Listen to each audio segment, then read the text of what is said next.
A brutal beating of the timid Spider-Man before his transformation. A kiss with the adorably lethal 12-year-old. A forcible seizure of the blind Daredevil's cane. What mischief is amusing? What is Yi up to? Our motto is to never engage in good deeds. Chapter 1. Xingyi Quan. The night was thick with darkness, the moon yet to rise, the light dim, and a gentle breeze caressed the air. It is often said that on moonless nights, mischief abounds, and with the wind howling, it seems this night bears ill omens. In the pitch-black night, the streets were illuminated only by the flickering yellow glow of streetlights, as a deep, ominous aura brewed. A lone figure clad in denim walked leisurely, hands tucked into his pockets, humming a tune, seemingly oblivious to his surroundings. Suddenly, 5 figures emerged from an alley ahead, clad in black leather. 3 were Caucasian and 2 were African-American, armed with baseball bats, steel pipes, and knives. Under the dim light, the yellow-skinned target became apparent. He turned his head to glance behind him, only to find another 5 individuals blocking his escape. Yi rubbed his forehead and cursed. "Damn it, system, what should I do? You got me into this mess. You must find a way to get me out." Yi thought anxiously. Firstly, this system must clarify that the task was issued by it. But you accepted it of your own accord. I did not compel you. Thus, this system bears no responsibility for the predicament you now face. You must resolve it yourself.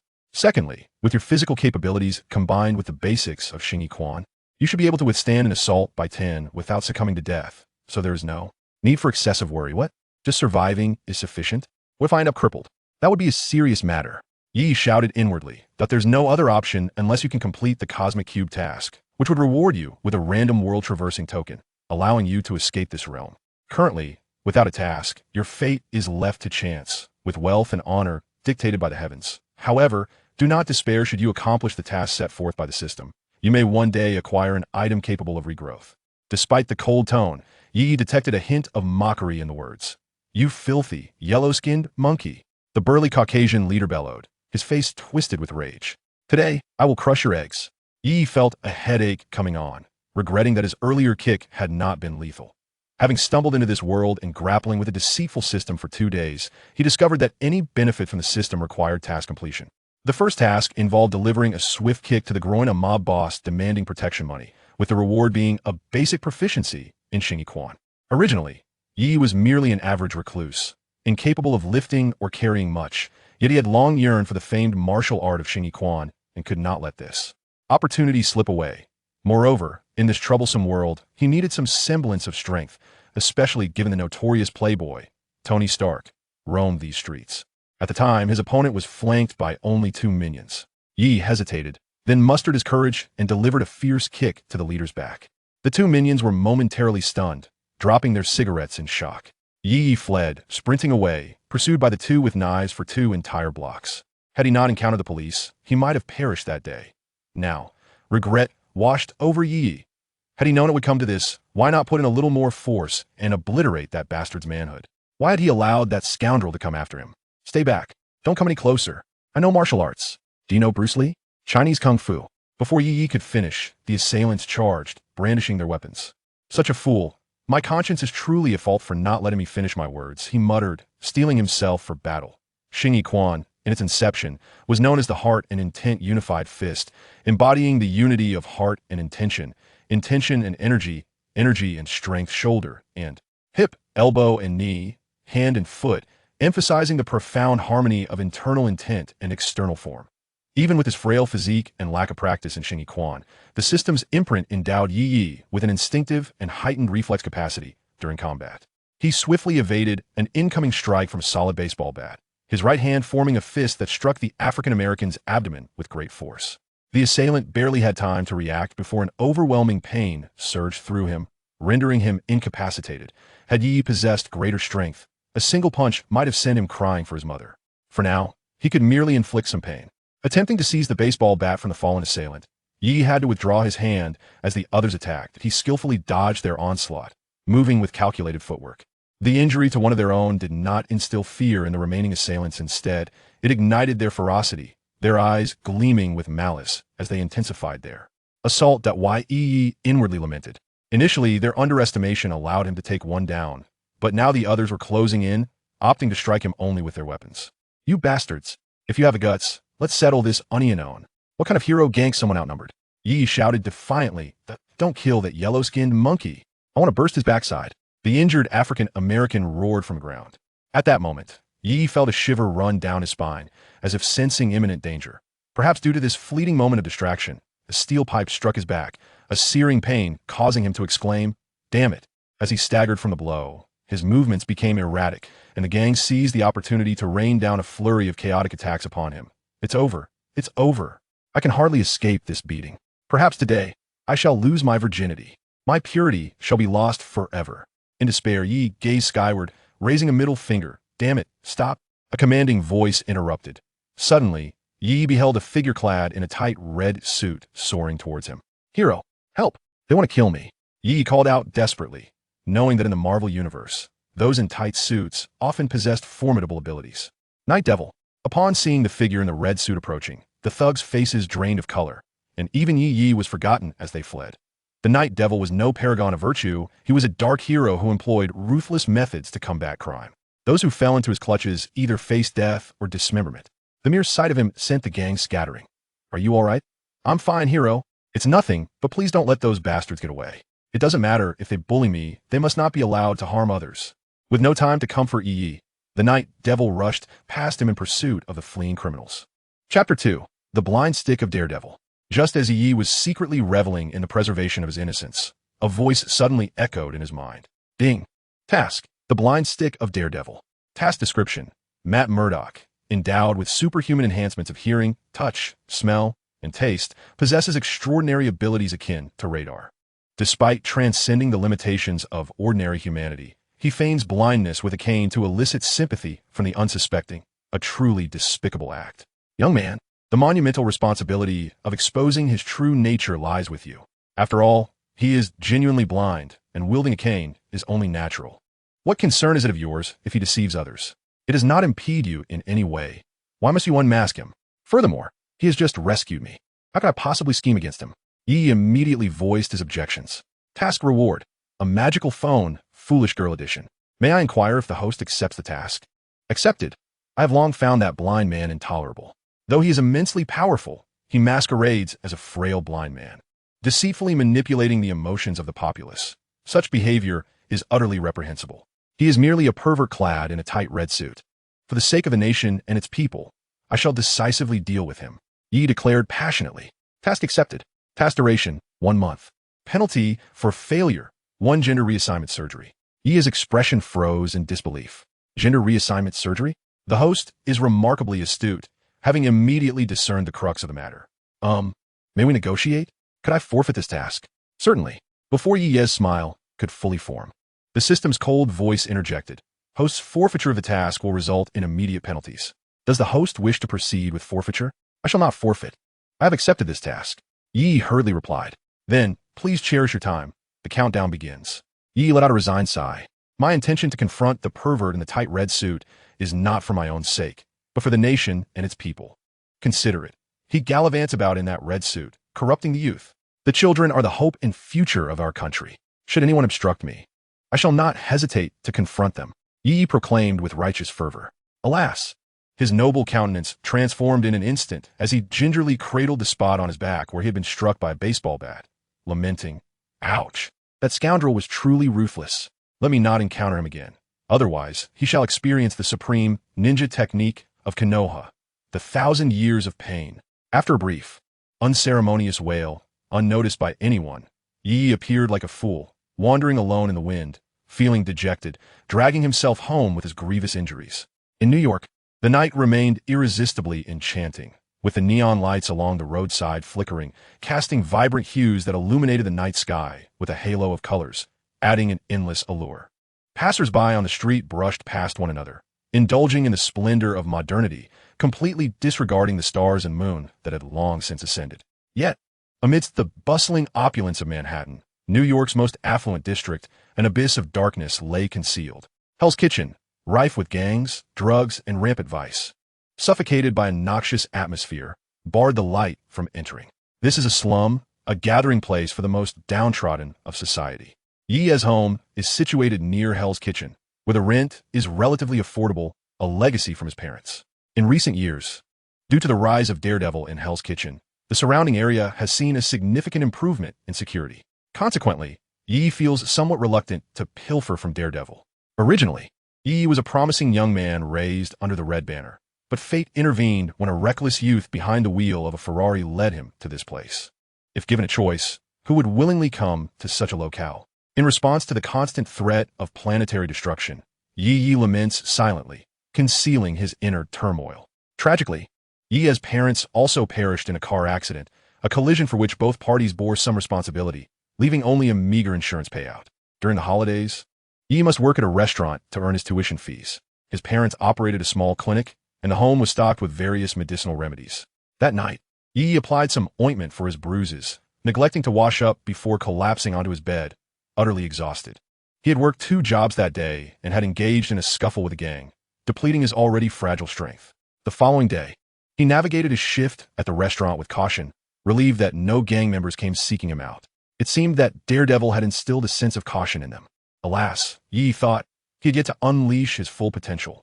As evening fell, having finished work, Yi took a shower and sank into the couch at home, his gaze vacant and unfocused, lost in thought. How could he possibly seize Daredevil's cane? Matt Murdock was not an easy opponent. Attempting to take anything from him without preparing for the consequences seemed impossible. With his frail physique, how could he possibly stand a chance against him? Yi lifted his slender wrist, examined it, and sighed as he let it fall. Nevertheless, he must persevere. The dire penalties aside, the potential rewards were too enticing to resist. If only he possessed a magical phone, he would find a semblance of peace in this world. Suddenly, a doorbell rang. Who could it be? Yi was taken aback. He rarely had visitors. He understood that he was merely a reclusive individual, and without the restaurant owner, a friend of his parents, he might not even have secured that job. He opened the door to find a charming little girl chewing gum, standing on his doorstep. The girl had sparkling, clear eyes, radiant like stars, with fair skin and beautiful golden hair cascading over her shoulders. A slight fringe obscured her left eye, and her naturally rosy lips appeared as though adorned with gloss, while her captivating eyelashes fluttered gently. Her youthful face bore an intriguing hint of maturity. Mindy? Yi recognized the little girl before him. She was Mindy McCready, the daughter of former police officer Damon McCready. Damon McCready was a close friend of his parents and also their neighbor. He frequently visited their clinic to purchase medication during their lifetimes, establishing a good rapport. After their passing, he took great care of him, often inviting him for family dinners.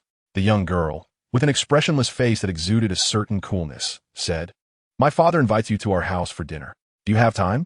Yi, with keen perception, noticed the hint of disdain in the girl's eyes towards him. How dare she look down on me? If she weren't such a young girl, I would certainly show her why the flowers bloom so vividly. Nevertheless, Yi perceived her invitation to dinner as a genuine request. With a cheerful smile, he replied, "Of course I have time. How could I refuse a chance for free food and drink?" "Very well, come to my house in half an hour." The young girl glanced at Yi in surprise. She couldn't tell if it was her imagination, but he seemed somewhat different. However, that was of little concern to her. Chewing gum, she nonchalantly walked away. After Yi closed the door, an electronic voice suddenly resounded again. Chapter 3, The Bone Bloodline. Ding. Task. The soul of a lowly enthusiast. Task description. The lowly possesses 3 virtues: a melodious voice, a gentle body, and is easily toppled. As a seasoned enthusiast of lowless, how can you let such a delightful one slip by? Thus, the task of capturing this lowly has been entrusted to you. The objective is to engage in intimate contact with the lowly at least once. A kiss is the minimum requirement. Task reward. The bloodline limit of the bone bloodline. Do you accept this task? Who is the lowly enthusiast? Yi was furious and exclaimed, "System, clarify this." As a fine young man nurtured under the Red Banner, with lofty morals and solid character, how could I possibly be a lowly enthusiast? My righteous spirit cannot be so easily tarnished by your insinuations. The system responded, "There is no need for you to argue. My detection is not erroneous." How did you conduct your detection? It must be unscientific. When you saw the lowly, your heart rate reached 200. Yi was momentarily speechless, and after a while, he said, "That was merely because the little girl is adorable. Such feelings stem from a protective instinct. How can a cold machine like you possibly comprehend?" Before the system could respond again, Yi quickly said, "All right, let us not dwell on that. Let us first discuss the penalties for failing the task. You may choose to accept or decline the task. Only by accepting will you learn about the penalties for failure." "I see," Yi mused, stroking his chin. The bone bloodline is a bloodline limit inherited from Kagaya's clan in Naruto, granting the ability to manipulate bones freely for both defense and offense. Anything related to bones, such as osteoblasts, osteoclasts, and calcium concentration, can be manipulated without limits, allowing for the generation, decomposition, or hardening of bones. Such abilities would be considered formidable even within the Marvel Universe. Why does the bone bloodline also come with the chakra of a Jonin? Because techniques such as the Dance of the Pine, Dance of the Iron Wire Flower, and Dance of the Early Fern all require chakra to perform. Could techniques like the body replacement technique also be included? It is, after all, not a particularly formidable skill. Yi tentatively inquired. I advise the host not to indulge in whimsical fantasies. It is best to diligently undertake tasks. Should the host fail to accept the task within 1 hour of its issuance, it will vanish. May I ask if the host accepts? Accepted. Even without techniques such as the three bodies technique, the bone pulse alone can grant him a genuine foothold in this world. That is indeed the bone pulse. Alas, for the sake of the bone pulse, I, Yi, must sacrifice my own purity. Yi lamented. Yet, why does his body tremble? Is it out of grievance, fear, or perhaps excitement? Yi sorrowfully reassured himself that he was merely aggrieved. Task accepted. Time limit, 1 month. Failure penalty. To compose a song titled Chrysanthemum remains alongside 10 burly men. Yi's face turned pale. Chrysanthemum remains? Then please cherish your time. The countdown begins. After uttering this phrase, the system seemingly vanished, leaving Yi to shout and curse in vain. The system did not reappear. Only 2 task interfaces and the countdown remained to remind Yi that the task was indeed there, and failure would lead to dire consequences. You are ruthless. Yi gestured an obscene gesture to the heavens, declaring, just you wait. Adorned in what he deemed his most dashing attire, Yi prepared for the task of charming the little girl. Making a striking impression on her was of utmost importance. Before the mirror, he surveyed his outfit, nodding in satisfaction and sighing, truly splendid. I might even fall in love with myself. Armed with a bouquet of flowers plucked from the community garden, Yi pressed the doorbell at Mindy's residence. In America, arriving empty-handed for a gathering is considered a grave breach of etiquette. However, after searching for some time, Yi found nothing suitable to present as a gift. While there were plenty of medicines at home, it would be rather inappropriate to bring them as a gift to a gathering. Deep in thought, Yi's eyes suddenly caught sight of a few beautiful flowers beside a sign reading "No picking allowed" outside the window, thus resolving his dilemma. The door opened, revealing Damon McClarity. Yi, you've arrived. Come in and take a seat. The aging Damon McClarity warmly welcomed. A small token of my appreciation, Uncle Damon. Yi humbly smiled as he presented the still wet flowers. The corner of Damon McClarity's eye twitched. As a former police officer, his observation and memory skills were quite sharp. The flowers in Yi's hand were clearly from the community garden, which he had seen that morning. Moreover, Yi had picked the most vibrant bloom to showcase his sincerity. Damon McClarity opened his mouth as if to say something, yet ultimately refrained, accepting the flowers with a complex expression and stating, actually, my parents were good friends. You need not bring any gifts when visiting my home. Oblivious to the peculiar look in Damon McClarity's eyes, Yi assumed he was merely being polite and quickly replied, it's nothing, really. It doesn't hold much value. Damon McClarity found himself at a loss for words as he invited Yi inside. After placing the flowers brought by Yi in a suitable spot, Damon expressed his apologies, saying, Yi, I'm truly sorry. I miscalculated the time, and dinner isn't ready yet. If you're hungry, there are some snacks available. It's no trouble at all, Uncle Damon. I'm not particularly famished. Yi replied hastily, maintaining his politeness. Upon entering the living room, they found Mindy sprawled on the sofa, engrossed in the television, showing no inclination to move as Yi walked in. Mindy, dinner isn't prepared yet. Please fetch some snacks from the fridge for Yi. You both can enjoy them together, Damon instructed Mindy, who remained fixated on the screen. Be nice and don't bully Yi. Damon cautioned Mindy before retreating to the kitchen. Bully me? That is ist. Yi thought to himself, bemused by the notion that this petite girl could intimidate a grown man like him. You should be more concerned about me bullying her. Mindy, without glancing at Yi, got up from the sofa and headed towards the refrigerator. Yi glanced at the television, surprised to find that it was not the animated series typical for someone her age, but rather an action-packed shootout film. Chapter 4. The Violent Loli. Could it be that she is a firearms enthusiast? Yi mused, clicking his tongue in disbelief. This won't do, he inwardly admonished himself, realizing that Mindy harbored no affection for him, not even the slightest inclination to engage in polite conversation. His task of winning her over seemed daunting. Mindy, do you have a fondness for firearms? Yi inquired, astonished. Yet, Mindy didn't even spare him a glance, hugging her knees as she remained transfixed on the television, where the protagonists clashed with their adversaries. She merely replied with a nonchalant, completely disregarding Yi Yi's presence. Is this tolerable? Yi wondered, feeling the strain of his masculinity. Am I truly expected to endure this? All right, for the sake of the bone pulse, I will endure, he gritted his teeth, ultimately resigning himself to patience. Mindy, would you like to learn martial arts? He asked, trying to gauge her interest. Upon receiving a look of confusion from her, he elaborated. I mean Chinese martial arts. Are you familiar with Bruce Lee? Not interested. Yi Yi's expression stiffened, his mind screaming, bone pulse. For the bone pulse, I will endure. I will endure. He felt utterly powerless, struggling to comprehend the mindset of this young girl. The things that typically delighted young girls seemed lost on her. She showed no interest in martial arts, indicating her intelligence was beyond what he had previously encountered. She was not a naive woman easily swayed by flattery. Moreover, it became evident to Yi Yi that this unruly child genuinely despised him. With a stiffened demeanor, his mind raced to devise a strategy to improve his rapport with the young girl. Damn it, I wonder how my predecessor managed to interact with her. What could have caused her to dislike him so? Was he perhaps infatuated with this little girl, only for her to discern his lewd nature and subsequently develop an aversion to him? Though he had absorbed most of his predecessor's memories, they primarily encompassed significant events, leaving out vital interactions with the young girl, consisting only of vague impressions. It must be so. How could a seemingly innocent little girl harbor a dislike for herself? After all, she is quite charming. In deep contemplation, Yi did not notice the little girl casting a fleeting glance in his direction, a hint of amusement dancing on her lips as she observed his rigid expression. Dinner prepared by Damon McCleady was ready, and Yi entered the kitchen to assist in serving the dishes. Given Mindy's youth, it was unreasonable to expect her to help. One could hardly leave Damon to manage everything alone. Thanks to his training in the fundamental techniques of Xingyi, Yi's reflexes were remarkably swift, and he deftly grasped a small jar with ease. Oh goodness, Damon McCleady exclaimed, patting his forehead and chuckling. After a long day, my mind has become quite muddled.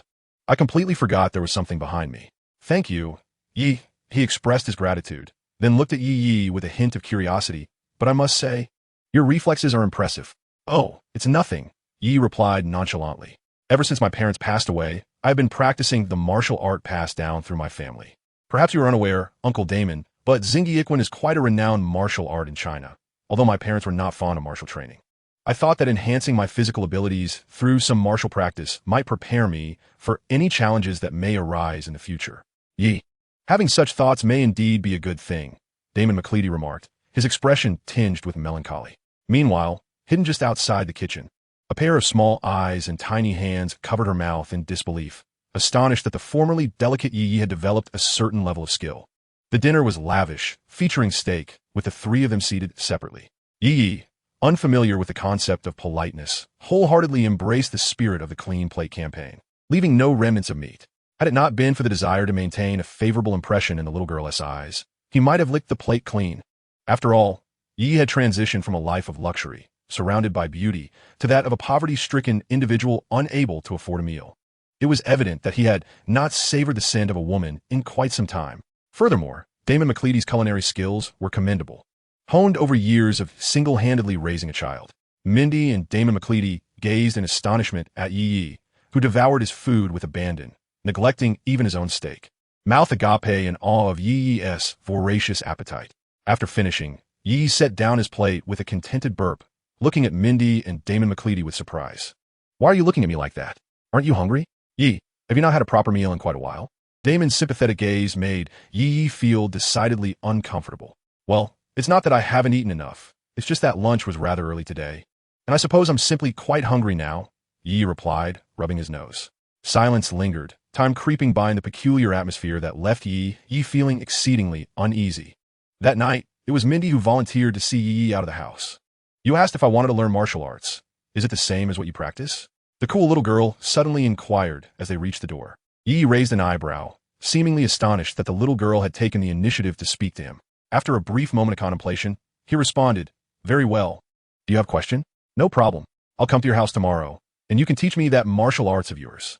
With that exclamation, the little girl slammed the door shut with a resounding thud, leaving Yi in a state of bewilderment, murmuring to himself, What on earth is going on?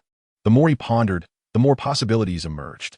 He envisioned the little girl beckoning to him, a spectral figure, and couldn't help but burst into a raucous laugh, his mirth echoing hauntingly. Chapter 5. The Intent of the Night Demon. He had been bested by a mere 11 or 12-year-old girl.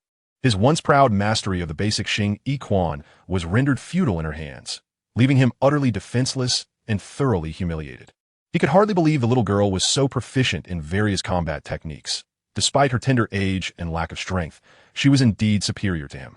Moreover, her reflexes far outshone his own, indicating that she possessed greater practical experience. In truth, Yi's skills in Xing Yi Quan were commendable, and his reflexes were not lacking.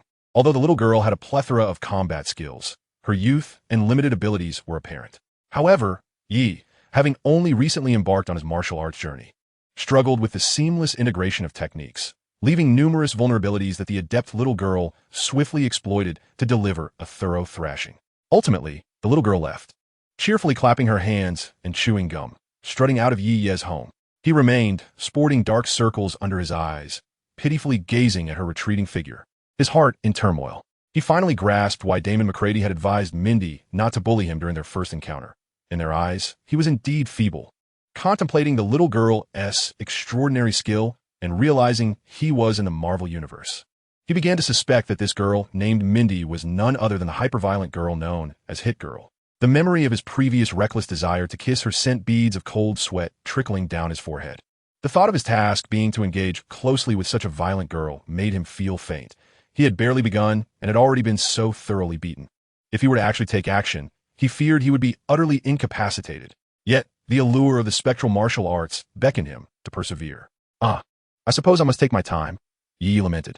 Would he dare admit that if it were merely for the spectral martial arts, he might have already chosen to abandon the task? However, the dreadful punishment awaiting him was the true motivation compelling him to see this mission through. Matt Murdock pushed open the door of the coffee shop, clad in a suit and sunglasses, wielding a blind cane that captivated Yi's attention.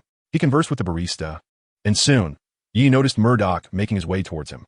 The coffee shop was quiet, with considerable distance between the seats, a choice deliberately made by Yi.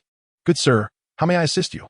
Matt Murdock asked, an amiable smile gracing his face as he took a seat across from Yi. Yi arranged for a meeting with Matt Murdock at the cafe through a law firm. "Mr. Murdock, I invited you here primarily to express my gratitude for your assistance 3 nights ago," Yi remarked with a smile. After 3 days of contemplation, he finally comprehended why he was so determined to seize the cane from Matt Murdock. He could simply leverage his own divine perspective to acquire it through negotiation.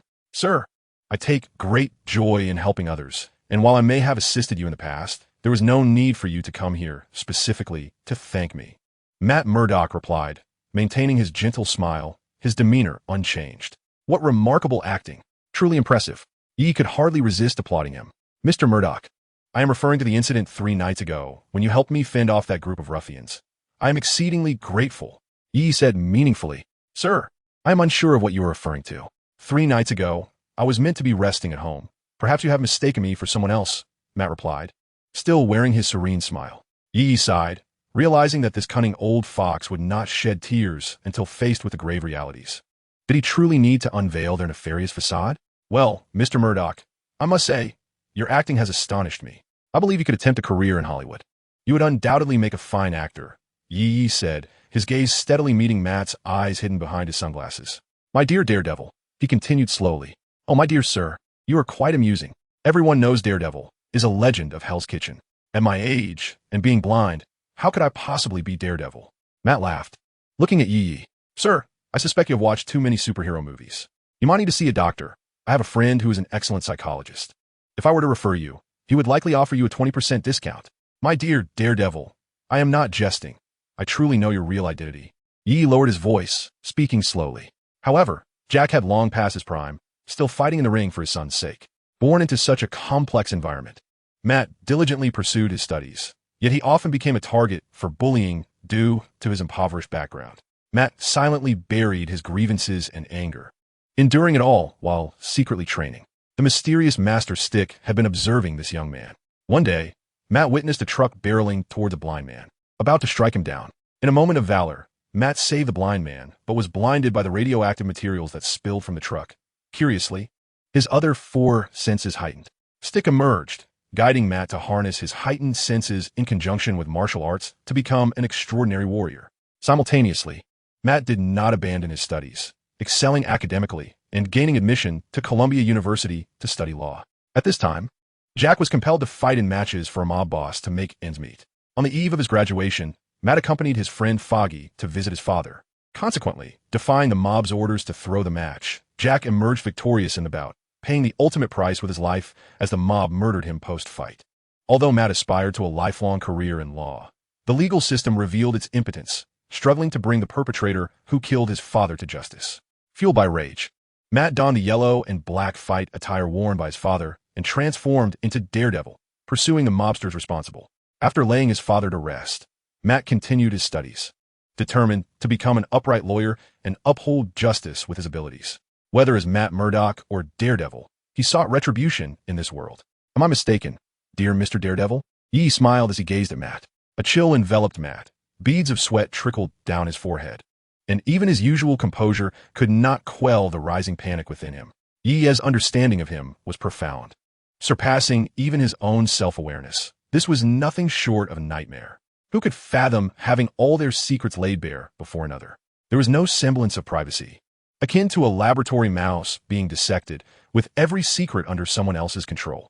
This was not a pleasant experience. A murderous intent began to brew within Matt towards Yi. Eliminating him would ensure that no one else could uncover his multitude of secrets. Chapter 6. Daredevil's Feigned Ploy. Yet, locking eyes with Yi's somewhat triumphant gaze, even though Matt had lost his sight, his heightened senses detected the mischievous smile on Yi's face. The murderous intent in Matt's heart was extinguished, doused like a flame with a splash of cold water. After all, he was just a child. Considering Matt's extensive combat experience and formidable skills, should he decide to assassinate Yi, the latter's rudimentary skills in Zingyikwen would stand no chance.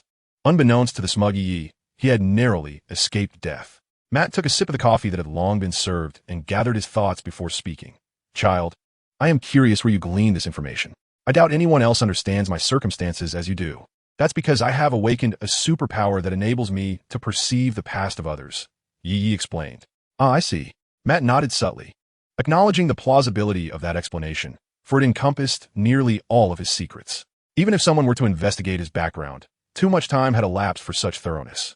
Otherwise, his home would have long been ransacked by Farron, and he could not have continued his life as a lawyer. Are you a mutant? Matt inquired, a peculiar expression on his face. Not at all.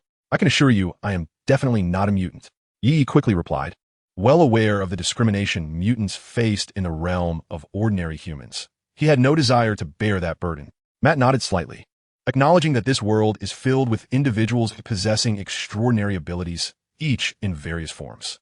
For him, it was the chemical agents that endowed him with heightened senses far beyond those of an ordinary person. Mutants may possess superpowers most commonly, yet there are myriad ways to achieve exceptional capabilities. To know the past of others is indeed a remarkable gift, albeit lacking in practical combat strength. So, my young friend, I wonder what your intentions are in summoning me. Matt inquired with a faint smile.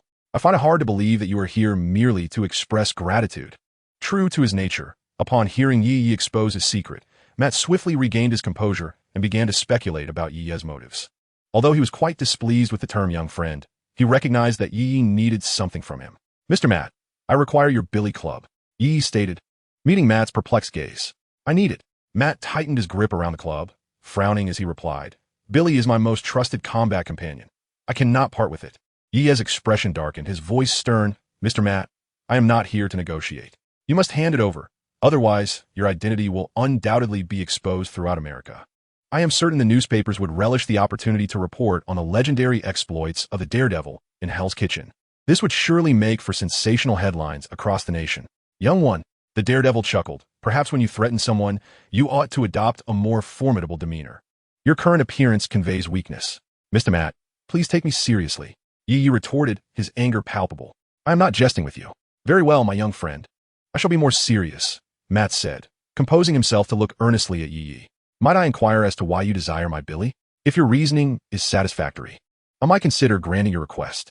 Yi pondered for a moment before responding. There is no reason. He held a reason. Yet the secrets of the system must remain concealed. At that moment, he truly could not devise any other justification for acquiring a blind cane. Observing Matt's amused smile, Yi added, Mr. Matt, I am aware that you have a close friend who specializes in weaponry. Your billy was crafted by him. Even if you were to give me your current billy, you could easily have him create another. Are you not concerned that I might expose everything? Yi exclaimed in exasperation. He was aware that failing to complete his task within a month would result in the punishment of undergoing gender reassignment surgery. The thought of potentially becoming a woman was too surreal for him to fathom. My aim has always been to assist others, combat crime, and uphold justice. If you seek to transform Hell's Kitchen into a haven for gangs, rampant drug abuse, and a hellish realm where young girls are forcibly conscripted by criminals, then you should go ahead and reveal everything to those newspapers. Matt's countenance was one of sorrow, his expression heavy with grief. After so many years as a superhero, I find myself weary. I am unable to change this world. A ploy of self-sacrifice, an absolute gambit of suffering. Yi expressed that he had seen through Matt's schemes. He opened his mouth, intending to speak again, but the thought of children as young as Mindy being taken by gangsters weighed heavily on him. Yi understood that these gangs were indeed capable of such heinous acts, and now, Matt stood as the foremost obstacle to their reckless behavior. Without Matt, Yi knew Hell's Kitchen would undoubtedly transform into a true purgatory. In truth, Yi still harbored a modicum of compassion. Yet he was adamant about not undergoing gender reassignment surgery. He did not wish to become a woman. With a pained expression, he grappled with his conflicting thoughts. Suddenly, a sound of shifting furniture broke his contemplation.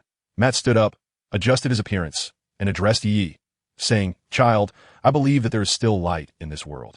I also believe that I am not the only one fighting for fairness and justice. You will not disappoint me, will you? Moreover, I have saved you.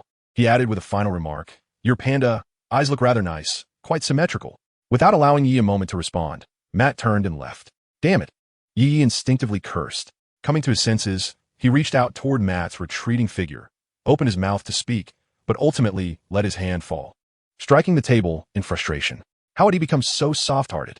What if he became a woman? He did not want that. At that moment, his heart was filled with sorrow. Excuse me, sir, please settle your bill before leaving. A beautiful waitress with blonde hair and blue eyes politely stopped Yi as he attempted to depart. Stunned, he looked at her and inquired, Did that old man who came with me not settle the bill? That gentleman left directly, so, the waitress replied, in a fit of exasperation. Yi raised his middle finger to the sky, silently cursing, You old bastard. Reluctantly, he faced reality and, with tears in his eyes, retrieved his already depleted wallet at the sight of the waitress's kind smile. Chapter 7. Yi's Free Meal. Damn Matt, that old bastard. Yi muttered as he walked down the street. As a lawyer, Matt belonged to the upper middle class in America, enjoying a high social status and a substantial income. Meanwhile, Yi had not even managed to gather enough for his tuition and was still working odd jobs daily. Yet Matt expected him to pay. If not for calling him an old bastard, who else could Yi vent his frustrations on? Consequently, Yi's already meager savings took another hit. It was also Yi's own folly for choosing a high-end cafe. The price of 2 cups of coffee exceeded his living expenses for half a month. While money was a trivial matter, what about the tasks at hand? The tasks for Daredevil's blind cane and the Lolita Soul both had a 1-month deadline. After much contemplation, it became clear that the old bastard Matt would never willingly relinquish the blind cane. Therefore, he decided to focus on the Lolita Soul task first. Once he possessed the skeletal veins, his strength would significantly increase, thereby enhancing his chances of seizing the blind cane from that old scoundrel Matt. Indeed, Yi still possesses a fragment of conscience, for he would not betray Matt's identity. Yet, his own safety remains paramount, and seizing Matt's blind cane is imperative. He can afford to wait until the final 2 days of the month to act. He will not allow himself to undergo gender reassignment surgery. After all, Matt can find alternatives on his own. Consequently, in order to fulfill his mission, Yi shamelessly frequents Mindy's home for meals. Increased interaction is essential for nurturing their relationship. Would Yi allow others to discern that his motives are primarily driven by his own financial constraints? After dining, Yi reclines on the couch as if it were his own home, watching television, while Damon McCleady washes the dishes in the kitchen. Mindy, however, continues to ignore Yi, curled up with her knees drawn to her chest, engrossed in her own show. Mindy, you are so young yet so formidable, Yi inquires tentatively. At the outset of their sparring sessions, Mindy had mentioned that she had practiced some combat skills and asked if it would be a problem. In a moment of bravado, Yi had laughed and encouraged her to showcase her techniques, eager to gauge her prowess. It was this very remark that led to Yi's misfortune. You must know that I was once a police officer. Mindy's combat skills were taught by me. I merely wish to equip her with some self-defense capabilities. Damon McCleady, having silently approached Yi from behind, expressed his regret. I apologize, Yi. I was unaware of Mindy's. Damon uncle, could you train me just as you train Mindy? Yi interjected excitedly, gazing at him with enthusiasm. I have been diligently practicing my family Xingyi Quan, but training alone has left me uncertain of my progress. Damon McCleady opened his mouth at a loss for words. Very well, I can teach you. After all, you are rather weak, unable even to best me. Mindy remarked earnestly, her gaze fixed on Yi. Mindy. Damon McCleady shot her a fierce glare, revealing the significant authority he held over her. His single glance rendered her silent. Turning to Yi, he spoke sincerely. Yi, perhaps you are unaware, but it is quite arduous. Damon uncle, you need not worry about my ability to endure hardship. I am fully prepared. Yi asserted resolutely. To secure a long-term source of sustenance while growing closer to his target. What a fortuitous opportunity. Initially, Damon had intended to decline, as Yi's presence would complicate their endeavors. However, as fleeting memories surfaced, a flicker of guilt crossed his visage, and he ultimately acquiesced. Very well, but it can only be on weekends, as it must not interfere with your studies. However, given that you have a month of summer vacation, you may come to my home at 6 tomorrow. I will train you in Mindy. Thank you, Damon uncle. Tomorrow is the weekend, and I have no part-time job, so it's no trouble at all, Yi replied earnestly. After all, he was benefiting from their generosity and learning from them, all the while harboring a secret fondness for their daughter, which left him feeling somewhat bashful. Early the next morning, Yi knocked on Mindy's door. Upon opening the door, Mindy was greeted by the sight of Yi's roguish face, which prompted her to roll her eyes before stepping inside. Yi, you're here so early? Damon McCleady, who was standing by the kitchen, looked at Yi in surprise and said, You haven't had breakfast yet, have you? Come, let's share a meal. I couldn't possibly impose, Yi replied with a shy smile. Mindy rolled her eyes again. Damon McCleady chuckled. It's no trouble at all. I made plenty for breakfast, and it would be a shame for it to go to waste. This is too much trouble for you, Uncle Damon. Though he said this, Yi found himself unconsciously taking a seat at the dining table. It was common knowledge that Damon's offer was merely a polite gesture. He could not have genuinely prepared an excess of food. You've changed so much lately. As Yi awaited Damon to serve the leftover breakfast, he suddenly heard the small, lowly speak. He cast a puzzled glance at Mindy. Your skin has thickened considerably, Mindy remarked flatly. Anger flared within Yi. How dare this little girl suggest that he, a paragon of virtue, a stunningly handsome figure, had become thick-skinned? Was he truly thick-skinned? Not at all. Were it not for the bone vein and the punishment for failing his mission, and were it not for your adorably cute appearance, though the last reason held little weight, he would have had no desire to engage with you. But for these reasons Yi endured. With a forced smile, Yi quietly explained, You misunderstand me. I was simply wronged by a scoundrel. And now I find myself without even the means to buy a meal, which is why I've come to your house for a bite. Acknowledging his intention to mooch, the little lowly could no longer voice her thoughts, letting out a huff of dissatisfaction before turning away and refusing to look at Yi.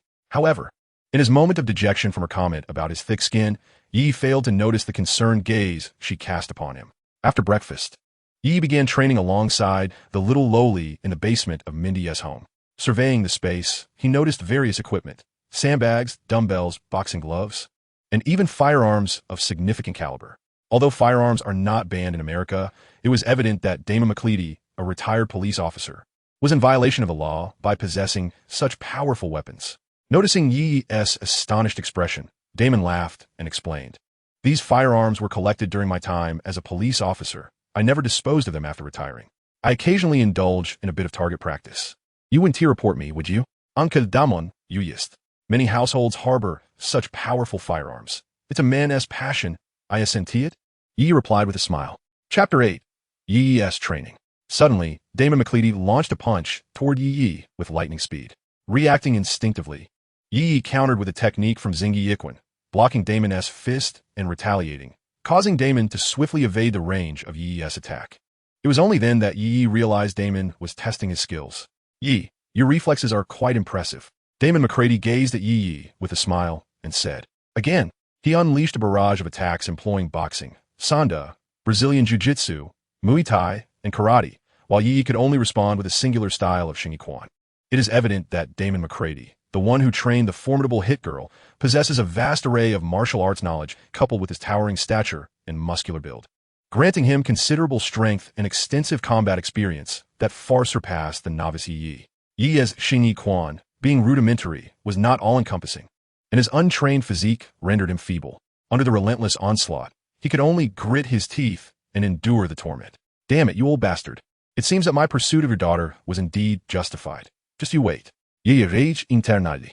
The old man launched an unprovoked assault without even inquiring about his consent. Yi came to pursue his daughter, and all he sought was a mere formality. Yet the old man resorted to genuine violence immediately, leaving Yi utterly overwhelmed. Furthermore, he could have at least given him a moment to prepare. Even if Yi had been given the chance to ready himself, it would have been of little consequence. Within a mere 10 minutes, he felt his muscles ache and swell, beads of sweat cascading down his forehead, yet he dared not cease, fearing that a moment's pause would result in him being felled by a single blow from Damon McCready. It was only when Damon noticed that Yi could no longer withstand the assault that he finally ceased his attack. Yi collapsed onto the ground, gasping for breath, his heart racing, drenched in sweat, too fatigued to wipe it away, feeling as though he were on the brink of demise. Bruises littered his arms from the impact of Damon's strikes. Yi, I truly did not expect you to have trained for such a short time. Your reflexes are remarkably sharp, Damon exclaimed in astonishment, assisting Yi to his feet. I endure. To taste the bitter fruits of hardship is to rise above others. In pursuit of success in fulfilling his task, Yi mustered a semblance of a smile. Replying to Damon, this is my family's martial tradition, an ancient art of China, which cultivates various aspects of the body, particularly reflexes. Yi, your boxing is commendable. Damon McCready praised. However, your strength is insufficient. If only your power were greater, I believe you could unleash the true potential of that boxing style. Yi was somewhat taken aback. This old man certainly had an eye for talent.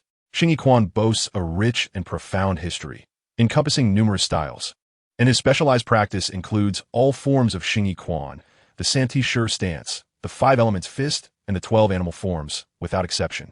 The term specialization in the system indicates a mastery of all foundational techniques of Xingyi Quan. The system's offerings are indeed of exquisite quality. Yet, given Yi's current strength and musculature, there are many techniques he remains unable to execute.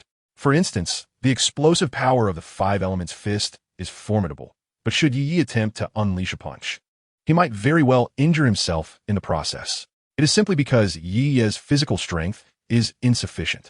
Even though Yi is constrained by his body and unable to execute many techniques of Xingyi Quan, the moves he can utilize are countless, making his repertoire appear varied and exquisitely intricate. Yi chuckled, scratching his head. I am but a novice, having practiced alone and aimlessly, thus my style seems rather unrefined. That is why I sought Uncle Damon's guidance. Very well, Damon McCready shrugged and replied. I believe I have little to teach you in terms of combat skills at this moment, but I can certainly devise a specialized regimen to enhance your strength. Thank you, Uncle Damon. Yi bowed respectfully, his face radiating gratitude. Yet, what lingered in Yi's mind remained known only to him. However, Damon McCready suddenly called out to Yi. When Yi turned around, he noticed Damon's hesitance. What is it, Uncle Damon? Is there something else? Yi inquired, bewildered. I would like to know if you're interested in learning about firearms. Damon McCready finally mustered the courage to ask. Firearms? Yi was momentarily taken aback. But then his face lit up with uncontainable joy. Of course I am. A gentle smile appeared on Damon McCready's face as he responded. Then you may join Mindy for my firearms training. That is fantastic. Yi exclaimed with excitement. Next came Yi's training, which included exercises with dumbbells, sit-ups, push-ups, horse stance, and comprehensive running. Damon McCready had taken into account Yi's frail physique, ensuring that these exercises were not overly strenuous, making them suitable for a beginner like him. Since beginning his practice of Xingyi Quan, Yi had gradually been honing his physical fitness through the 3-body stance. So Damon McCready's regimen proved to be relatively manageable for him. As Yi slyly glanced at Mindy's training while attempting to slack off, he observed Damon McCready teaching her combat techniques. Although Damon had intentionally begun Mindy's training from a young age, endowing her with considerable strength, now surpassing Yi's, he recognized that excessive training could potentially harm her, jeopardizing her very life. Thus, refined techniques became the best method of training for Mindy. Yi sighed inwardly, realizing that in a true life-and-death struggle, he would likely not last a minute. Mindy could easily take his life. His practice in Xingyi Quan was merely a martial art, while Mindy had acquired genuine, lethal skills. Damon McCleady was already taking great care to protect Mindy's body during training, yet she bore numerous latent injuries within, undetectable now, but destined to haunt her as she aged beyond 40. Alas, although the little girl often found me irksome and had sought trouble with me several times, the thought of such an adorable young girl facing a lifetime of unending suffering, entirely unaware, is truly heart-wrenching. Yi secretly planned to teach the art of Xingyi Quan to the little girl. This martial art not only has the capacity to enhance her strength, but also to gradually mend the hidden injuries within her body. If it weren't for your adorable and charming demeanor, I would hardly bother with you. Chapter 9. Instructing the little girl. Yi, this is the Beretta M92F handgun, developed by the Italian Beretta Company in 1985. It measures 217 millimeters in length, weighs 0.96 kilograms when unloaded, has an initial velocity of 375 meters per second, and an effective range of 50 meters.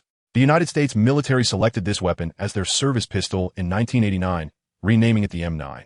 Its performance is exceptional, and I have made modifications to significantly enhance its explosive power and penetration. Damon McCleady, holding a silvery Beretta M92F pistol equipped with a silencer, smiled at Yi and said, "Yi, you might want to give it a try."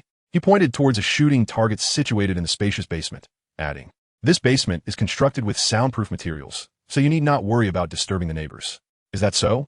"Thank you, Uncle Damon," Yi exclaimed excitedly as he accepted the handgun. After half an hour of instruction from Damon on shooting techniques, he disengaged the safety, assumed the proper stance, and began to aim. Bang! With a low, resonant report, a bullet spiraled from the barrel toward the target. The powerful recoil caused a jolt of pain in Yi's shoulder. However, due to his correct posture and the rigorous training he had undergone in the three-body stance for the past few days, the discomfort was not overwhelming. 5 rings. Mindy called out from a distance by the target. "Yi, it seems you have a natural talent. Achieving 5 rings on your first shot is quite impressive," Damon McCleady remarked with a smile. Yi felt a surge of excitement. Although he had never lacked for food, clothing, or companionship, and his family was relatively affluent, he had never had the opportunity to handle a firearm. It was his first time shooting. What man does not harbor a fondness for guns? Just as Damon McCleady was about to say something further, the ringing of his cell phone echoed through the basement. Dinkling, dinkling.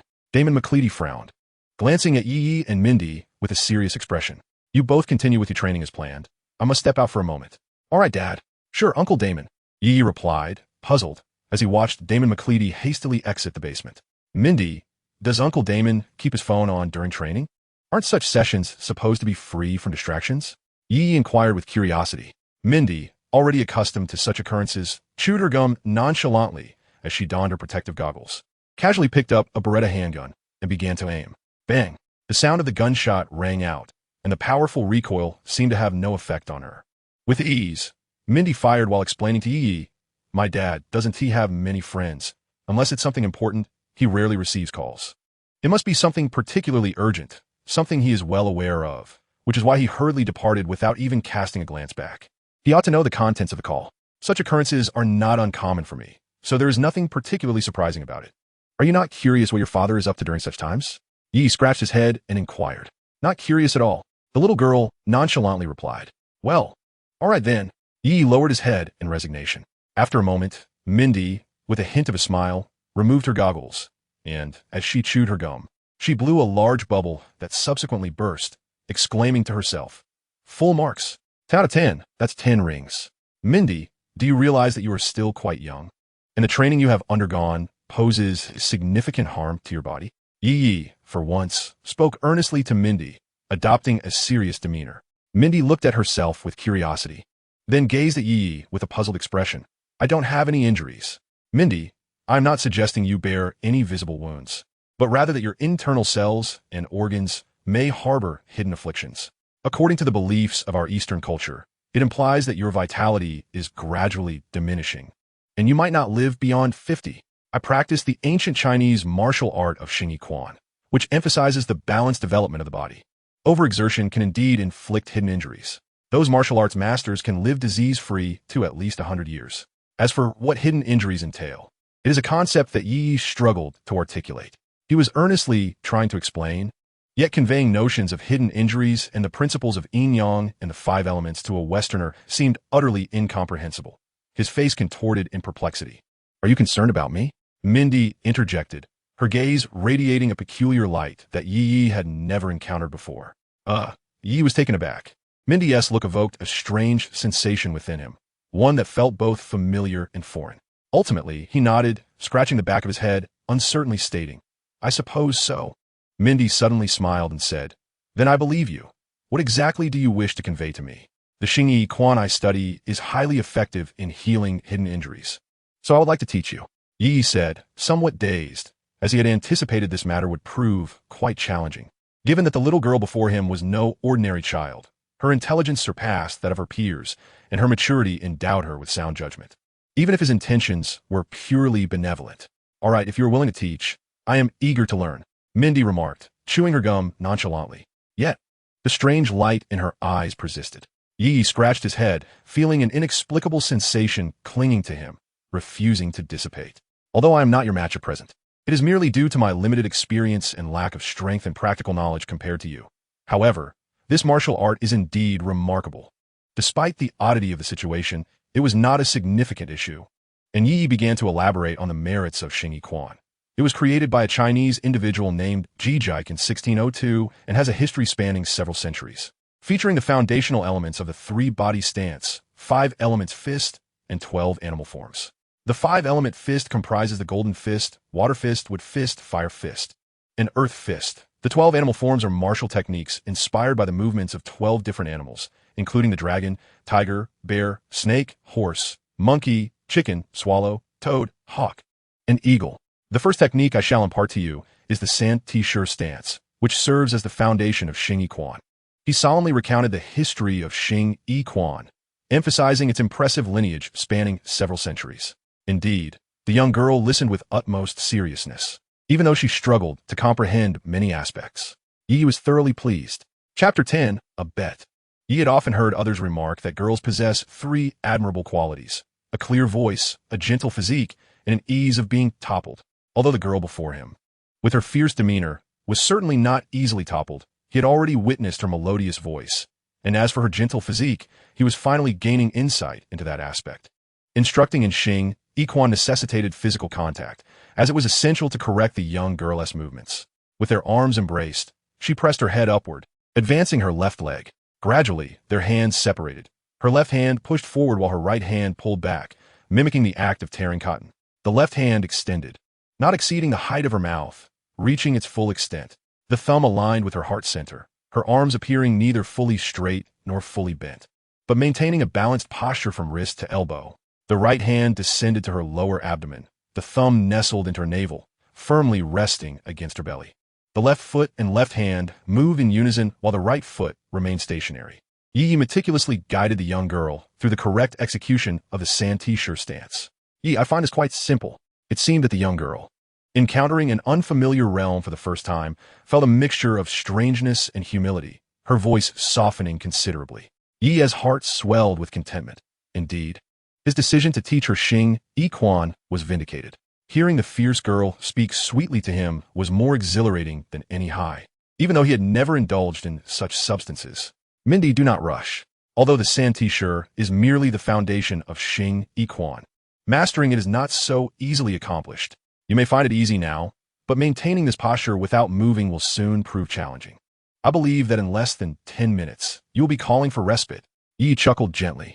Given the young girl's eagerness, he softened his tone, allowing her to fully appreciate the magnetism of his voice, to savor the allure of Yi, her charming elder brother.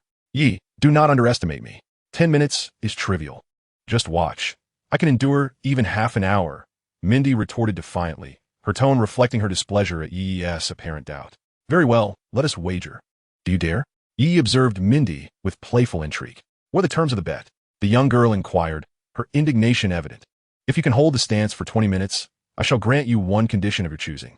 Conversely, if you cannot endure for 20 minutes, you must unconditionally agree to one of my conditions. What say you? Yi raised his chin, exuding an air of playful challenge. Unexpectedly, Mindy was not angry at all. With her crystalline eyes glimmering, she gazed earnestly at Yi and inquired, "Any conditions are acceptable?" For some reason, despite being the one with ulterior motives, Yi felt an unsettling sense of being outmaneuvered. He cautiously glanced at the little girl, yet her sulky expression, with her delicately pouting pink lips and eyes brimming with barely concealed ire, revealed nothing. Perhaps sensing Yi Ye's hesitation, the little girl provocatively challenged him. "You're not too scared, are you? Damn it. How could I, Yi, be afraid of anything?" He retorted. It was a rather juvenile provocation, yet he found himself ensnared by it. Determined not to back down, he declared, "Fine, I accept the challenge." When Yi first encountered the three-body stance, he could barely endure for 9 minutes before collapsing. Though the little girl had undergone more training than he was skeptical she could truly last for 20 minutes. "Is it a deal?" "It's a deal." They sealed their pact with a handshake, observing the radiant smile on the little girl's face after their agreement. Yi felt a twinge of regret, realizing he might have fallen into her trap. Had she perhaps practiced the three-body stance before? Had her earlier display of naivete been a ruse? Yi was utterly perplexed. The little girl commenced the three-body stance with utmost seriousness, her smile unwavering. Despite sensing impending misfortune, Yi feigned indifference. Once she assumed her position, he glanced at the time on his phone, which was now in flight mode, and scoffed. "Time starts now, 20 minutes. I don't believe you can last that long."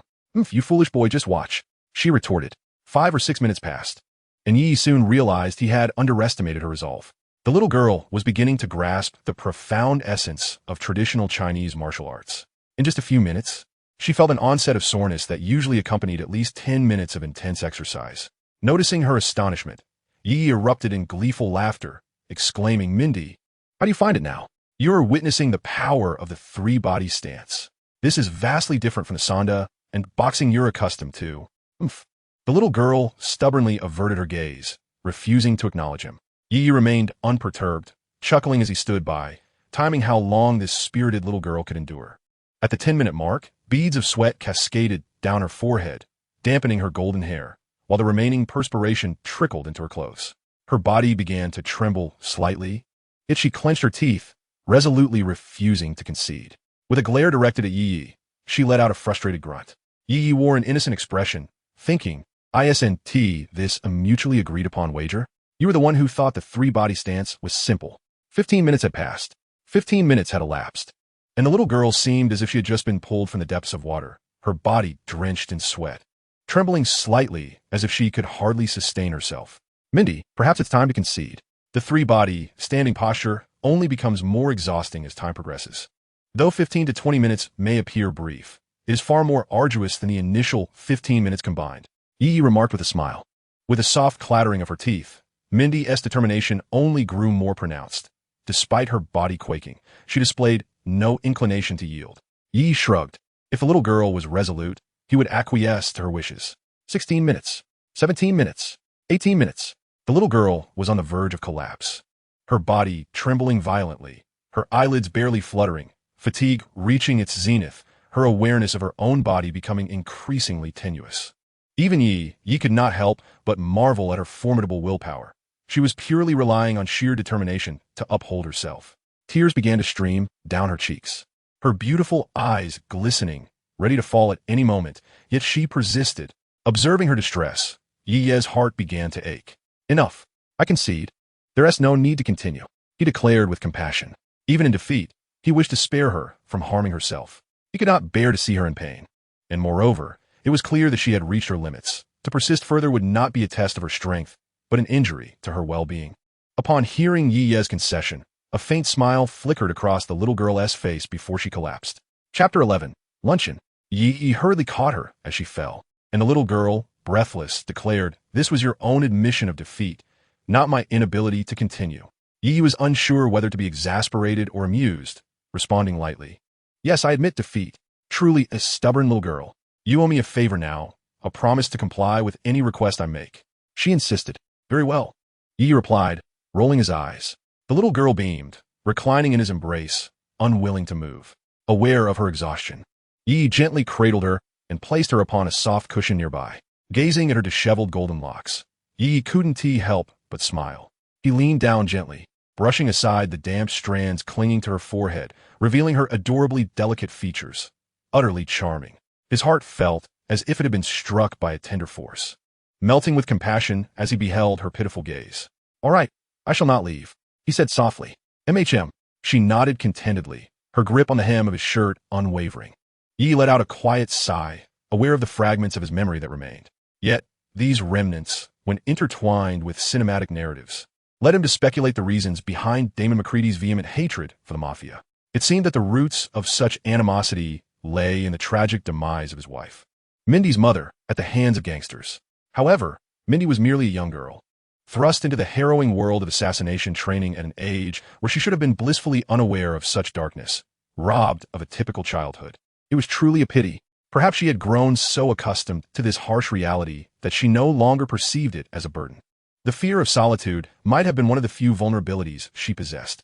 With her remarkable intellect, she likely concealed this weakness well from Damon McCready, who remained oblivious to her inner turmoil. Otherwise, he would not have left her alone at home without a word. Growing weary from standing, he decided to sit beside Mindy. As he observed her peacefully closed eyes, he felt a pang of boredom and took out his phone to browse the news. Suddenly, Mindy's beautiful eyes fluttered open, and upon seeing Yi frowning at his phone, she asked, "How long have I been asleep?" "Not long, just an hour," Yi replied with a smile, turning to face her. Given Mindy's exhaustion, her body had instinctively sought rest, a favorable condition for her recovery. "Oh," Mindy nodded, then curiously inquired, "What were you looking at just now?" Yi chuckled and presented his phone to her, saying, "Oh, nothing much, just came across some news about mutants. It seems a group of them collaborated to rob a bank." Mindy glanced briefly at the screen before losing interest, expressing her indignation. "Those scoundrels have no concept of hard work, only crime. It's truly despicable." "Mindy, do you dislike mutants?" Yi asked, taken aback. "Not all.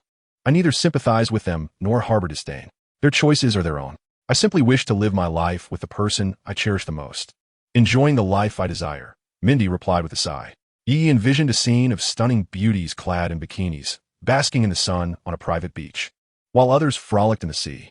He himself, donning sunglasses, lounged beneath an umbrella, surrounded by a bevy of lovely women, some offering him grapes, others serving exquisite Lafite wine. As a typical individual from Huaxia, he harbored no racial prejudice. His aesthetic preferences simply inclined towards familiar standards, indulging in gourmet delights, sipping fine wines, and being attended to by beautiful women. He contemplated a life of leisure and enjoyment. A most enviable existence indeed. Observing Yi Ye's expression, filled with dreams and happiness, Mindy felt a stir in her heart. Living each day with her beloved, engaging in cherished activities, such a life was something she yearned for deeply. If only she knew the fantastical scene playing out in Yi Ye's mind, she might have erupted in anger, wishing to confront him for what she perceived as a desecration of her pursuit of beauty. "Yi," Mindy gently nudged Yi, finally rousing him from his reverie. "What is the matter?" he asked, still bewildered. After practicing the three-body pillar technique, the little girl was feeling quite famished. "Shall we order takeout?" Yi contemplated briefly before suggesting. "Sure." Mindy smiled, placing her tiny hand in front of Yi. "What do you mean?" Yi furrowed his brow. "Money. I'm completely out and forgot to ask Dad for more, so you'll have to pay." The little girl shrugged. Yi patted his pockets, revealing a look of regret. "I don't have any money either." "Then what shall we do?" The little girl threw up her hands. "Do you have any biscuits or something at home to tide you over?" Yi proposed. "I just finished those," she replied expressionlessly. "How about instant noodles?" "Those are all gone too." "Well, perhaps we should just endure it." Despite the murderous glare emanating from the little girl's eyes, Yi wisely swallowed his words. "Yi, didn't you used to cook? Why not prepare a meal for us? I remember your cooking was quite delicious." Mindy suddenly chimed in. "Me? Cook?" Yi exclaimed, pointing at himself in disbelief. "Yes." Mindy smiled, though her expression radiated an ominous aura. If Yi refused, she might resort to violence. Yi felt a surge of helplessness. The seemingly sweet little girl had transformed into a menacing figure in an instant. It was a waste of his earlier gentleness. "All right, I'll cook, but I haven't done it in ages, so I can't guarantee the taste." Yi relented. "That is better than going hungry." The little girl eagerly urged him toward the kitchen. "Hurry, hurry. I'm starving." All right. I've already agreed. I'll run off." "No need to be so hasty," Yi said, turning his head to look at her with a pained expression. He was internally distraught. When had he ever cooked for himself? Chapter 12. The Kiss from the Little Girl. Yi, who was accustomed to having meals served to him, had never prepared food with his own hands. Today marked his first foray into cooking. However, with the little girl gleefully brandishing a kitchen knife beside him, he felt compelled to press on. What if she became displeased and accidentally harmed him? That would spell disaster. After finishing the meal, 4 dishes were laid out on the table: scrambled eggs with tomatoes, beef stew with potatoes, vegetable salad, and spinach egg soup, 4 homestyle dishes. Given that it was his first attempt, Yi hesitated to taste his own cooking, uncertain of his culinary skills. Really? Yi was astonished. Could it be that he possessed a hidden talent for cooking? After sampling his own dishes, he found them quite satisfactory. While they might not compare to restaurant fare, they were certainly commendable as home-cooked meals. Although he had never handled kitchenware before, the original Yi must have possessed some culinary ability that remained innate. Yi, it's been so long since I've had your cooking since that incident, Mindy remarked. That incident? What incident? Could it be that the accident involving Yi's parents is the cause of this? Yi found himself at a loss for how to express his emotions at that moment, so he merely averted his gaze and lowered his head slightly, avoiding Mindy's eyes. Instantly, Mindy's expression darkened, her once vibrant eyes dulled, and her demeanor turned dejected. During lunch, Yi attempted to engage Mindy in conversation once more, but she remained sullen, refusing to acknowledge him. Puzzled, Yi could not fathom where he had offended the young girl. The meal passed under the shadow of her gloomy countenance. 2 days swiftly elapsed, and Yi realized he could not linger indefinitely at Mindy's home. He needed to earn his own tuition. However, motivated by a desire to draw closer to Mindy, and primarily to enhance his own abilities, he only stayed at her house during the weekends, while spending the rest of his time working part-time. His schedule consisted of 4 hours in the morning, 4 hours in the afternoon, and evenings spent training alongside Mindy under Damon McClarty's guidance. To justify his presence and partake in meals, Yi approached the training with a seriousness and fervor that surpassed even Mindy's, earning the admiration of Damon McClarty, who hardly considered the mundane matter of food. Yet, since that fateful noon, Mindy had treated him with indifference, far more severe than the disdain she had initially shown. No matter how Yi tried to amuse her, she remained unresponsive. No matter how he provoked her, she refrained from expressing anger toward him. Even Damon McClarty sensed something was amiss with Mindy. However, being a child, her sulking was somewhat understandable. While he cherished her dearly, Yi was also the orphan of an old friend, and he chose to remain uninvolved. Yet, Yi was left bewildered as to where he had displeased the young girl. Was it possible that the meal had not tasted as it once did, leading to her discontent? He could not comprehend it. Mindy's eagle claw style employed the characteristics of the eagle's grasp, delivering swift and fierce strikes. With hands that dove and flipped as if executing slicing palms, the technique transitioned from punches to palm strikes, targeting the solar plexus. The posture required a lifted neck, bracing against pressure, poised for engagement with an upward gaze. The side-turned shoulders directed force to the extremities with a downward thrust of the tailbone, reminiscent of an eagle seizing a rabbit. Careful attention was necessary to distribute strength evenly on all sides, avoiding any forward lean. Yi demonstrated the essential techniques of Xingyi Quan to Mindy repeatedly, without reservation. Although Mindy had ceased to converse with him, she did not reject the teachings he offered. Instead, she dedicated herself earnestly to her training. Whenever she encountered confusion, she would inquire of Yi, albeit with a somewhat cold tone. Damon McClarty observed Yi imparting the art of Xingyi Quan to Mindy and did not object. He recognized the grandeur of this martial art, knowing that with continued practice, Mindy would only grow stronger. After hearing from Yi about Mindy's internal injuries, he became concerned for his daughter and took the initiative to research this matter, as well as the renown of Yi's Xingyi Quan. Subsequently, he managed to carve out significant time in Mindy's original training regimen to allow her to study Xingyi Quan under Yi's guidance. He is, after all, a father who cherishes his beloved daughter deeply and would undoubtedly be loath to witness Mindy suffering from the torments of illness in her twilight years. Although Mindy herself remains oblivious to the hidden injuries that Yi speaks of, she diligently practices Xingyi Quan. Aside from this, the little girl has not initiated any further conversation with Yi. While Yi teaches her the martial art, she can distinctly perceive his prowess advancing at an astonishing rate.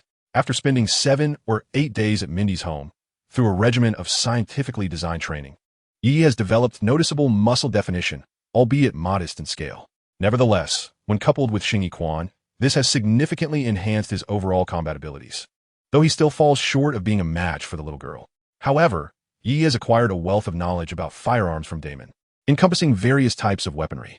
Perhaps due to Damon's previous career as a police officer, his home is stocked with an array of firearms and ample ammunition, sufficient for both Mindy and Yi to squander throughout the day. Yi suspects that Damon has a connection to a black market arms trade. Otherwise, how could there be such a surplus of bullets for their practice? Perhaps Yi possesses an innate talent for firearms, as his accuracy has swiftly improved. Though his experience with guns is still brief, and he cannot yet be classified as a sharpshooter, he has reached a level comparable to that of a novice police officer. As night drapes the world in inky darkness, New York City, ablaze with vibrant lights, appears to lack the essence of night altogether. Bustling avenues and towering edifices fill the city with a cacophony of sounds. Beneath the shroud of the darkened sky, Yi's humble abode is enveloped in silence, shrouded in impenetrable darkness. Not a single sound disrupts the tranquility. Yi is the type of person who falls into a deep slumber, oblivious to the gentle creak of his locked door as it is quietly pushed open. A petite girl with short purple hair, clad in an eye mask, stealthily enters his room. The sleeping Yi, curled up and looking far cuter than during the day, resembles a little kitten. The girl smiles, seemingly delighted to witness Yi's adorable sleeping form once again. She cautiously approaches his bedside, gazing at him for a while before leaning in and softly kissing his lips.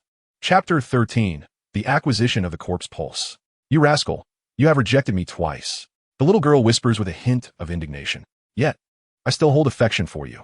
Nothing you say can alter that. She continues, her voice tinged with a touch of frustration, though her resolve remains unyielding. After adjusting her emotions slightly, she speaks again in a hushed tone. Tonight, my father and I are set to assassinate the notorious boss Frank. That scoundrel is the mastermind behind my mother's death, and my father has been investigating him for quite some time. Due to my father's past actions as a police officer, he has harbored a grudge and orchestrated the murder of my mother. Thus, tonight, my father and I shall avenge her. Afterward, I will continue my journey as a superhero. When I grow up, I shall confess my feelings to you as well. By then, you shall no longer disdain my youth. With a hint of melancholy in her voice, the little girl wrinkled her delicate nose in distress. She rambled on, her words flowing rapidly yet softly, while Yi, who was soundly asleep like a log, heard not a single word. The little girl was aware of Yi's deep slumber, so she candidly shared her innermost thoughts before his tranquil visage. After 5 minutes, despite her reluctance to part, she summoned her self-control and bestowed a gentle kiss upon Yi before exiting his room. The moment she departed, Yi opened his eyes. Although he had been sleeping soundly, the kiss stirred him awake, accompanied by the system's voice reverberating in his mind. Ding! Mission: the soul of a lowly enthusiast. Mission reward: bloodline limit, corpse bone pulse. Mission status: completed.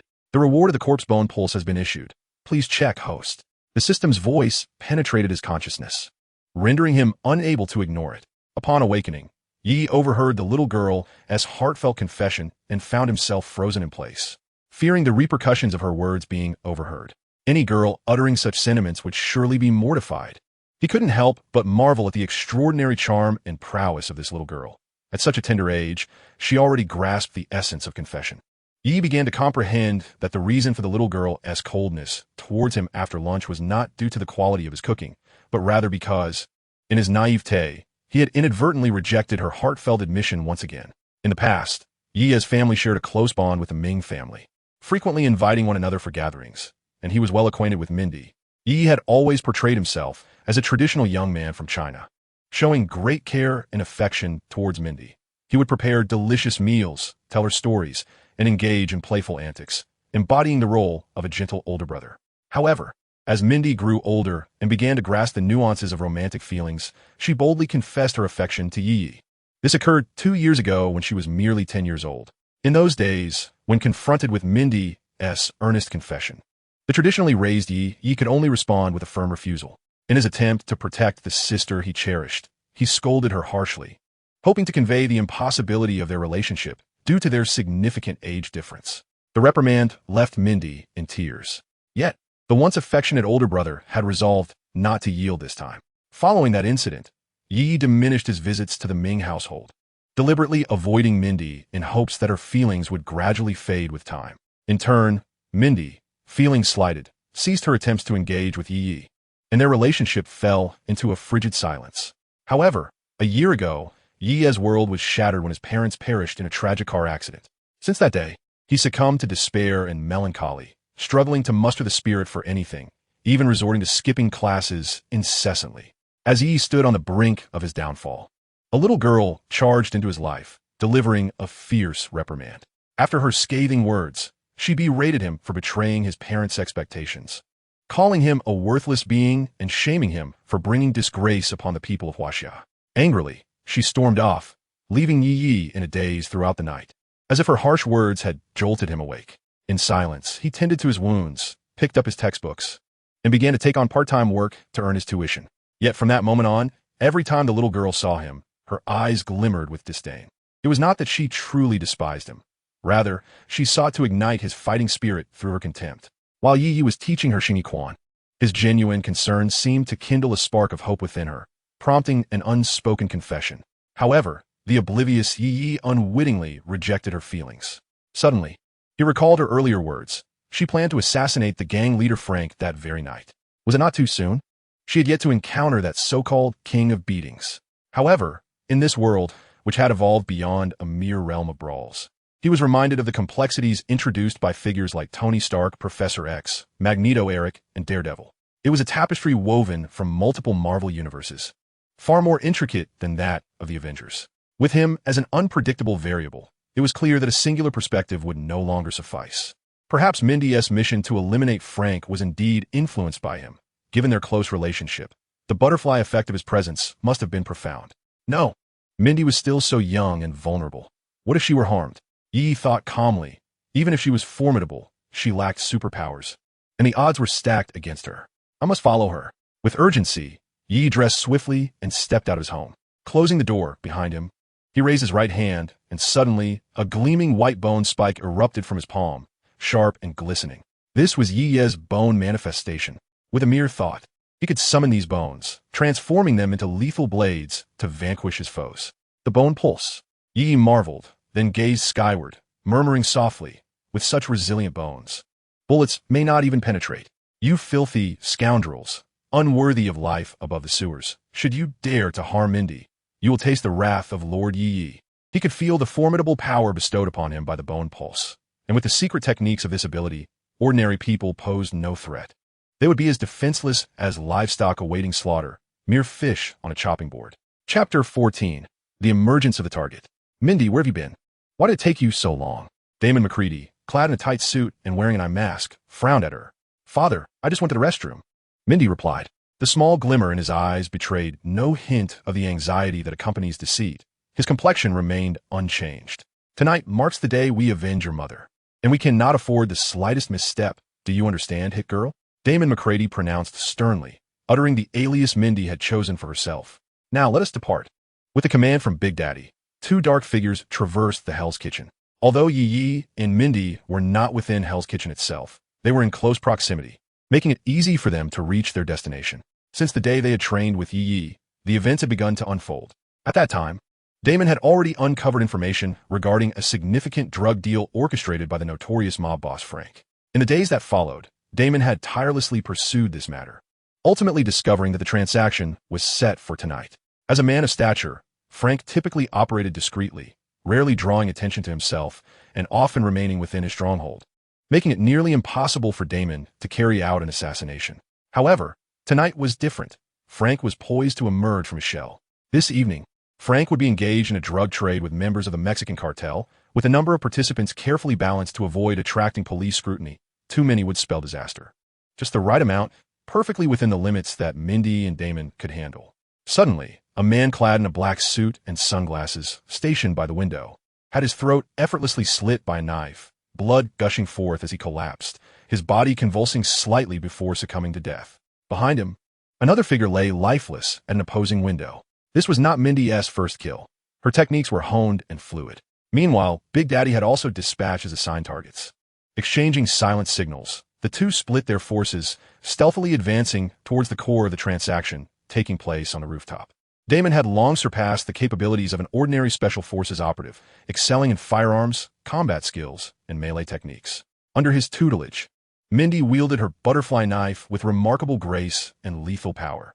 In a remarkably short span, they had infiltrated the inner sanctum of the transaction, showcasing their formidable prowess. The atmosphere was eerily quiet, but the silence, paradoxically, caught the attention of the lookout stationed on the rooftop of the decrepit building. Henry, do you have any updates over there?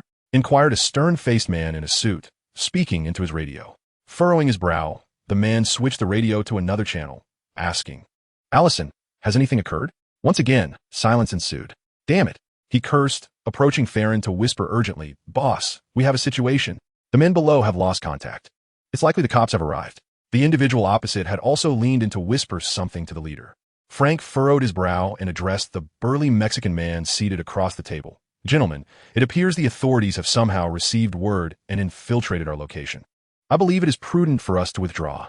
The enraged Mexican, with a fist that slammed against the table, declared vehemently, "Those damned officers. One day, I shall crush their very essence." However, given their limited numbers, a direct confrontation would surely spell disaster against the authorities, and despite their fury, retreat was the only viable option. Both factions began to withdraw in an orderly fashion, having strategically chosen this derelict building for their dealings. Knowing well they had prepared an escape route. Bang! Mindy ducked behind a wall, narrowly avoiding several bullets, and swiftly turned to return fire. Bang! Bang! 2 shots rang out, claiming the lives of 2 adversaries, allowing Mindy to advance swiftly past them, intent on ascending the stairs. Suddenly, an individual burst forth from the staircase. Mindy's gaze sharpened, and with a flick of her wrist, her gleaming throwing knife found its mark, piercing the assailant's arm. With a powerful tug, she yanked the enemy's handgun beneath his chin, delivering a fatal blow. On the other side, Old Daddy was equally swift. As Mindy and Old Daddy carved their way through the chaos, they finally reached the rooftop, only to discover that Frank had already vanished, leaving behind a grim-faced man awaiting them. Bullseye never misses. The man stood by the window, his pearly white teeth glinting ominously, his eyes alight with a murderous fervor, casually toying with a deck of cards. His long coat dragged on the floor, and a distinctive scar marred his forehead. Bullseye! Both Mindy and Old Daddy exclaimed in unison, a chill coursing through the air. During the transaction, both parties had left an escape route. A lift at the center of the derelict building led directly to the basement, allowing Frank and the Mexican gang to slip away effortlessly. Initially, Mindy and Old Daddy's intrusion was mistaken for police intervention, but as the tension heightened, they recognized their true identity. 2 figures akin to a superhero, reminiscent of the Night Devil. This revelation incensed Frank, for these individuals had caused him monthly losses of at least hundreds of thousands of dollars worth of goods, becoming thorns in his side. To bolster his security, he had summoned Bullseye, an infamous assassin renowned for his lethal precision. Bullseye was the chief assassin for the notorious crime lord Kingpin in New York, a figure of considerable renown within the underworld. He possessed an innate talent for throwing, able to hurl any object with remarkable accuracy towards its target. He could slice through a throat with a playing card or kill a man from 100 yards away with a mere toothpick, truly terrifying. Additionally, he was a skilled martial artist and an expert marksman with both conventional and melee weapons, endowed with superior physicality, agility, stamina, speed, and reflexes. It can be said that Mindy and Big Daddy have encountered a true adversary this time. A misstep could lead to their demise at the hands of the marksman, who never misses. This assertion is not mere bravado, but rather a mantra forged through the marksman's relentless journey of destruction. Chapter 15. A Reunion with the Night Devil. Goodness, how can Mindy and Damon McCready run so swiftly? How am I to find them now? After trailing Mindy and Damon for quite some time, Yi suddenly realized that he had lost their trail. His tracking skills, having just begun to develop alongside Mindy and Damon, were far from proficient, resulting in his failure to keep up. What the predicament? He intended to assist Mindy, yet he had lost sight of her entirely. What now? Yi glanced around the dim surroundings, now within Hell's Kitchen, where the buildings were relatively intact but undeniably aged. During the night in Hell's Kitchen, few dared to roam the streets due to the chaos, fearing they might inadvertently become entangled in gang conflicts. Of course, if Yi wished to stroll through the chilly streets, he could certainly do so. Suddenly, a gunshot rang out from the southeast. Although he possessed the ability of bone sensing, Yi was not one to meddle in affairs that did not concern him. His first instinct was to evade the commotion. But after a moment's hesitation, he recalled that Mindy and Damon were engaged in battle with Frank, one of the gang leaders of Hell's Kitchen. Could it be them? With thoughts of Mindy in mind, Yi stealthily advanced. A figure clad in a dark red bodysuit, complete with a hood and adorned with throwing knives and a baton, was locked in combat with a group of men in black. The gunfire was emanating from these dark-clad individuals. Anyone familiar with Hell's Kitchen would recognize the one in the dark red suit as Daredevil, Matt Murdock. Hidden, Yi observed the fierce struggle. The men in black suits wielded handguns, yet Matt's heightened senses and incredible agility allowed him to evade every bullet. Conversely, each throwing knife in his possession found its mark. The combat unfolded in close quarters, utilizing cars as shields against the gunfire from the gang members, with Matt relying predominantly on his baton for defense. Yi noted that the baton Matt wielded now bore little resemblance to the white cane he used during the day, likely to prevent others from discerning his true identity. With rapid movements, Matt struck at the gang members' wrists, disarming them effortlessly and delivering devastating blows. Among the chaos, 2 cars stood still, and as Yi pondered why they did not flee, but instead chose to confront Matt head-on, he began to grasp the dynamics of the battlefield. The reason for the halted vehicle was revealed to Yi by the lifeless body sprawled within. It was due to Matt's swift throw of a dagger that pierced the unconventional window, striking the driver's throat. Daredevil, a staunch advocate of the philosophy that violence begets violence, is not one to exhibit mercy. These gangsters, highly trained and elite members of their underworld, could hardly be presumed innocent, and thus, Matt showed no mercy in his assault, delivering lethal blows from the outset. This skirmish unfolded within a residential area, even under the cover of night. The gunfire from the gangsters was potent enough to rouse the deepest of sleepers. Yet, the residents of Hell's Kitchen had long acclimatized to such gang confrontations. They had witnessed not just skirmishes involving a mere dozen, but also battles involving hundreds, rendering them unperturbed by the chaos. However, gang warfare adheres to its own set of rules. Indiscriminate slaughter of innocents is never tolerated, for even in the most tumultuous of environments.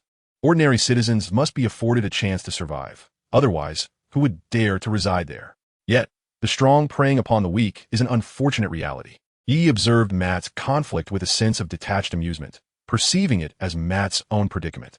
He felt no obligation to intervene, especially after the old rogue had recently put him in a bind, forcing him to seek refuge and meals at Mindy's place. If circumstances permitted, Yi would have relished the sight of the gang members delivering a thorough beating to Matt. Simultaneously, Yi's gaze lingered enviously on the baton in Daredevil's grasp. It was the coveted item that the damned system demanded for a quest. Securing it would not only spare him from undergoing a distasteful gender reassignment surgery, but also grant him possession of a magical phone. In terms of practicality, Yi believed the value of that magical phone far exceeded the benefits of the bone pulse he had recently acquired. However, while Frank's subordinates were indeed elite within the gang hierarchy, they remained mere mortals.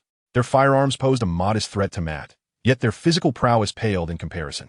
With Matt's heightened senses, evading bullets was a trivial task, rendering this engagement an unbalanced massacre rather than a fair fight. Matt swiftly dispatched a dozen adversaries, surveying the desolate vehicles and the fallen bodies with a clenched fist that struck the axle, causing the car to tremble as he bellowed in frustration. He got away again. In the midst of Matt's ire, a youthful voice suddenly broke through from behind him. "Mr. Matt, what unpleasantness have you encountered? Share it with me, and let me be entertained." A lightning-fast baton swung toward Yi, slicing through the air with lethal precision. Initially, Yi merely intended to jest at Matt's expense, but he was unprepared for Matt's merciless retaliation. Instinctively, he raised his hand to deflect the strike. Had Yi not recently acquired the bone pulse, he firmly believed that Daredevil's blow would have shattered his bones. Fortunately, he had just obtained the bone pulse. With a resounding thud, the impact echoed. "Is it you?" came Matt's incredulous voice. Through Matt's perception, it was abundantly clear that the young man before him was none other than the mysterious figure who had sought his cane just days prior. In truth, Matt had sensed the stealthy approach of someone behind him, and although the footsteps were faint, his heightened senses were far from mere embellishments. As Chapter 16 unfolds, titled Astonishing Revelation, had Yi's approach not been so lewd, Matt would not have resorted to such severe measures. He had initially thought he was confronting a hidden gangster in the dead of night, in a place devoid of life. After purging the gangsters, a shadowy figure had emerged unexpectedly from behind, appearing all too much like an assailant. How could Matt have anticipated that the person lurking behind him was, in fact, Yi? "Damn you!" Yi shouted, desperately flailing his right arm and hopping in agony. However, Matt could sense that his strike had not fully connected. Something had evidently mitigated the force of his cane against Yi's arm. The pain was indeed palpable for Yi. Although the bone pulse was present, Matt's strike had not inflicted significant harm. Practically none at all, but it still hurt. Had Yi not been caught off guard by Matt's sudden assault, he would not have even felt the sting of the blow, as he had preemptively enveloped his arm with the bone pulse. "What are you doing here? And what is that in your arm that could withstand my strike?" Matt inquired, a look of confusion crossing his face. Yi offered no further words, seizing Matt by the chest and growling, "You scoundrel, last time you led me astray, leaving me to subsist on instant noodles for days. I came to greet you with good intentions, and yet you dare to attack me?" Matt attempted to struggle free, but quickly realized that Yi possessed considerable strength. He found himself unable to break free. At that moment, Matt understood that Yi's power had significantly increased since their last encounter. Relinquishing his attempt to escape Yi's grip, he shrugged innocently, saying, "Sir, it was you who summoned me last time, was it not? And you were the one who stealthily approached me. I thought you were merely a remnant of those gangsters." With Matt's perceptive abilities, he could deduce Yi's economic status from the cheap clothes he wore, recognizing that his abrupt departure without settling the bill was a ploy to ensnare Yi. After all, who could blame this young man for threatening him without cause? Although, as a renowned attorney, it was customary for those who summoned him to cover the expenses had Yi not issued a threat. Matt would have willingly paid for a couple of cups of coffee for a lost youth. "I don't care. You have severely harmed my fragile body and delicate spirit, and compensation is required. How about this? I shall take your Billy as restitution, and in my boundless mercy, I shall forgive you." As he spoke, the audacious Yi's eyes gleamed with excitement as he lunged for Matt's Billy with remarkable speed. A wry smile crept onto Matt's lips as he reversed the position of his Billy, executing an upward sweep. The cane's sharp tip glinted ominously, compelling Yi to evade its edge and release his hold on Matt, retreating several steps. Yi was not afraid. Instead, his eyes sparkled with excitement as he regarded Matt. He assumed the stance of Zingyikwen, his feet interlacing, his body slightly leaning forward, poised to strike at any moment. "Hold on, young one. I am currently preoccupied with pressing matters. If you wish to contest my Billy, we can arrange a time for battle, but not now." With his heightened senses, Daredevil could perceive that Yi's strength was anything but ordinary at that moment. If they were to engage, it would likely lead to a protracted struggle. Did you not already deal with those riffraff? What pressing matters remain? Yi clearly doubted Matt's words, interpreting them as mere excuses to evade combat. "Listen, I am here tonight to confront one of the titans of Hell's Kitchen, Frank. My intention was to lie in wait until they completed their transaction, striking as they attempted to depart. However, for reasons unknown, two individuals intervened, alerting them prematurely, resulting in the current predicament," Matt explained with a slight sigh. Frank and Farron were both formidable figures in Hell's Kitchen, and these crime lords were acutely aware of the many who sought their demise, seldom venturing out of their shells. Opportunities to eliminate them were exceedingly rare. When the villains concluded their dealings and secured their profits, their vigilance typically waned to a considerable degree, making an attack at that juncture far more effective than one initiated during negotiations. This distinction highlighted the difference between the seasoned superhero Daredevil and the newly minted hero, Big Daddy. Initially, I sensed Bullseye accompanying Frank. I have crossed paths with him before. His maniacal aura is unmistakable. However, Bullseye did not reemerge, likely preoccupied with thwarting the two intruders at their drug transaction site. While I cannot ascertain their capabilities, I suspect Bullseye is not easily vanquished, which means they might be in peril, Matt said earnestly, gazing at Yi. "Goodness," Yi exclaimed, staring at Matt in shock. "Are you saying Bullseye is engaged in battle with the two pursuing Frank?"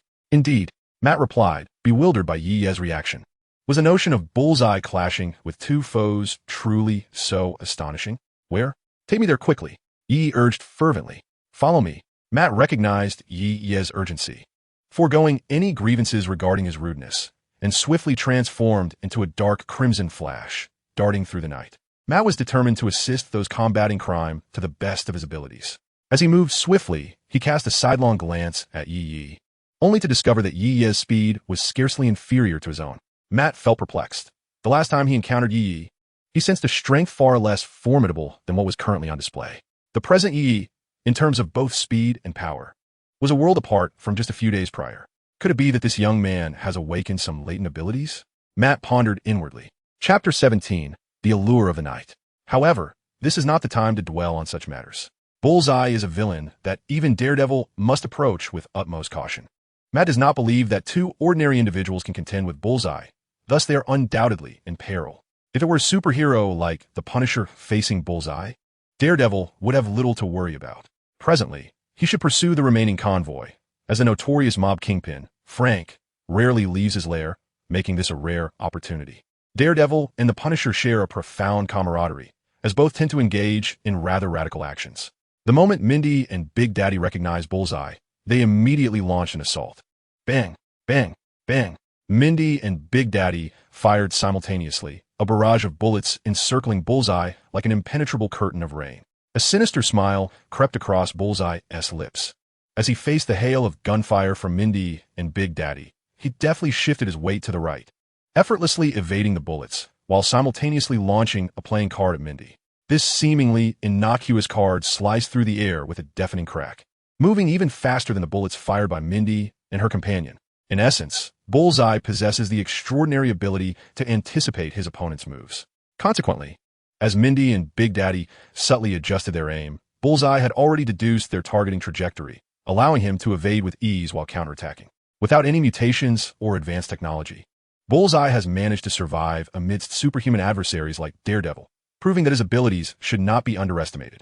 Mindy and Big Daddy were taken aback by Bullseye's fierce retaliation. However, they were well aware of his infamous reputation in the underworld, which had prepared them for the onslaught of his lethal playing cards. With a swift roll on the ground, they narrowly escaped Bullseye's attack. Their training was far from negligible, although their reflexes may not rival Bullseye's.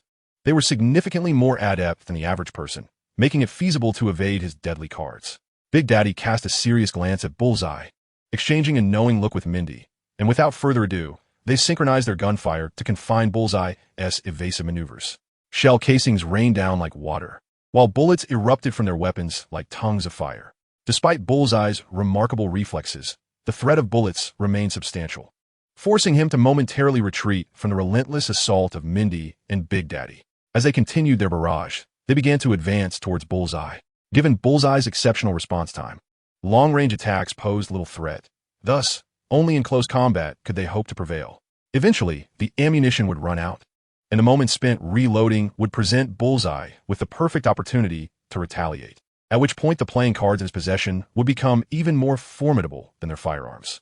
They had to engage in close quarters, combining their strength to overwhelm Bullseye.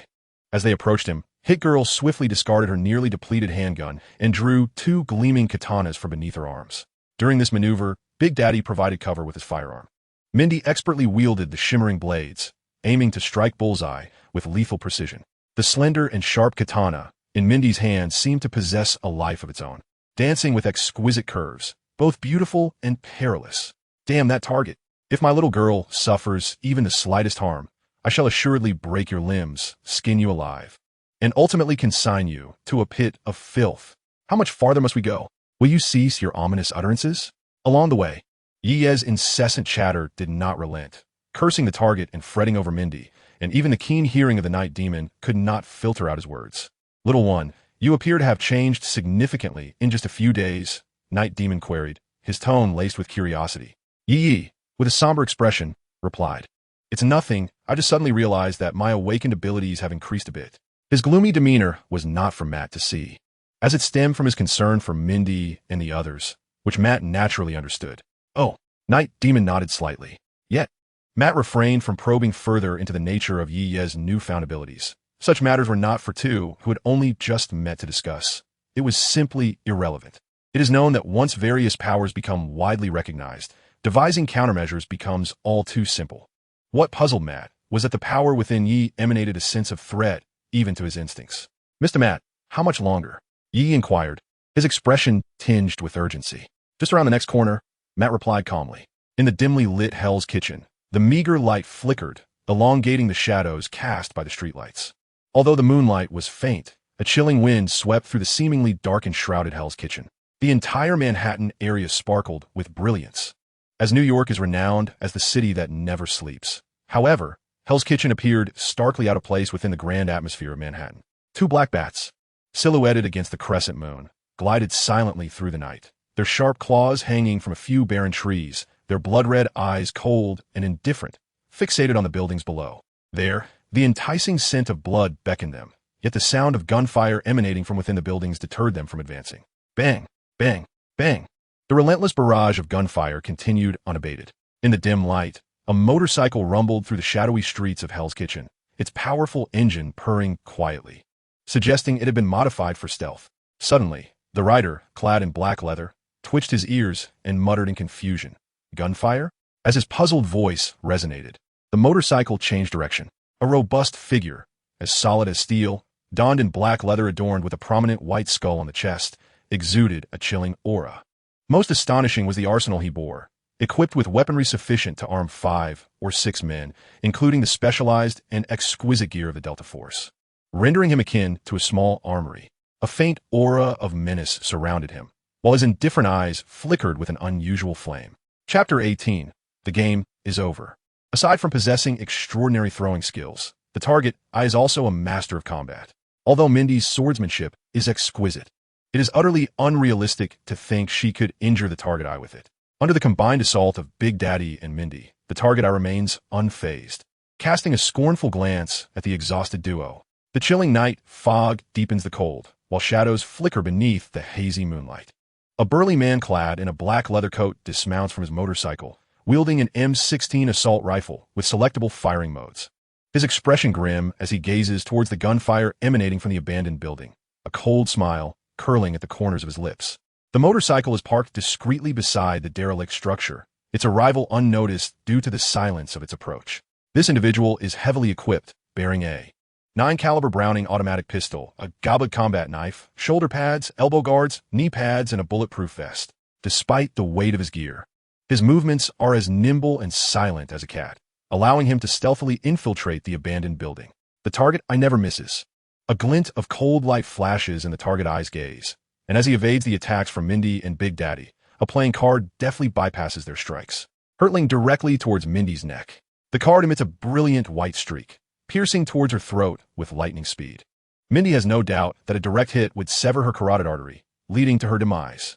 Unfortunately for her, both of her swords are aimed at the target eye, her strength spent and her new vigor yet to manifest, rendering her unable to evade this lethal strike, leaving her in horror as the card inches closer. Despair flickers in Mindy's beautiful eyes. The target eye's assault is simply too swift.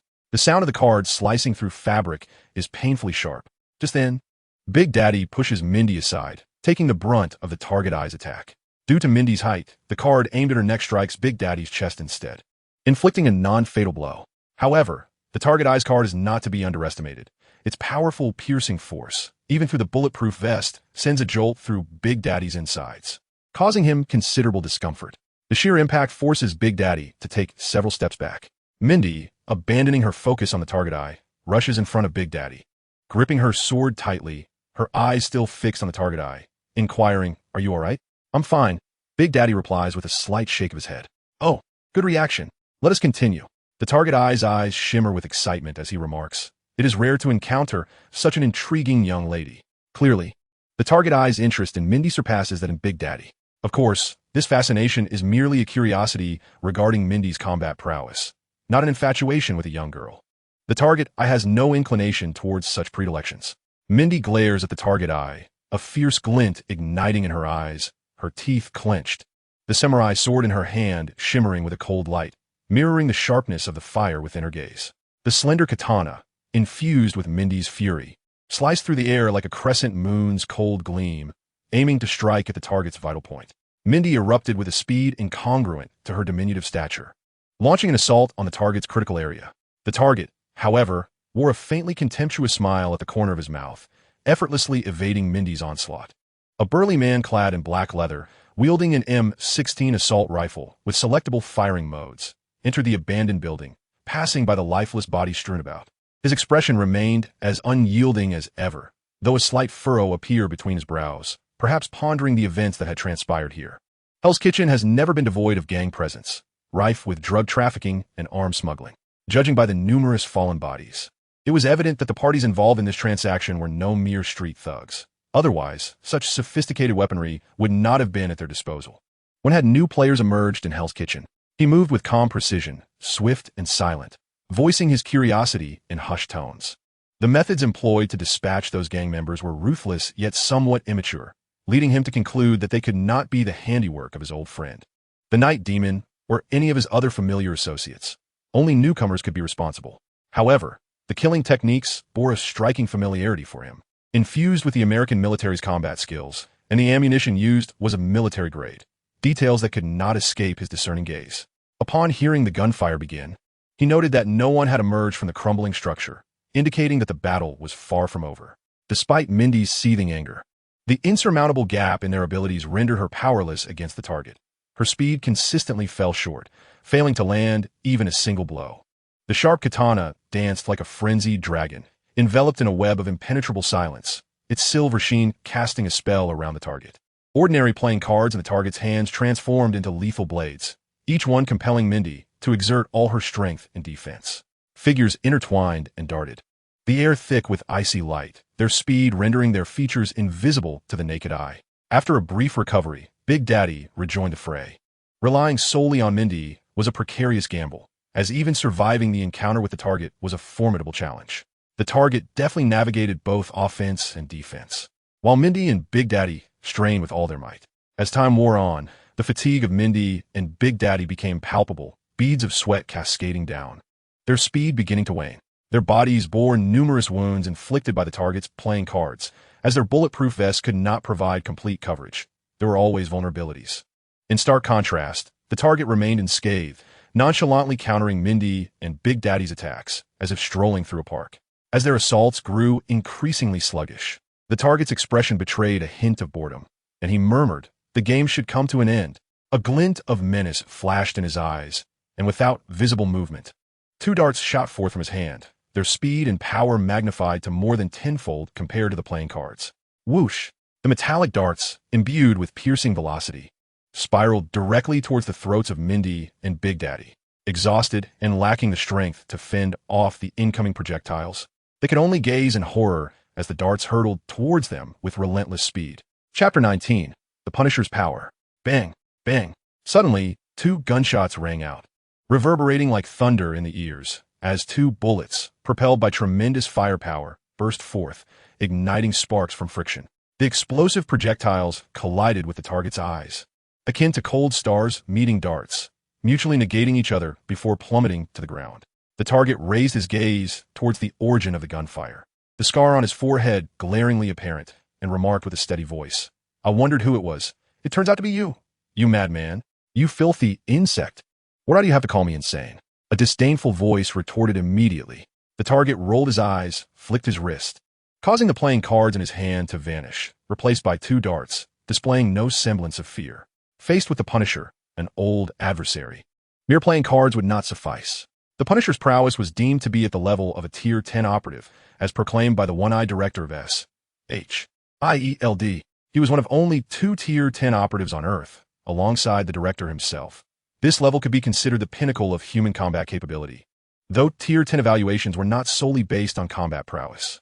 The Punisher possessed no superhuman abilities, yet he was well-versed in various special operation tactics, both for individual and team scenarios. He underwent rigorous training in the United States Marine Corps, encompassing combat, hand-to-hand fighting, marksmanship, underwater operations, coercion, and intelligence gathering.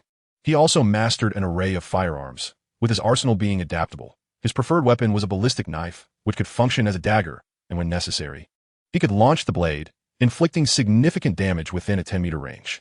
In essence, among the elite humans devoid of superpowers, the Punisher's capabilities stood at the zenith, while the target was also one of those without any extraordinary abilities. The target and the Punisher had a long-standing rivalry. As a dark hero, the Punisher was matched against the target, the foremost assassin under Kingpin, the underground overlord of New York and indeed the entire United States. They had clashed numerous times, yet neither could claim a definitive advantage over the other.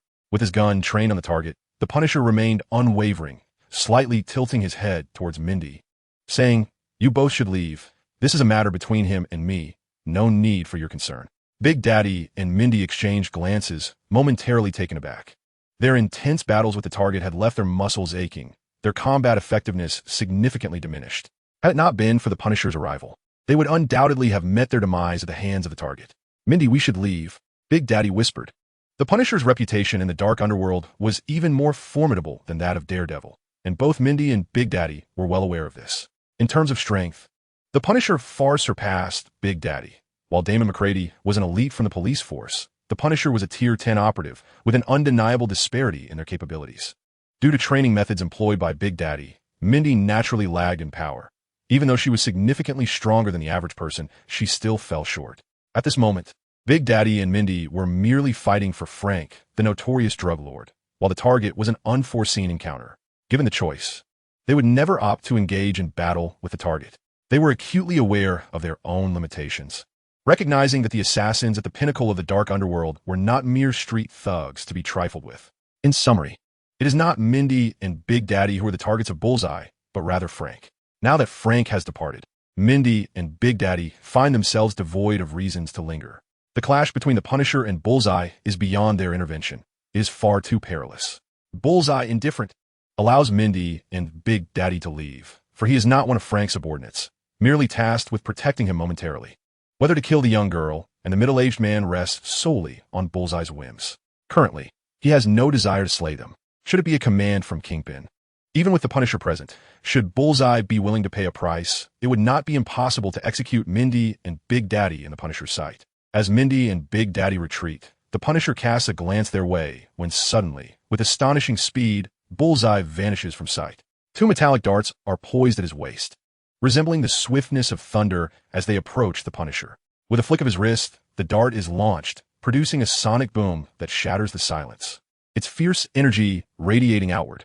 The force of the metal dart far surpasses that of a mere playing card, the card being thin and lightweight. Cannot compare to the explosive impact of a heavy metal dart. The weight endows the dart with sufficient potential energy and power, compelling the Punisher to regard Bullseye's assault with utmost seriousness. Faced with this thunderous strike, although the Punisher's expression is grave, he is not overtly surprised. He steadies his M16 rifle and unleashes a barrage of bullets towards Bullseye, the violent hail of gunfire forcing Bullseye to take evasive action.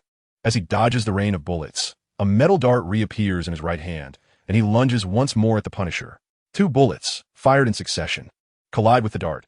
However, due to its remarkable quality and the force Bullseye exerts, the dart pierces through the bullets, undeterred, and continues its deadly trajectory towards the Punisher. Abandoning his M16 rifle, a Go-Bird combat knife materializes in his grasp. The Punisher, a seasoned veteran of combat, realizes that Bullseye will likely exploit his evasion to close the distance, rendering his long-range rifle ineffective. A close combat weapon is decidedly the best choice. The Punisher is equipped like a small armory, with the Go-Bird knife being his favorite instrument for melee engagements. With a cold snort, he fearlessly confronts Bullseye, confident in his formidable close-quarter combat skills. After all, what defines a top-tier agent if not mastery of cold weaponry? Mindy and Big Daddy remain uninvolved in the confrontation between the Punisher and Bullseye, for the chaotic exchange of figures deters them even from contemplating a sneak attack on Bullseye. Fearing they might inadvertently harm the Punisher, they now comprehend that Bullseye, in their skirmish, had not exerted himself at all. As for the Punisher, they harbor no belief that he, having navigated the treacherous Hell's Kitchen for years, would easily fall to Bullseye's hand. Having departed from the abandoned building, Mindy and Big Daddy swiftly traversed through the darkness. Their stamina was waning, and should they encounter any formidable assassin, peril would surely ensue. As they rushed onward, two figures suddenly emerged ahead, moving with a speed that surpassed their own. The individuals in front appear to have sensed Mindy and Big Daddy's presence, and their pace began to slow. Chapter 20, Hit Girl and Daredevil. Exchanging a brief glance, Mindy and Big Daddy halted in their tracks, drawing their weapons and warily observing the newcomers. Mindy held her katana at her waist, its blade glinting faintly in the moonlight like distant stars. Mindy? A familiar voice resonated from the front, causing Mindy to pause in confusion, momentarily taken aback. As the figure approached and removed their mask, both Mindy and Big Daddy recognized the remarkably familiar face. Yeah? They exclaimed in disbelief simultaneously. Seeing Mindy unharmed, Yi finally breathed a sigh of relief. Meanwhile, Damon was disregarded by Yi. Due to his protective instinct towards Mindy, most of the injuries had been sustained by Damon. Yi had donned his mask early that morning, aspiring to be a superhero without courting trouble. He believed that even if one did not don a skin-tight suit like Daredevil or Spider-Man, wearing a mask was prudent when venturing out. Otherwise, retaliation from enemies could be dire. The revelation of Spider-Man's identity to Norman Osborn, the Green Goblin, had directly led to the tragic demise of his first love, Gwen. Yi wished to avoid the superhero path, yet also desired to remain free from misfortune. Thus, opting for a mask was the wisest choice. But Yi, how is it that you find yourself here? Mindy inquired with a frown, her tone decidedly accusatory rather than inquisitive. Yi scratched his head, glancing towards Daredevil. Matt Murdock. A sudden spark lit in his eyes as he pointed at Matt, declaring, "This gentleman insisted on taking me out to broaden my horizons, claiming that, given his age, he might soon meet his maker. Thus he wishes to groom me as his successor." Daredevil, Matt fell silent, unable to confess that following the death of his girlfriend, Elektra, he had gradually distanced himself from the embrace of the Almighty, no longer considering himself a faithful servant. Following Yi's gesture, Mindy's gaze fell upon Matt, clad in a dark red suit, his concealed eyes beneath the mask, and wielding what appeared to be an ordinary cane. "Are you Daredevil?" Mindy gasped in astonishment. Due to Daredevil's enigmatic nature, Many ordinary residents of Hell's Kitchen regarded him as a mere legend or tale. However, those with some degree of power, like Damon and Mindy, were well aware of his genuine existence. This is Mr. Matt Murdock, the most renowned blind lawyer in Hell's Kitchen. After his father was brutally murdered by thugs, Mr. Murdock vowed to avenge the innocent victims. By day, he is an ordinary lawyer in New York, but as night falls, he dons the red suit and transforms into Daredevil. With a reflex as swift as lightning and agility reminiscent of a soaring eagle or a sleek jaguar, he takes the law into his own hands, combating crime in the city and settling grievances that the courtroom cannot resolve, delivering justice where the law fails to reach. In just a few succinct statements, Yi unraveled Matt's secrets, leaving him in a state of disarray akin to a stampede of wild horses. Even the seasoned vigilante Daredevil found himself somewhat taken aback. He had not anticipated Yi's loquacity. If it were possible, Matt would have relished the opportunity to silence Yi. For the thought of allowing him to speak freely raised concerns about how long the secret of Hell's Kitchen's most renowned blind lawyer, the Guardian Daredevil, could remain concealed. Yet, this notion was fleeting. Though merciless towards criminals, Matt was not one to indiscriminately harm the innocent. Yi had not yet crossed the line in Matt's eyes, and he had not promised to keep the secret either. Unbeknownst to him, Yi had his own ulterior motives, wishing for Mindy and Big Daddy to uncover Matt's explosive secret. When the time came for assistance, could Matt truly deny their requests? It was a form of vengeance. Gritting his teeth, Matt shot a fierce glare at Yi, only to find that Yi did not even spare him a glance, seemingly indifferent to his ire. With a mix of frustration and a touch of elegance, he extended his hand to Mindy and said, "Hello, I am Matt Murdock." Outside of his dealings with criminals, Matt upheld a gentlemanly demeanor, especially towards someone as endearing as Mindy. "Hello, Mr. Murdock," the young girl stammered, her nerves evident as she hurriedly shook his hand. In an effort to cultivate Mindy's sense of right and wrong, Damon had introduced her to superhero comics at a young age, instilling in her a deep-seated aversion to evil. It could be said that aside from Captain America, the legendary Daredevil of Hell's Kitchen was the superhero Mindy knew the most about. At this moment, encountering Daredevil felt akin to a devoted fan meeting their idol, and she couldn't help but feel a rush of excitement, her demeanor slightly flustered. Clearing his throat, Yi noticed Mindy's unusual expression and inquired, "Mindy, how did you come to be here?" Her attention diverted from Matt. She furrowed her brow and replied, "Big Daddy and I were originally here to confront the notorious drug lord Frank, but he managed to escape. Furthermore, we encountered Bullseye, the deadliest assassin in Kingpin's employ, at Frank's drug deal." Indeed, Bullseye lived up to his reputation as Kingpin's top assassin. Even with Mindy and Matt teaming up, they were no match for him. Had they not ultimately run into the Punisher, it was likely that both Mindy and Matt would have met their demise at Bullseye's hands, Big Daddy lamented. "Yes, Mr. Punisher is currently locked in combat with Bullseye," Mindy affirmed with a nod. Upon hearing this, Matt felt no inclination to linger any longer and hurriedly made his way towards the abandoned building. He was not concerned about the Punisher's safety, but rather about Bullseye, the notorious first assassin under Kingpin and his old adversary. If today they could join forces to eliminate Bullseye, it would indeed be a cause for celebration. Moreover, Bullseye held a considerable grudge against him. "Mindy, Uncle Damon, should we go take a look?" Yi tentatively inquired. With the acquisition of the bone pulse, Yi felt confident, believing that Bullseye's throwing skills would be ineffective against him, unless his weapons were forged from adamantium or vibranium. Otherwise, the formidable bones of the bone pulse would not be easily penetrated by mere physical strikes. Yi now possessed sufficient strength to contend with Bullseye, who had previously bullied Mindy. He chuckled to himself, "I won't let him off so easily." Chapter 21, The Punisher's Bounty. Bullseye and the Punisher were evenly matched. Their confrontations had occurred more than once or twice, and they were well aware of each other's capabilities. It was evident that a brief skirmish would not determine a victor. During their intense clash, both sustained injuries, yet they maintained a precarious balance. If circumstances did not shift, the battle would ultimately conclude with Bullseye growing bored and retreating. Bullseye was a hired assassin, not a battle fanatic. He generally refrained from engaging in endeavors without profit. The Punisher, however, harbored a deep-seated hatred for evil and sought to eliminate Bullseye for his reckless killings, making it highly unrealistic to expect the Punisher to withdraw willingly. Yet, the sudden arrival of Daredevil disrupted the equilibrium between the Punisher and Bullseye. Bullseye's pupils constricted as he delivered a powerful punch that sent the Punisher staggering back several steps, prompting Bullseye to retreat swiftly. He was well aware of the contingency plans left by the drug lord Frank. After Bullseye's escape, Daredevil, Matt pursued him without hesitation. Mr. Punisher, why don't you follow Mr. Matt and chase after him? A melodic child's voice rang out in the room as Mindy and the others entered.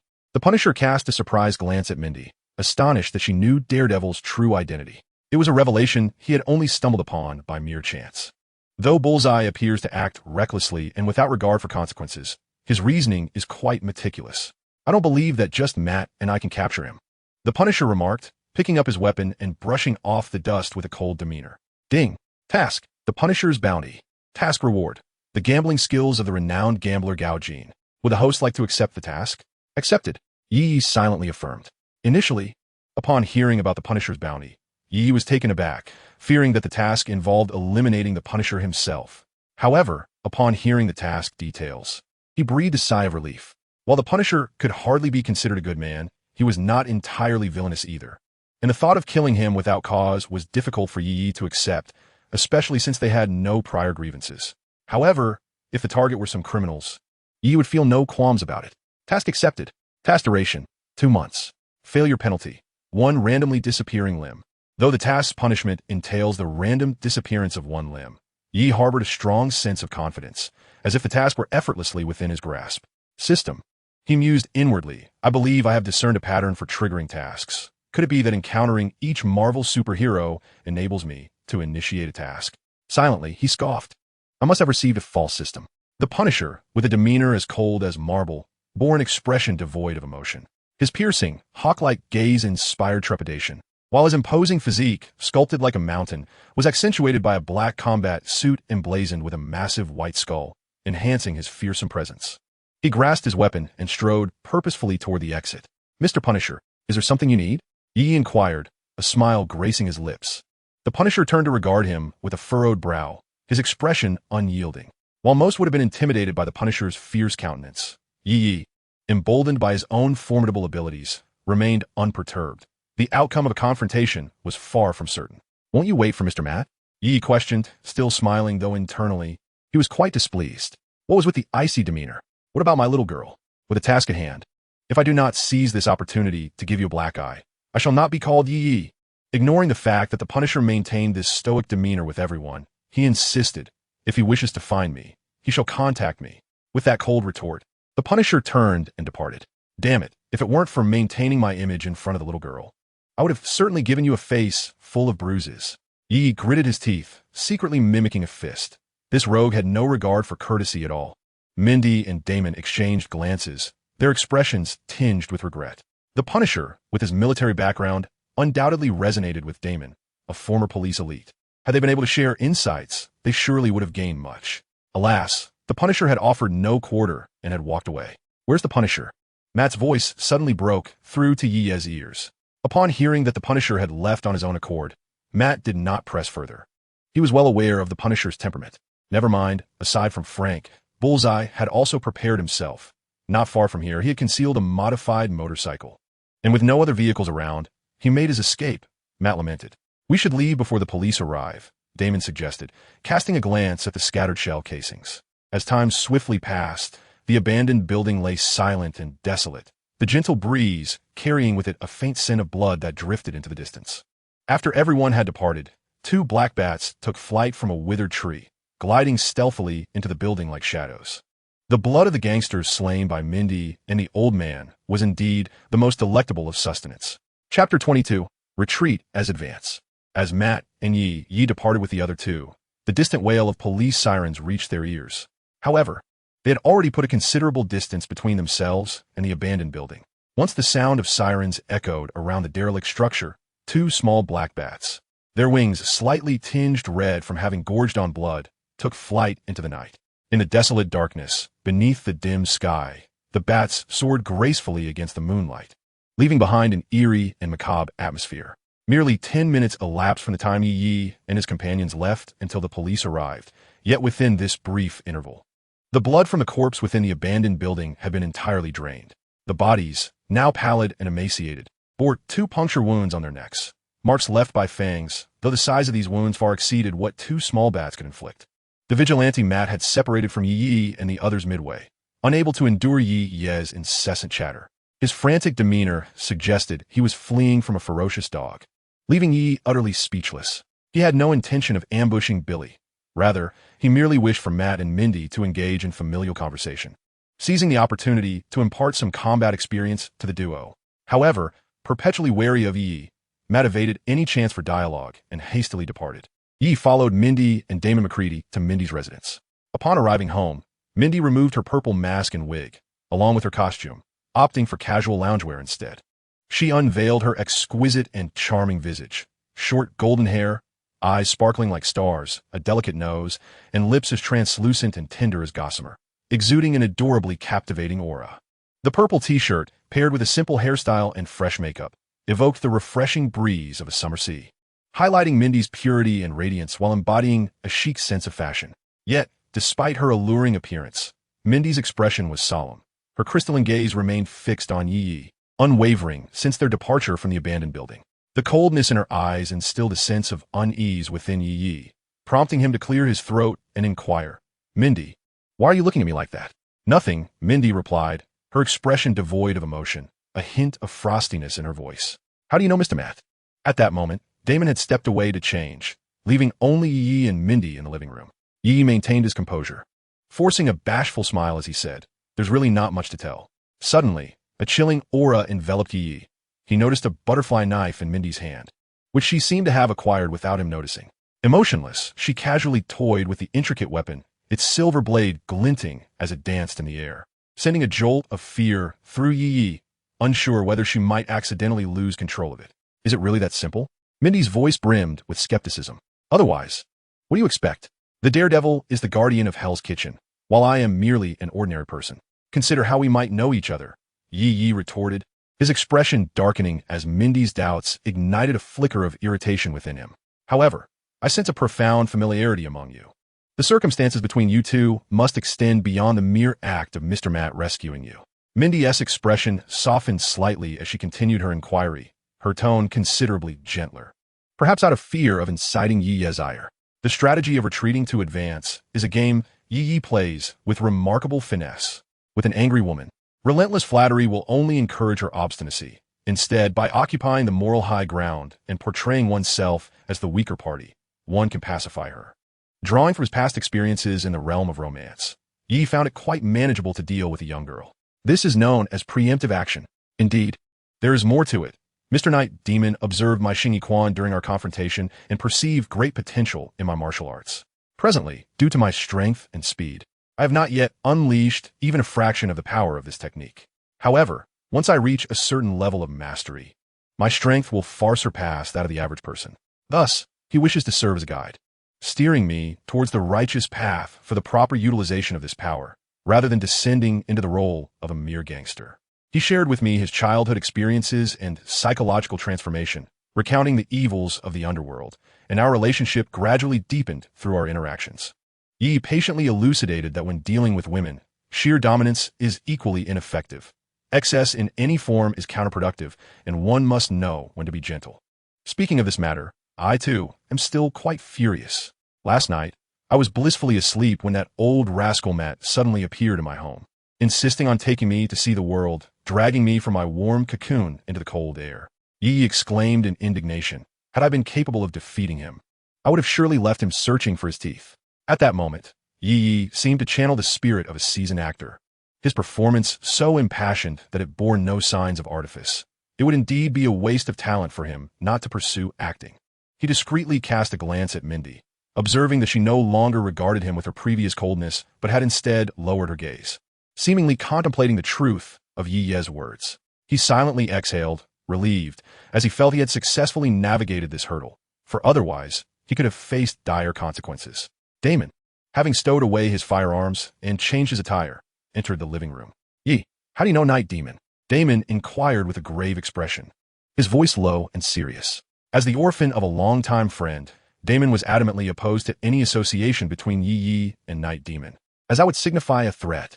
In Damon's eyes, Yi appeared far too vulnerable. His modest accomplishments in Xingyi Quan were insufficient to confront evil. Chapter 23. The Secret Art of Bone and Flesh.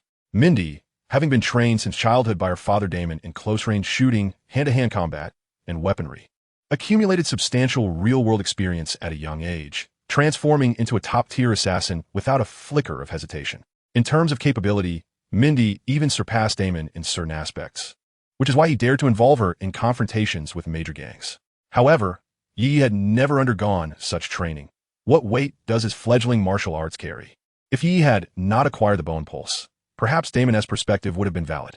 However, once Yi obtained the bone pulse, everything transformed. His strength now is undoubtedly on par with that of Daredevil.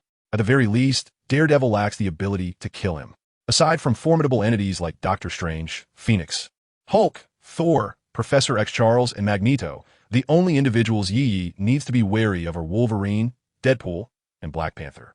Although the bone pulse is powerful, Yi estimates that it would still be unable to withstand weapons forged from adamantium and vibranium, thus posing a lethal threat from Wolverine, Deadpool, and Black Panther.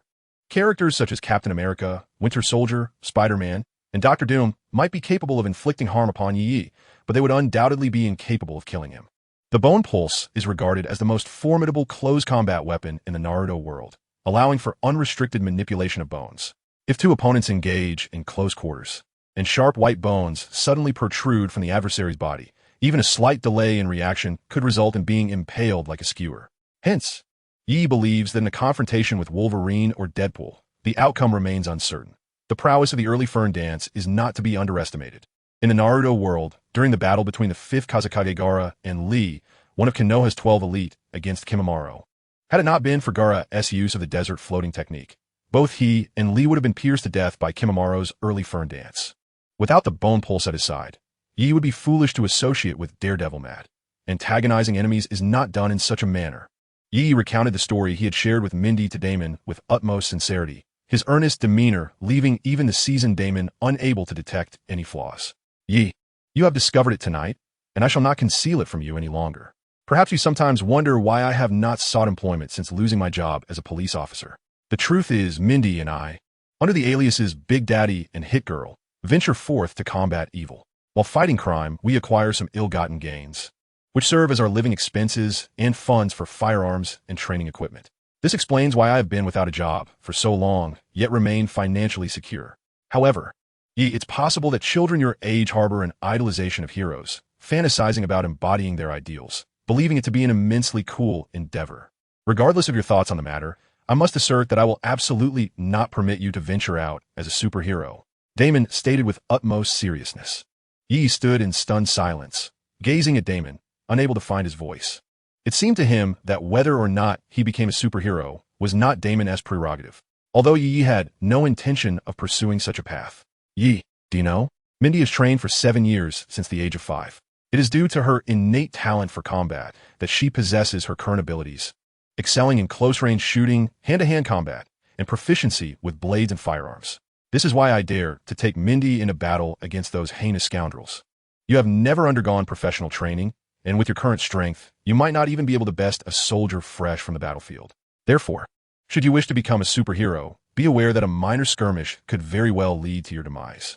Damon fixed his gaze intently upon Yi, his voice low and firm. If you insist on following Daredevil to pursue the path of a superhero, it is not beyond possibility. But you must fulfill one condition. You must overcome Mindy. Otherwise, I shall never consent. Though uncertain of where Damon derived his confidence, believing Yi would heed his words, Yi, for Mindy's sake, gave it little thought and promptly assured, Uncle Damon, rest assured, I have no intention of becoming a superhero. I am fully aware of the dangers involved. In fact, Mr. Matt has cautioned me against using powers beyond those of ordinary people for unlawful deeds. It is far better to shoulder societal responsibilities, striving to use my abilities to aid others. Greater power begets greater responsibility. However, he never insisted that I accompany him in the pursuit of heroism. I have no desire to be a superhero. My sole ambition is to complete my studies and ultimately inherit my parents' legacy, becoming a physician dedicated to saving lives. As he spoke, a hint of melancholy tinged Yi's voice. He shamelessly appropriated his uncle's adage, believing that employing it would bolster Daredevil's persuasive teachings. For such profound wisdom could only emanate from one who has traversed the vicissitudes of life.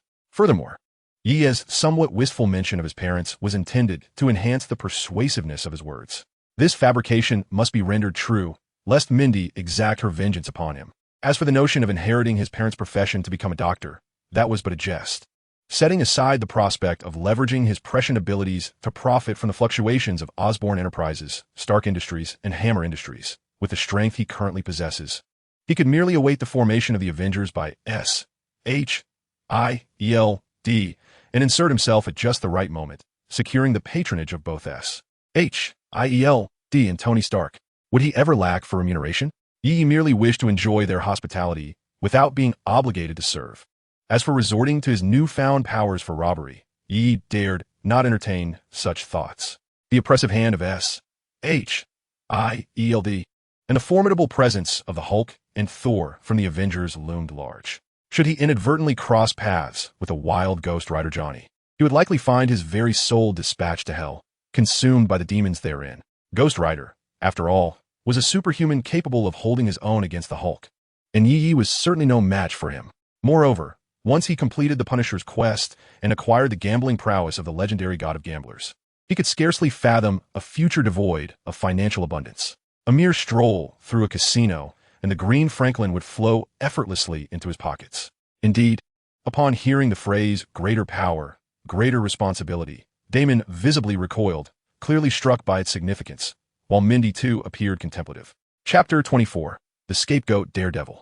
Greater power, greater responsibility. Indeed, is a sentiment worthy of Daredevil himself. Damon mused. Mindy wholeheartedly agreed, pondering that perhaps only the guardian of Hell's Kitchen, Daredevil, possessed such grandiose spirit. Yi, feeling somewhat awkward, absent-mindedly touched the tip of his nose, grappling with an inexplicable sense of guilt for attributing his uncle's words to Daredevil. It felt rather strange, almost as if he were betraying his uncle. Nevertheless, he thought to himself that he could always save Daredevil's life in return. A single word for a life saved. Ultimately, he would be the one gaining from this arrangement. Yi shamelessly reveled in his own cleverness. Yi, your thoughts are commendable. Your primary focus should now be on your studies, aiming to enter a prestigious university to pursue medicine. If your parents were watching from above, they would surely be delighted to know that you could carry on their legacy and become a steady and competent doctor, Damon remarked with a sigh. It was evident that while Damon acknowledged the truth in Daredevil's maxim, with great power comes great responsibility, he was reluctant to place such expectations on Yi, the sole heir of his friend. Yi had little interest in continuing his parents' legacy. To him, they were merely fragmented memories residing in his mind, devoid of any emotional attachment. However, he sensed that Damon's current demeanor towards him was excessively peculiar, yet he deemed it inappropriate to inquire further, deciding instead to navigate the present situation with ease. Just before leaving, Yi seemed to remember something, turning to Damon and saying, "Uncle Damon, I have matters to attend to in the coming days, so I may not be able to participate in training." "Understood," Damon replied, furrowing his brow, but ultimately saying nothing more, merely nodding in acknowledgement. Yi's fib was riddled with flaws. Any observant individual could easily discern the inconsistencies in his words. It was not that Damon and Mindy lacked attentiveness. Rather, their strong subjective emotions towards Yi clouded their judgment, causing them to unconsciously overlook the discrepancies. The most significant flaw lay with Daredevil. If Damon and Mindy were to inquire about him, the entire ruse would unravel. However, Yi had nothing to leverage against Matt, making it impossible to coerce him into corroborating his story. In fact, if Matt learned of Yi's intentions to seize Billy, he would likely turn the tables and threaten Yi instead. What a headache. Fortunately, Mindy and Damon were not well acquainted with Matt, and he trusted they would not recklessly question him over such trivial matters. Regardless, he decided to cast aside his worries, adopting a live-in-the-moment philosophy. Let tomorrow's troubles be dealt with when they arise. For Yi, his paramount task remained to acquire Matt's white cane. Otherwise, the grotesque punishment of a gender reassignment surgery was no idle threat. He awoke the next day around noon, rising from slumber. After quickly preparing a bowl of instant noodles, he stepped out his home. Yi ventured to the supermarket, purchasing hundreds of balloons and rubber balls, filling his home to the brim. He also informed the cafe owner of his absence, intending to stay home and study the arcane arts. The task involving Mindy, the soul of the Lolita complex, was not limited to the corpse bone pulse technique, as techniques such as the dance of early ferns required chakra, along with the chakra reserves of Jonin. It is indeed said that a system's products are of exquisite quality. Yi can utilize the Shikatsumiyaku to unleash all the forbidden techniques associated with it. However, the application of a Jonin's chakra extends far beyond mere Shikatsumiyaku. Without the cultivation of other ninjutsu, Possessing merely the chakra of a Jonin would be of little consequence to Yi, as it would only serve to enhance his physical capabilities, augmenting his strength and speed. Yet, within the world of Naruto, there exists a ninjutsu of undeniable clarity, the Rasengan. Serendipitously, Yi had committed the training method of the Rasengan to memory, thus allowing him to exploit a loophole in the system. As long as he possesses chakra, Yi can practice the A-rank, seal-less ninjutsu, the Rasengan. Among all ninjutsu that require no hand signs, the Rasengan boasts unparalleled power and is a remarkable technique that evolves alongside its user. It can be said that in the Naruto universe, the Rasengan holds immense renown and formidable strength. Naruto Uzumaki's array of ninjutsu is predominantly derived from the Rasengan, which appears almost as a tailored external enhancement for him. Initially, due to being a member of the Uzumaki clan, Naruto wields an enormous chakra reserve, leading him to create the Big Ball Rasengan. Subsequently, he developed a series of techniques such as the Wind Release, Rasen Shuriken, and Sage Art, Wind Release, Rasen Shuriken, culminating in the Six Paths, Super Big Ball Rasen Shuriken, which solidified Naruto's combat prowess. Without the Rasengan, Naruto's fighting capability would diminish significantly. Yi does not aspire to develop the Rasengan to the level of the Six Paths, Super Big Ball Rasen Shuriken, an overwhelmingly invincible technique. He is not greedy and merely wishes to diligently master the foundational Rasengan. Without a doubt, simply mastering the A-rank, seal-less ninjutsu Rasengan would grant Yi combat strength surpassing 70% of the superheroes in the Marvel Universe. In truth, it is not that Yi is lacking in ambition. Rather, aside from the fundamental Rasengan, even if he were aware of the training methods for derivative ninjutsu, he would be unable to cultivate them. The Big Ball Rasengan requires an immense chakra reserve, which Yi does not possess. The Rasen Shuriken, classified as an S-rank forbidden technique, poses a risk during its training, as a mishap could lead to a chakra storm inflicting harm upon the user, potentially resulting in fatal cellular damage to the arm. And Yi does not have Tsunade to heal him. Moreover, the other derivative techniques of the Rasengan remain tantalizingly out of reach for Yi. Nonetheless, this ninjutsu is a fortunate acquisition for Yi, and he does not wish to be overly critical. Upon receiving the reward of Jonin-level chakra from the soul of the lowly enthusiast, Yi had been contemplating this day. It was not a spur-of-the-moment decision. He did not rush into practicing the Rasengan, as its A-rank status signifies a considerable training difficulty. Instead, he decided to first practice climbing trees to hone his chakra control. Achieving perfect control over chakra would make mastering the Rasengan a trivial matter. Naturally, Yi could not venture outside to find a tree to climb, as being seen would be undesirable. Thus, he resolved to scale walls instead, for the effects would be quite similar. In his home, he set up a smooth, flat wooden board against a wall, placing a mat underneath it, and with satisfaction, he clapped his hands together, initiating his journey to master the Rasengan. Chapter 25, The Spiral Sphere. With precision, a specific amount of chakra is gathered at the soles of the feet, allowing one to tread upon the trunk of a tree, ascending step by step until reaching the summit without obstruction. Any excess chakra would damage the trunk, while a deficiency would result in a fall from the tree. To cushion against potential falls, Yi placed a mat below, ensuring that any descent would be painless. Additionally, to prevent excessive chakra from damaging the walls of his home, he erected a wooden board. Although Yi did not consider himself a genius, he certainly did not regard himself as a fool either. While he may not possess the ability to ascend the tree as swiftly as Sakura, he believed a day's time should suffice for his endeavor. Prepared for numerous falls, Yi was pleasantly surprised by his unexpected success, managing to reach the top without a single mishap. Elated, he felt he had proven himself to be quite the prodigy.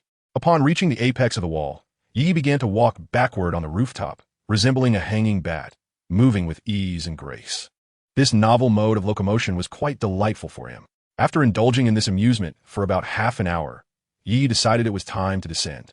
Standing within the confines of his home, he began to ponder the reasons behind his recent success. The notion of being a genius, though briefly entertained, was quickly dismissed as mere fantasy. Sakura, possessing an unparalleled talent for chakra control, stood among the elite of the Naruto world, rivaling even Tsunade. Few could compare to this master and disciple duo, which is precisely why Sakura was chosen as Tsunade's apprentice, learning medical ninjutsu and superhuman strength that required exquisite chakra manipulation. Yi could scarcely believe that, due to his supposed genius, he had acquired chakra control comparable to Sakura's upon his initial attempt. Such extraordinary talent seemed implausible. With lingering doubts, Yi decided to attempt the feat once more. After traversing the rooftop again, a contemplative expression crossed his face. Elementary proficiency in Xingyi Quan, he murmured to himself. The symmetrical, rigorous, complete, and harmonious movements of Xingyi Quan, cultivated through systematic practice, enhance the precision and coordination among the active, synergistic, and antagonistic muscle centers in the brain's cortex.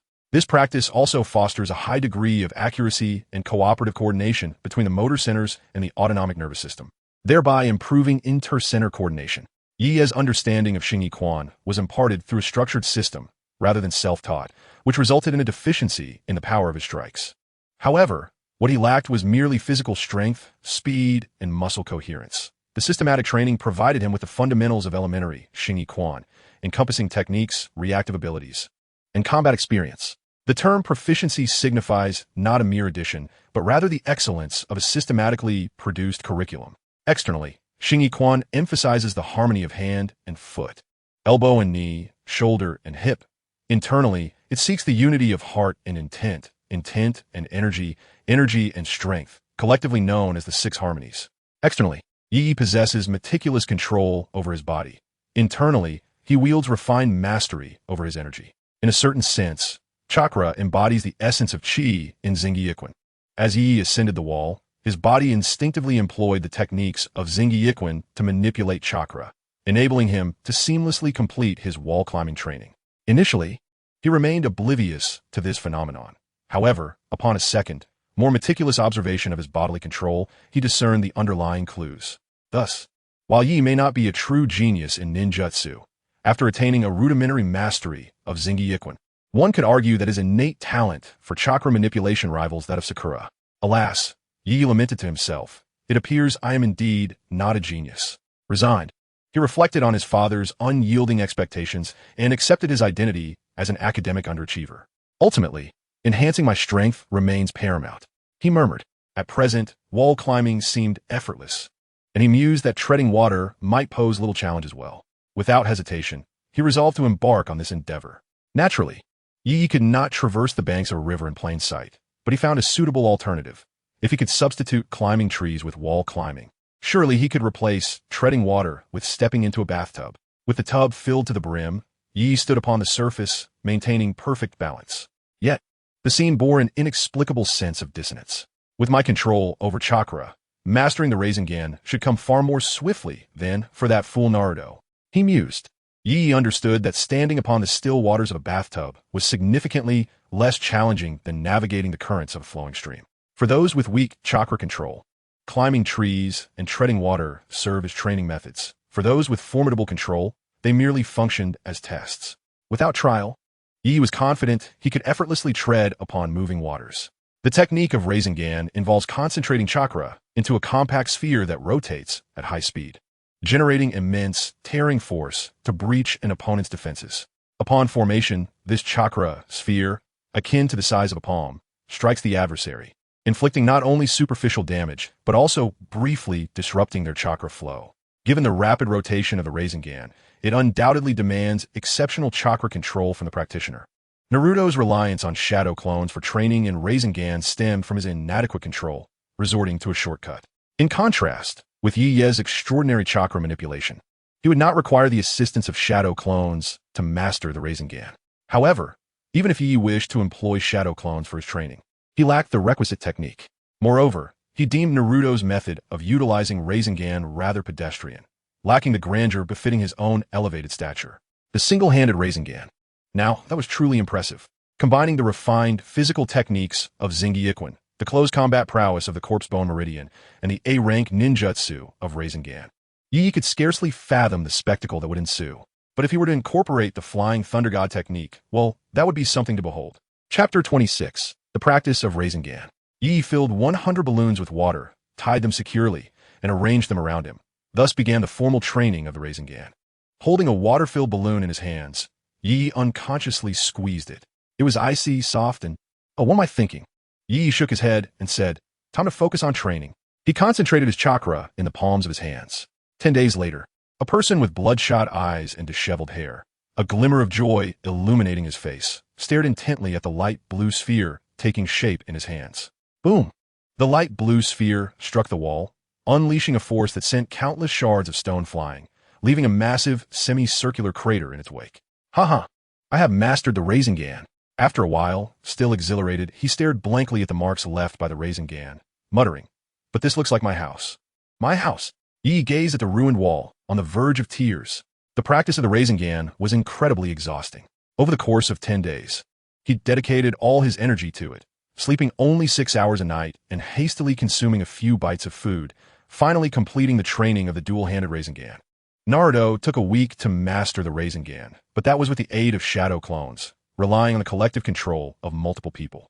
As the host of the Nine Tails, his chakra reserves were vast, yet his control over it was abysmal. He couldn't even master the most basic of techniques. At this moment, Yi's perfect control over chakra surpassed that of 7 or 8 Narutos combined. Even with knowledge of all the training steps, Yi took 10 days to master the dual-handed Rasengan. It was no wonder that this jutsu, developed by the 4th Hokage over 3 years, was so formidable. Its advantage of not requiring hand seals made it the most suitable jutsu for Yi. Yi collapsed onto his bed, falling into a deep slumber. The room was a chaotic mess, littered with broken balloons, fragments of exploded rubber balls, debris from the wall, the remnants of over a dozen instant noodle containers, and unwashed clothes and socks, creating an overwhelming, suffocating odor. Cleaning up the trash would only take an hour, but the damaged wall would be much harder to restore. However, for Yi, mastering the Rasengan was worth far more than a ruined wall. Even the destruction of the entire house would be a small price to pay. Exhausted, Yi's mind was solely occupied with one thought: sleep. Cleaning up could wait until he awoke. He slept for 12 hours straight. When he finally rose, clad in pajamas and stepping out of his bedroom, he was greeted by a floor that gleamed like new. Yi paused, his mind still clear. He distinctly remembered not cleaning his room before falling asleep. Could it be that I tidied up in my sleep? Yi murmured, "I never realized I had such a diligent side." Scratching his head, he shuffled forward in his slippers, and upon raising his gaze, he found Mindy, expressionless, chewing gum and looking at him.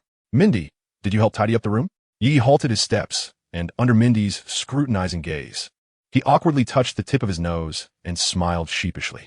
Following that fateful night, although Yi had clearly stated that he was merely an unwitting participant entangled by the night demon, Mindy felt uneasy about confronting him.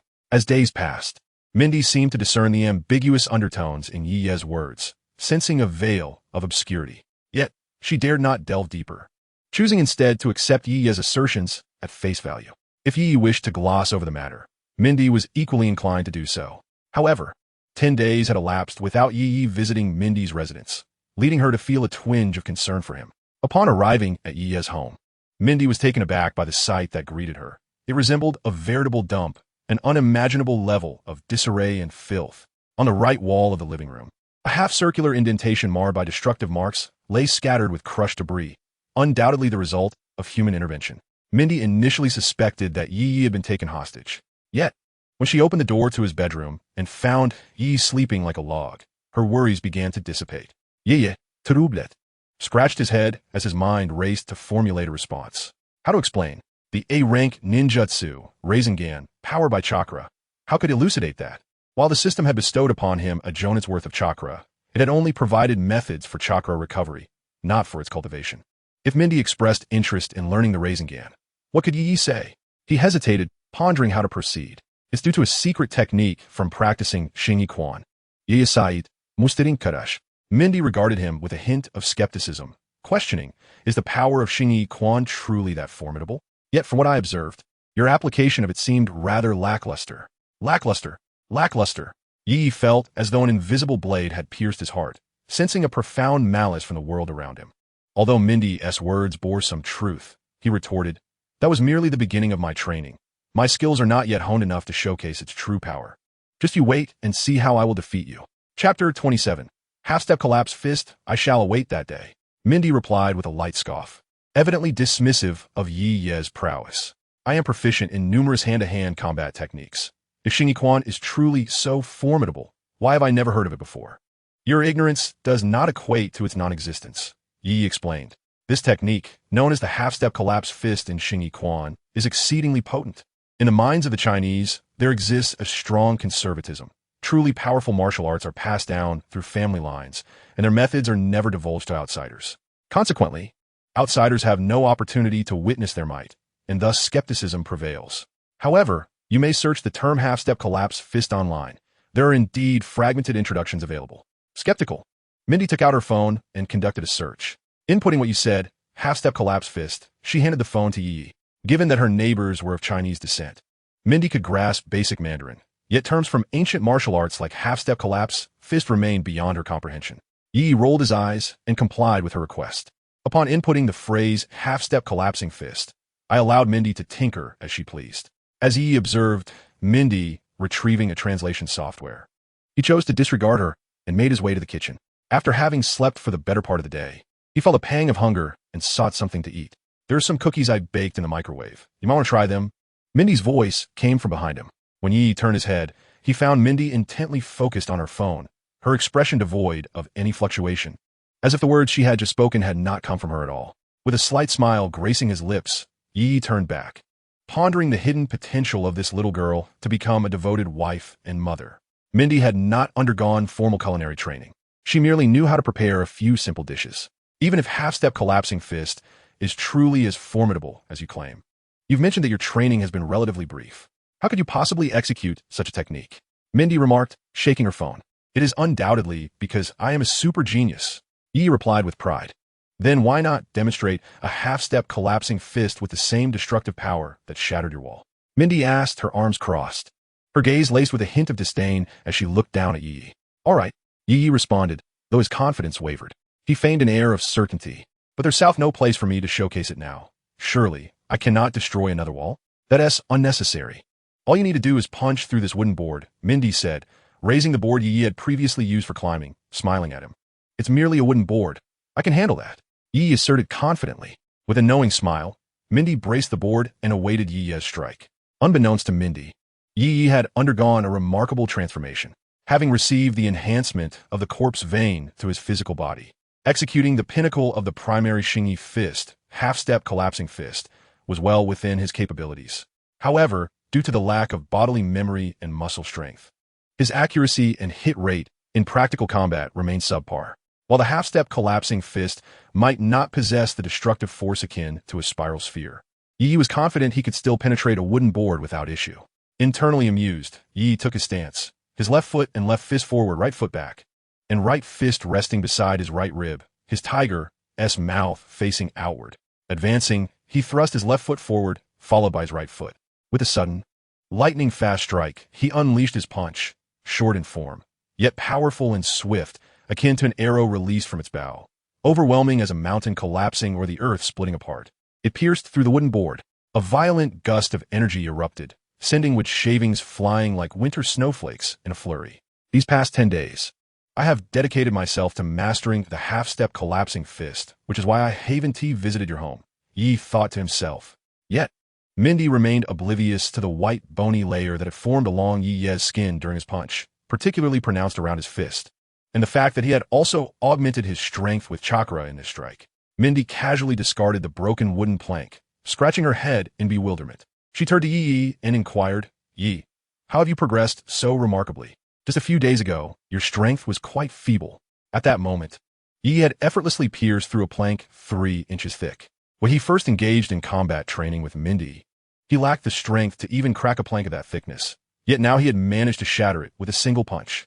The disparity in required strength was inconceivable. This is not merely a matter of raw power. It is an application of technique. Once you achieve a certain level in your 3-body stance training, you will be able to cultivate the half-step collapsing fist, which allows you to unleash force that surpasses your physical limits, Yi explained. The essence of the half-step collapsing fist lies in its collapsing force, which employs a technique of storing energy before releasing it. When closing in on an opponent within mere inches, it unleashes a sudden and fierce burst of power. Furthermore, this collapsing force can be combined with various other techniques, such as pressing force, wrapping force, striking force, shaking force, and stepping force. Each of these must be practiced individually and layered upon one another, and some techniques can only be acquired through the guidance of esteemed masters. Thus, practitioners often remark that while the art of boxing is accessible, mastering the force is not. Processing a foundational aperte in ingihuan ye naturally understood dese techniques. As long as the petite girl diligently followed his teachings, mastering the half-step collapsing fist would pose no challenge. Then, Yi, will you focus on honing your Xingyi Quan? Or will you train alongside me? Mindy gazed earnestly into Yi Ye's eyes as she asked. You may have noticed, Mindy, that while the explosive power of the half-step collapsing fist is formidable, it requires extensive buildup and has a prolonged rigidity. To utilize it effectively in combat, it will necessitate considerable practice. Even the strongest close-range combatants can be felled by a single gunshot, and firearms can generate significant combat effectiveness in a remarkably short span of time. Thus, a thorough understanding of firearms is certainly advantageous. Even if you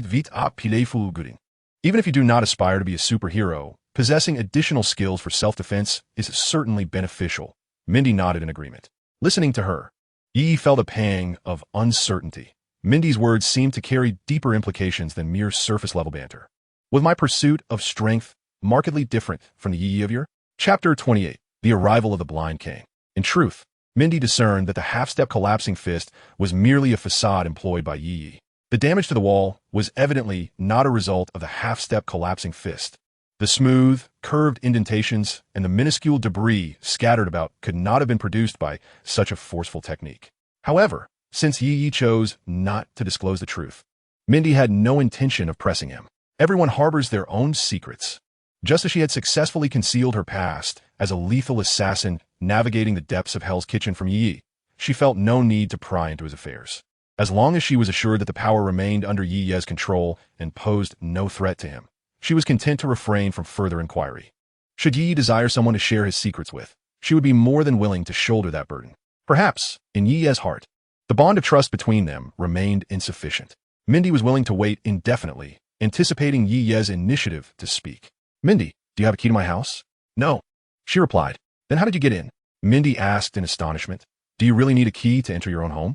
Yi was rendered speechless. After Mindy departed, he gazed at the splintered wood left in the wake of his half-step collapsing punch, feeling a wave of helplessness wash over him. Just after Mindy had tidied up the floor, he found himself needing to clean it once more. Once he had restored the living room to order, excitement brightened his expression as he rubbed his hands together. With his palms slightly cupped, chakra began to gather in his hands, and a pale blue chakra sphere spun rapidly into existence. Yi could feel the immense destructive power contained within that seemingly delicate sphere. He was now certain that he had fully mastered the A-rank ninjutsu, the Rasengan.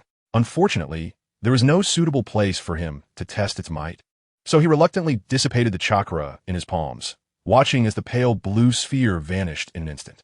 With 11 days remaining until the deadline for the Daredevil's blind stick mission, and considering Matt's recent claims about increased gang activity in Hell's Kitchen, he decided to humor the old rascal. He would grant him 8 more days, but in the final 3 days, he would seize Billy from him, no matter the cost. This 8-day period would also serve as an opportunity to see if he could master the one-handed Rasengan.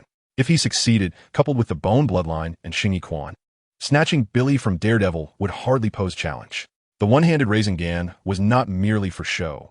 It signified that, with sufficient mental focus, the user could simultaneously execute 2 Rasengans. While this still held a flair for Yi, the necessity of completing this mission loomed large. Undergoing gender reassignment surgery was absolutely out of the question. Yi grimaced at the thought.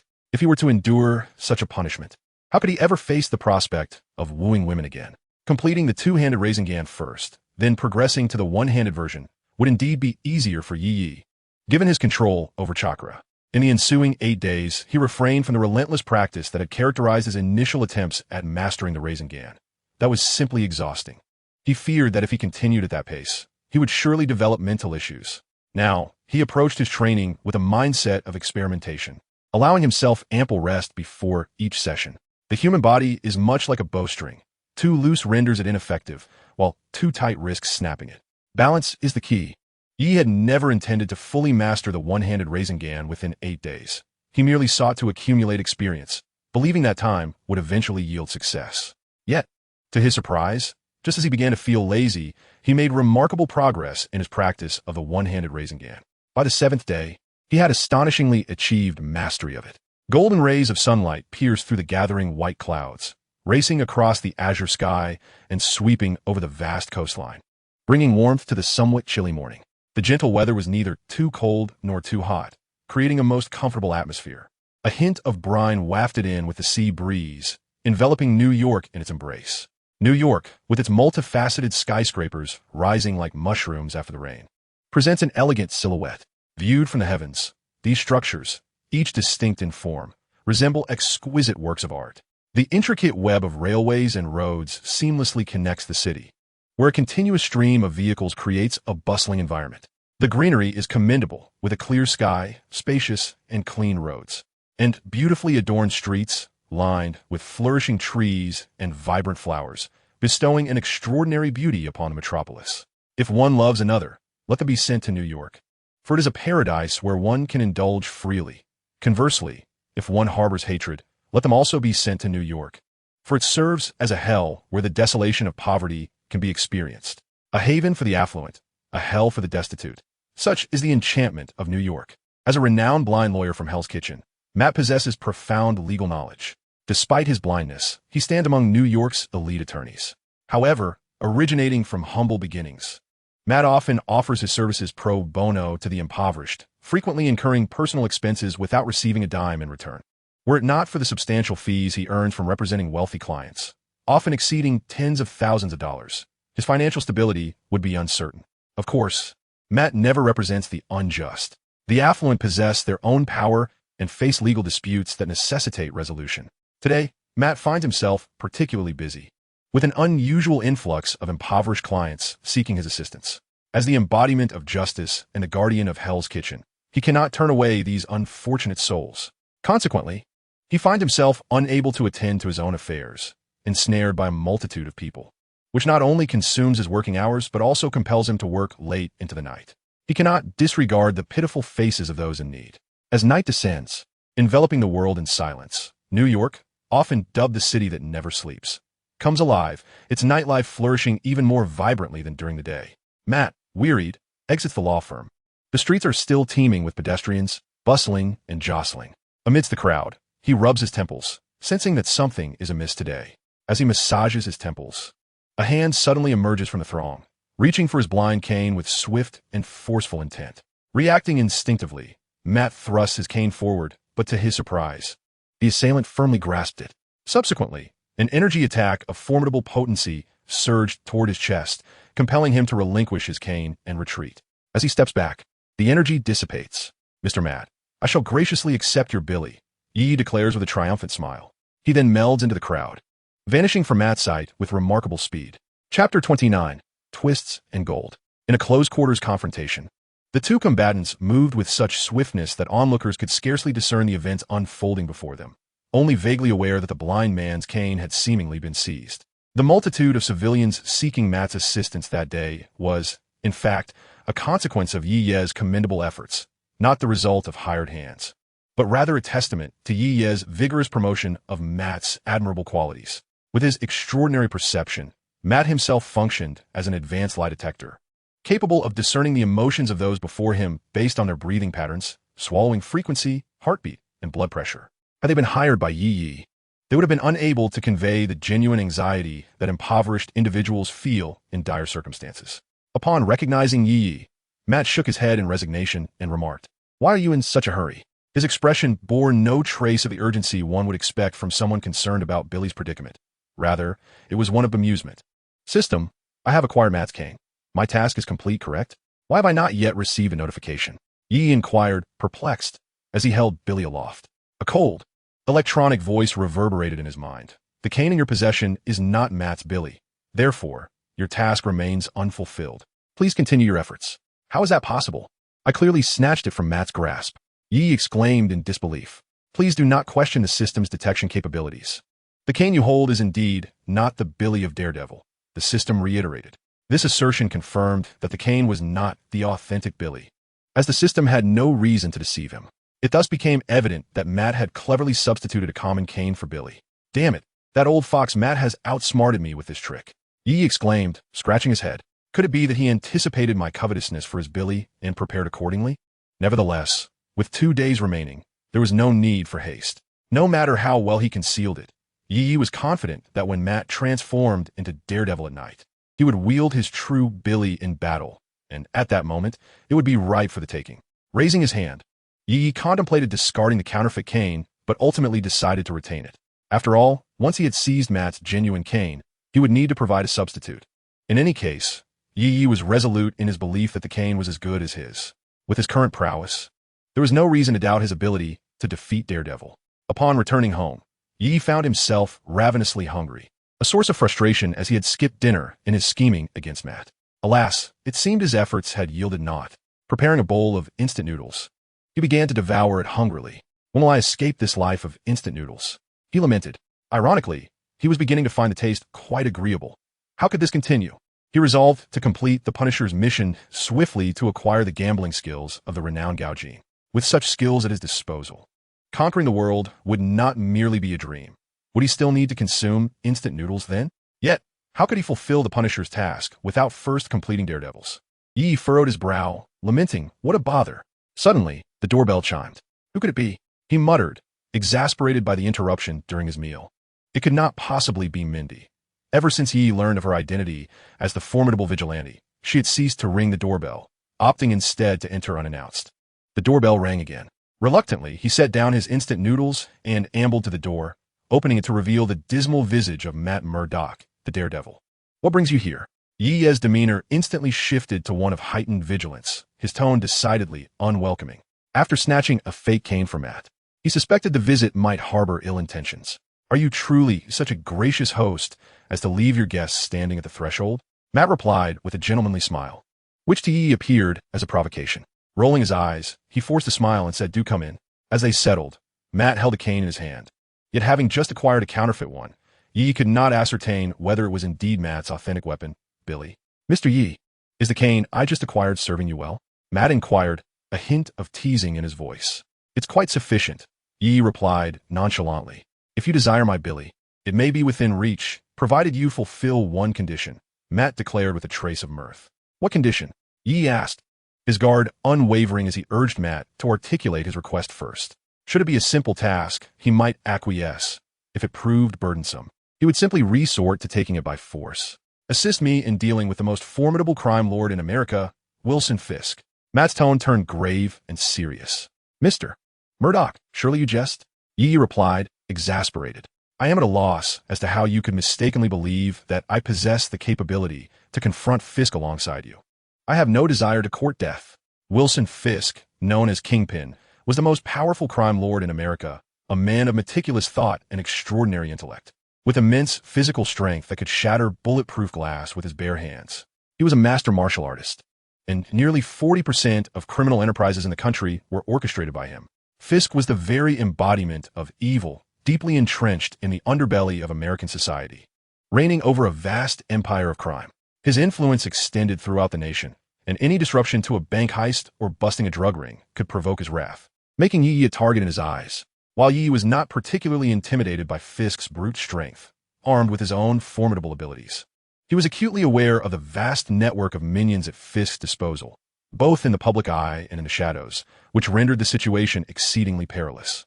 He is ostensibly one of the most renowned philanthropists in America, a remarkably successful entrepreneur, and has cultivated amiable relations with numerous legislators, many of whom he has elevated through his financial prowess. Behind the scenes, however, he has firmly grasped control over the entire American underworld, his influence being undeniably formidable. Like a hornet's nest, once disturbed, you are confronted not merely with a single queen, but with a swarm of hornets. I am well aware of his might. Thus, I do not expect you to confront him at this very moment. What I desire is your assistance when I possess sufficient assurance to challenge him, Matt stated solemnly. Chapter 30, The Foolish Girl. How am I to know what you mean by having sufficient assurance? Yi rolled his eyes. Even the mighty S.H.I.E.L.D., with all its resources, could not eliminate him. How could Yi possibly believe that Daredevil alone holds the means to confront him? Matt chuckled lightly, saying, I never claimed we should tackle him together right now. Clearly, the two of us alone are no match for him. I merely seek your promise that when my coalition is strong enough to ensure his eradication, you will join us. What say you? Yi pondered for a moment, finding Matt's choice of the word coalition intriguing, indicating that Matt intended to enlist the power of a superhero collective to confront him. May I inquire which individuals you plan to unite in this endeavor? Yi asked cautiously. Clearly, that is a secret, Matt replied with a shrug. Yi smirked, realizing that Daredevil's closest ally at this moment was merely the Punisher, while his other companion, Spider-Man, had yet to appear. Just how potent could Daredevil's strength truly be?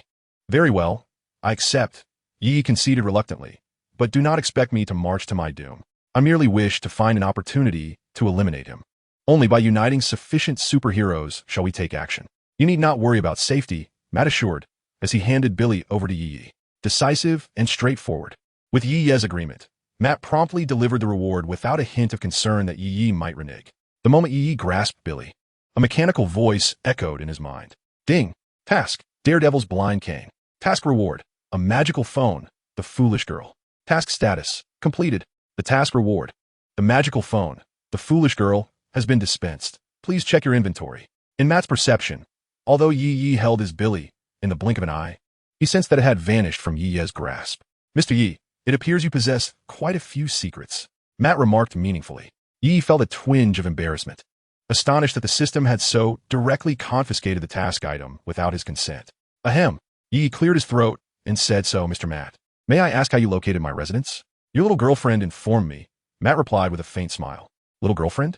Yi was taken aback, pondering before furrowing his brow to ask, are you referring to Mindy? Indeed, Matt nodded affirmatively. When did you establish contact with Mindy? Yi inquired, perplexed. It was that night when I encountered them. How did I not notice? Yi questioned, bewildered. The cane lay nearby, and Yi rose to retrieve it. Handing it to Matt. Grasping the cane, Matt spoke in a somewhat peculiar tone. Actually, when I saw you at the cafe last time, it seemed Billy piqued your interest, so I had a friend craft a new Billy for you. It was only finished the day before yesterday. I intended to find a quiet moment in the coming days to present it to you, but I didn't expect you to come and seize it today. Clearing his throat, Yi took a sip of water from a nearby cup. After a brief pause, he looked at Matt with an odd expression and asked, why are you being so generous? I can't believe you would just give a random person a Billy. Of course not. Matt chuckled, but since you've awakened your superpowers, I thought perhaps I might need your assistance in the future. So, I figured offering you a Billy could forge a friendship. However, the immense energy you displayed today made me realize your abilities are likely far more complex than what you described at the cafe. Hence, I impulsively decided to exchange a Billy for a promise from you.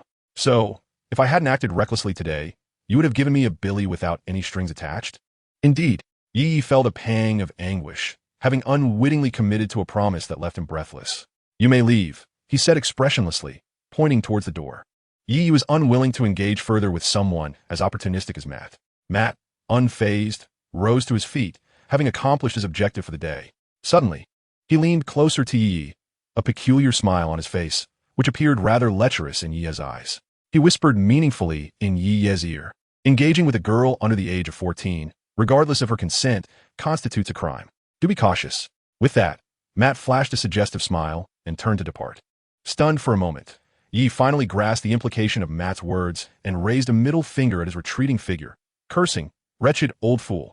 After Matt's departure, Yi eagerly retrieved a beautifully crafted crystal doll that had unexpectedly appeared in his pocket.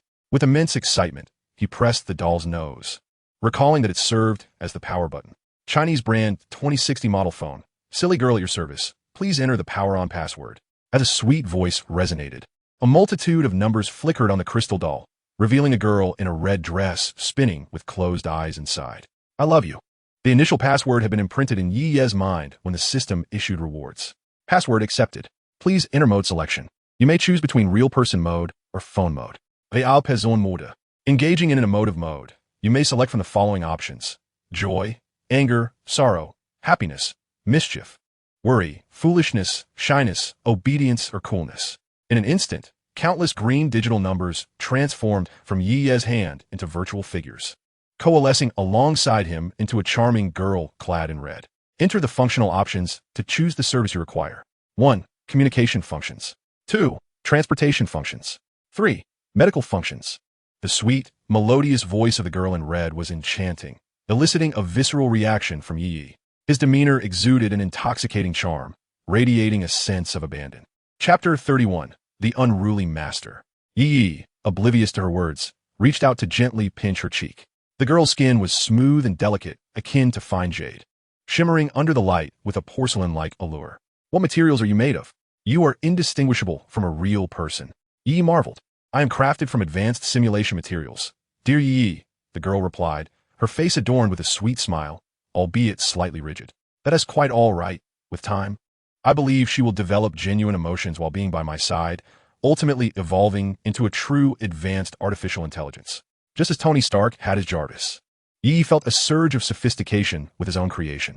While Jarvis currently lacked a physical form and boasted negligible combat capabilities, the girl in red possessed considerable strength from the outset. However, Jarvis eventually evolved into Vision, a formidable force in the Marvel Universe, leaving the girl somewhat lacking in comparison. Ye utgjutet oront her uprising hair form. Her physique is commendable, curvaceous yet proportionate, embodying a golden ratio. Do you possess the technical documentation for the materials used in your creation? Ye invidet suddenly. Regrettably, I do not, the girl replied. Such a pity. If only you had it, selling it to inflatable product companies would undoubtedly yield substantial profits. May I ask, if I wish to employ the wireless tracking function to pursue the Punisher, Frank Castle, would that be permissible? That would not be allowed, as it constitutes a legal operation. The wireless tracking function can only be activated under the condition that the societal order maintenance function is enabled, and only if an incoming call or an alert is received regarding the target. She warned, her cheerful demeanor replaced by a serious expression. Very well. Yi shrugged. But don't I still have 10 opportunities for illegal operations? Surely I could use these to track the Punisher? Indeed. However, after you exhaust those 10 illegal operations, my internal system will enter a state of paralysis and become irretrievable, she confirmed. Yi nodded and posed another question. Might I inquire if your time-traveling functionality is still operational?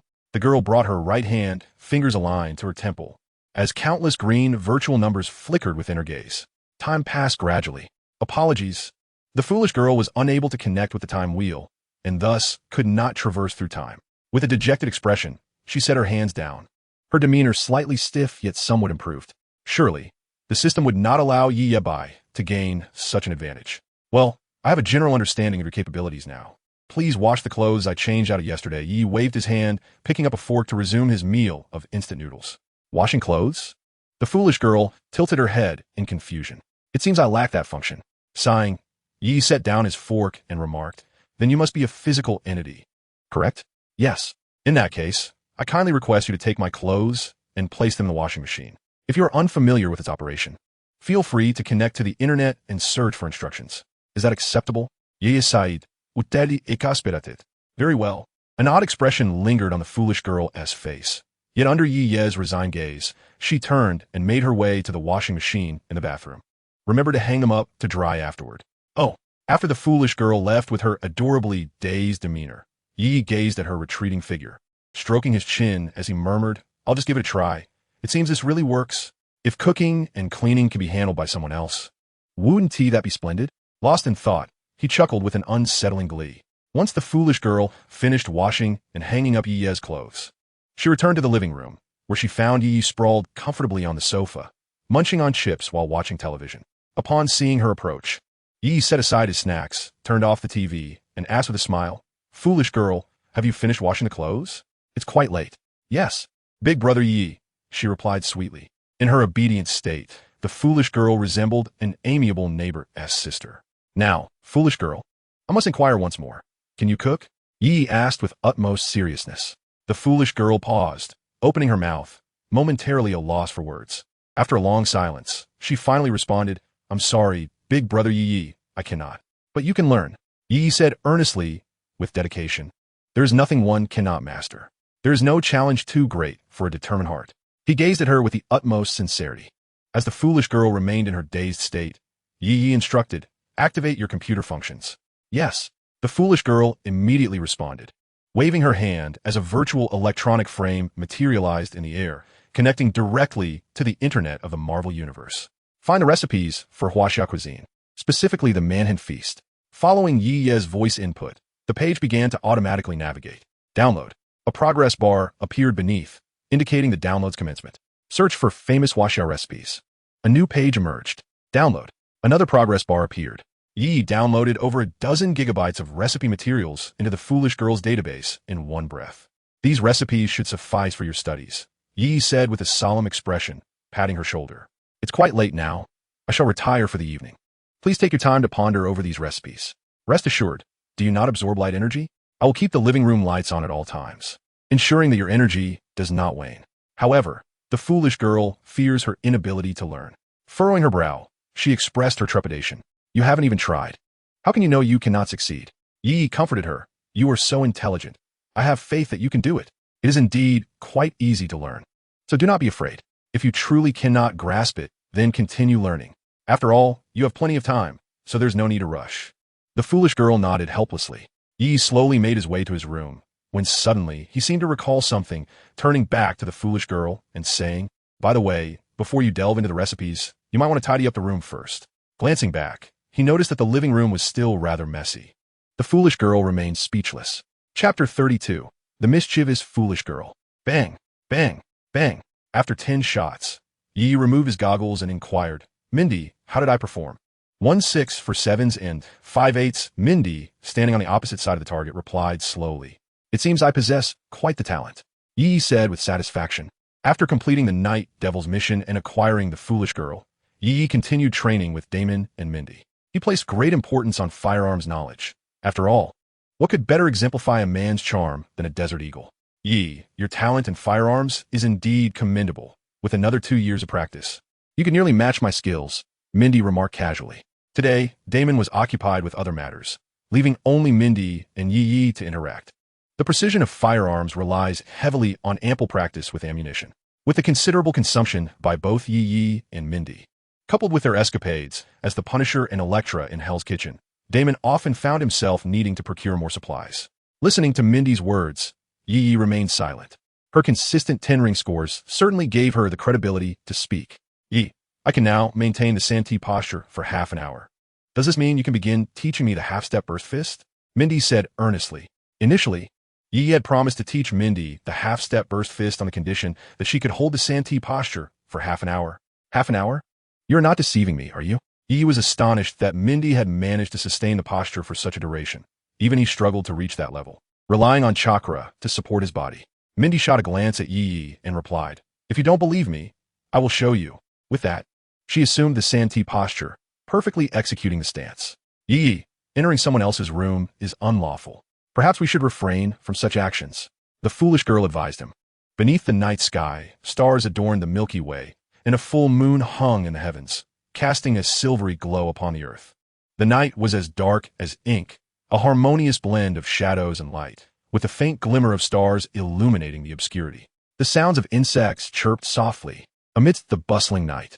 At this moment, Yi and the silly girl stood above Mindy's room, engaged in a discussion about whether to enter. "What does my relationship with Mindy matter?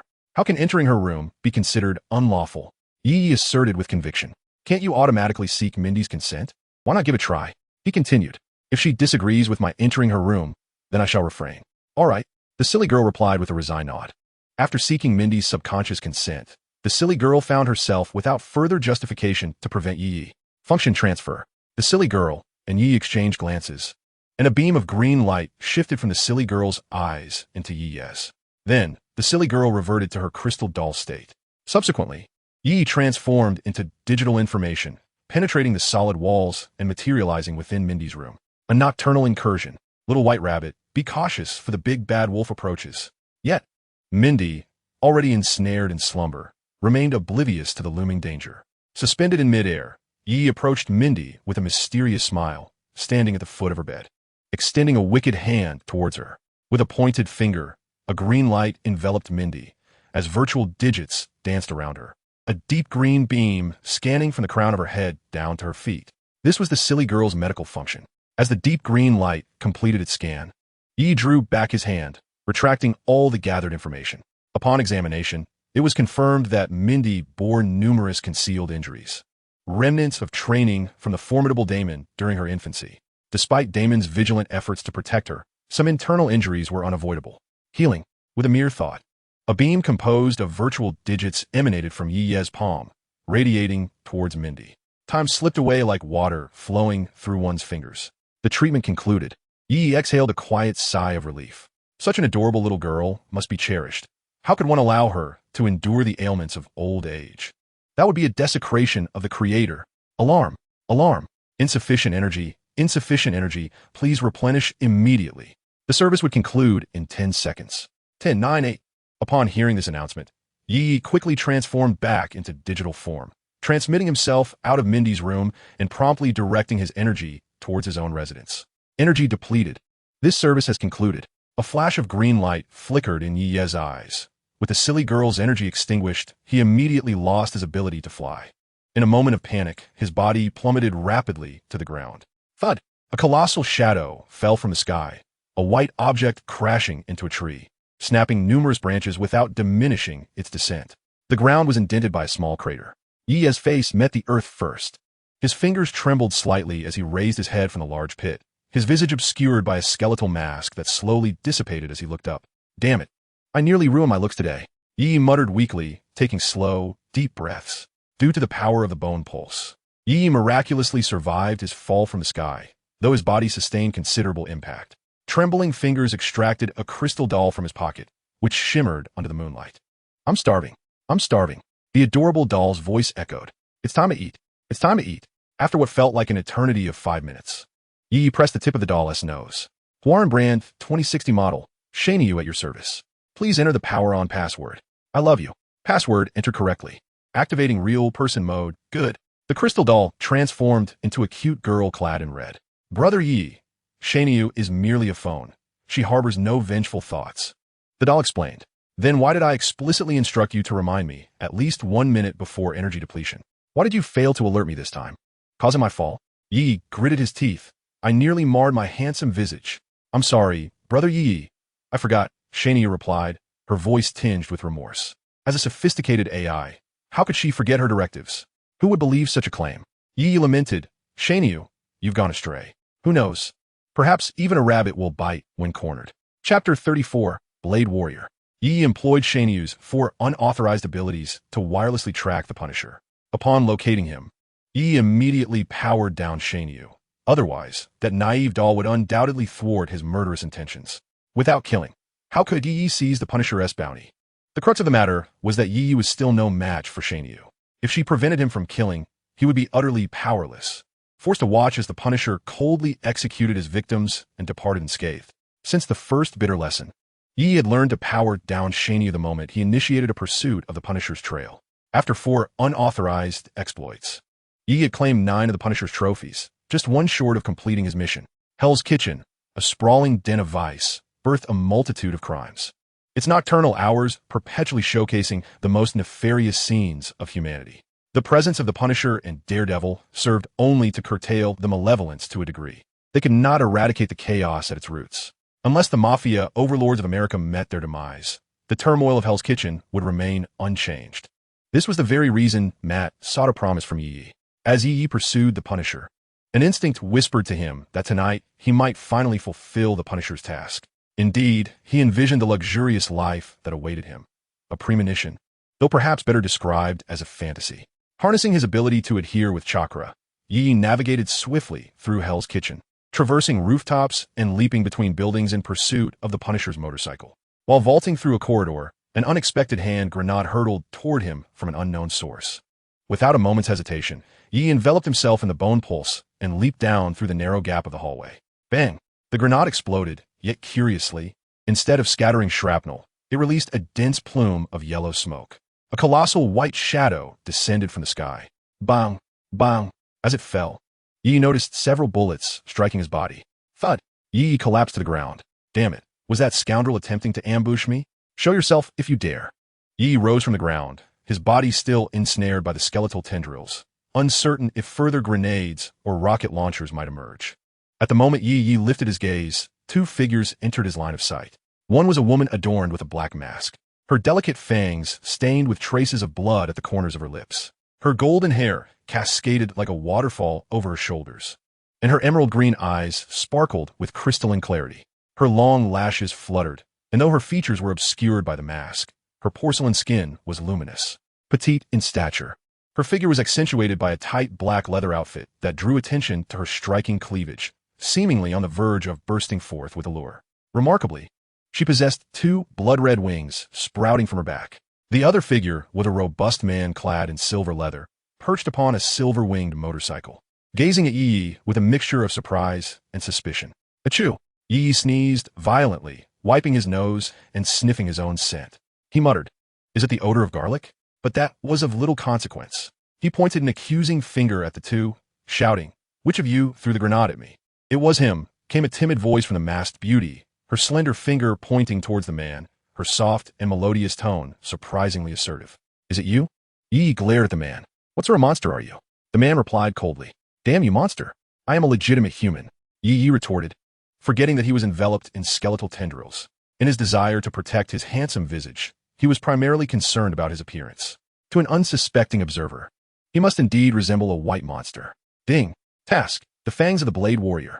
Task description: The half-vampire Blade Warrior possesses not only the physical attributes of a vampire, granting him immortality and formidable regenerative abilities, but also exceptional strength and speed. He is unperturbed by garlic, silver, or sunlight. Is this reasonable? While ordinary vampires have 2 fangs, he has 4. What makes him so exceptional? Warrior: Extract his 2 fangs, rendering him like an ordinary vampire, so he may comprehend the severe consequences of being extraordinary. Task rewards: Cultivation in the Taiji Xianxing realm of the Juxian world, the Divine Sword Tianhua, and the Divine Sword Thunder Control Technique. May I inquire if the host accepts the task? System: How exceedingly tiresome you are. The presence of 4 fangs is a matter concerning others. Do you truly need to involve yourself? Yi lamented. How this system operates is not within the host's purview. Do you accept the task? Accepted. Yi had no reason to abandon this task. Moreover, the Divine Sword Thunder True technique consumed an immense amount of energy. Even with his cultivation at the 10th level of the Jade Purity, it would likely only allow Yi to unleash a single attack. Yi estimated that the version of the Divine Sword Thunder True technique instilled by the system would not be nearly as perilous as it had been in the hands of Lu Sueki, which had almost led to his demise. However, it would undoubtedly inflict some harm upon him. For the Divine Sword Thunder True technique was a technique meant to be cultivated only in the Upper Clear realm. Thus, it could only serve as a trump card. The task was accepted. Time limit: 3 days. Penalty for failure: Alteration of host's sexual orientation. What? An alteration of sexual orientation? Yi's face turned a shade greener than the meadows, pondering the significance of life should such a change occur. Damn it. How could fate subject him to such misfortune? Yi lamented in despair. Given that Yi's communication with the system transpired within his consciousness, it was exceedingly swift, taking but an instant in the external world, and they had completed their exchange. With this, Yi's gaze towards the Blade Warrior transformed into one of fierce determination, no matter what. His sexual orientation could absolutely not be altered. Chapter 35. Fierce Battle with the Blade Warrior. Listen, I care not what manner of creature you are, but you have provoked my ire today. I, Eric Brooks, swear by my name as your master that I shall shatter every tooth in your mouth. The Blade Warrior bellowed in furious outrage. The Blade Warrior, whose true name was Eric Brooks, bore a half-human, half-vampire lineage due to his mother, Miriam, being bitten by the vampire Deacon before his birth, leading to her untimely demise. He roamed across Asia seeking vengeance against the vampire Deacon for the injury inflicted upon his mother, demonstrating the profound significance he placed on her memory. Yi's earlier careless insult had struck a forbidden chord within the Blade Warrior's heart, inciting his current wrath. Originally, Yi could have nearly completed the Punisher's task that very evening. Not only was this a waste of time, but it also appeared he would have to forfeit another opportunity due to the foolish antics of a certain girl. He had been unjustly branded a monster. Yi seethed inwardly, contemplating how he had merely inadvertently offended the Blade Warrior's mother. Yet this man wished to shatter his teeth. If he did not extract the Blade Warrior's teeth, he would no longer be known as Yi. Furthermore, with the system-issued task looming over him, even if the Blade Warrior chose not to engage, Yi could not let this opportunity slip away. The thought of a change in sexual orientation sent shivers down his spine. In truth, the grenade had flown towards Yi because the Blade Warrior had thrown it at the woman adorned with a black mask. That woman, with her blood-red wings, had effortlessly deflected the grenade, sending it hurtling toward the very corridor where Yi had appeared. Both the Blade Warrior and that woman bore responsibility for the ensuing attack on Yi, although it was fair to say that the woman's culpability was somewhat greater. Yet, in her efforts to mislead, the Blade Warrior had disdainfully refused to explain, which only intensified Yi's anger. Who else was he to blame, if not for this situation? The Blade Warrior possesses a lineage that intertwines both vampire and human blood, endowing him with superhuman strength, speed, senses, and endurance. He is also gifted with a remarkable ability to heal rapidly from ordinary physical injuries. In addition to these formidable attributes, the Blade Warrior is a master swordsman, proficient in various martial arts techniques, and an expert in weaponry and ammunition, well-versed in the use of firearms with exceptional marksmanship. Yi's eyes glinted with a fierce intensity. Will the Blade Warrior, With the power he currently wields, should he unleash his firepower, any vampire, save for the ancient Dracula himself, would find their strength utterly insignificant before Yi Yi. The visage of Yi Yi radiated confidence, clad in a striking black bat suit. It is no wonder that the foolish girl had deceived Yi Yi while he tended to Mindy, assigning her tasks that were better suited for a mere smartphone. Observing Yi Yi's bat suit, the Blade Warrior sneered with contempt, remarking, "So you are merely a mutated vampire. No wonder you have come to the aid of this creature." Yi Yi, uninterested in further dialogue, dismissed the Blade Warrior's ignorance regarding the bat suit and the absurd notion of being a mutated vampire. "Your wicked life is about to come to an end. Prepare to meet your demise," he declared, as he replaced the warhead on his rocket launcher, aiming it directly at Yi Yi. The woman in the black mask, witnessing the warhead being loaded, appeared utterly horrified and let out a scream, transforming into a small black bat and fleeing in haste. However, the Blade Warrior found himself too preoccupied with Yi Yi to pursue her, allowing her to escape unscathed. Without the need for precise aiming, his exceptional marksmanship enabled him to fire in Yi Yi's direction with a mere gesture. Yi Yi evaded the incoming warhead, but upon detonation, instead of shrapnel, a dense, golden smoke erupted, rapidly enveloping him despite his efforts to avoid the explosion's epicenter. Dance of the corpse bone pulse. Yi summoned forth a steel-like arm bone from his left shoulder, transforming it into a bone sword, resulting in a gaping void in the bat suit on his left arm. Possessing the perfect corpse bone pulse, Yi could wield all of Junmaru's abilities without the need for seals or altering his form. He would never allow the system to dictate his appearance. Yi, refusing to transform into a grotesque, inhuman entity like Junmaru, grasped the bone sword with both hands, exhibiting no hesitation. The white, razor-sharp bone sword, infused with powerful wind pressure, cleaved toward the Blade Warrior with fierce intent. The air quivered in the wake of the bone sword's passage, the chilling blade carrying tremendous piercing force. Though the Blade Warrior was momentarily astonished by Yi Yi's ability to extricate a bone sword from his arm, his combat instincts kicked in. He swiftly drew a silver longsword from his motorcycle and countered with a decisive strike, blocking Yi Yi's bone sword. However, the Blade Warrior's silver sword was evidently less sharp and sturdy than Yi Yi's bone sword, resulting in a noticeable gash upon impact. The Blade Warrior was astonished to discover that Yi Yi's strength surpassed even that of himself, a half-human vampire. With a swift clash, he barely managed to parry Yi Yi's bone sword, yet the impact left his hands trembling. As Yi Yi took another step forward, his bone sword danced through the air, thrusting diagonally towards the Blade Warrior's chest. Although Yi Yi lacked proficiency in swordsmanship, he adeptly infused the essence of Xingyi boxing into his swordplay, giving it a unique, albeit unrefined, flair. The Blade Warrior recognized Yi Yi's deficiencies in martial skills, but dared not underestimate him, for Yi Yi's speed and strength were formidable, implying that sheer power could indeed triumph over technique. Nevertheless, the Blade Warrior, a master swordsman, possessed skills that far surpassed Yi Yi's. Acknowledging Yi Yi's vulnerabilities, he opted for a strategy of evasion rather than confrontation. In Chapter 36, The Dance of Tang Song, the Blade Warrior realized that Yi Yi, moving freely within the mist produced by garlic, was not a vampire but merely an oddly dressed individual. Yet, this revelation mattered little. Having insulted his mother, Yi must pay the price. During their agile skirmish, the Blade Warrior finally exploited a flaw in Yi Yi's clumsy swordplay, aiming a strike at Yi Yi's wrist. The silver sword grazed Yi Yi's skin, merely nicking it and revealing the stark white of his bone armor beneath. The Blade Warrior was taken aback. His attack felt as though it had struck stone, inflicting no harm on Yi Yi, whose defensive capabilities were astonishing. In their close-quarters combat, with Yi Yi wielding his sword in the right hand, he seized the opportunity during the Blade Warrior's moment of shock.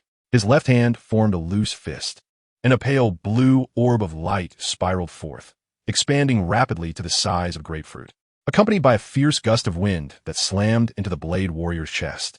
The overwhelming force sent him flying, leaving his torso a bloody mess, with shattered ribs from the spiraling attack. However, his vampire resilience allowed for swift healing. The bleeding soon ceased, and the wounds began to close, even as his broken ribs started to mend. Yet, the spiraling attack was not merely superficial. It reverberated through his innards, causing a significant reduction in the Blade Warrior's combat effectiveness. Enough with the swordplay. I cannot match you. Yi Yi sighed, sheathing his bone sword into his left arm, where it gradually melded into his body. The Blade Warrior, propped up by his sword, fixed a furious gaze on Yi Yi. Monster, I admit I underestimated you. but your luck will not hold out much longer. Enough with the chatter. Haven't you heard that villains often meet their end through their own words? Prepare die.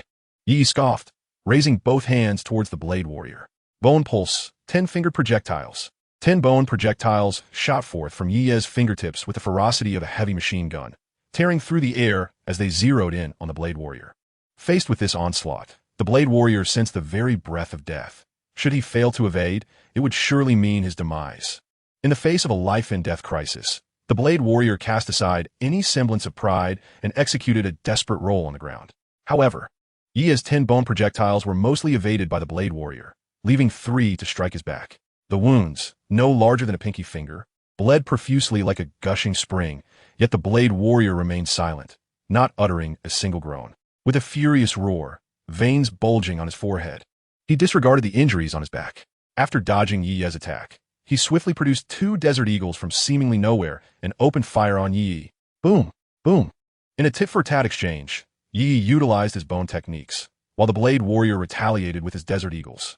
The explosive power of the bullets struck Yi with a force akin to a miniature grenade detonation. The Desert Eagle's might is such that a single shot can fell an elephant, underscoring its formidable power. Damn it, where's the honor in this?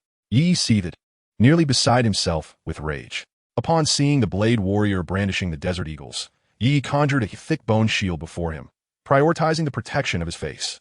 While Yi had not intended to kill when he launched his bone projectiles, merely wishing to impart a lesson, the Blade Warrior was now intent on delivering a lethal blow, aiming directly at Yi's handsome visage.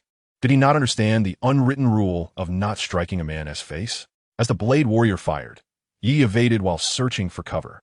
Yet, with the Blade Warrior's extraordinary marksmanship, even with Yi's swift movements, he could not entirely avoid being hit. Bang! Damn you! While scaling a building with the aid of his chakra's adhesive properties, Yi was struck in the rear by a bullet from the Desert Eagle. Glancing around the narrow alleyway, he found no suitable refuge. Without a moment to ponder, Yi ascended to the rooftop to evade the bullets. With chakra enhancing his speed, Yi darted upwards as if sprinting on level ground, reaching near the rooftop in mere breaths. However, he was struck again by the Desert Eagle. Clutching his rear, he leaped high onto the roof. Despite the protective bone armor absorbing much of the impact, the pain in his backside was still excruciating. You're dead. Standing atop the building, Yi's fury reached a boiling point, his eyes bloodshot as he bellowed in rage. He had never before felt such a murderous intent towards another. After Yi reached the rooftop, the Blade Warrior began to scale the dilapidated building, using remnants like air conditioning units and windows to ascend, his speed rivaling Yi's.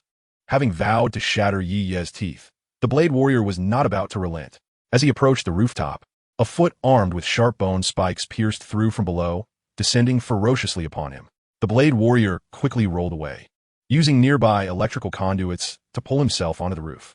No sooner had he reached the rooftop than a fist the size of a sandbag came crashing toward him, striking the Blade Warrior squarely in the eye, sending him sprawling like a rolling gourd. It appears that the ferocity of the Blade Warrior, a half-vampire, has been unleashed.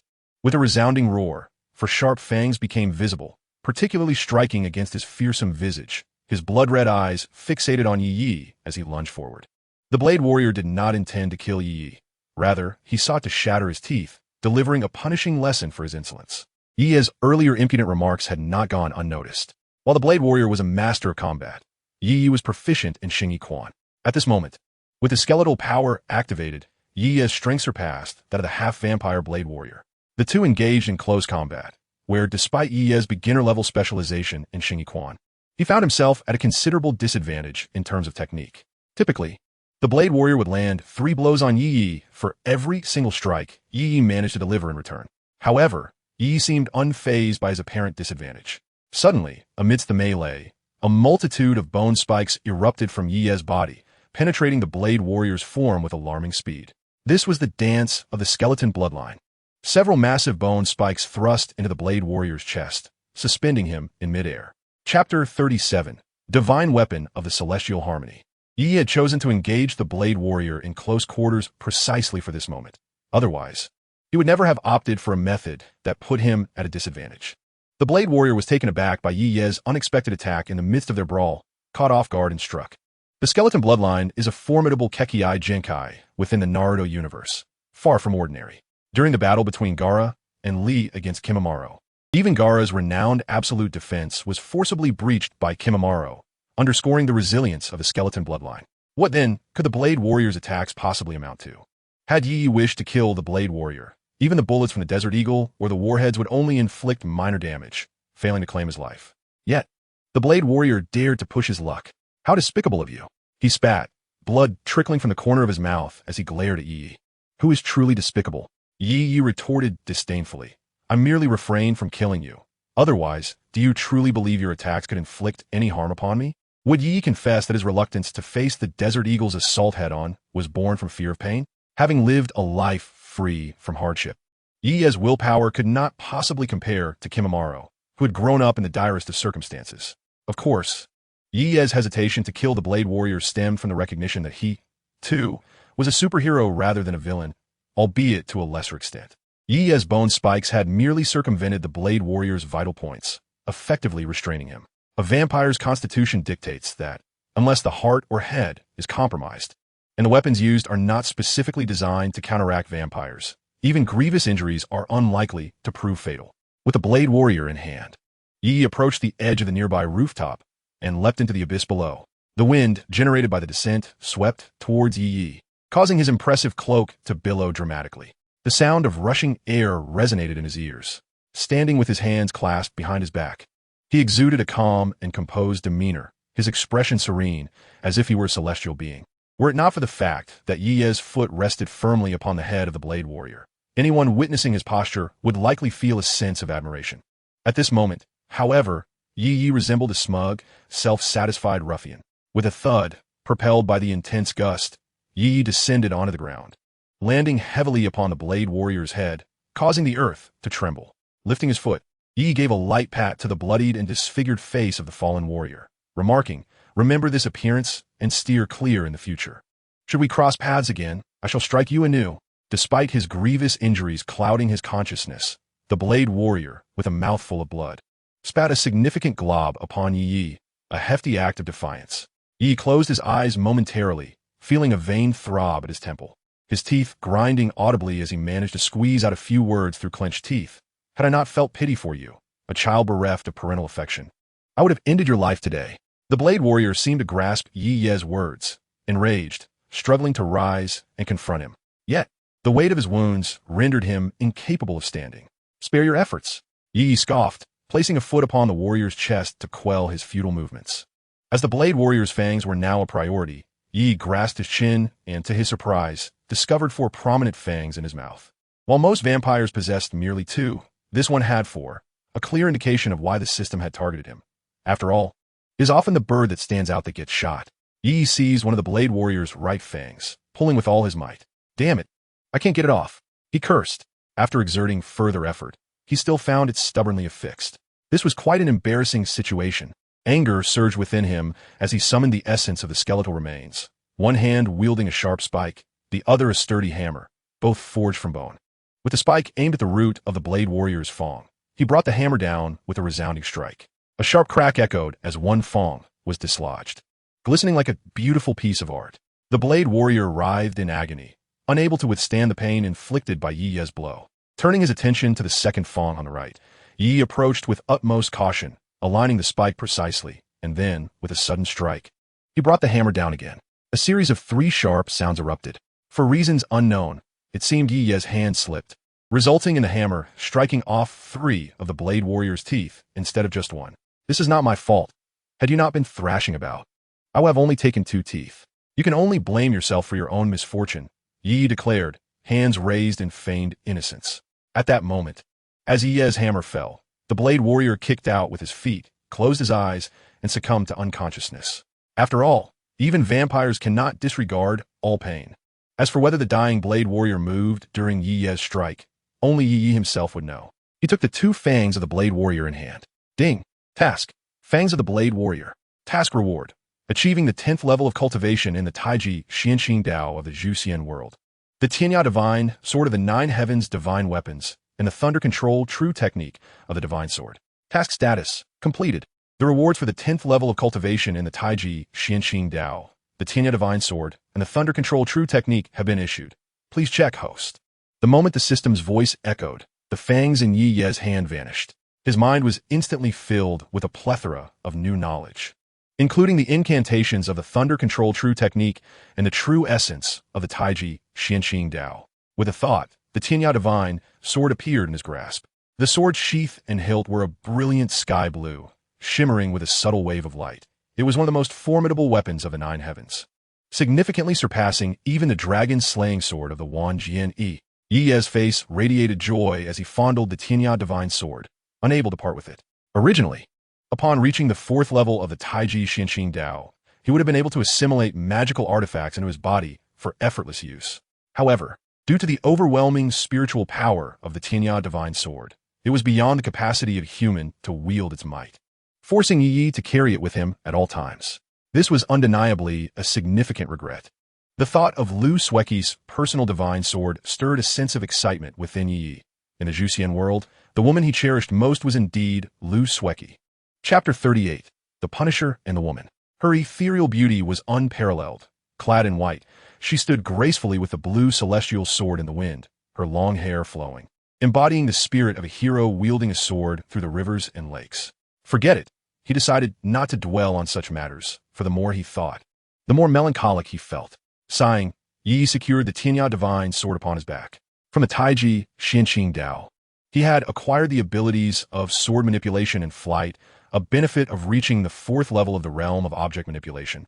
Yet he had not obtained any other magical techniques. While he appeared to have gained 3 items from this task, in reality, Yi had only acquired the formidable combat power of the Thunder Control True Technique, which remained a forbidden and delicate art.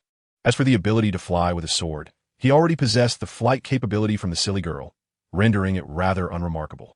However, the ability to manipulate a sword with thought was indeed commendable. He obtained chakra without the means to practice ninjutsu, but, leveraging his past memories, Yi managed to cultivate the spiral pill and the ability to walk on water and climb trees. Yet, with the Taiji Xianxing Dao, he could not exploit any loopholes. It was solely intended for sword manipulation. The Taiji Xianxing Dao enhances one's physical strength to a limited extent, but the Defan Prajna is specifically designed for refining the physical body. Observing the blade warrior missing 4 teeth on the right side, Yi nodded in satisfaction, remarking, "For someone like me with obsessive tendencies, this indeed looks much better. Fangs should be symmetrical to be aesthetically pleasing." It was not that Yi was heartless. Rather, the damn blade warrior had instigated the conflict, and his rear still burned with pain. Why did that sound so peculiar? Abandoning the paralyzed blade warrior, Yi turned and departed. Whether leaving him here would result in being devoured by the ravenous vagabonds was a concern he chose to disregard. The foolish girl rebooted her system, shifting to phone mode. A beam of green light shot from the eyes of the crystal doll into Yi's own. He took flight, clad in a bat-like suit, albeit with several large holes exposing his striking physique. Alas, the bone of the dead posed such a dilemma. After a single use, he was left riddled with tears, and what was he to do about it? Yi lamented, expressing that even if the foolish girl could remedy the situation, he lacked the funds to procure fabric. His heart ached not for the girl who tirelessly crafted garments for him, but for the money needed to buy clothes. It was all due to that damned blade warrior. Had he completed the Punisher's task tonight, he could have spent the evening reveling in a grand casino. Tomorrow, he would have been a wealthy man. Perhaps another time. Yi sighed, regretting yet another squandered opportunity for the foolish girl's illicit operations. Activated with invisibility, Yi soared through the air towards his abode. He engaged this stealth mode to avoid any peculiar observations from American satellites, which could incite unwarranted trouble. In this world, the S.H.I.L.D. was ever watchful. It was wise to avoid unnecessary complications. Suddenly, Yi's gaze sharpened as he detected something below, prompting him to alter his flight path and descend. The Punisher placed the woman upon his motorcycle and immediately revved the engine, speeding away. The velocity was intense, forcing the woman behind him to squint against the fierce wind, afraid of falling off. Thus she clung tightly to his waist. "Hello, my name is Jones." Due to the rapid pace, her voice rose above the wind. "Are you the Punisher? I've heard many legends about you. I thought they were mere fabrications until I realized you truly exist. May I have your contact information?" Her words betrayed the thrill of encountering a superhero. "Be silent. If you utter another word, I will cast you from this place." The Punisher replied coldly. Had she encountered Iron Man Tony Stark or Johnny Storm, she might have enjoyed a delightful evening. Alas, she was faced with the unyielding Punisher, Witnessing the murder of his wife and children had long extinguished any desires within him. His sole focus was vengeance. After avenging his loved ones, he vowed to prevent others from suffering a similarly tragic fate. Thus, he commenced a campaign against all criminal forces, declaring that anyone guilty must face death. To the Punisher, even a relatively attractive woman or Black Widow Natasha was merely an opponent to be reckoned with. The woman, trembling at the Punisher's harsh reprimand, feared being discarded and dared not utter another word. However, after a brief moment of restraint, the Punisher furrowed his brow as two soft mounds pressed against his back, gently rubbing against him like a cat's tantalizing caress. He was uncertain whether the woman acted intentionally or inadvertently, and, as the motorcycle sped along, he refrained from further comment. It seemed the woman misinterpreted the situation, believing that the Punisher had tacitly consented, her movements becoming increasingly bold and expansive. The soft curves on his back formed two small spheres as her fair hands encircled his waist and began to wander downwards. Suddenly, the motorcycle came to an abrupt halt, and the Punisher, like a flash of lightning, swiftly grasped the woman's neck, his cold smile revealing his disdain. "Perhaps you are not American?" The woman's face flushed crimson as she stammered. "Mr. Frank, I apologize. I just arrived from the UK to work in America." "Then you ought to behave yourself," he scoffed, releasing his grip and restarting the motorcycle. Perhaps frightened, the woman indeed settled down thereafter. As time trickled by, nearing Hell's Kitchen, the woman, who had been huddled behind the Punisher like a quail, suddenly felt her eyes redden, her fingernails elongating and sharpening against his waist, while two fangs sprouted from her mouth. Chapter 39. The Blade Unleashed. The sharp fangs lunged toward the Punisher's neck with ferocity, their strength capable of piercing through his cervical vertebrae. Her elongated, darkened claws aimed for his heart. If the Punisher faltered, he could very well meet his demise at the hands of this vampire. In that instant of transformation, the Punisher's eyes glimmered with intensity, a trace of contempt gracing his lips. He drove his left elbow firmly into the vampire's heart, causing her acute pain and halting her attack. The Punisher then turned and delivered a powerful punch to the vampire's face, sending her careening away and off the motorcycle. The motorcycle screeched to a halt, veering sharply, as the Punisher retrieved an M16 assault rifle and unleashed a barrage of gunfire at the vampire. Bullets rained down like a torrential storm, an overwhelming display of firepower. Yet, the vampire was no pushover. She scaled the buildings along the street, evading bullets while advancing toward the Punisher. Although 4 or 5 bullets struck her, they failed to penetrate vital areas, and her formidable constitution rendered her largely unscathed. Had they been silver bullets, any shot would have inevitably led to her demise, but the Punisher wielded only ordinary ammunition. This distinction underscored the difference between the professional and the amateur. While Blade could dispatch this vampire in mere seconds, the Punisher would need to exert considerable effort. However, he was acutely aware of the vampire's two critical weaknesses, her heart and head. A well-placed shot would surely spell her end. Under the relentless barrage of the Punisher's firepower, the vampire advanced rather than retreated, skillfully evading the majority of bullets. Once the magazine of the M16 assault rifle was depleted, the Punisher swiftly reloaded. The vampire, drawing closer to the Punisher's motorcycle, glimmered with a predatory light in its eyes, brandishing its claws, revealing a grotesque visage adorned with sharp fangs, and lunged ferociously at the Punisher. The magazine change required a brief moment, and the vampire seized this fleeting opportunity. Yet, the Punisher remained composed and unflustered. As the vampire approached, he wielded his weapon and struck the female vampire's face forcefully with the butt of his gun. Infuriated, the female vampire was enraged by this affront, as the unwritten rule of combat dictates not to strike the face. Nevertheless, the Punisher chose to defy this norm. She retaliated with a claw aimed at the Punisher's face, the tearing wind carrying the stench of blood, inducing a sense of nausea. The Punisher leaned back, narrowly avoiding the vampire's talons, and retaliated with a powerful kick to her abdomen, sending her sprawling far away. Click!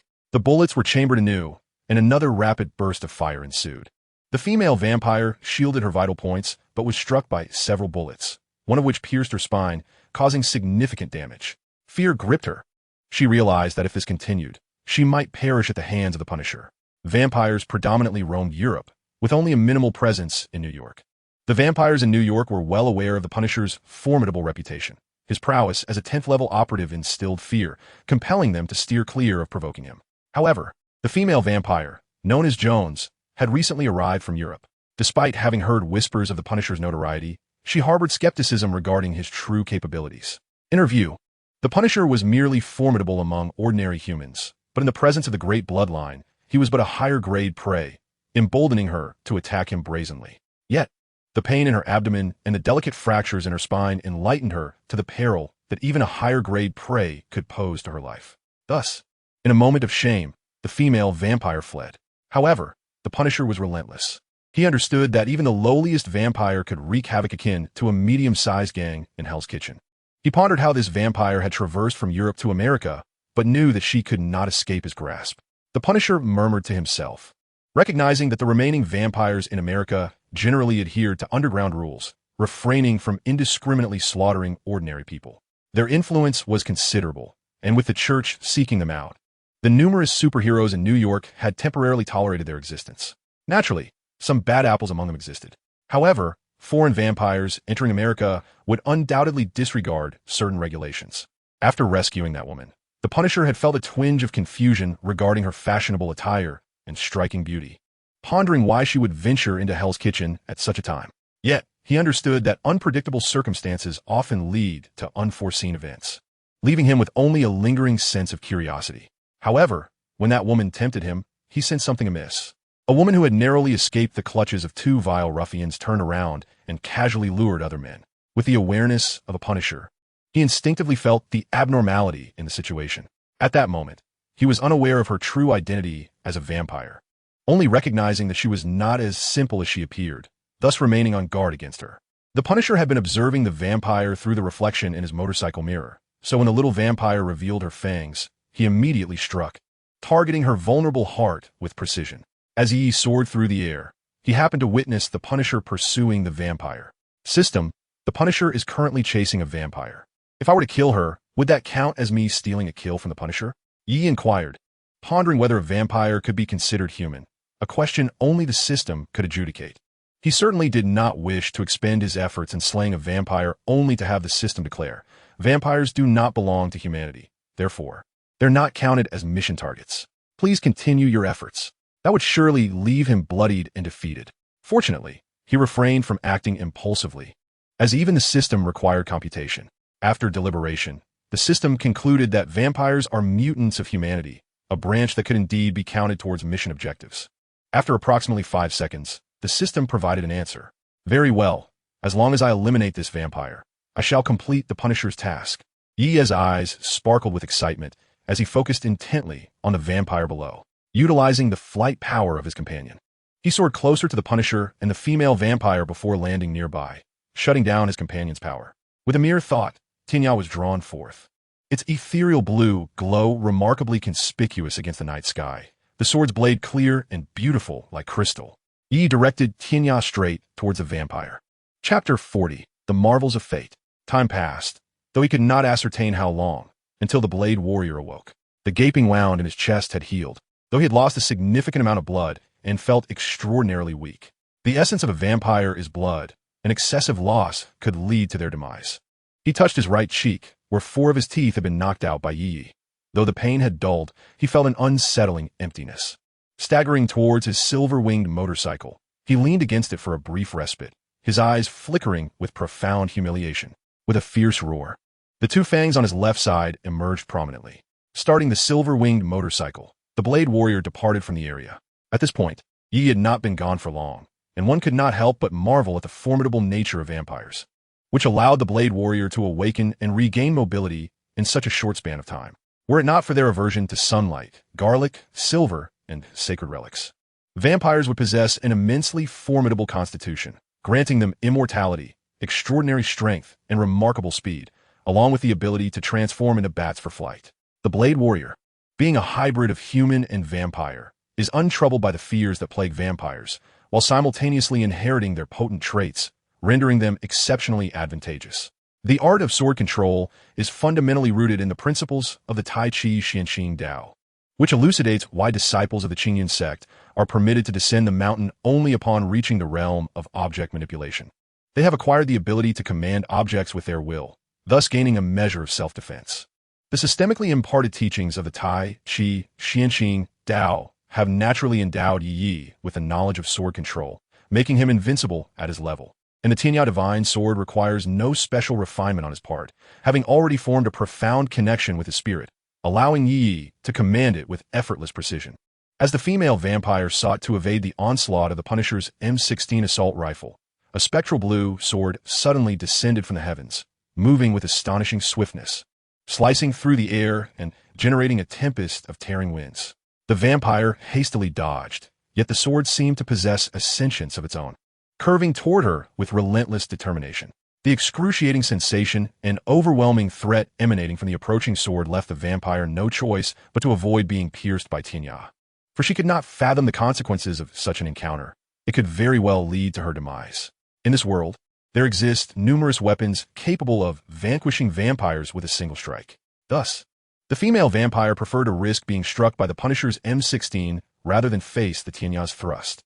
The Tianya is no ordinary weapon.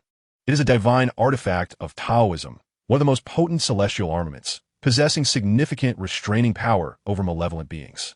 The vampire's strength is derived from Dracula, whose power emanates from the depths of hell, precisely the kind of force that the Tianya is designed to counter. Even if the Tianya could not slay the vampire in one blow, its formidable spiritual energy would undoubtedly inflict substantial harm upon her corporeal form. The Punisher, intrigued by the sudden appearance of the flying sword, glanced around and spotted Yi, clad in bat-like attire, standing triumphantly atop a nearby building, reveling in the sight of the beleaguered vampire being harried by the sword. Noticing the Punisher's gaze, Yi raised his thumb in a gesture of mockery, flashing a provocative smile. Click, click. The bullets were chambered, ready to unleash another hail of fire upon the vampire. For the Punisher, administering punishment to evil far outweighed the importance of acknowledging any provocation. As the female vampire deftly dodged the Tianya Divine Sword, she exerted her utmost efforts to evade the bullets fired by the Punisher. Boom! A bullet struck the female vampire squarely, momentarily stunning her and creating an opening. Seizing the opportunity, Yi directed the flying sword toward her. Buzz! The sound of the sword resonated, and with a swift stroke, it severed one of the vampire's arms. Ah! A roar reminiscent of a wild beast erupted from the woman's lips, as the essence of the Tianya Divine Sword ravaged her bodily tissues, rendering her unable to mend her wounds while further deteriorating her form.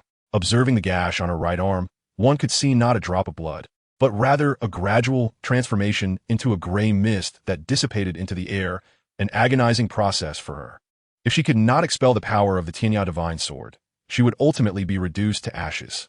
Yet, Yi found this process excruciatingly slow. He yearned to swiftly fulfill the task of the Punisher. With deft control, Yi directed the Tianya Divine Sword to strike at the female vampire, intent on severing her head. This was the might of swordsmanship, killing from a distance. An unrestrained smile danced upon Yi's lips, as he envisioned the exploits that would follow once he acquired the gambling prowess of the legendary gambler Gao Jin. In that moment, the vampire appeared to Yi not as a creature of the night, but as a treasure trove of gold. Suddenly, something caught Yi's keen eye, an object hurtling towards the female vampire, dark and spherical. A grenade! Yi exclaimed. Bang! The grenade detonated, enveloping the female vampire in a cloud of yellow mist. Immediately thereafter, Yi's flying sword descended, aiming to decapitate the vampire. Alas! As the Tianya Divine Sword pierced through, it only stirred up wisps of gray smoke, no longer a vibrant head. Who then truly claimed the kill? Yi was astounded. System, have I completed the task? He inquired, irate. Apologies, based on detection. The vampire was killed by the Blade Warrior. The host has yet to fulfill the task. Please continue your efforts. The Blade Warrior, weakly leaning against a silver-winged motorcycle, bore pale lips and an otherwise dark visage. Moments ago, he had witnessed the Punisher engaging the vampire, as well as the flying sword in action. Without time to ponder the origins of the sword, an instinctive reflex compelled him to hurl a garlic grenade at the vampire. Thus, Yi faced misfortune once more, twice thwarted by the Blade Warrior. Had it not been for this meddling, he would have swiftly completed the task of the Punisher, so tantalizingly close. Damn it! I must have been enemies with you in a past life. Yi say tout vite frustration. Their enmity had grown so convoluted that it was impossible to discern right from wrong. Only an ever-expanding hatred remained. Such is the wondrous design of fate. The Blade Warrior's eyes turned bloodshot, filled with rage towards his nemesis Yi, a relationship aptly described as one of deep-seated animosity. Chapter 41. The Delicate Flower. Without hesitation, the Blade Warrior drew his Desert Eagle and unleashed several shots towards Yi. Little did he know, Yi had actually shown him mercy. Bang! Bang! Two powerful bullets surged straight for Yi. The Tianya Divine Sword, circling above him under Yi's mental command, danced towards the bullets. Clang! Clang! The Tianya Divine Sword swiftly deflected both bullets, spinning gracefully in the air as it aimed directly for the Blade Warrior. The Azure Sword radiated a brilliant glow, as if the celestial blade itself was incensed by the provocations directed at Yi by the Blade Warrior. The sound of the sword rang lightly, reminiscent of a ferocious dragon emerging from the depths, dispersing the surrounding darkness within 100 meters. The Blade Warrior, situated upon his silver-winged motorcycle, beheld the heavenly sword descending from the heavens with a ferocious momentum, akin to a mighty dragon surging forth from the sea. As a being of both human and vampire lineage, the Blade Warrior trembled instinctively beneath the luminous sword's presence. The rapidly expanding azure glow within his eyes was both blinding and captivating, rendering him momentarily transfixed as he stared dumbfoundedly at the swiftly approaching sword, unable to muster any resistance. While the Blade Warrior stood in a stupor, the Punisher was not so paralyzed. He could not idly watch as the Blade Warrior faced imminent death. Grasping his M16 assault rifle, he aimed and fired at the Divine Sword. The shot rang out. The Punisher's marksmanship was commendable, managing to strike the sword's body even as it pierced through the air with astonishing speed. However, it proved utterly futile. The bullets from the M16 did not so much as rattle the sword, and its velocity remained unabated. Given the distance between the Punisher and the Blade Warrior, he could not reach his ally in time, leaving him to witness the Azure Sword drawing ever closer. Surprisingly, the Azure Sword appeared to harbor no intention of severing the Blade Warrior's head. Instead, it danced around him like a tempestuous dragon in flight. Yi wore a mischievous grin as he activated his device, vanishing into thin air. Despite the Blade Warrior's ability to incite Yi's ire, the latter harbored no desire to take his life. After all, who would stand against the forces of evil once these superheroes were done? With threats like the Chitauri invasion, Ultron's intent to obliterate Earth, and Thanos' schemes looming, could they rely on Yi? He would rather savor the moment while letting others face demise. The Punisher, preoccupied with the unfolding events, hastened toward the Blade Warrior. Should the Blade Warrior perish, the Punisher would undoubtedly seek vengeance. The Blade Warrior's stronghold lay in Japan, and during the Punisher's journey from America to Japan, they had crossed paths numerous times. Though unspoken, the Punisher regarded the Blade Warrior as a kindred spirit. Their only distinction lay in the Punisher's pursuit of human targets, while the Blade Warrior hunted vampires. As the Punisher approached the Blade Warrior, he quickly noted that all signs of life were normal, albeit with a somewhat dazed expression. "Eric, are you all right?" The Punisher inquired, patting the Blade Warrior's shoulder. The Blade Warrior lifted his gaze, momentarily bewildered as he focused on the Punisher's face. After a prolonged pause, his vision gradually sharpened, recognizing the figure before him. The Punisher exhaled in relief. At least he had not lost his wits. However, the flying sword could not possibly leave without a trace. Just as Yi's devilish smile lingered in the air, the Punisher felt certain that Yi would not allow the sword to merely circle the Blade Warrior without consequence. "Wait, Eric, what is that on your back?" The Punisher suddenly noticed something behind the Blade Warrior. Inscriptions formed by several bloodstains. In my hunger, require a man. Go, baby. Do not hold back simply because I am a delicate flower. 3 vivid lines of blood were etched on the back of the Blade Warrior, inscribed by the divine weapon Tianya, a mark that even the regenerative abilities of a vampire could not erase, destined to remain forever upon the Blade Warrior's back. Tianya merely employed a modicum of spiritual power to maintain its integrity, refraining from unleashing the devastating force akin to that which was used against the female vampire. Even the Punisher, known for his habitual indifference, felt a twinge of embarrassment as he regarded the 3 lines. "What is it, Frank? What has been inscribed upon my back?" The Blade Warrior inquired, confusion lacing his voice. At that moment, the Punisher's gaze was peculiar. His lips moved, yet he ultimately chose silence, instead offering a gleaming silver knife to the Blade Warrior, saying, "Take a look for yourself." Utilizing the reflection of the silver knife, the Blade Warrior discerned the inscription on his back, and his expression darkened to an extreme, although the Punisher, standing but a mere breath away, could not perceive the change in his countenance. The scar, though recently carved, could not be obliterated even by his half-vampiric constitution. An enigmatic force was preventing its healing. Even if the Blade Warrior were to excise the flesh from that spot, new skin would still bear the mark. Taking a deep breath, the Blade Warrior suppressed the tumultuous fury within and returned the knife to the Punisher. "Eric, It seems you have a vendetta against that individual. The Punisher queried, puzzled. The Blade Warrior succinctly recounted his grievances with Yi, maintaining an objective tone without embellishing the narrative due to his own bias. His stoic demeanor concealed the turmoil within.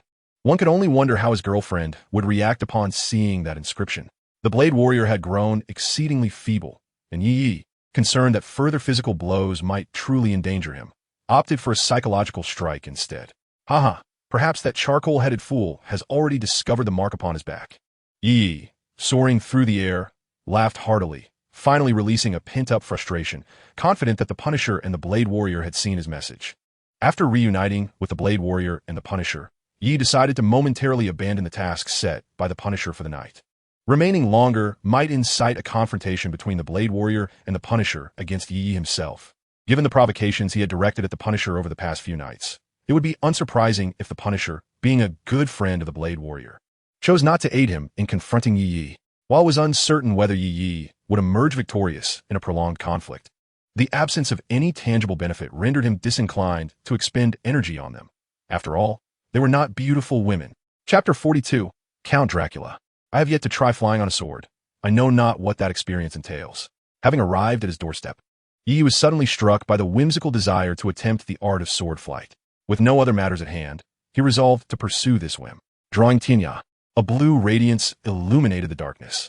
Yi stepped upon Tinya, harnessing its power to ascend into the sky. As a divine weapon of the nine heavens, Tinya remained untainted by the mundane.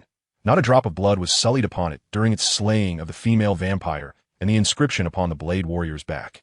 At this moment, the celestial realm remained exquisitely translucent and extraordinarily beautiful. Standing upon it, one could instantly leap into the sky, emerging amidst the clouds, where the fierce wind tousled Yi's hair, and the cloud lines brushed past the tip of his nose. Unlike the stable flight of the simple-minded companion, the sword flight was markedly quicker, providing a sensation akin to piercing through space. A thrill that could only be encapsulated in two words: exhilarating. Racing through the heavens like a dragon traversing the sea was utterly refreshing.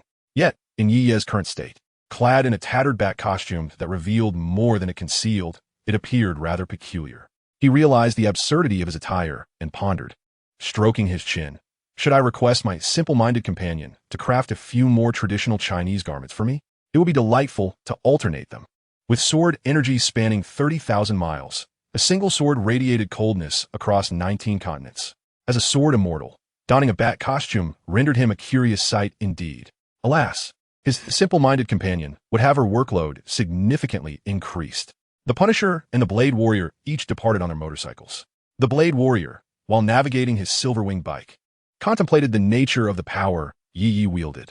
Now, with his half-human, half-vampire constitution, he showed no fear of the holy light from the church, which posed little threat to him.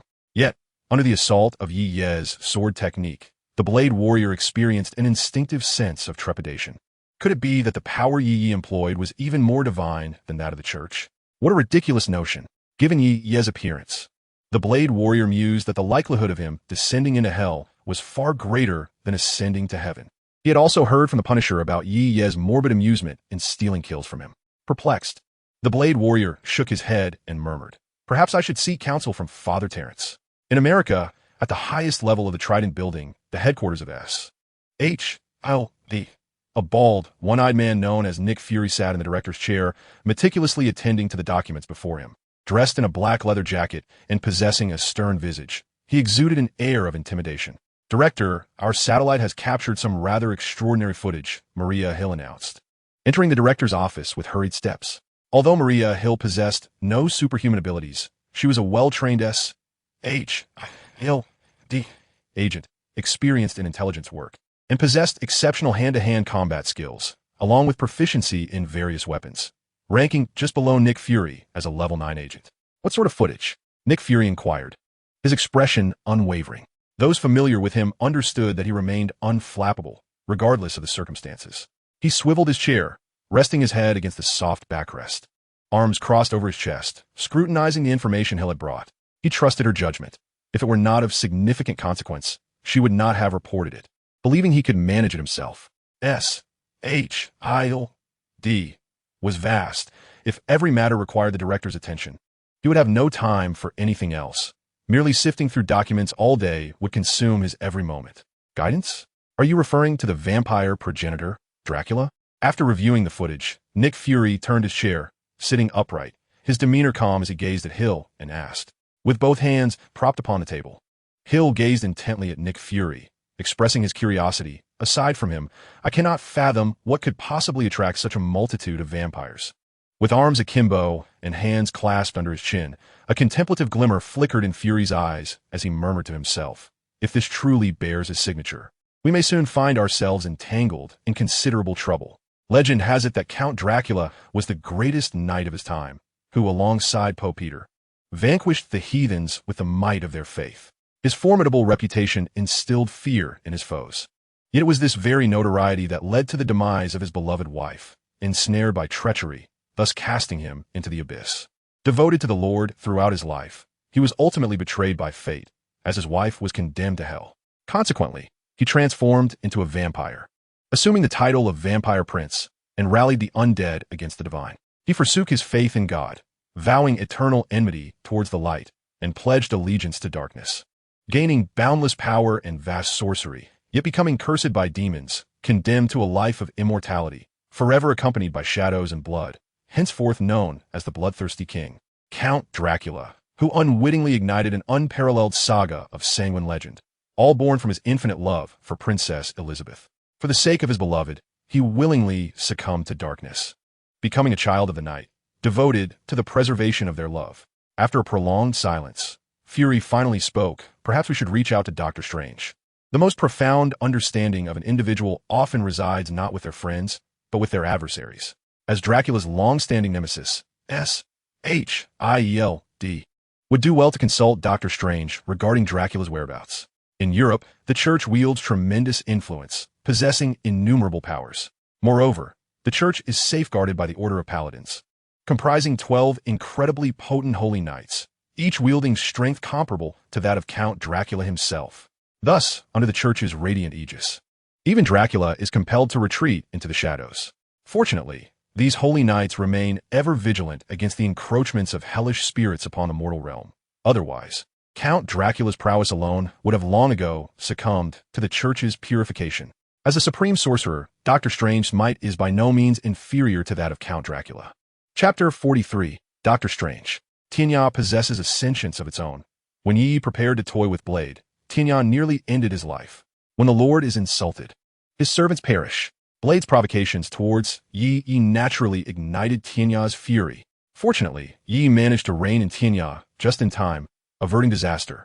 Traversing the skies upon his sword, weaving through the clouds, the exhilarating sensation is beyond mere words.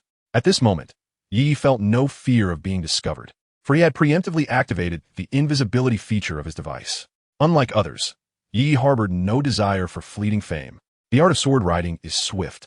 Yet in his exuberance, Yi lost track of his surroundings and inadvertently soared over the Pacific Ocean. Goodness, have I flown out of America? Yi scratched his head, gazing at the vast expanse of ocean, feeling utterly bewildered. Where on earth am I? Yi gazed upon the boundless expanse of the ocean, momentarily lost as to his whereabouts. No worries, the silly girl possesses an automatic positioning feature. A soft and endearing voice echoed in his ear. Oh, Yi exhaled in relief, replying, that is splendid. Suddenly, a colossal crimson beam of light flickered across the horizon, its brilliance undimmed even by the night. What could that be? Yi's curiosity piqued, and he swiftly soared forward to discover the source. The blood mist loomed thick, nearly tangible, enveloping a vast stretch of the sky and stirring tumultuous winds. Opposing the blood mist was a middle-aged man clad in a mage's robe, suspended in the sky, confronting the crimson haze. This was none other than Stephen Strange, the true identity of Dr. Strange, once an esteemed neurosurgeon. Dr. Strange's hands were rendered useless due to a tragic car accident. In a desperate quest to heal himself, Stephen traversed the globe seeking renowned physicians. But to no avail. Ultimately, he ventured to the Himalayas to consult the legendary sorcerer, the Ancient One. Recognizing his potential, the Ancient One took him as a disciple, imparting the knowledge of harnessing mental prowess and incantations to wield magic. Throughout his magical education, Stephen's hands gradually healed. Upon his mastery, he transformed into Dr. Strange, the sentinel of the world, succeeding the Ancient One as the Sorcerer Supreme after her demise. As the Sorcerer Supreme, Doctor Strange wielded unimaginably formidable powers, blessed by the trinity of the Vishani, Agamotto, Hoggoth, and Ashtar. Moreover, in rare instances, he could summon the forces of demons such as Dormammu. Doctor Strange shook his head and stated, "Dracula, if you seek your daughter, you may provide me with her photograph, and I shall assist you in your search. However, I will categorically deny you entry into the United States." Although Doctor Strange found himself puzzled by the revelation of Dracula's daughter. Now was not the time for such discussions. Preventing Dracula's entry into the country was paramount. "Steve, I do not trust you. I shall search for my daughter myself. Who knows whether you might use her as leverage against me?" Count Dracula sneered from within the blood mist. "Dracula, you doubt me. Yet can I place my trust in you?" Doctor Strange replied coolly. "So, Steve, are we to cease negotiations?" A growl emanated from the blood mist. "As long as you and your vampire minions refrain from entering the United States, all matters are negotiable," Doctor Strange asserted. Count Dracula seethed with fury. He would never relinquish his daughter's fate to Doctor Strange. With the tumult of Dracula's emotions, the encircling blood mist transformed, coalescing into a massive vampire figure, complete with sharp fangs and crimson wings, which then lashed out at Doctor Strange. The immense wings bore an overwhelming force, sweeping from the horizon and unleashing a tempestuous gale. The weighty energy pressing down. The foul, sanguine scent was nauseating, even from a distance. Doctor Strange conjured a protective shield around himself, employing teleportation to evade Count Dracula's assault, while an arcane incantation flowed silently from his lips.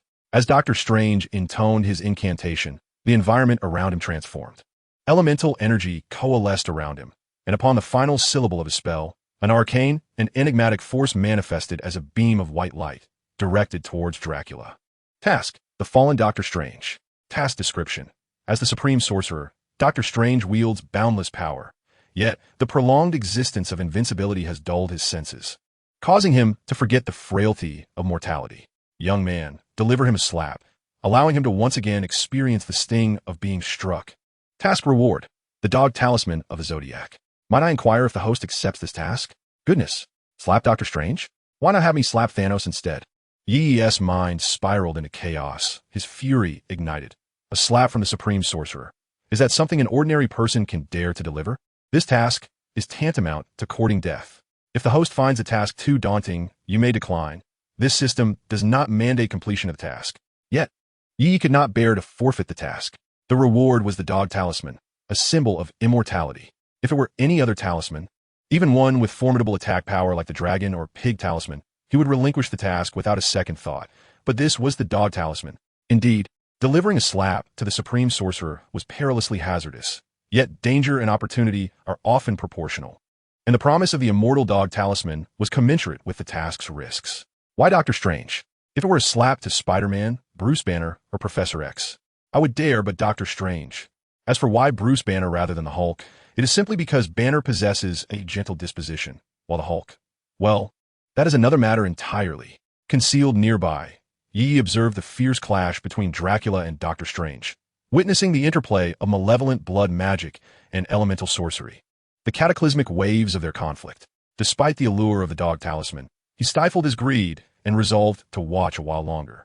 After all, the task had a 1-hour buffer. He could decide later whether to undertake it. Chapter 44. The Eye of Sicarius. The power of the Supreme Sorcerer is indeed formidable. Yet, as the king of vampires, Dracula's strength should not be underestimated. In their intense battle, Doctor Strange maintained a slight advantage. To proceed or not? This was a question worthy of contemplation. Yi pondered. Dracula yield. As long as I am here, you shall not set foot in America. Doctor Strange, holding the upper hand, urged, if you trust me, I vow before the Eye of Sicarius to do my utmost to help you find your daughter, ensuring no harm shall come to her, and unconditionally delivering her safely into your hands. Even if you cannot trust me, surely you can trust the Eye of Sicarius. The Eye of Sicarius, a symbol of retribution in ancient Egyptian mythology. In the legendary realm of the underworld, the sovereign Anubis transformed a portion of his own soul into the Eye of Sictatos, a vigilant observer of the souls traversing the river of the dead. This eye not only surveils the netherworld, but also monitors the living beings on earth, serving as the conduit for souls to cross over upon their demise. Under the gaze of the Eye of Sictatos, oaths are witnessed by the deities. Why has the battle ceased? Continue the fight. Dracula, you must exhibit fortitude and absolutely refuse his proposition. Concealed in the shadows, Yi appeared more anxious than Dracula himself. Should they reach an agreement, Yi's hopes of accomplishing his mission would be utterly dashed.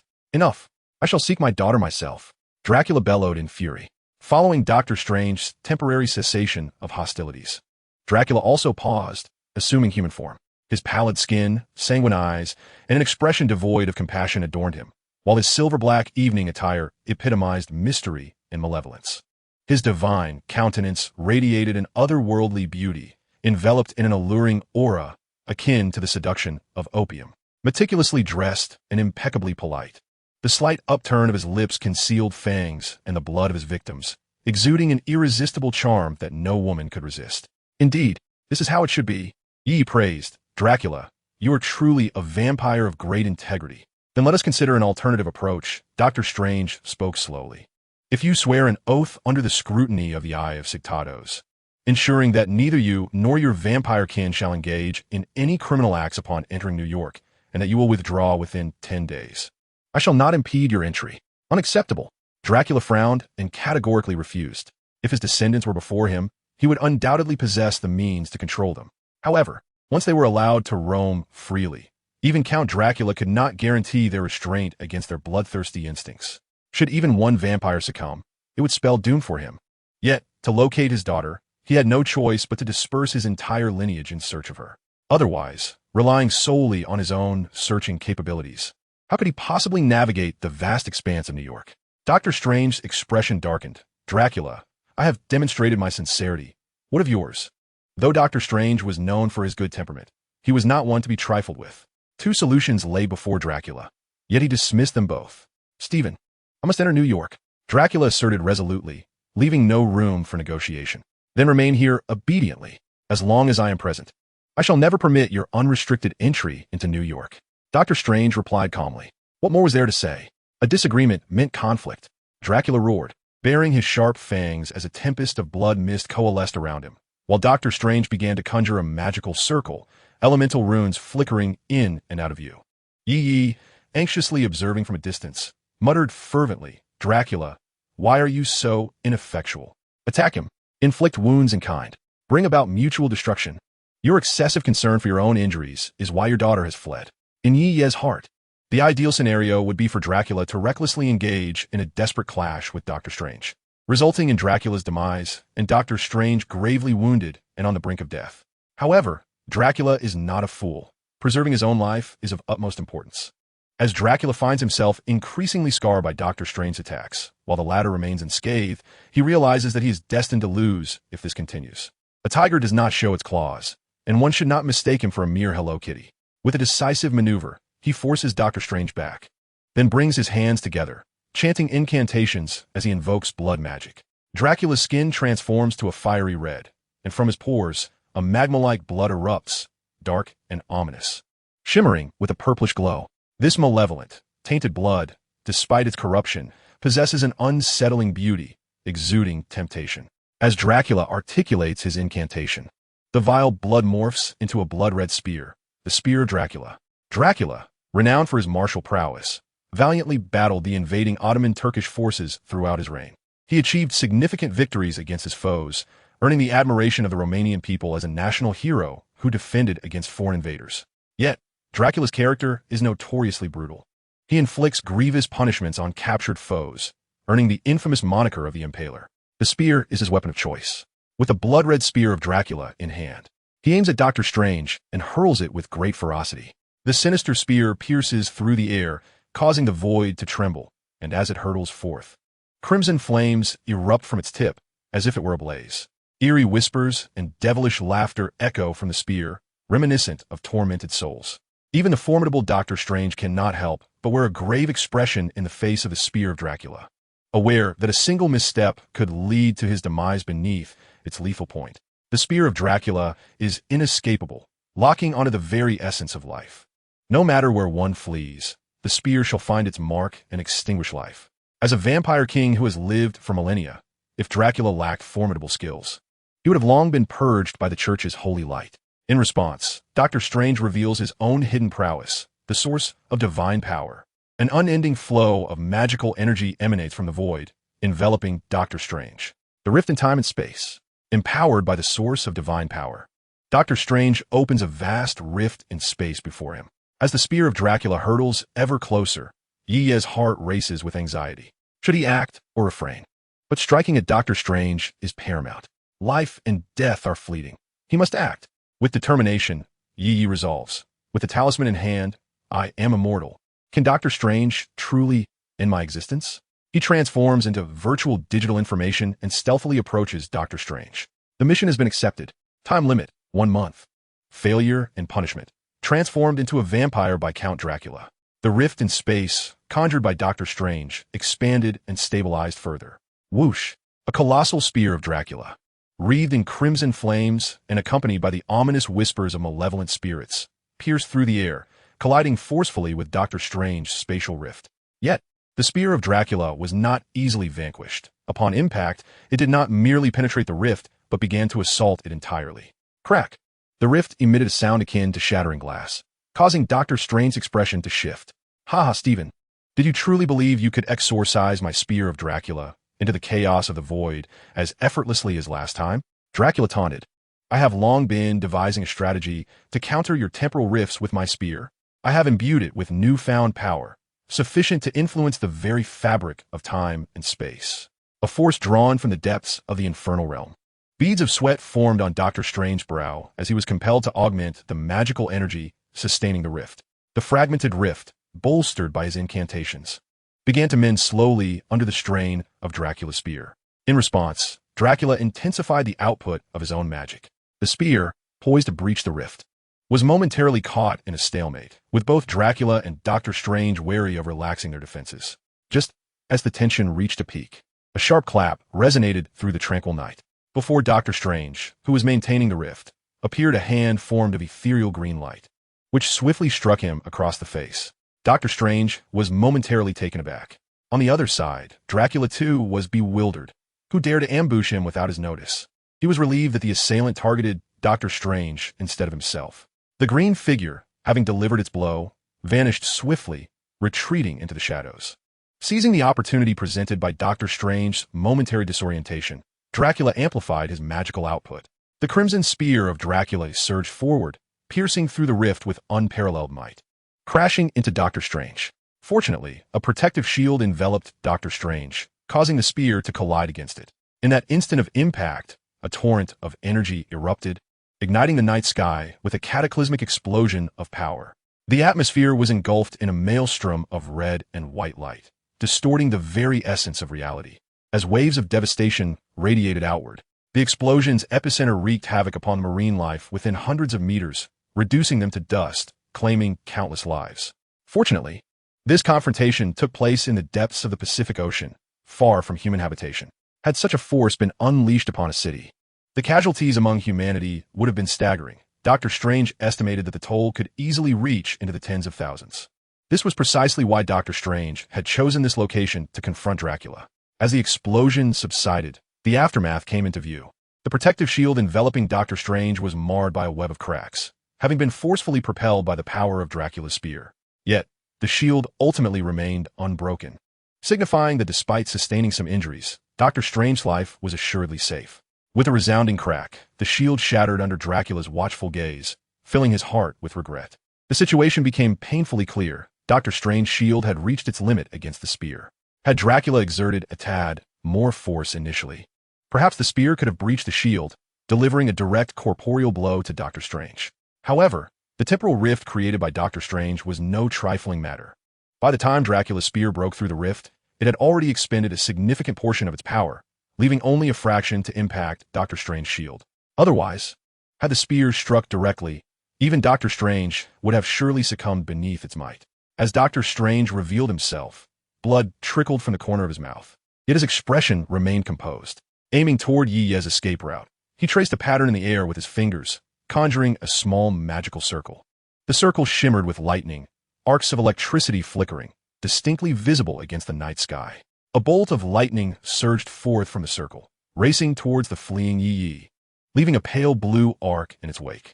After inscribing the magical formation, Doctor Strange did not cast another glance in Yi's direction, but instead cast another protective spell upon himself, forming a new shield before once again fixing his gaze on Dracula. His demeanor turned grave as he began to chant an enigmatic and intricate incantation. The void quivered with an overwhelming surge of elemental energy, radiating an aura of dread. From the moment Doctor Strange began his incantation, Dracula's expression shifted. It was evident that Doctor Strange was prepared to unleash his true prowess. The near-death experience under Dracula's spear had ignited a fury within him. Though Dracula initiated an attack, Doctor Strange effortlessly evaded it with his instantaneous movement, all the while maintaining his chant. Given Doctor Strange's formidable magical power and mastery over magic, the length of his incantation foretold the magnitude of the impending assault. Ding! Mission: The Fallen Doctor Strange.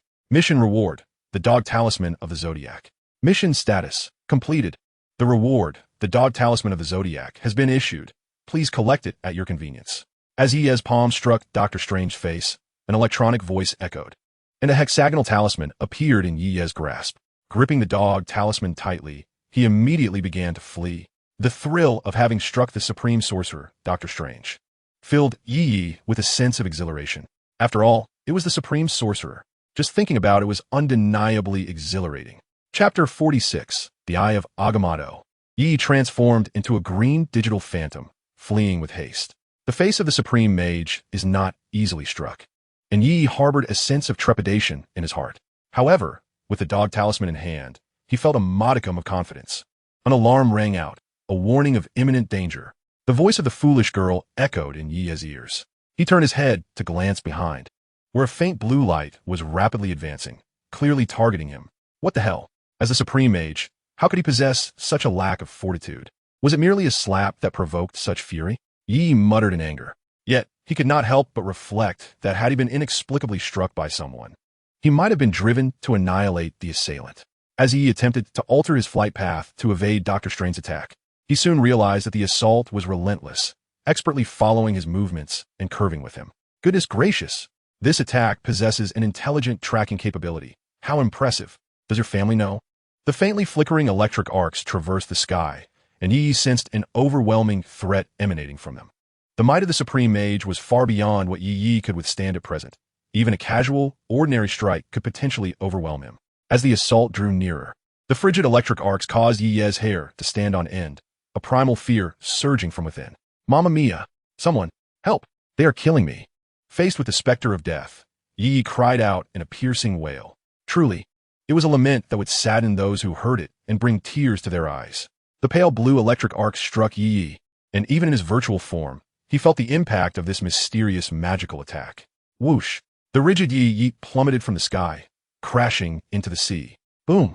A considerable splash erupted. In his grasp, the Dog Talisman suddenly emanated a glimmer of light, rapidly expanding around Yi. Coughing, he exhaled a cloud of white smoke, murmuring, "I nearly kicked the bucket." Dazed, he gazed at the talisman in his hand, muttering, "Thank goodness you're here this time." Suddenly, a magic circle formed around Yi, a powerful gravitational force emanating from the void behind him.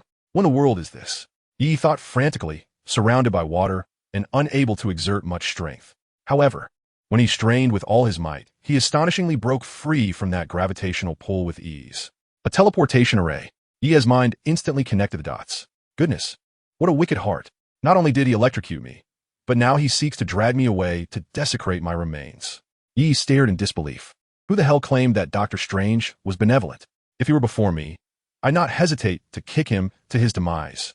Filled with fear of Doctor Strange, Yi hastily departed the sea, soaring back toward his home. Emotionless, Doctor Strange stood suspended in the void, observing as Dracula transformed into a mist and fled. Suddenly, Doctor Strange spat forth a copious amount of blood. Wiping the blood from the corner of his mouth, he murmured, "The spear of Dracula, imbued with the power from the netherworld." The damage inflicted by Dracula's spear upon Doctor Strange is far more intricate than it appears on the surface. Cleverly concealed from Dracula himself. Had Dracula not chosen to flee at that moment, it would likely have been Doctor Strange who was forced to escape. Suddenly, a flicker appeared between Doctor Strange's brows as he gently gestured with his fingers, conjuring a magical circle before him. Doctor Strange arched an eyebrow, his expression tinged with confusion. The magical circle was stable, yet instead of summoning a human, it unleashed a torrent of briny seawater. How could this be? Had my previous attack been evaded? Yet, why would this magical circle materialize in such a manner? From the outset, Doctor Strange had no intention of taking Yi's life. The magical assault was merely a facade, designed to incapacitate Yi's body and instill a sense of dread regarding death, rather than to truly kill him. Doctor Strange does not take lives. Feeling inexplicably struck by Yi, it would be impossible for Doctor Strange to suppress his anger. Thus, he resolved to impart a minor lesson to Yi. However, only Yi understood the true extent of this lesson's terror. Suddenly, an eye emerged upon Doctor Strange's forehead, shimmering with golden light, exuding an extraordinary and solemn majesty, radiating a disquieting power. The eye of Agamotto. As a descendant of ancient gods, Agamotto possesses formidable magical abilities, capable of creating and manipulating magical energies for offensive purposes. He was also the first supreme sorcerer on Earth, defending it against malevolent threats such as Dormammu.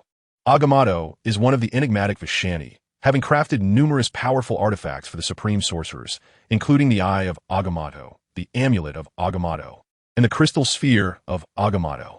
However, although Agamotto created the Eye, its power does not stem from his own magic. It is, in fact, the Time Stone among the Infinity Gems. A beam of divine light emanated from the Eye of Agamotto, rippling with waves as the forces of time and space trembled across the ocean. Before Doctor Strange, a shadowy figure abruptly took form, reminiscent of the moment he battled Dracula. The spear of Dracula struck against the fabric of space-time as Doctor Strange found himself in a stalemate with Dracula. Suddenly, a peculiar disturbance arose before Doctor Strange, not belonging to any magic or known force, as countless virtual numerals coalesced into a figure, a hand appearing. Observing this, Doctor Strange slowed the scene, wishing to discern the true nature of that figure. To conserve energy from his familiar, Yi had opted to utilize the sword flight of Tianya while rendering himself invisible, having exited the oceanic realm. Truly, one can know a person's visage, but not their heart. Who could have anticipated this peculiar incarnation of Doctor Strange? Yi sighed in melancholy. While lost in his thoughts, Yi was abruptly struck by an exceedingly uncomfortable sensation, a feeling of being scrutinized by an unknown presence, as if he were laid bare before others. What could this be? Yi gazed into the void. Ding! A mysterious and unknown energy was probing into the host's past. To prevent the system from leaking information, a forceful interruption of its temporal analysis was mandated. The cold voice of the system resonated within Yi's mind. Simultaneously, in a distant ocean, Doctor Strange felt a tremor in the Eye of Agamotto on his forehead, as the spectral image of the past that had appeared before him abruptly vanished. After a series of intense flickers, the brilliant light of the Eye of Agamotto dimmed slightly and fell into silence. Chapter 47. The Strange Foolish Girl. Suddenly, Doctor Strange coughed up a copious amount of blood, his body swaying precariously as if he might plummet into the void. How could this be? He exclaimed in horror. Even the ruler of the dark dimension, Dormammu, could not thwart the power of the Eye of Agamotto. Just moments ago, Strange sensed an incredibly mysterious force emanating from the void, which had forcibly interrupted the Eye's analysis of Yi. In the early days of his magical studies, Doctor Strange's powers were nowhere near as vast as they were now. Yet, with the aid of the Eye of Agamotto, he had once entered Dormammu's dimension and set a time loop, compelling Dormammu to sign a peace treaty. Could it be that this unknown force surpassed even Dormammu's might? The expression on Doctor Strange's face grew exceedingly grim. It was the duty of the Supreme Sorcerer to protect Earth from the encroachment of foreign mystical powers. The strength exhibited by the system should not exist within the realm of Earth at all. Bang! Bang! Bang! A relentless barrage of bullets was unleashed. As one bullet struck an enemy before him, their body was instantly consumed by flames, turning to ash. The Punisher lowered his automatic rifle. Eric, how could there be so many vampires in New York? The Punisher inquired, perplexed, as he looked at Blade. That night in New York, a multitude of vampires emerged. During their stroll through Hell's Kitchen, the Punisher and Blade encountered over a dozen in mere hours. Utilizing Blade's specially crafted silver bullets, the Punisher, with his elite level 10 skills, dispatched these vampires as easily as slicing through vegetables. I received word from one of the vampires that the Vampire King Dracula is set to descend upon New York, and it is he who has summoned his minions to the city. That is why I hurried here from Japan, Blade explained, still weakened from the loss of too much blood, which was deemed essential to his vampiric essence. Count Dracula, the Punisher exclaimed in disbelief. Even with his usual stoicism, he found it difficult to remain composed, fully aware that the power of Dracula, the vampire king who had lived for over 1,000 years, far exceeded that of himself and Blade, the so-called superheroes. Should Dracula arrive in New York, it would surely herald a catastrophe. Upon returning home, Yi promptly decided to take a shower, the stench of seawater clinging to him, and the bat suit adhering uncomfortably to his skin. Foolish girl, please prepare a meal, a good one to calm our nerves. Yi instructed the now human-formed foolish girl. He then proceeded into the bathroom. The foolish girl pouted adorably, casting a forlorn glance at Yi's departing figure, her demeanor radiating palpable discontent. Upon Yi's emergence from the bath, he was greeted by the sight of the girl industriously occupied in the kitchen. Truly, the foolish girl embodied the quintessential companion for both domesticity and adventure. Yi couldn't help but marvel as he strolled into the living room, switched on the television, and settled in to enjoy the fruits of her labor with a sense of entitlement. Ever since the girl's arrival, Yi felt as though he had been liberated. His garments were washed, meals prepared, and chores attended to, allowing him to indulge in a leisurely lifestyle akin to that of a landowner. As he watched television, he simultaneously delved into the intricacies of the newly acquired canine talisman. The power of the talisman stemmed from the Holy Master, and more precisely, it was a form of magic. In the face of the peculiar doctor's assault, the primal fear instinct had momentarily made him forget his possession of the immortality talisman. He had only been aware of his discomfort then, but now he felt no repercussions. Ah, the enigmatic nature of magic. Yet, reflecting on the journey, he mused that he had indeed reaped considerable benefits. The immortal canine talisman. The foolish girl was far from being a mere tool for chaos. A sudden cacophony erupted near Yi's ears, causing his eardrums to throb painfully. It's not true, so why the uproar? My ears are ringing. Yi rubbed his ears in annoyance. Oomph. The foolish girl tossed a white porcelain bowl in front of him, declaring, "Dinner is served. Help yourself." Through Yi's relentless encouragement, the foolish girl had become proficient in preparing a variety of home-cooked dishes, each delectable in its own right. Thus, he had liberated himself from a life of instant noodles, sweet and sour ribs, braised pork, stir-fried cabbage with vinegar, and cucumber salad, 4 delightful home-style dishes. The foolish girl regarded Yi with a deeply furrowed brow as he devoured his meal with fervor. "What's the matter? You look quite displeased. Weren't these tasks typically yours? I haven't particularly pressed you today." Yi noted her unusual demeanor. "It's nothing," she replied with a blank expression. "Very well," he conceded, choosing not to pry further. After all, women have their moods each month, even if the foolish girl was merely a smartphone. As dawn broke, Yi awoke. Realizing it was nearly noon, he threw back the covers, retrieved the crystal doll from beneath, and placed it in the sunlight to recharge the foolish girl. He recalled the previous night. "Your skin is remarkably delicate. It feels indistinguishable from real skin. I can hardly discern any difference." Yi embraced the foolish girl, his large hand gently caressing her back. Of course, she was crafted from high-quality synthetic materials, as she proudly proclaimed. "It's a pity that such a remarkable creation cannot be replicated in this world. It is indeed a tremendous loss." Suddenly, a sharp slap landed on Yi's face. "Why?" he asked innocently, looking at her with wide eyes. "Your hand." The foolish girl squinted at him. "Yi, if you continue this way, I might just get angry and refuse to sleep beside you from now on," she warned, her tone serious. "Don't. I can't sleep alone," Yi hastily replied. "I promise there will be no next time. I remember you saying the same thing last time. And look where we are now," she retorted dismissively. "Truly, I find myself unable to restrain my emotions. I am oblivious to my own thoughts, yet my hand. Do you not possess an automatic lie detection feature? You should discern whether I am being deceitful," Yi asserted confidently. The silly girl, feeling helpless, recognized that Yi was indeed not lying. He had not consciously considered such actions, yet his hand, "I shall not tolerate this. There shall be no next time." The silly girl retorted defiantly. "Otherwise, you shall sleep alone from now on." Very well. I shall endeavor to maintain control." "Not merely endeavor, but it is imperative." "Indeed, it is imperative," Yi replied nonchalantly, yet his mind wandered, contemplating the sensation of his hand. The silly girl's physique appeared remarkably proportionate, possessing an ideal curvature, seemingly perfectly ample. However, the reality of her touch was undeniably substantial. So soft. Chapter 48. A Meeting with Mindy. Throughout the ensuing night, Yi truly embraced the silly girl and drifted into a gradual slumber.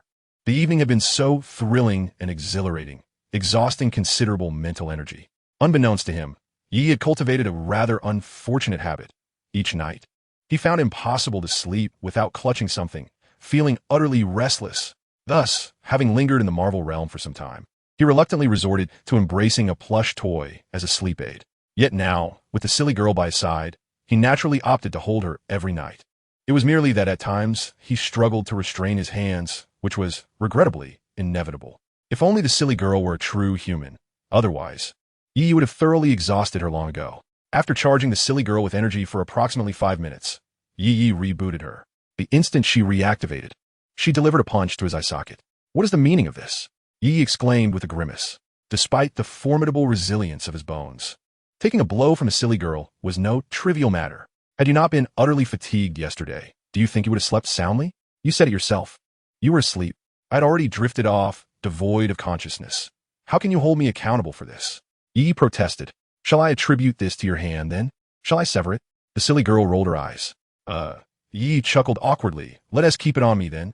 After attending to his morning routine and savoring the breakfast prepared by the silly girl, Yi made his way to Mindy's residence to partake in training alongside her. He remained steadfast in his belief that marksmanship was of utmost importance for a man. Moreover, Mindy's Xingyi Quan required Yi's personal instruction. After all, it was an opportunity to gain a significant advantage. During Yi's teaching of Mindy's Xingyi Damon was typically absent, according to him. Since Xingyi Quan was Yi's ancestral skill, it was not meant for dissemination in accordance with ancient Chinese customs. The sole purpose of Mindy receiving Yi's instruction in Xingyi Quan was to remedy her hidden injuries. Otherwise, she would not engage in training. Yi, naturally, was indifferent. The opportunity to instruct Mindy one-on-one in Xingyi Quan brought him great joy. After Mindy received treatment from the silly girl that evening, there were no outward signs of change. Her physical strength and speed remained unchanged. However, Mindy felt a remarkable sense of ease within her body, as if a profound vitality had surged forth from the very essence of life. Unaware that this rejuvenation was due to the silly girl's influence, she attributed it to her practice of Xingyi Quan, thus becoming even more diligent in her training. The footwork of the Bung Quan was executed with precise steps, as if an iron bull was tilling the earth. Each movement was deliberate, aimed at seizing the opponent's center. The back foot propelled forward swiftly and vigorously, akin to an arrow released from its bow. The moment the intent shifted, the body would quiver and advance without the slightest hesitation. When transitioning between the Sunbu, Shunbiu, and Aobu, Bung Quan, the rear punch would follow the trajectory of the forearm, infused with an inherent downward force, while the punch maintained a forward thrust. In that brief instant of power release, the forearm would also exhibit a twisting and upward thrusting force. After Yi earnestly demonstrated the technique to Mindy, she attempted to replicate his form, yet her punch lacked the formidable force that emanated from Yi's hand. Falling considerably short, confounded, Mindy gazed at Yi. Under his tutelage, she diligently practiced layers of Bungjin, Yijin, Guijin, Pujin, Dojin, and Tajin. Though not yet profound, she was ready to begin mastering the true essence of the half-step Bung Quan. Mindy, you have achieved a semblance of the technique, yet you have not truly grasped the quintessence of the half-step Bung Quan. Your body is tense, while your form is scattered, and the intent remains unbroken. To put it simply, one must maintain bodily flexibility while preserving the center of gravity. As Yi spoke, his hand playfully grasped Mindy's waist, correcting her exertion. Mindy remained oblivious to any peculiarity, attentively absorbing Yi's instruction. Compared to the silly girl, Mindy's waist is softer and more supple. Yi mused inwardly. The silly girl was crafted from advanced synthetic materials, yet she could not truly compare to a real human body. Without meticulous scrutiny, the difference was nearly imperceptible. The vibrancy and youthful essence radiating from Mindy were qualities the silly girl could never emulate. Had Mindy known that Yi, while holding her, was comparing her waist to those of other women, she might have been inclined to retaliate fiercely, inhaling the delicate fragrance emanating from Mindy, feeling her soft form, and allowing her golden tresses to brush against his nose. Yi found his thoughts wandering, though his expression remained inscrutable. Unbeknownst to him, a subtle blush had crept onto Mindy's cheeks. After an extensive session of practice, Mindy was drenched in sweat, her fragrant perspiration saturating her t-shirt and outlining her developing figure.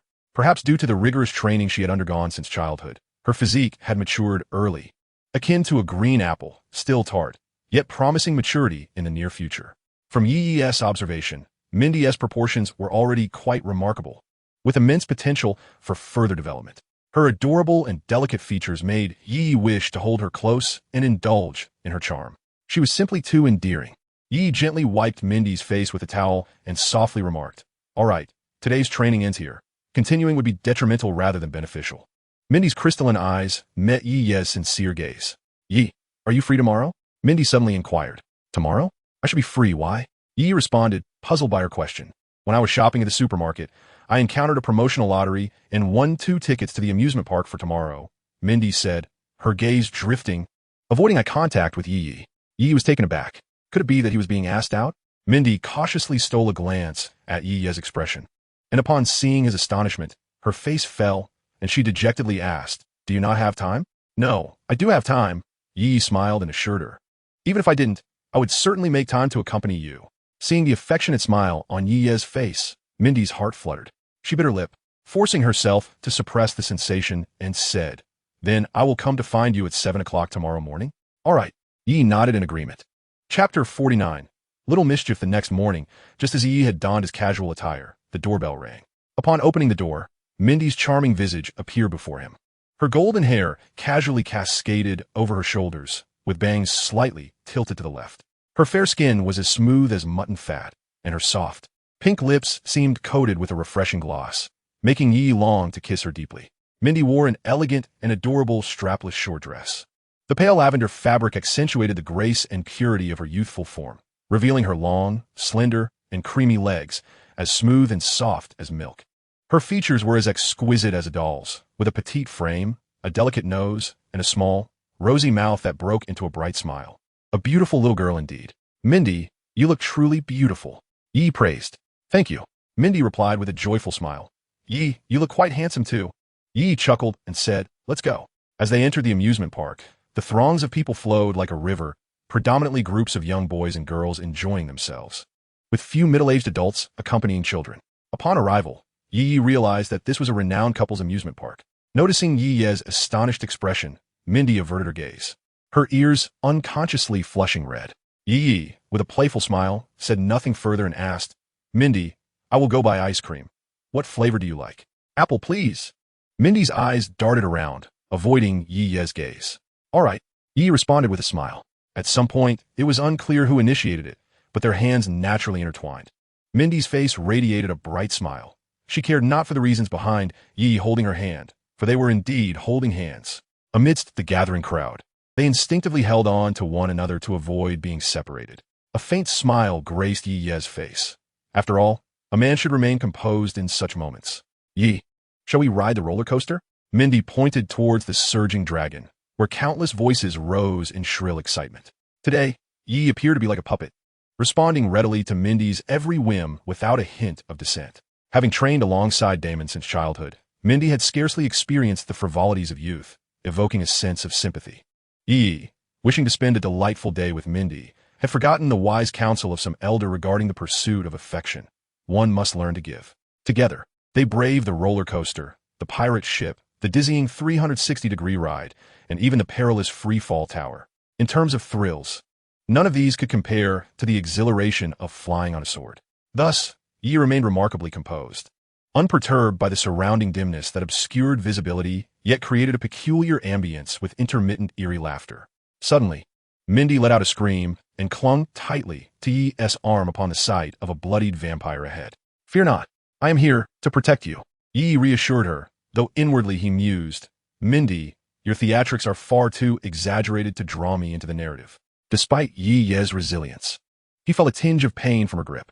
Mindy's audacity suggested that even if confronted by a genuine vampire, she would fearlessly wield a katana against it, rather than being intimidated by mere phantoms. Her true intention was to relish the feeling of being held by Yi. As they exited the haunted house, Mindy bore no trace of the tears of fright that adorned the faces of other girls, but instead radiated joy. "Yi, that haunted house was too frightening. Let us seek other amusements." As the sun began to set, happiness illuminated Mindy's face. She had never felt such elation before, not solely due to Yi's company, but also for reasons unknown. Suddenly, the sound of gunfire erupted, accompanied by powerful explosions from an unknown source. The crowd erupted into chaos, shrieking and scrambling in all directions. Panic ensued as waves of people surged away from them, fleeing from the front of the amusement park where the gunshots rang out. Yet, there was a back exit for escape.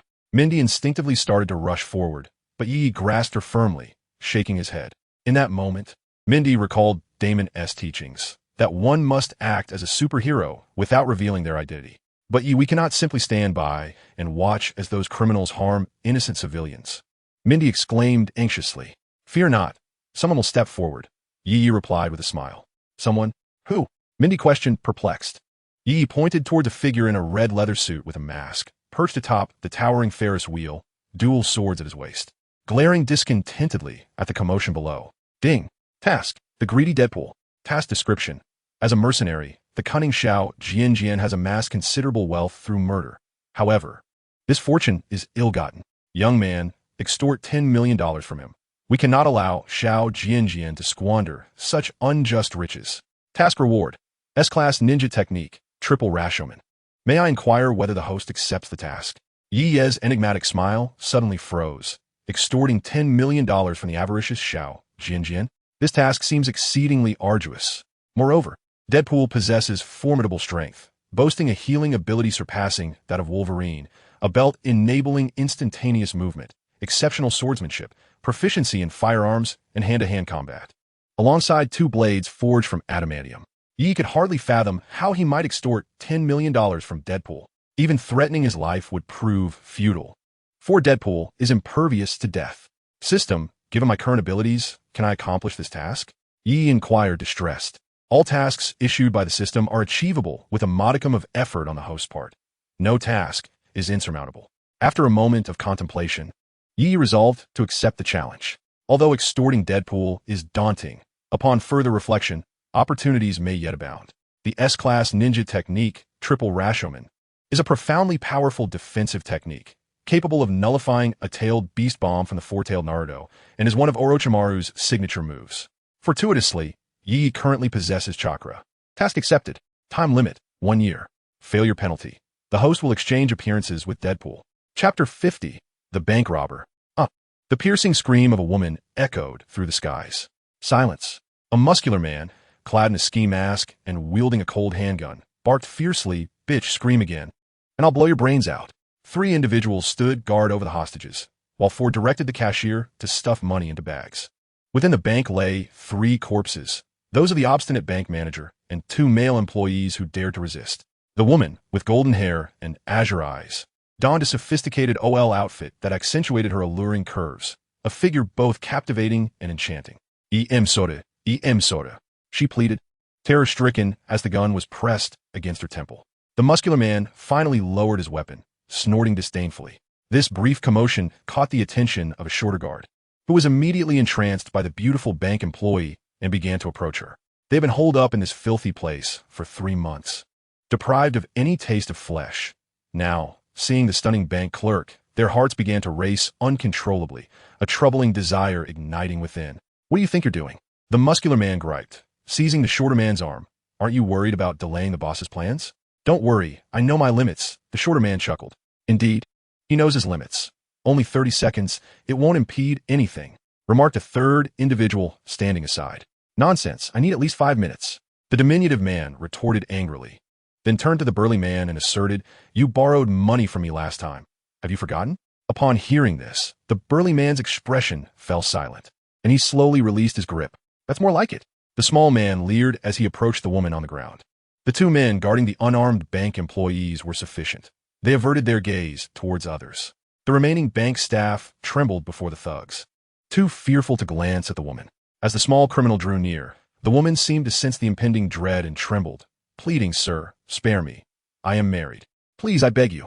Her gaze fell upon the captured bank employees, among whom was her husband, but he kept his head bowed lower than the others. Too frightened to look up, despair enveloped her. "Having a husband makes it all the better," the diminutive man sneered. Her pleas fell on deaf ears. Once he dragged her into an office, the sound of tearing fabric soon echoed, followed by the muffled sobs of the woman and the man's heavy breaths. The hostages nearly pressed their heads to the floor, yet none dared to resist. The fate of those who defied them lay beside 3 lifeless bodies. A dark, oppressive atmosphere hung over them, silence reigned, and all remained muted. Boss, what do we do? Their firepower is overwhelming. We can hardly hold on, exclaimed one of the robbers sitting in the passenger seat. The bank robbers had 2 vehicles. Police cars followed closely behind, bullets whizzing through the air, punctuated by the sporadic explosions of grenades. The leader, however, remained remarkably composed and stated, "It seems they have anticipated our escape route. There will surely be more police ahead to intercept us. We cannot continue like this. What do we do then? Turn right ahead. After about 3 minutes of driving, there is an amusement park filled with people. We will crash in. You go inform the others behind us to abandon the original route and follow my lead." Brilliant. The boss is truly clever. With so many people in the amusement park, those damn cops wouldn't dare use heavy weaponry. Plus, with a crowd, we can easily take a few hostages, alleviating much of our pressure. Enough of your nonsense. Call them now. The fierce leader cursed. Good heavens. If I were to swap appearances with Deadpool, how would I ever show my face again? Yi exclaimed in shock. He instinctively glanced at Mindy beside him, fearing that if he transformed into Deadpool, he would dare not approach her. Deadpool's body was a canvas of red scars, as if he had emerged from the flames, with wounds crisscrossing like centipedes, leaving not a patch of unblemished skin. Imagining his face replaced by that of Deadpool sent a shiver down Yi-Ye's spine. He noticed Mindy gazing at a strange man in a red leather suit atop the towering Ferris wheel, seemingly recognizing who he was. Deadpool, Yi exclaimed. However, I have heard that Deadpool is a mercenary who accepts contract from anyone to kill, motivated solely by monetary gain. Can he really meddle in affairs that do not concern him? Mindy hesitated. That is a misconception about him. Although he has an unseemly appearance, a sharp tongue, and a penchant for greed, he is, at heart, a good person. His brash nature may suggest he is willing to accept any contract to kill, but in truth, Deadpool possesses a remarkably kind spirit. He would never harm an innocent. Typically, he is employed to eliminate members of gangs or terrorist organizations. Therefore, in situations like today's, he would never allow those miscreants to kill indiscriminately. Yi explained. But Yi, how do you know so much about Deadpool? Mindy inquired with curiosity. It wasn't that she doubted Yi's words, but rather she found it strange that he had such insight into Deadpool, as this information seemed beyond his usual reach. Yi scratched the back of his head and replied, "It was Daredevil who informed me." Oh, Mindy nodded, recognizing that Daredevil's perspective was far broader than that of many others. It was not surprising that he would possess detailed knowledge about Deadpool. If Daredevil Matt were to discover that Yi constantly used him as a shield, as if he were omniscient and omnipotent, he might just faint from exasperation in the restroom. After all, he had never held Deadpool in high regard and had even teamed up with the Punisher to confront him multiple times, though they never inflicted significant harm. A good person. Deadpool? How would he be unaware of that? The police had already discerned their route and commenced an emergency evacuation, leaving the path ahead remarkably open. Initially, the officers had not anticipated that the robbers would alter their escape direction and head toward the amusement park. The situation changed so swiftly that they had no time to alert the amusement park before being overtaken by the criminals. As 2 vehicles sped toward the amusement park, the security personnel sensed danger upon seeing the approaching cars and hurried to close the park's gates.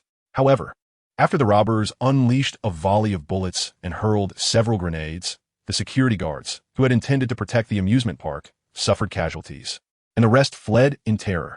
The amusement park employed security guards, not mercenaries. Were they expected to confront ruthless criminals with mere nightsticks? Yet, the gates were already shut, fortified with a sturdy steel barrier controlled by a computer system. "Boss, what should we do?" asked the man in the passenger seat, looking to the leader driving ahead. "Tell Baru to get out and force the gate open," the leader replied calmly. Chapter 51, The Cunning Rascal. Their group had just acquired nearly $5 million in cash, a significant amount of gold and precious jewels entrusted to the bank by affluent clients. While the cash was substantial, the value of the jewels exceeded $50 million. Baru was the imposing figure from earlier. Following the leader's command, Baru exited the vehicle and approached the formidable steel gates, pressing his arms against them and exerting force. To everyone's astonishment, that which seemed beyond human strength was easily pushed open. With a thunderous crash, the gates swung wide. His strength far surpasses that of an ordinary human. Yet it appears you are reluctant to accept my proposal. What shall I do? Let me ponder for a moment. I have it. Let me count the number of posteriors. 1, 2, 3. Oh, a total of 7 posteriors. Does this mean I could indulge for 7 delightful nights? What splendid news. Oh, I almost forgot. There seem to be children present. Have my words been too detrimental to their development? Deadpool shyly covered his face. Dear little ones, do not heed what Uncle has just said, and if you do, be sure to forget it. In a swift motion, Deadpool drew his firearm and aimed at a member of the seven who was preparing to shoot at civilians. Firing a single shot, his target was the man's forehead. Bang! The man was struck, yet with Deadpool's keen eyesight, he discerned that after his bullet hit, another bullet layered upon it, both colliding at the man's brow. Who could possess marksmanship surpassing that of Deadpool? Let me think. It must be that hormone-disordered old man, the Punisher. Deadpool tapped his head thoughtfully. His gaze swept across the crowd. From his elevated position, he could survey nearly the entire amusement park. Indeed, he spotted the Punisher standing on a vantage point, aiming at the seven as they stormed into the park. However, to Deadpool and the Punisher's astonishment, the man who had been struck by their bullets bore only a single bullet embedded in his forehead. Yet it had not penetrated his skull. A mutant. Oh shit, Deadpool despises encountering you lot. He lamented. Damn mutants. The Punisher cursed angrily as three individuals descended from two vehicles, seemingly preparing to seize hostages. Deadpool leaped from the Ferris wheel. Oh, adorable little babies, do wash your posteriors squeaky clean, for your beloved Deadpool has arrived. As he neared the ground, Deadpool's figure suddenly vanished, reappearing before the man who had been simultaneously struck by the bullets of him and the Punisher. He swiftly drew his twin katanas forged from adamantium, the blades gleaming with a chilling brilliance. With the precision of great scissors, Deadpool's blades cleaved through the man's neck. Perhaps his skin was remarkably tough, but against adamantium, it was no more substantial than tofu. Suddenly, a burst of flames surged toward Deadpool. Wow, you can breathe fire? Are you part of circus? I adore circuses. How much are your tickets? Perhaps one day, I shall take my girlfriend to support you. But please, don't charge too much. I'm rather strapped for cash. No one paid heed to Deadpool's banter, as a torrential downpour of bullets rained upon him. Once again, Deadpool's figure vanished from sight, reappearing beside the Punisher. Frank, it has been far too long. Your pert posterior remains as alluring as ever. Deadpool greeted the Punisher jovially. The Punisher let out a cold snort, ignoring Deadpool's antics, and aimed his pistol at the remaining 6 members of the group, opening fire. With remarkable precision, he shot the man who had launched flames at Deadpool right between the eyes, causing his head to explode. Unlike the previous target who had withstood simultaneous attacks from both Deadpool and the Punisher, this man lacked such formidable defenses, and the bullet effortlessly pierced through his skull, sending him collapsing to the ground. Wow, Frank, are you avenging me? I'm so touched. I am ready to devote myself to you, Frank. Deadpool exclaimed with exuberance. Shut up. The Punisher roared in anger. If you utter another word, I will blow your backside to bits. Frank, you finally come around. Deadpool nearly jumped for joy, patting his chest and murmuring, no, I'm too excited. Let me calm down a bit. Frank, should I take a shower first? How many feet is your big gun? It can't be too big. If it is, I want to be able to handle it. Deadpool said with a look of rapture. The Punisher covered his face. He had grown accustomed to Deadpool's incessant chatter. No one could outwit Deadpool in a war of words. His mouth was his most potent weapon, capable of driving both foes and allies to the brink of madness during battle. If given a choice, the Punisher would not have selected Deadpool as a partner. But the circumstances left him with no alternative. Deadpool was the only ally available. This amusement park was the place where the Punisher and his wife had shared their bond. And it was also a venue he frequently visited with his daughter. His presence here today was merely a nostalgic reflection on his family. Who could have anticipated a brutal encounter with ruthless criminals? The Punisher had not brought along his automatic rifle or any specialized equipment. Those items were too cumbersome and conspicuous for a bustling amusement park. Had he done so, he would have been stopped at the entrance. Thus, he was left with only 2 handguns and a limited supply of ammunition. Listen, Wade, I'm not in the mood for jokes. I've hired you today. We will join forces to deal with those bastards, all right? The Punisher stated solemnly. How much? Deadpool's playful demeanor vanished, replaced by a serious expression. $1 million. I want to eliminate all 5 of them. Oh my goodness, dear Mr. Frank, can't you see? They're not ordinary people. They're all mutants. $1 million? Make it $5 million. The Punisher was not inclined to haggle with Deadpool. Deal. Deadpool responded with excitement. Frank, I adore you. You are so wealthy. Shut your mouth. From now on, if you say another word, I'll deduct $10,000 from your pay. The Punisher's words startled Deadpool into immediate silence. Chapter 52, The Werewolf. Just as he said, Deadpool indeed made his move. Mindy observed as Deadpool beheaded one of the assailants. At that moment, Mindy and Yi Yi stood atop a vantage point in the amusement park, watching the skirmish unfold. Deadpool and the Punisher had engaged the enemy shortly after they entered the amusement park, and aside from the security guard they had dispatched outside, No innocent civilians had yet been harmed. The initial sounds of gunfire and explosions marked the onset of their assault on the security personnel. With Deadpool and the Punisher confronting them, there was no need for concern, Yi reassured. Mindy, a girl with an unwavering sense of justice, would have charged forward had it not been for Yi's earlier intervention and subsequent worries for his safety. Boss, what shall I do? I am at your command. I would unhesitatingly offer my own life, if necessary, Deadpool declared resolutely. I'll deduct $100,000 from your pay. The Punisher retorted. No, please, boss. I realize my mistake. Deadpool immediately clung to the Punisher's leg in desperation. Another $100,000 deducted. The Punisher insisted. Deadpool swiftly covered his mouth, silenced by the threat. Wait, listen closely. You possess teleportation and super healing. Engage them directly while I provide cover. I will pay the Punisher once the threat is neutralized, he instructed seriously. Deadpool nodded in understanding. All right, let us move.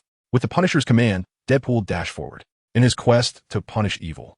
The Punisher often accumulated a considerable sum of illicit money, particularly at drug trafficking sites where cash transactions frequently amounted to millions of dollars.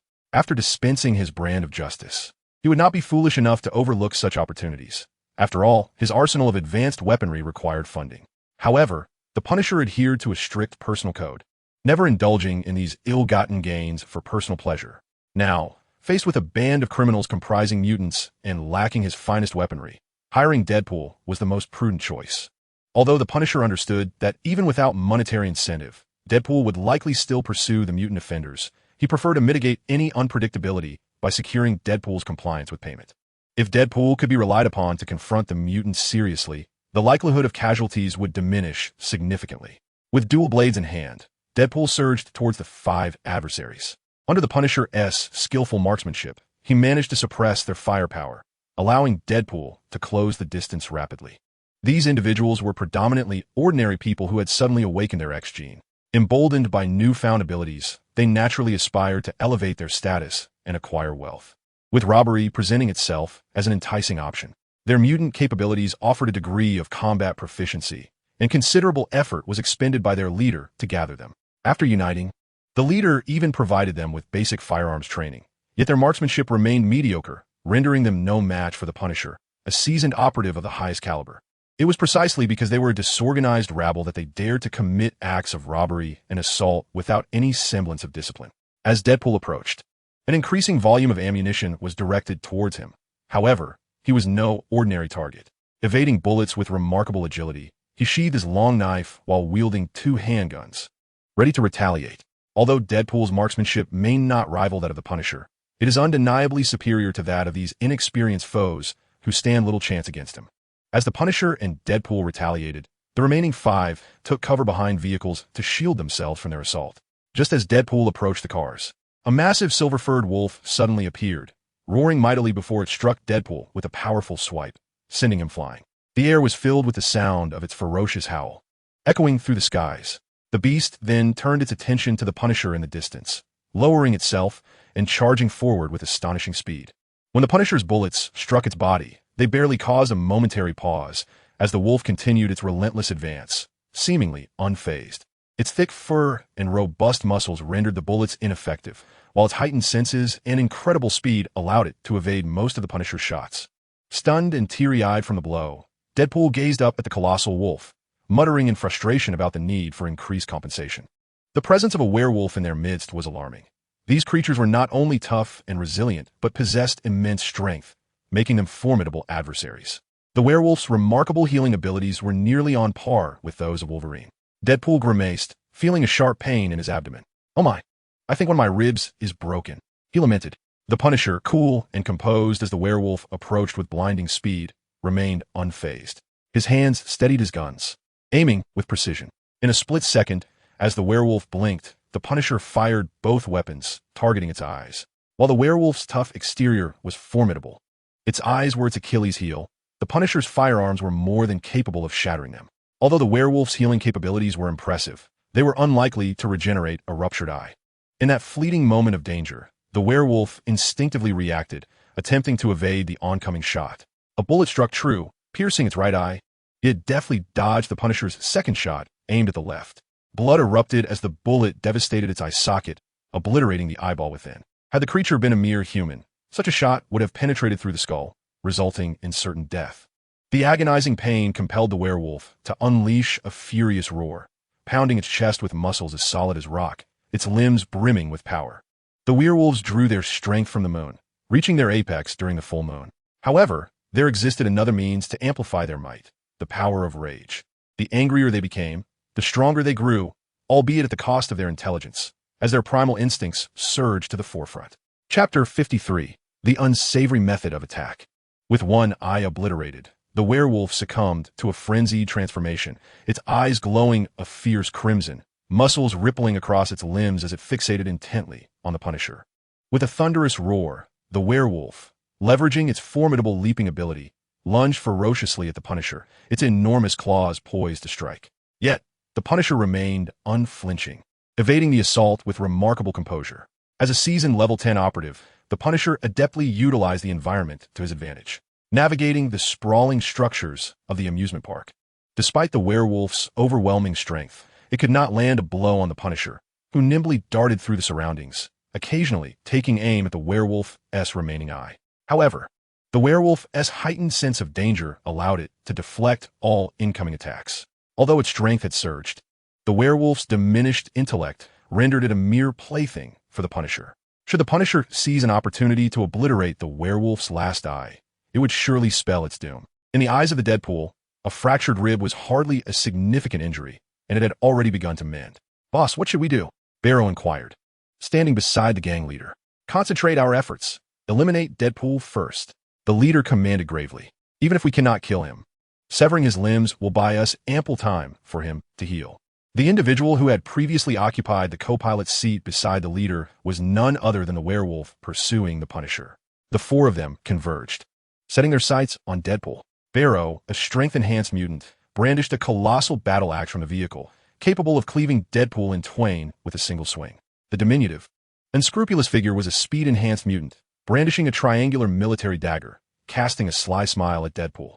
The third assailant initiated the attack first, unleashing an energy assault that radiated such power that Deadpool dared not withstand it, hastily evading. The gang leader stood nearby, using his firearm to restrict Deadpool's movements.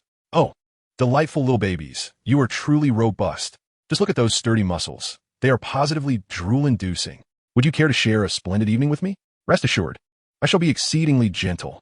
Deadpool's audacious remarks caused a momentary tightening of resolve among his assailants, instilling a flicker of hesitation amidst their onslaught. Observing the werewolf pursue the Punisher, Mindy unexpectedly produced a handgun, taking aim at the werewolf. "Mindy, perhaps we should refrain from intervening in their battle," Yi suggested, wary of becoming collateral damage. With both the Punisher and Deadpool, two superheroes, present, the situation was already sufficiently managed. Despite the Punisher appearing to flee in disarray from the werewolf, he bore no injuries, while the creature had lost an eye. The standoff on Deadpool's front, though temporarily stalemated, clearly indicated that Deadpool held the upper hand. It would not be long before he emerged victorious. "I've never encountered a werewolf before. I want to see if I can hit its other eye," Mindy cooed playfully. "After all, we're far enough away that it can't reach us." Mindy, quietly observing Yi, discovered that whenever she spoke in a coy tone, his heart would race, and he would swallow nervously, complying with her every whim. The curiosity of a young girl should not be underestimated. Yi touched the tip of his nose and smiled wryly, conceding all right. Meanwhile, a diminutive mutant, while Deadpool was evading the onslaught of Barrow's war axe, managed to inflict a deep gash on Deadpool's rear with a military dagger. The sudden influx of blood filled Deadpool's reservoir, revealing a glimpse of his posterior. "Oh, naughty boy, do you fancy Deadpool's backside? Perhaps we could find a different venue for a more intimate exchange," Deadpool exclaimed, clutching his rear. "But I am fond of you. You possess an alluring charm." "Charm?" The little one glanced at himself, wondering if he was being accused of being lewd. Despite the remarkable bloodletting capabilities of the trident dagger, Deadpool's regenerative powers were evidently superior, as the wound inflicted by the dagger healed in the blink of an eye. Even amidst the assault from the four adversaries, Deadpool remained unfazed. Though he frequently fell prey to the little one's sneak attacks, suffering numerous lacerations on his backside, the speed-enhanced mutant was a challenge, making it difficult for Deadpool to retaliate in the moment of being struck. Believing he had deciphered Deadpool's intentions, the little one grew enraged and intensified his ambushes. The Punisher soared from above, delivering a ferocious kick to the eye socket of the werewolf, which had already been rendered blind by his previous blows, causing it to howl in agony. The Punisher's rock-solid muscles were no mere decoration. While his strikes might not be fatal, they certainly inflicted considerable pain, particularly against the werewolf's already injured eye. After delivering the kick, the Punisher swiftly retreated, taking cover behind the obstacles of a roller coaster to evade the frenzied attacks of the werewolf. "Oh, naughty boy. Now you can truly feel the affection Deadpool has for you." Deadpool chuckled as the adamantium blade in his hand pierced the diminutive mutant's rear, impaling him through the abdomen. The little one, his gaze vacant, watched the adamantium blade protruding from his belly, spewing forth a torrent of blood before his eyes dulled, ultimately succumbing to death. You are so enamored with Deadpool's backside, and coincidentally, Deadpool has a keen interest in yours as well. It seemed that the little one's incessant assaults on Deadpool's posterior had begun to vex him, though his face still bore a broad smile. The other 3 combatants, witnessing the fate of the lecherous little one, immediately clenched their rears, fearing for their lives. A mere thrust from Deadpool could prove disastrous. After the Punisher's kick to the werewolf's shattered eye socket, as the beast howled in anguish, Mindy took aim at its remaining eye and fired. The bullet spiraled towards the werewolf's eye. However, due to its acute sense of danger, the creature swiftly dodged the bullet but was struck in the nose instead. Blood cascading from its snout, howling in excruciating pain. The nose was indeed one of the werewolf's vulnerabilities. His blood-red eyes caught sight of Mindy, and he casually yanked down the iron frame of the roller coaster, hurling it toward her. Chapter 54. The Dance of Iron Flowers. After the short man met his demise at the hands of Deadpool, the remaining 3 found themselves increasingly overwhelmed by him. Ultimately, despite possessing some superhuman abilities, they had only recently acquired them and lacked the mastery to control their powers. How could they possibly compare to Deadpool? Seeing his subordinates in dire peril, the gang leader grew restless. These individuals were hard-won allies, and should they perish, where would he find such formidable subordinates again? With 3 already dead, there could be no more casualties. Deadpool, wielding his adamantium blade, effortlessly severed Barrow's massive axe, and with a swift motion, cleaved Barrow in 2.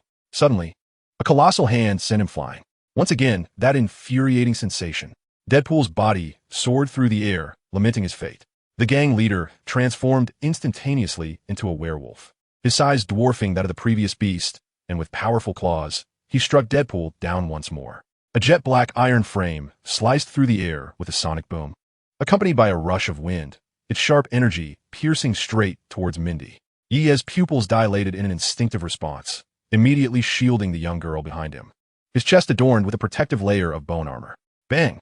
The iron frame collided with Ye's chest, the immense force causing him to stagger back several steps, along with the little girl. Mindy, taken aback, gazed at Yi standing before her heart quaking with emotion, and she let out a desperate scream. "Yi!"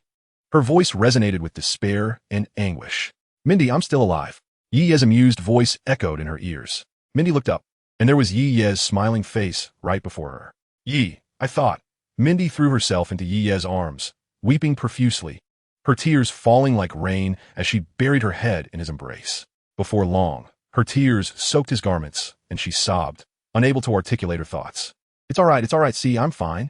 Yi gently patted Mindy's back, offering comfort. Time seemed to stretch as Mindy eventually composed herself, lifting her head to gaze at Yi. How could he be unscathed after such a fierce attack? To her astonishment, she noticed a hole in Yi's shirt, yet his skin bore no signs of injury. The iron frame hurled by the werewolf lay crumpled on the ground. "Yi, how can you be completely unharmed?" Mindy inquired, her fingers brushing against the torn fabric of his shirt, curiosity and astonishment mingling in her voice. "Well, Mindy, it seems it's time I revealed this to you." Yi scratched his head, wiping away the tears from her face, and looked at her earnestly. "I have awakened a unique ability, one that allows me to manipulate my bones at will, enabling them to generate, disintegrate, or harden. When that iron frame attacked, I enveloped my body in a layer of hardened bone armor. Thus, although it pierced my clothing, it caused me no harm whatsoever." "Yi, are you a mutant?" Mindy asked, puzzled. "No, I'm not a mutant," Yi responded swiftly, shaking his head in explanation. "Regardless of whether you are a mutant or not, to me, you are still Yi, and nothing will change that." Mindy gazed earnestly at Yi. Upon seeing the sincerity in Mindy's expression and the crystalline depth of her eyes, Yi broke into a smile, playfully pinching her adorable little nose and saying, "Yes, I understand. Don't pinch my nose. I'm no longer a child." Mindy protested, pushing Yi's hand away with a hint of dissatisfaction. Yi chuckled softly and turned his attention to the werewolf that had hurled an iron frame at Mindy, his gaze instantly turning icy. Mindy, stay here. I shall avenge you, he said gently. All right, be careful. Mindy nodded. Don't worry.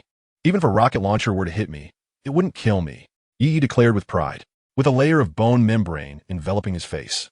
Yi propelled himself off the ground, harnessing the extraordinary speed and agility granted by his chakra, racing towards the werewolf. The bone membrane was thin, capable of shifting with Yi's emotions, reflecting his feelings without revealing his identity. This outing was merely for enjoyment with Mindy. He had not brought along the foolish girl or Tianya, relying solely on his bone pulse for combat now. However, Yi believed that the bone pulse would suffice to deal with a few werewolves. Bone pulse, 10-finger shoot bullets. As he sprinted, Yi aimed his fingers at the werewolf, unleashing bullets forged from bone. Bang! 10 bone bullets struck the werewolf, the immense force piercing through its fur and embedding deeply into its flesh. A howl of agony escaped the colossal wolf, momentarily breaking away from its battle with the Punisher, glaring fiercely at Yi. Bone pulse, iron flower dance. Unfazed by the werewolf's menacing gaze, Yi faced the creature's blood-red eyes with calm composure, maintaining his speed as he reached behind his back, swiftly drawing out his spine, transforming it into a thorn-covered bone whip. The whip, long and glistening with sharp thorns, was held with a cold demeanor, a cruel smile playing at the corners of Yi's lips. Those who wish to harm Mindy must perish, he murmured to himself. The giant wolf seemed to sense impending danger, its fur bristling as it caught sight of Yi approaching with the bone whip. Its pupils contracted, abandoning its pursuit of the Punisher and fleeing towards its companions. Run, can you escape? Yi sneered. The bone whip lashed out in an instant, wrapping around the werewolf's body. With Yi's chakra guiding it, the whip constricted tighter and tighter, with the might of the iron flower dance. Even the werewolf's formidable strength struggled to break free, only tightening further. The thorns dug into the wolf's flesh, the pain akin to a knife slicing through meat. Relentless and excruciating, the bone whip constricted so tightly that the giant wolf found itself immobilized, unable to move an inch.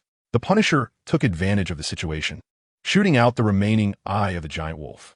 Yi's method of attack was remarkably distinctive. The Punisher immediately recognized him as the individual who had entangled him for several nights and injured the Blade Warrior. However, the Punisher refrained from elaborating further. After all, Yi had not wielded his extraordinary abilities for malevolent purposes. The paramount task at hand remained the dispatching of these rampantly murderous mutants and werewolves to the abyss.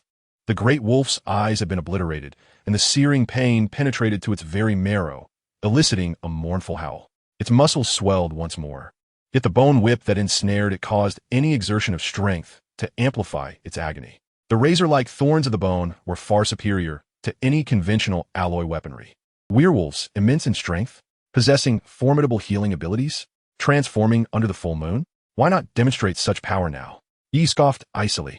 It appeared the wolf's assault on Mindy had genuinely incited Yi's wrath. Upon hearing the great wolf's lament, the werewolf that had been attacking Deadpool immediately turned its gaze toward Yi.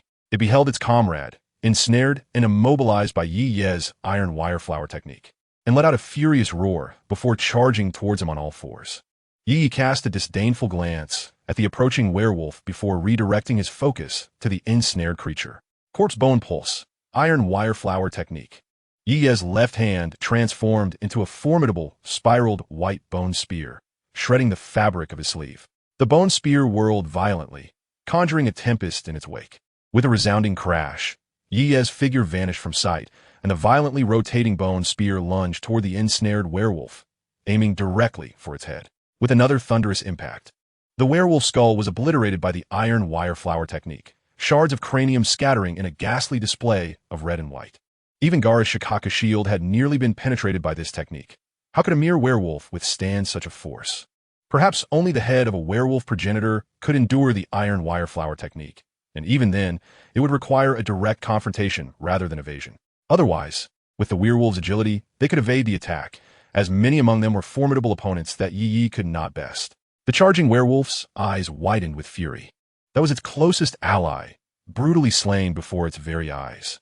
Alas, that which has departed can never be restored. To dare inflict harm upon Mindy was a transgression that warranted severe retribution. Such a charming little girl, and they had the audacity to attempt her assassination? It was utterly deranged. A wolf. The larger great wolf lunged at Yi in a furious assault, its massive claws aimed at him. Yi narrowed his eyes, swinging the bone whip in his left hand towards it. However, having just witnessed the fate of its companion, the great wolf was reluctant to become ensnared by Yi Ye's bone whip. Even the bone spear in Yi Ye's left hand inspired trepidation within it. The wolf deftly evaded the encroaching whip and continued to swipe its lethal claws at Yi. Targeting the beast, Yi thrust the bone spear forward. The great wolf struck diagonally at the spiraling spear, leaving a deep, bone-exposing gash in its palm. Yet, it paid no heed to its own injuries and aimed its unscathed claw towards Yi Ye's chest. Exchanging injury for a kill, that was its intent. The visage of the wolf transformed into a grotesque countenance, its formidable claws striking fiercely against Yi Ye's chest. Unexpectedly, however, this powerful strike did not pierce Yi Ye's flesh, but merely rested upon the surface of his skin. The wolf's emerald eyes locked onto Yi Ye's, where a glimmer of amusement danced within his gaze. Alarmed, the beast attempted to withdraw, but Yi would not allow it. He seized the massive form of the wolf with fervor. The colossal creature trembled as if something rigid within Yi Ye's body surged forth. Bone Dance of the Corpse. From Yi Ye's being erupted enormous, chilling bone spikes, which plunged mercilessly into the wolf's flesh. Even the wolfman's formidable defenses could not withstand the sharpness of these spines. Meanwhile, the Punisher had engaged with Deadpool to confront the other two adversaries. With his keen perception, he recognized that Yi would not falter against the monstrous wolf. Indeed, with Yi Ye's immense defensive and offensive capabilities, he was the ideal combatant for this confrontation. Yi Ye's bone spear could directly pierce the wolfman's body. Unlike the bullets of his compatriots, the remaining enhanced mutant, Baru, and the energy-throwing mutant quickly succumbed under the relentless onslaught of Deadpool and the Punisher, meeting their demise at their hands. Ah, your hide is indeed remarkably resilient, Yi mused. Initially, his aim had been the wolfman's heart, but he now discovered that his bone dance had breached the wolfman's hide, penetrating deeply into the muscle tissue. Yet, mere centimeters from the heart, the wolfman's muscles ensnared the spike, halting its progression entirely. Such was the wolfman's tough exterior. Had he been facing a vampire or similar creature, they would have surely succumbed to the piercing of the bone spikes. As Yi executed the bone dance, the bone spears and whips coalesced around him. Yi was not one for excessive brutality. A great gaping wound emerged, contrasting starkly with his previous restraint against Blade. This time, Yi was unyielding, inflicting far more grievous injuries than before. Blood gushed forth, and even the wolfman's robust healing abilities struggled to mend the damage inflicted. Yi unleashed the bone dance once more. The bone whips and spears were formed, poised menacingly at the wolfman. A howl escaped the wolf, and upon witnessing the resurgence of Yi Ye's bone weapons, fear seized it, prompting a hasty retreat. Now, gravely wounded, the wolfman recognized the impending peril. Should it become ensnared by the bone whips, its demise would be inevitable. Thus, upon seeing Yi prepare for another onslaught, it shamefully fled. Deadpool, intercept it. We cannot allow it to escape. Every adversary we eliminate is worth $1 million. The Punisher coldly commanded as the wolfman sought to flee. Understood, boss. Deadpool responded immediately. $1 million was certainly ample motivation for him to exert his utmost effort. However, as Deadpool found himself too far from the wolfman, he activated his teleportation belt, vanishing from sight in an instant. Mindy was intently watching Yi Ye's battle when suddenly, a man clad in a crimson leather jacket materialized before her. Oh, this damn belt. Not again. With a perplexed expression upon finding himself in an unfamiliar place, Deadpool rubbed his head and sighed. It seems that $1 million is beyond my grasp. Deadpool? Mindy's voice resonated from behind him. Oh, you adorable little thing. What are you doing here? Shouldn't you be leaving with your parents? Startled by her presence, Deadpool turned around. Astonished. Did they shamefully abandon you and flee on their own? But fret not, for you have encountered the charming Uncle Deadpool. Come, take my hand, and I shall escort you from this perilous place. He extended his hand toward Mindy. Mindy promptly swatted his hand away. Oh dear, you possess quite a bit of strength, don't you? Deadpool observed her with surprise. No need for your concern. My boyfriend will protect me. Mindy frowned defiantly. Chapter 56, The Deceptive Mindy. Oh, my little darling. Deadpool exclaimed, covering his face in disbelief. You actually have a boyfriend? How old are you? Mindy and Yi concealed their presence quite well. It was only when Mindy fired at the werewolf that the Punisher noticed movement nearby. However, he remained unaware of how many individuals were present. After Yi emerged, he assumed it was merely Yi attempting to claim his kill once more. Thus, Deadpool was entirely oblivious to the fact that Mindy was with Yi. Oh my goodness, 12 years old, and so charmingly beautiful. Deadpool's expression twisted into a grimace. His fists clenched as the sound of cracking knuckles echoed ominously. What do you intend to do? Mindy regarded him warily. Tell me who he is. I shall make him incapable of caring for himself. Deadpool growled fiercely. Why? Mindy queried, puzzled. Because he is deceiving you. Deadpool lamented passionately. Darling, he is exploiting your youthful ignorance. Do not trust him. There are some twisted individuals who may seem kind to you now, but alas, I cannot articulate it. Forget that. Just tell me who he is. But he hasn't deceived me, and it is not he who pursues me. Rather, I am the one pursuing him, though he is yet to agree. I believe that one day, I shall undoubtedly become his true girlfriend, Mindy declared, clenching her tiny fists resolutely. Deadpool, in a state of despair, squatted on the ground, doodling circles while muttering to himself, this is illogical. How can such an adorable little girl have affections at such a young age? Most importantly, why is it that no charming little girls like me? What a heart-wrenching situation. I wonder which scoundrel has captured the heart of this delightful little girl. Beast. Scum. Good for nothing.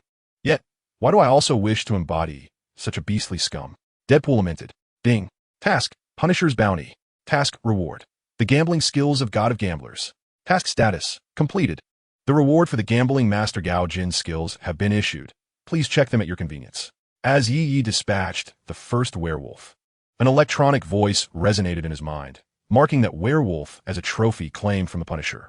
As for the second werewolf that fled, he thought little of it. He had no intention of harming Mindy, nor was it part of his task, and seeing as the werewolf was remarkably swift, Yi found no motivation to pursue. The Deadpool sent by the Punisher to intercept the werewolf was thwarted by his own belt, resulting in the werewolf eluding any obstruction and escaping far away with ease. Just as it seemed he was about to exit the amusement park, the Punisher unleashed a fist upon a nearby attraction, exclaiming in frustration, Damn it, Deadpool. Where the hell have you gone? Yet why was he alone here? Where was that scoundrel you fancy? Deadpool, regaining his composure, turned to Mindy and asked, Did he abandon you when danger struck? Mindy frowned and retorted, He is not a scoundrel. Deadpool glanced at Yi, contemplating that since Yi's bone spear could obliterate a werewolf's head, it should pose no challenge to crush his own. However, Deadpool was fearless, even daring to jest with a gun pressed against his temple. So how could he fear Yi? Oh, it was that scoundrel, he mused, stroking his chin. You are truly excessive, Mindy exclaimed, her anger palpable. How could he still call you a good person? Me? A good person? Deadpool pointed at himself, shaking his head with mock solemnity, threatening, I am not a good person. I'm a very bad person, the kind that eats children. Yet, he was genuinely intrigued by what had been said about him. At that moment, Deadpool had completely forgotten the task assigned to him by the Punisher. Such was his unreliability. He said that although Deadpool is ugly, has a foul mouth, and is greedy, he actually possesses a good heart. Mindy's words turned Deadpool's complexion a shade of green. You must eradicate the root of the problem.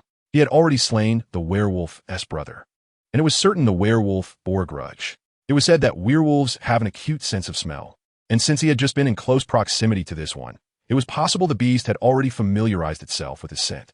If revenge were sought, Yi was not concerned. The corpse bone pulse within him instilled no fear.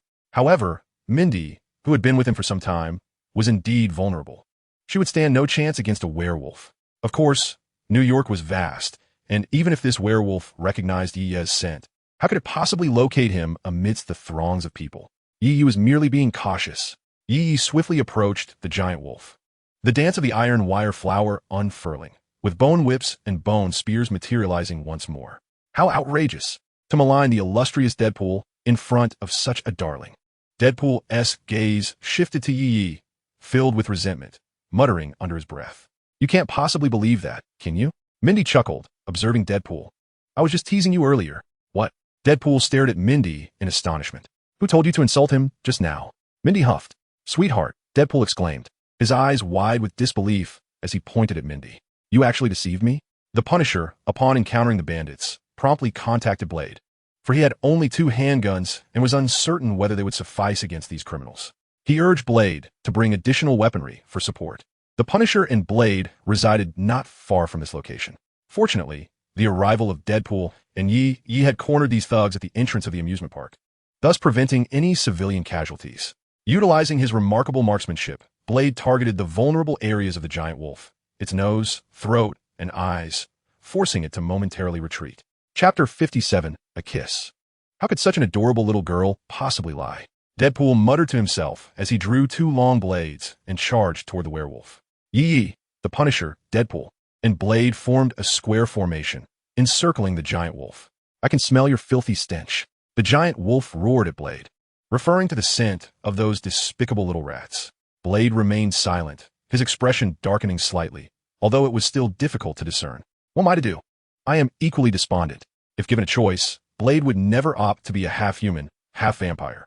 His mother had perished at the hands of a vampire. His very existence was a cruel joke. Vampires and werewolves were sworn enemies. Without further ado, the giant wolf lunged at Blade, disregarding Yi, who had slain his brother. Blade withstood most of the giant wolf's onslaught, and, thankfully, his healing abilities were commendable. Despite the ferocity of the wolf's claws, he managed to endure. Deadpool, fiercely attacking, found his frustration directed at the giant wolf, unable to unleash his anger on the charming little girl who had deceived him. Oh, Deadpool executed a familiar tactic. While the Punisher and Blade were preoccupied with battling the giant wolf, he launched a surprise attack, stabbing his blade into the wolf's rear. Perhaps due to the giant wolf's formidable resilience, it did not succumb as easily as the mutants Deadpool had previously defeated. The pain from Deadpool's ambush caused the giant wolf's movements to falter, allowing Yi's bone whip to ensnare it. Initially, Yi had refrained from joining the Punisher and Blade in their relentless assault on the giant wolf, instead seeking an opportunity to entangle it. Deadpool's attack provided the perfect opening. The thorn bone whip constricted tightly around the giant wolf. In a floral style, a spiraling bone spear struck the wolf's head. Boom! Its skull shattered, leading to its demise. Shortly after the battle concluded, the sound of police sirens could be heard. This group of amateur robbers was woefully inept at wrapping things up. Had it been the Punisher, the police would have found no trace to pursue, nor any semblance of evidence. But the Punisher would never stoop to such tactics. Yi, cradling Mindy, swiftly departed the scene, empowered by the super jump granted by his chakra. Before departing, Yi first seized a jacket from the Punisher to wear, as his own attire was in tatters. In light of Yi's valor in slaying the two werewolves, the Punisher willingly obliged, discarding his ragged clothing into the foul gutter. Yi donned the Punisher's jacket and strolled down the street, appearing as if nothing had transpired. Yi, when did you awaken your superpower? Mindy inquired with curiosity. Who could have imagined that the two before her had just endured a life-and-death struggle?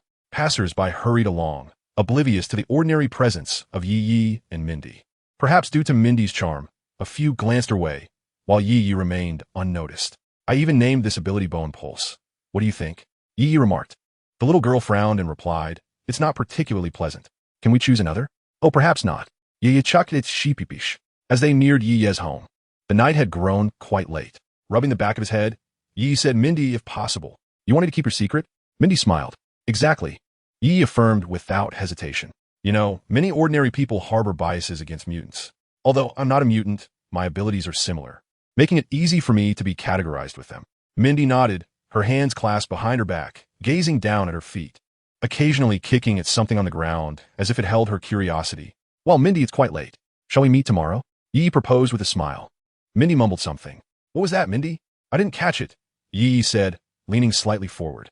Suddenly, catching Yi off guard, Mindy leapt forward and embraced him, her soft, rosy lips pressing against his. Rising onto her toes, she wrapped her arms around his head and kissed him. Yi, despite the little surprise at the end. I had a wonderful day today. It's the happiest day I've ever had, and I will cherish it forever. Thank you, Mindy said, gazing earnestly into Yi's eyes. Yi was momentarily taken aback, unable to respond. Mindy giggled and leaned in for another kiss. Her delicate tongue ventured into Yi's mouth, playfully exploring like a valiant queen, fierce and commanding.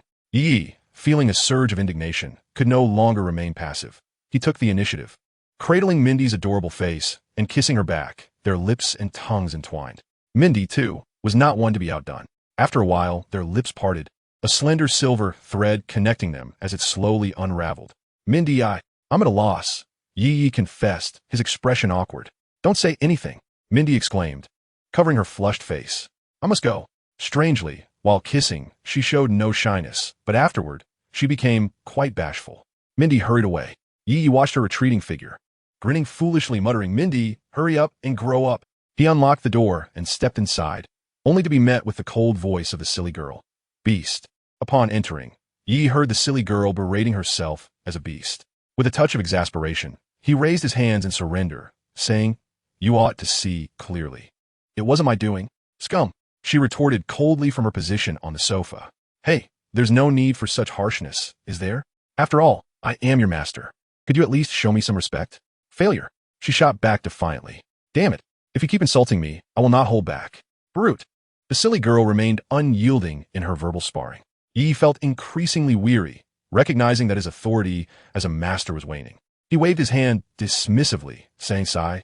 Fine, insult me as you wish. I can no longer control you. Is dinner ready?" he inquired. "While you were indulging in your tender fantasies, I disposed of it in the trash." "What?" Yi rushed to the trash bin, and indeed, he discovered the remnants of steaming food. The silly girl huffed in pride. Yi was overwhelmed with tears. Could there be a master as tormented by his own phone as he was?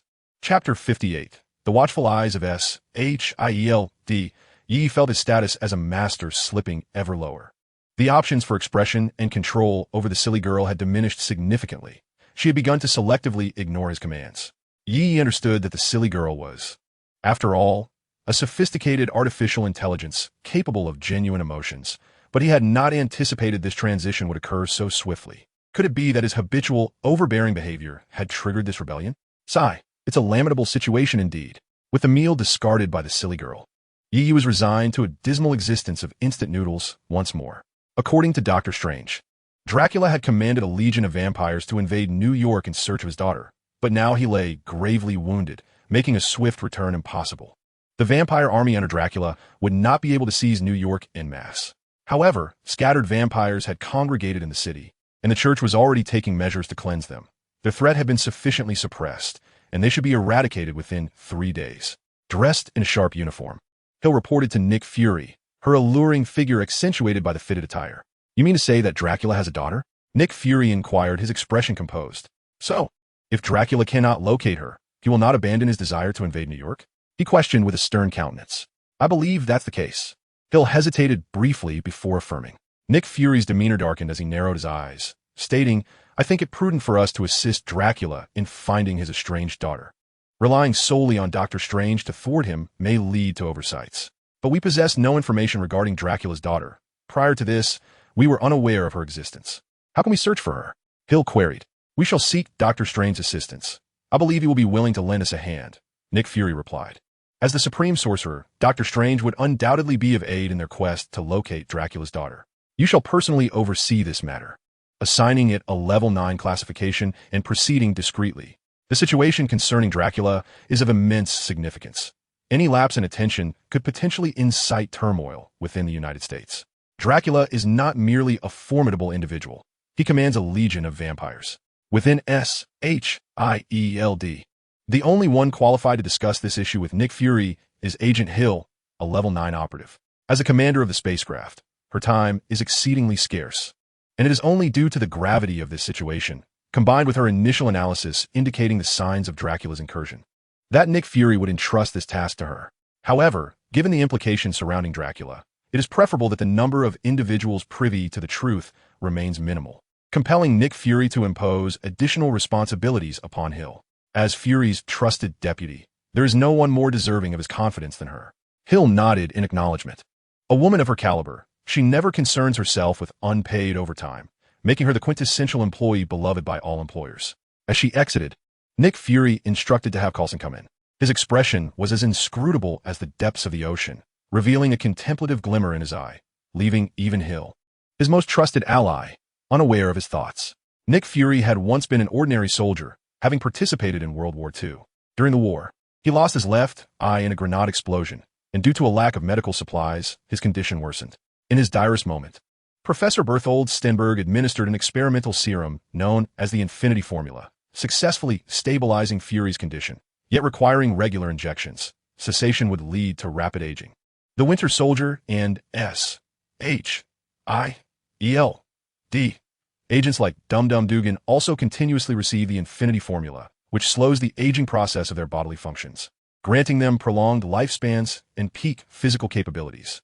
They are relics from the war, nearing a century in age. In truth, the ideal human enhancement serum is Captain America's Super Soldier Serum, which vastly exceeds the Infinity Formula in strength, speed, and endurance. Regrettably, with the demise of Dr. Abraham Erskine, The formula for the super soldier serum has been irretrievably lost. In the latter part of World War II, owing to his exceptional political acumen, Nick Fury joined the Central Intelligence Agency. He subsequently held various high command positions across multiple agencies, ultimately becoming the director of SHIELD. Fury is an extraordinary leader, endowed with unparalleled strategic insight, capable of swiftly formulating appropriate tactical responses to the evolving battlefield dynamics. This is why, upon retirement, Hydra's peers entrusted Fury with the directorship of SHIELD, rather than handing it over to Hydra subordinates. Fury possesses the requisite capability to manage this colossal organization, ensuring its continuous growth and development. Hydra requires a SHIELD of substantial influence, one that can attract elite individuals to serve its interests rather than confining them to a training ground for Hydra. Only Nick Fury can steer SHIELD toward its zenith. While it may appear that Nick Fury, commanding from the rear, has seldom engaged in battle, this misconception belies the truth of his formidable prowess. In reality, Nick Fury ranks among the finest martial artists on Earth, holding a black belt in Taekwondo and a brown belt in Brazilian Jiu-Jitsu.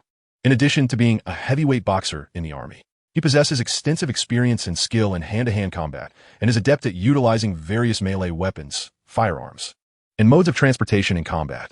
Nick Fury, alongside the Punisher, stands as one of the only 2 level 10 agents on Earth, epitomizing the pinnacle of human combat capabilities. When fully engaged in battle, even Black Widow would find herself outmatched by Nick Fury. However, due to his leadership of SHIELD and his overarching responsibilities, he seldom has the opportunity to showcase his combat skills. "Director, have you summoned me for a purpose?" Agent Coulson inquired respectfully. Without further questions, Coulson and Fury viewed a concise video together. As the video concluded, Nick Fury swiveled his chair to face Coulson, asking, "What are your thoughts?" Chapter 59, Mutants. Phil Coulson, an agent of level 8 within SHIELD, serves as a paragon of American agents and is among Nick Fury's most capable subordinates. Endowed with exceptional organizational and operational skills, as well as proficiency in firearms and combat. Upon hearing Fury's query, Coulson pondered carefully, choosing his words with deliberation. "I perceive him as exceedingly enigmatic and powerful. If he is indeed a mutant, he must be at least a level 3 mutant, and among the strongest of that echelon, more formidable than Wolverine and Cyclops. It would be perilous to allow him to remain among ordinary individuals. His abilities could effortlessly wreak havoc on them. I recommend restricting his movements within a defined perimeter, assessing his temperament and qualifications before considering his integration into SHIELD. This approach certainly represents the most prudent strategy for SHIELD in safeguarding the world, effectively quelling potential threats at their inception. However, for the individual subjected to such scrutiny, it is likely to be met with discontent, especially given the identity of the subject under consideration." Nick Fury's expression remained inscrutable, revealing no emotion, yet a flicker of satisfaction briefly danced in the depths of his eyes. Naturally, Hill is Fury's most trusted subordinate. Her assertive demeanor and decisive character earn his admiration. Yet, as a leader, Hill's philosophy diverges from Fury's. He continues to place his trust in her, but she is not the successor he envisions for the directorship of SHIELD. It is individuals like Coulson, with his methodical approach, who embody the qualities Fury seeks in a potential future director. Of course, Coulson is merely one of many candidates under evaluation, and his ascendance to the position of director is by no means guaranteed. The future is unpredictable. Should Coulson err, Fury would not hesitate to retract his support. While Fury lacks the authority to appoint the next director of SHIELD, he does possess the right to make recommendations. As the Security Council must consider the current director's opinions when appointing a successor, just as Pierce once sought to elevate Fury to his position. It can be said that as long as Nick Fury does not recommend his own son for the position of director of SHIELD, the board should not reject his suggested candidate. Moreover, the skills of that individual in swordsmanship remind me of the rumored abilities of celestial beings from ancient China. Perhaps he has awakened a mutant power akin to Magneto's control over magnetism, utilizing it to manipulate flying swords. I suspect he may very well be of Chinese descent, inspired by the veneration of mythical immortals, which could have led to the development of such extraordinary abilities. Coulson continued, presenting a video montage featuring Yi Ye's combat skills, including footage of his battles against Blade and his dispatching of a female vampire, but most notably, a confrontation with a werewolf. However, just as he was basking in his success, several individuals clad in black leather arrived and directly requisitioned his video footage. The existence of werewolves, after all, is something S.H.I.L.D. would never permit to circulate among ordinary people, unlike those who have awakened their powers and transformed into mutants.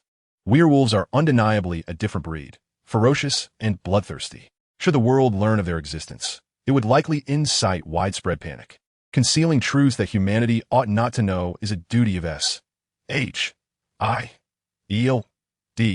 Fortunately, Yi had taken precautions. He had covered his face with bone veins in advance. Otherwise, S.H.I.L.D. would have turned his home upside down. The techniques of bone veins he employed showcased immense destructive power. Bone vein 10, finger penetration. Bone vein dance of the Chuan tree. Bone vein dance of the pine. Bone vein dance of the iron wire flower. These 4 secret arts demonstrated formidable devastation, particularly the dance of the iron wire flower, which Coulson and Nick Fury believed could obliterate even Wolverine should he inadvertently become ensnared. His ability to manipulate bones and control magnetism, while perhaps not as potent as Magneto's, suggests that both powers have reached the 3rd level of mutant capability. In a head-to-head confrontation, I surmised that Wolverine would not stand a chance against him. Although individuals who awaken dual mutant abilities are rare, they do exist. Take Emma Frost, for example, who possesses both diamond transformation and telepathy. The hierarchy of mutants comprises 5 levels. The 5th level is represented solely by Jean Grey as the Phoenix, while Iceman and Storm possess the potential to reach this pinnacle. However, they currently align with the likes of Cyclops, Wolverine, and Emma Frost, all of whom are merely 3rd-level mutants. Even Professor X, capable of lethally enhancing humans with his telepathic amplification, and the overbearing Magneto are only classified as 4th-level mutants. Generally, mutants below the 3rd level lack significant value and offensive capabilities. In Coulson and Nick Fury's eyes, Yi's powers place him among the strongest mutants, second only to Professor X and Magneto. His defensive ability to manipulate bones is only slightly inferior to Wolverine's adamantium. When Blade's Desert Eagle struck Yi, it merely left a faint mark, not even breaking the skin. The ability to transform bones into weaponry will renders him nearly invincible. Thus, Coulson, this is the purpose of my summons. Find him. I grant you 1 month. After this period, I must see detailed information regarding him in my office. Do you understand? Nick Fury regarded Coulson with utmost seriousness. Understood, sir. Coulson replied with gravity. Nick Fury retrieved a USB drive from his computer and tossed it to Coulson, saying, "You may commence your task." If Yi were to discover that Nick Fury and Coulson had stubbornly categorized him as a mutant, he would undoubtedly have mixed feelings. In their perception, Yi was predominantly of Chinese descent. Based on his mastery of sword techniques, they erroneously assumed that he had acquired the ability to manipulate magnetism and had adopted a swordsmanship style inspired by mythology. Their misinterpretation, however, was not entirely unfounded. Indeed, Yi was of Chinese origin. Chapter 60, Homework. Silly girl, how can you simply copy this? Yi admonished gently. You should utilize your intelligence and think of ways to modify it slightly, making it unique. This way, the teacher won't recognize it. Yet, the silly girl was merely a phone, devoid of independent thought. She responded with a blank expression. But when you carelessly toss my food or show me discontent, why don't you say you lack independent thought? Yi scoffed. I have seen through you. So what? The silly girl retorted, throwing down her pen with indifference. I won't do it anymore. Yi immediately softened. Cradling the silly girl's delicate face, he gazed in her amber-like, clear eyes and tenderly said, I know, my dear silly girl. You wouldn't want to see your brother Yi in dire straits, would you? You are so gentle, so obedient, so beautiful, and so kind. How could you bear it? I know you're the best person in this world for me. Always by my side, steadfast and unwavering. Without you, how could I possibly go on? As he spoke, tears glistened in his eyes, his voice a gentle flow. Please don't be angry anymore, all right? Under Yi's earnest gaze, the silly girl's eyes flickered, unable to meet his gaze, her cheeks flushing as she stammered, You always resort to this. All right. I will continue with it, she declared, pushing away Yi's hands and responding with mock irritation. She then picked up the pen once more. At that moment, the silly girl was assisting Yi with his homework. As summer was drawing to a close, Yi realized he had squandered the entire vacation, yet had made no progress on his assignments. With the school year approaching and his work untouched, the situation was dire. Thankfully, with the silly girl at his side, Yi had enlisted her help. She could directly connect to the Marvel Universe's internet, automatically matching the types of questions in Yi's assignments from countless data sources, and then simply transcribing them. Textual challenges posed no difficulty for her. She could translate with ease. Thus, with the silly girl's assistance, Yi was comfortably at ease. What would he do if she decided to quit? Was he expected to tackle the assignments himself? Yi was indeed overwhelmed by the sight of these assignments. Moreover, the accumulation of summer homework rendered it impossible for him to complete everything to a satisfactory standard within just 2 days. Yet, that was not the crux of the matter. The real issue lay in the fact that there were numerous problems he could not solve. With only 2 days remaining before school commenced, it was only the foolish girl who could manage to ensure both quality and speed in tackling the mountain of homework. Although she had just expressed her frustration, when she resumed assisting Yi with his assignments, she infused her own understanding into the problems, preventing them from being mere replicas. As Yi observed her diligently working on the tasks, a smug smile graced his lips, only to be quickly replaced by a frown. What kind of master was he? To enlist her help, he had to resort to using his charm, compromising his own dignity. A vague realization dawned upon him. It seemed the foolish girl was feeling a twinge of jealousy. If he were to leave her alone with her homework while he trained with Mindy, Yi was certain she would abandon her efforts immediately. Furthermore, if he ventured out to play alone, she would likely be displeased as well. Thus, he found himself sitting beside her, watching her swift penmanship with admiration. Her speed was remarkable. Yi was convinced that no one in the world could match the rapidity of her hand. With nothing else to occupy his mind, he found himself entranced by her delicate features, which only seemed to grow more enchanting with each glance. Unbeknownst to him, as he sat beside her, the corners of her mouth curled into a subtle smile, revealing her delight, though it remained hidden from Yi's view. "Brother Yi, it's almost noon. Let me prepare lunch," she said softly, setting down her pen as she noticed Yi's drowsiness. "Ah," he replied, momentarily taken aback. After a day of being somewhat neglected by her, her sudden display of tenderness left him feeling unaccustomed. He stammered, "Go ahead." In American high schools, subjects include English, mathematics, science, sociology, health education, physical education, art, technical education, and various electives. The science curriculum encompasses earth science, life science, and physics, while sociology covers American history, American government, and modern world history. In a typical public school, students might have a minimal workload, allowing for a more relaxed experience. However, Yi attended one of New York's most prestigious institutions, placed in its top class, where assignments were plentiful. Previously, Yi had been an exceptional scholar, but now he found himself struggling as a mediocre student. The thought of tackling calculus from his pile of assignments elicited nothing but a bemused smile from him. Mathematics was generally considered a weak subject for American students. Yet the homework he faced was beyond the capabilities of someone who had already graduated from university in China. Subjects like physics, chemistry, and biology were incomprehensible to him. After all, he had once been a liberal arts student. How could he possibly understand them? Thus, he entrusted these challenges to the foolish girl. By morning, she had completed a third of the mathematics assignments, and it wasn't until evening that she finally finished the entirety of the math homework. This is truly the pace of a naive girl. Given Yi's lackluster academic abilities and clumsy hands, it is likely he will take 5 or 6 days to complete the assignments. Originally, having acquired the gambling skills of the legendary gambler Gao Jin, Yi envisioned himself sweeping through the casino, confident that in just half a day he could emerge as a newly minted millionaire, driving luxury cars, residing in opulent mansions, and indulging in lavish pursuits. Yet, now he finds himself ensnared by these daunting assignments, making no progress whatsoever. A tragic predicament. As night enveloped the world, the deep darkness was pierced by the shimmering stars and moonlight, casting a delicate glow upon the cold night. Snuggled beneath the covers, Yi held the naive girl close as he drifted into sleep. Suddenly, he became acutely aware of a grave reality, and, with a serious expression, inquired of her, "Naive girl, may I ask you something regarding my upcoming ACT and SAT?" "Absolutely not," she replied firmly. "Brother Yi, it is already wrong of me to assist you with your homework. I cannot, under any circumstances, help you cheat on the ACT or SAT. That would be illegal. But with my current abilities, is there any hope for me to get into college?" Yi gazed at her with a forlorn expression. "There is no room for negotiation," she declared resolutely. Reflecting on his own academic shortcomings, Yi let out a sigh, feeling a sense of confusion about his future. Chapter 61. The Lowly Teacher. As dawn broke, the gentle warmth of the rising sun enveloped the air, casting a golden hue that added a touch of misty beauty to the world. "Damn it, I graduated from college years ago, and now I find myself back in high school. Yi lamented, shouldering his backpack and watching the youthful students bustling about the campus. Now, Yi was in his fourth year of high school. Do not misunderstand. He had not been held back, for the American high school system spans 4 years. Oh, those legs are so fair. A lovely girl in a skirt sauntered past Yi, and the sight of her long, fair legs instantly caught his eye.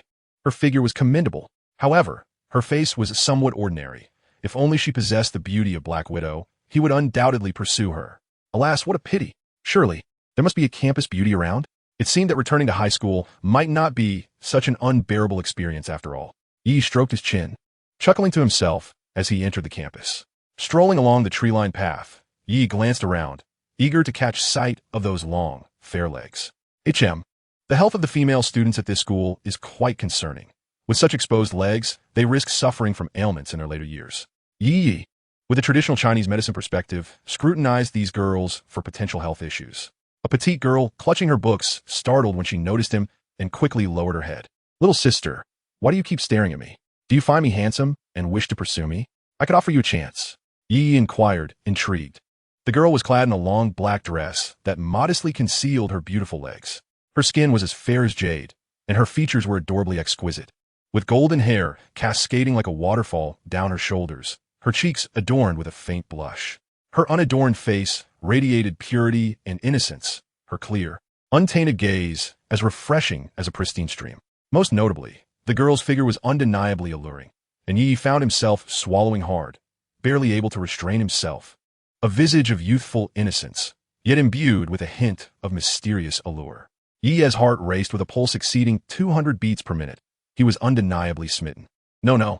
The little girl, akin to a startled rabbit, swiftly averted her gaze from Yi and hurriedly attempted to depart.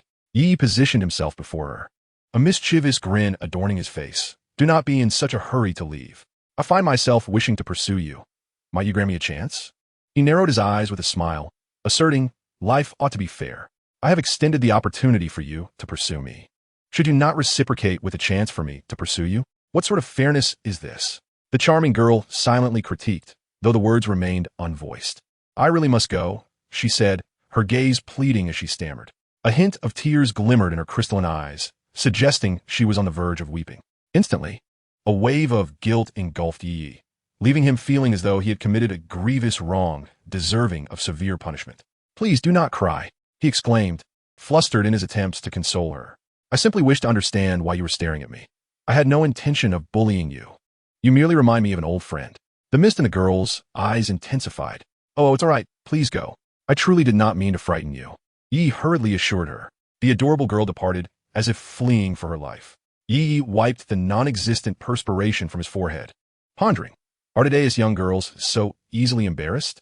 A few playful words, and they are on the verge of tears. Back in my youth, a mere jest led a spirited girl to chase me down the street wielding a broom.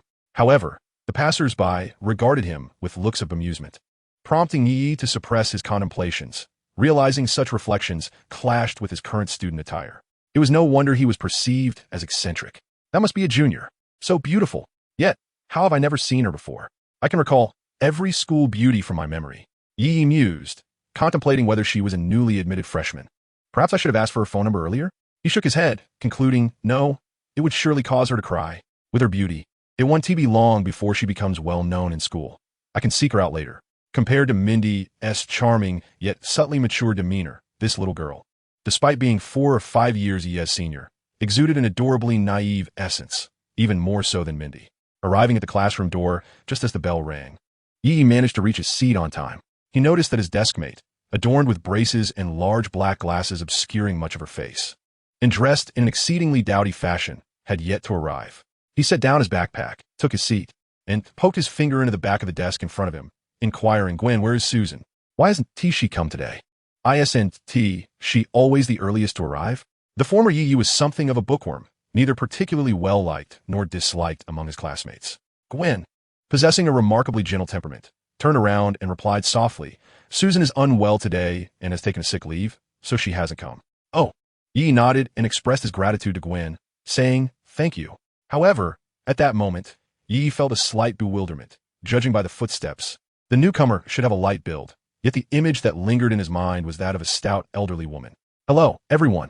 I am your acting counselor and temporary mathematics teacher. My name is Catherine. A slightly charming, doll-like voice rang in Yi's ears, startling him into raising his head towards the podium. The girl was indeed the one Yi had previously teased. Chapter 62. The Sassy Little Spider. How outrageous! Yi thought, astonished at having flirted with his acting counselor on the very first day of class. He gazed incredulously at Catherine, struggling to reconcile the image of the petite girl, who had nearly been brought to tears by his teasing, with her current role as their counselor. This was undeniably awkward. Catherine's little face tightened, reflecting a seriousness that exuded immense authority, making it feel as though the very air in the classroom had thickened, suffocating the students. Your original counselor, Ms. Shamo, unfortunately suffered a fall during the holiday and has fractured her arm. So the school has arranged for me to take over as your counselor for this semester. Having graduated with a doctorate from the University of Cambridge in England, Catherine continued speaking, but suddenly caught sight of Yi's astonished expression. Her ears flushed crimson, yet her composure swiftly returned, allowing her to resume her presentation, unnoticed by all except Yi. Initially, based on Catherine's demeanor, Yi had suspected he had encountered a twin sister, as her presence was so commanding. Despite her short stature, her authority was unyielding, starkly contrasting with the shy girl he had nearly reduced to tears. However, the moment he noticed Catherine's flushed ears, he confirmed that the formidable woman before him was indeed the same girl he had teased. Yet, how could their temperaments differ so vastly? Yi scratched his head, perplexed. This is the teacher's contact information. Catherine wrote her phone number on the blackboard, her expression calm as she addressed the students below. If you encounter any difficulties, feel free to reach out to me. Perhaps Catherine's imposing presence was too formidable, as the classroom fell into an unusual silence, devoid of any noise. Although this teacher is exceptionally beautiful, she appears quite stern. Yi overheard someone whisper nearby. Upon learning that their previous counselor, Shamo, had been replaced by this striking teacher, the students initially felt joy. However, Catherine's demeanor was even more austere than Shamo's. Aside from the transition from an unattractive Shamo to a slightly more appealing version, there seemed to be little difference. Yi, however, was unconcerned. Cheerfully, he noted down Catherine's phone number, unafraid due to his previous encounters with her shy side. Perhaps during the evening, he could find some leisure time to chat with teacher Catherine, he thought with a mischievous smile. Teachers are certainly not trivial matters.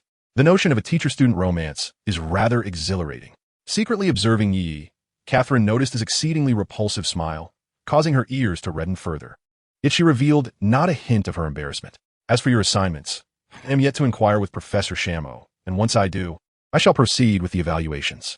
Therefore, those of you who have yet to complete your work have an additional day. Let us commence the lesson. With Catherine's authoritative tone, the class officially began. Yi distinctly heard a few sighs of relief as Catherine announced the postponement of the assignment checks. This class, of course, consisted of the creme de la creme, a congregation of academic prodigies, yet there are always affluent parents eager for their children to receive superior education, willing to donate a building or two to the school. Such matters are easily arranged. Yi was indifferent, for the foolish girl had already taken care of everything. While everyone else listened attentively under Catherine's imposing presence, Yi alone scanned the room, searching for someone. From his vantage point against the wall in the first row, he spotted a slender youth with large spectacles, diligently absorbing Catherine's teachings, his hand moving swiftly to take notes. Task: the frisky little spider. Task description: this little spider, wandering aimlessly through the city, leaves behind its white substance, enveloping the entire urban landscape in its filth, an utterly disgusting act. Young one, after it indiscriminately releases its bodily fluid, administer a sound thrashing to instill in it the understanding that such heedless behavior comes with consequences. Task reward: the horse charm from the zodiac talismans.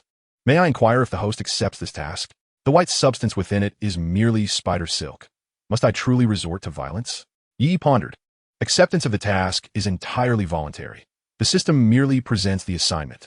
Very well, I accept. Yi acquiesced with resignation. Task accepted. Task duration: 15 days. Failure penalty: 8 additional arms will sprout. Little spider, do not hold it against me. It is not my desire to target you, but rather the system's design, leaving me with no choice. Yi shook his head. Yet, why does a peculiar sense of satisfaction linger in my heart? Perhaps it is because Yi had found the little spider's previous antics exceedingly irksome. A thorough beating would render its boastful tongue utterly defeated. As the school day approached, Yi rifled through his memories of the institution, only to suddenly realize that, within his fragmented recollections, the little spider was indeed his classmate. Moreover, his desk mate was none other than the school's belle, Gwen Stacy, the little spider's first love. Thus, it was entirely foreseeable that a task would be triggered involving the little spider within the school. After accepting the task, Yi found little joy remaining. As he listened to Catherine's soft and endearing voice, he still felt himself drifting into a drowsy stupor. In his past life, every class had lulled him into a trance, and he gradually succumbed to sleepiness. Beneath the formidable genetic legacy of his parents, one would expect that, barring any significant genetic mutations, their son would possess extraordinary intelligence. However, Yi astonishingly failed his college entrance examination. It is evident how much he despises his studies. Ultimately, it was only through his mother's connections that he was forcibly admitted to her university. It is no wonder that Yi's father incessantly buzzes around him like a persistent fly, imparting his wisdom. Hey, Gwen nudged Yi's shoulder. What's the matter? Yi opened his eyes, bewildered.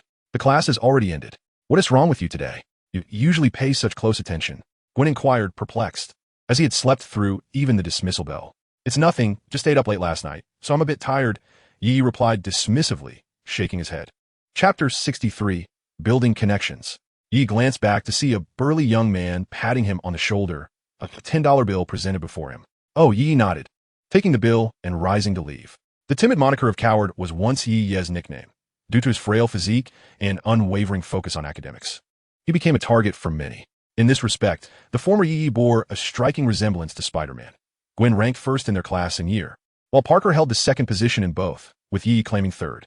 They were all exceptional scholars. Each possessed the capability to skip grades. Yet they chose to remain in their current levels for the sake of further accumulation of knowledge. Unfortunately, after the passing of Yi's parents, his ingrained silence prevented him from forging a bond of mutual understanding with his peers. When someone came bearing cash, Yi accepted it, as he was in need of funds. Buying soda? That was out of the question. Did Yi seem like the type to easily acquiesce? After Yi left, Gwen furrowed her brow and questioned the burly young man. Thompson, why do you always pick on Yi? Pick on him? Thompson chuckled mischievously. I'm not bullying him. We're merely helping each other as classmates. Look at him. I merely suggested it, and he went along willingly. If he didn't want to, he could simply refuse. With that, Thompson wandered off, absorbed in his own thoughts. Gwen, feeling helpless, gazed at Yi's retreating figure and shook her head, losing hope in his timid nature. She couldn't help but wonder how Susan felt witnessing Yi being bullied. Forget it. I haven't even resolved my own issues. Gwen sighed, casting an exasperated glance at Peter Parker, who was diligently studying the mathematical concepts that Catherine had explained in the corner. Such blockheads. Gwen scoffed. Susan ranked just below Yi, holding the fourth position in their class. As Yi strolled through the campus, having just awakened from a nap, he felt rejuvenated and stepped outside to inhale the fresh air. His spirit lifted. Lowly teacher? Yi spotted Catherine in the distance, clad in a black dress, leisurely walking with a book in hand. In a short span of time, he had affectionately nicknamed her lowly teacher. With a chuckle, Yi promptly pursued her. Hello, Professor Catherine, he greeted, startling her considerably. What do you want? Catherine retreated a few steps, her voice trembling. Yi smirked inwardly, fully aware that there was a distinct transformation in Catherine from her demeanor during class to that of after hours. Such a contrast could not be feigned. Please do not misunderstand. I genuinely was not intending to intimidate you. I merely wished to ascertain why you had been gazing at me so intently. I never anticipated you would be so frightened.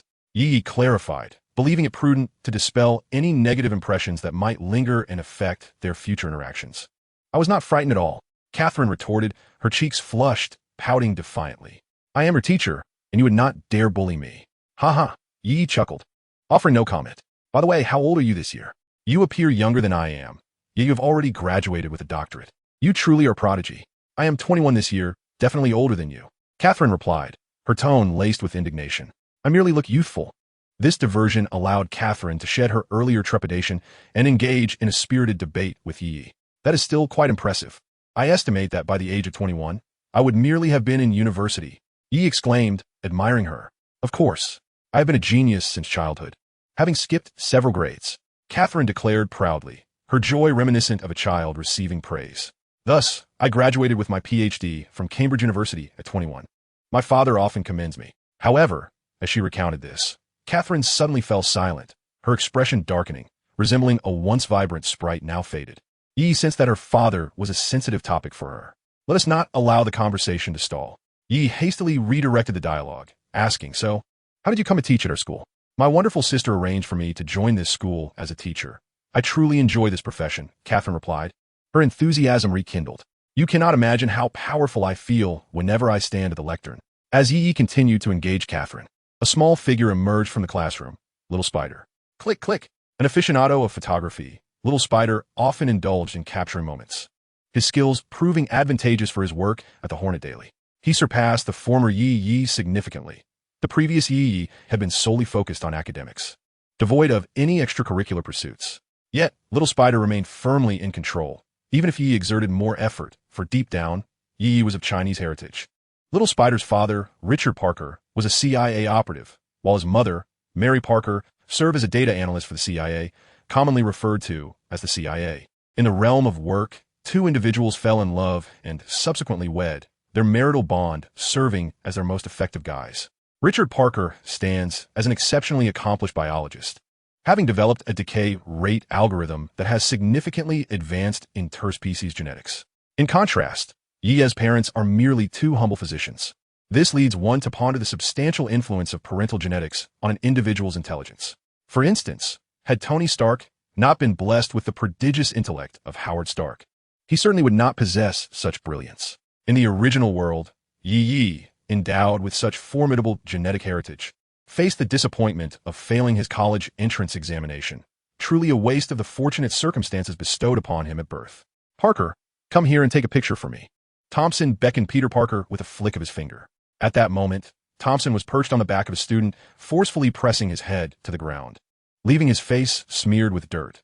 This unfortunate soul was Miller, a classmate of Yi. Having just endured a brutal beating, Yi contemplated whether it was excessively cruel to plan another assault on him after school. Observing the pitiful state of the Little Spider, he couldn't help but express a twinge of sympathy. "Alas, Little Spider, you have suffered unjustly." Yet, despite the spider's wretched appearance, Yi appeared resolute in his lack of mercy. Chapter 64. The Smile of the Devil. "Hey, Thompson, what are you doing?" Gwen exclaimed, having witnessed Thompson bullying the Little Spider, and immediately stepped in front of him as a shield. The onlookers gradually dispersed. With Gwen present, the spectacle was rendered moot. Gwen's father, George, was the chief of police in New York City, and even Thompson, brimming with arrogance, dared not act against her. Yi shook his head, feeling a pang of conscience upon witnessing the Little Spider's dismal existence. However, this sense of guilt proved futile. Regardless, the mission must continue. "What?" Thompson furrowed his brow, questioning Yi's enigmatic demeanor. "Drinking cola is detrimental to your health." Yi lamented passionately. "Thus, for your well-being, I have disposed of all of it. No need to thank me. It is merely my duty as your good friend." Thompson, pointing an accusatory finger at Yi, was about to unleash his wrath when the sound of footsteps echoed from outside. The teacher had arrived. Thompson flashed a toothy grin at Yi, mouthing, "You'd better watch out after class." Yi responded with a radiant smile, revealing a set of 8 pearly whites. In America, students seldom inform their parents or teachers about fights among peers, fearing the scorn of all involved. Thus, when the Little Spider is bullied, no one comes to his aid. He must endure alone. However, it is rare for anyone to act brazenly in front of a teacher. Next came the physics class. Yi, amidst his drowsiness, Yi suddenly felt someone shaking him. Upon opening his eyes, he was greeted by Gwen's concerned face. Rubbing his eyes, he inquired, "What is the matter, Gwen? Is class over?" His question elicited a chorus of laughter from the class. Yi, unfazed, took pride in his thick skin, considering this mere trifling. Gwen, covering her forehead, whispered anxiously, "The teacher has called for you several times." Yi looked up, and an elderly man with white hair was glaring at him. Upon noticing that Yi had awakened, he restrained his anger and said, "Continue the class." Yi shrugged it off. After all, it was the first day of class. So he pretended to pay attention to the textbook and listen attentively. "Yi," a voice thundered in his ears. "What is happening? Is it thundering?" The drowsy Yi was suddenly jolted awake. A wall obstructed his view, and upon raising his head, he saw the furious old man standing before him, shouting, "Stand up and listen to class." "Fine, I'll stand up. What am I afraid of?" Yi muttered as he lazily rose from his seat. In truth, he had mentally prepared himself for this on the first day of class. Sleeping during lessons was something the teachers eventually got used to. He recalled that his high school teacher took 2 whole months to adapt, finally exclaiming, "You're like a stubborn mud that one teeth stick to the wall," and subsequently left him alone. Being punished to stand was something Yi had long ceased to fear. It wasn't entirely Yi's fault. He was merely a humanities student. If the teacher were discussing history or something similar, he might have listened attentively for a while. After all, it was the first day, and one ought to show respect to the teacher. However, the lecture was on advanced physics, discussing topics like steady magnetic fields and electrostatics. What on earth did those mean to him? The class was already delving into realms far beyond what high school students typically studied. To Yi, these subjects sounded like an alien language, causing his head to ache just by listening. If he wasn't sleeping, what else could he do? Fortunately, he had mastered the art of standing while dozing off. Gwen covered her face, at a loss for words, utterly exasperated by Yi. Bang! A loud thud startled Yi awake. He opened his eyes to find the old teacher glaring at him, snorting angrily before leaving the classroom. Coward! You really have guts today. A mocking voice echoed from behind Yi, accompanied by a hand slapping his shoulder. Not only do you dare to provoke me, but you also challenge the teacher. Thompson, if I were you, I would remove your hand, or something dreadful might happen soon. Yi earnestly warned Thompson, his eyes filled with sincerity. Oh, did you all hear what this coward just said? He warned me to take my hand off his shoulder, or there would be potential consequences. Thompson scoffed, broadcasting Yi's ridiculous words to those around him. Coward, I didn't quite catch what you said earlier. Could you repeat it? Thompson leaned closer to Yi, grinning, though his smile was laced with malice and intimidation. I said, enough, Thompson. Do you find it amusing to bully others all the time? Gwen, sitting in front of Yi, interjected angrily. Gwen, it's none of your business. Stay out of it. Thompson warned her slightly, still feeling some trepidation, and then turned back to Yi, saying, Kid, why don't you repeat what you just said? Before Thompson could finish his sentence, he suddenly felt a tremendous force pressing down on the back of his head, plunging him into darkness. Bang! A hand pressed down on Thompson's head, forcefully smashing it against the nearby desk. Repeat it. Bang. Repeat it. Bang. Don't you know? Lousy has always maintained a preference for brevity, never repeating himself thrice. Bang. The third time. Each utterance from Yi was punctuated by a forceful slam of Thompson's head against the desk. Who do you think you are? Am I to repeat myself thrice for you? Are you the President of the United States or the Secretary of State? Releasing his grip, Yi watched as Thompson crumpled to the floor, his forehead swollen and bruised. Yi was measured in his approach. Bloodshed would complicate matters. So he opted for a pain that would be seared into Thompson's memory without inflicting lasting harm. With a few more vigorous kicks, he warned, Remember, I only speak twice. Do not compel me to repeat myself a third time, or dire consequences will ensue. Do you hear me? Do you hear me? Do you hear me? As Thompson lay dazed, unresponsive to Yi's words, Yi delivered a few more forceful kicks. Do you hear me? Thompson weakly nodded in affirmation. Good.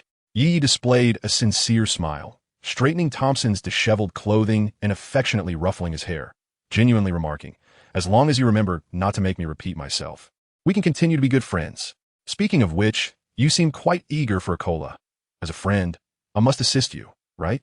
Come on, hand over the money, and I shall fetch it for you. Chapter 65. This is quite awkward. Oh. Fearful, Thompson hastily produced a $10 bill, trembling as he placed it in Yi's palm. Without hesitation, Yi tucked it into his pocket. No, it's fine. I'm not thirsty anymore. Thompson suddenly recalled something, exclaiming, Oh, not thirsty anymore, you say? Yi stroked his chin, responding, Then let me know when you are thirsty, and I shall procure the cola for you. Is that agreeable? Yes. Thompson replied eagerly. The onlookers gazed at Yi in disbelief, as if they had witnessed a ghost. Who could have anticipated that the once frail Yi could so easily subdue Thompson without a hint of resistance? As a wealthy heir, Thompson was usually surrounded by admirers.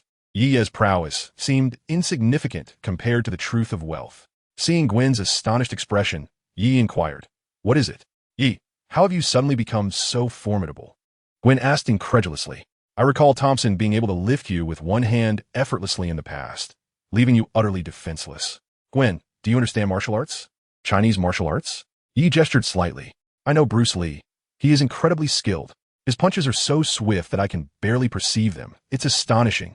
Gwen exclaimed with excitement. What I practice is one form of Chinese martial arts. You see, I am originally from China. During the summer, I devoted over a month to training. So while I may not be exceptionally skilled yet, handling Thompson is quite manageable for me, Yi humbly remarked. Oh. Gwen nodded in understanding.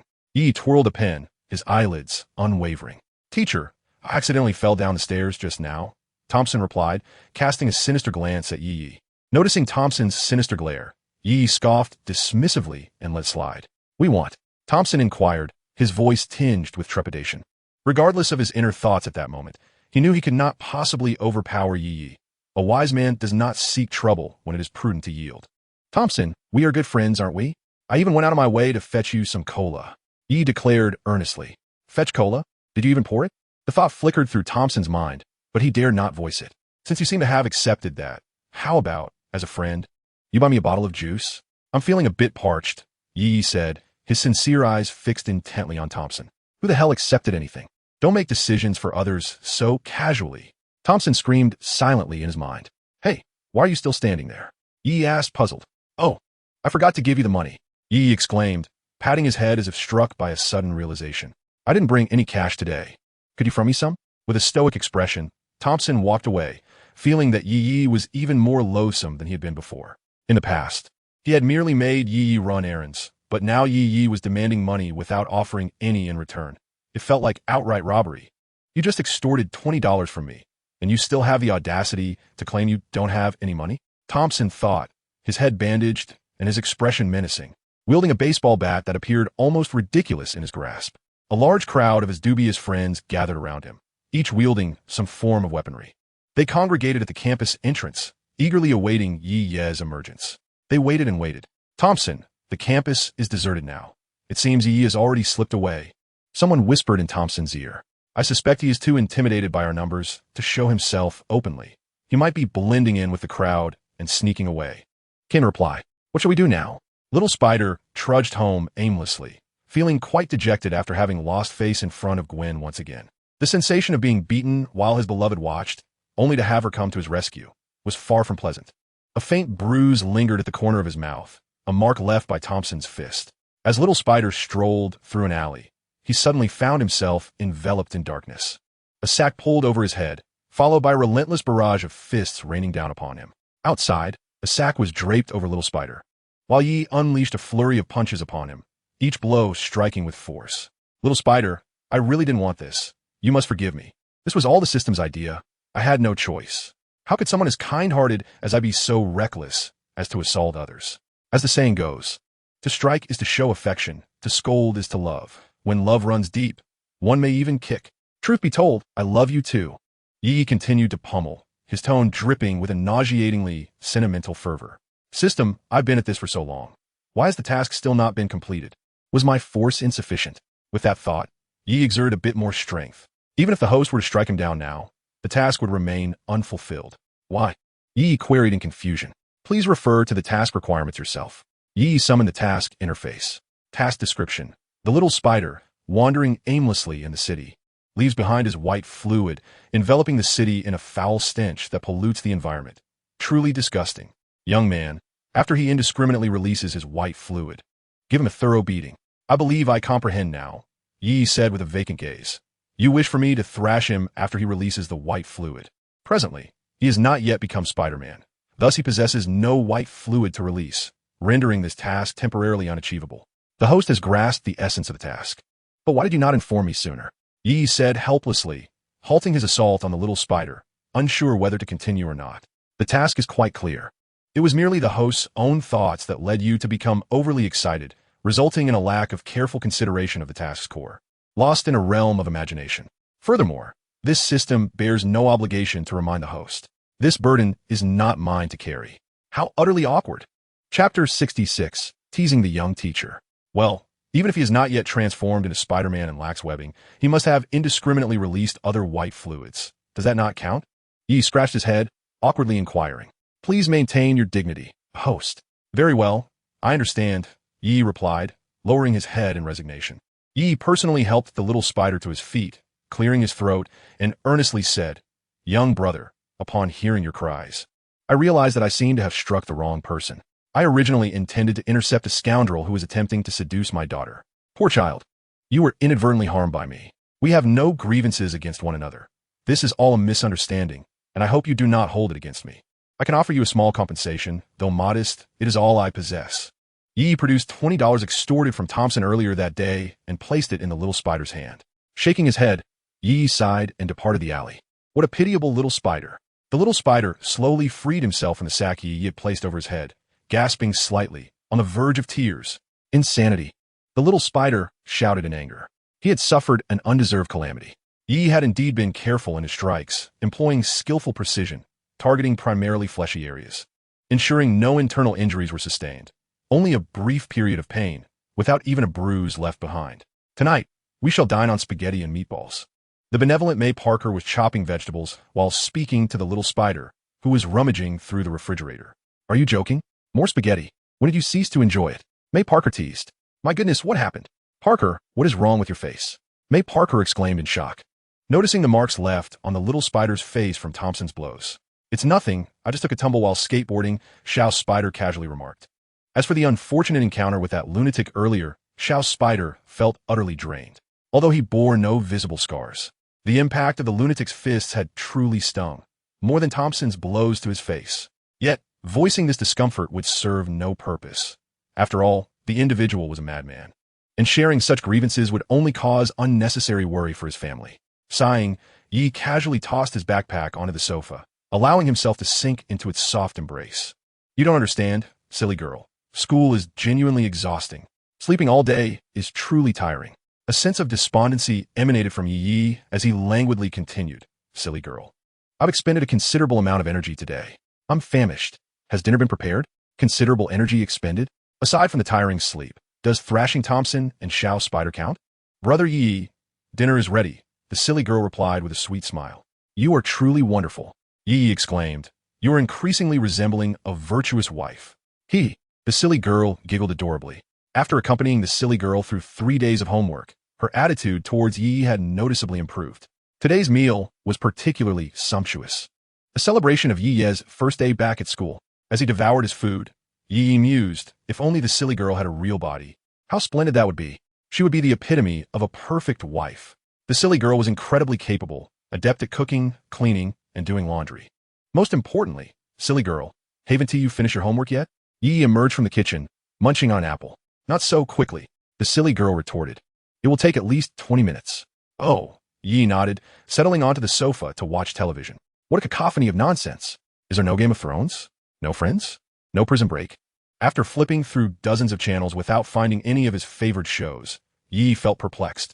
This shouldn't be, even in the Marvel Universe. There should be Star Wars and Resident Evil, right? He picked up his phone and began searching for classic Marvel television shows and films. To his surprise, he discovered that many renowned films and series from his previous life still existed, yet many others had not yet appeared. Moreover, the timeline of his current world had surpassed that of the Marvel Universe by nearly a decade. Forget it, what does it matter to me?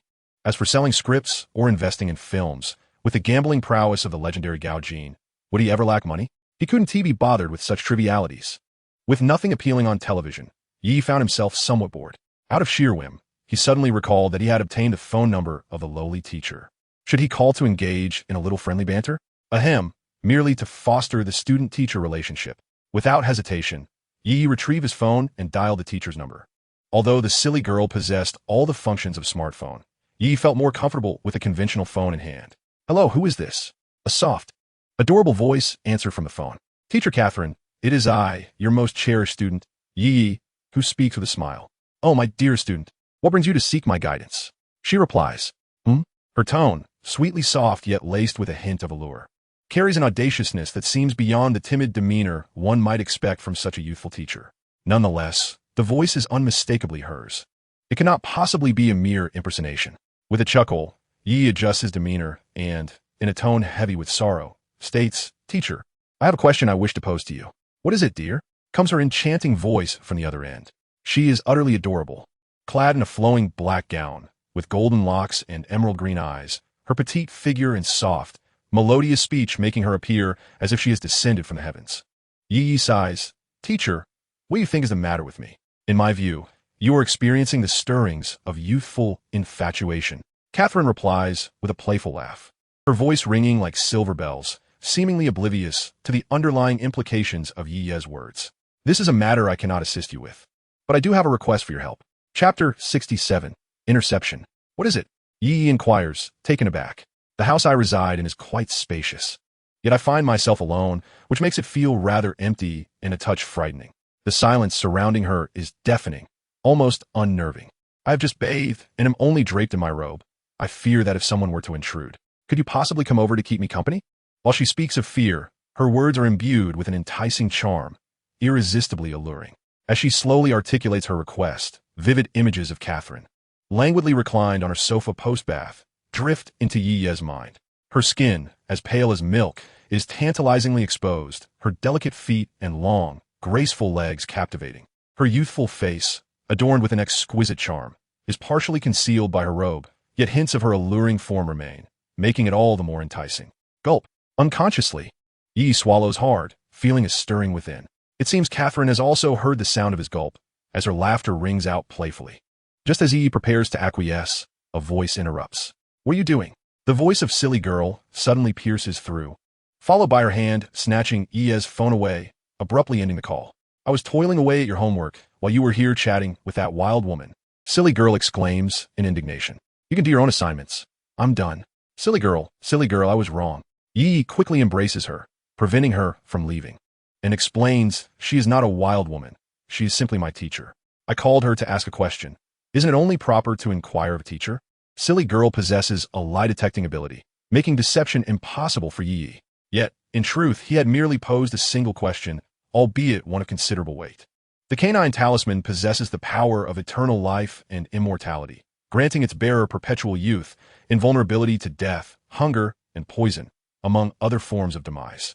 Though it may not restore the body to its youthful state, the elderly who don it will find themselves imbued with the vigor and vitality of youth.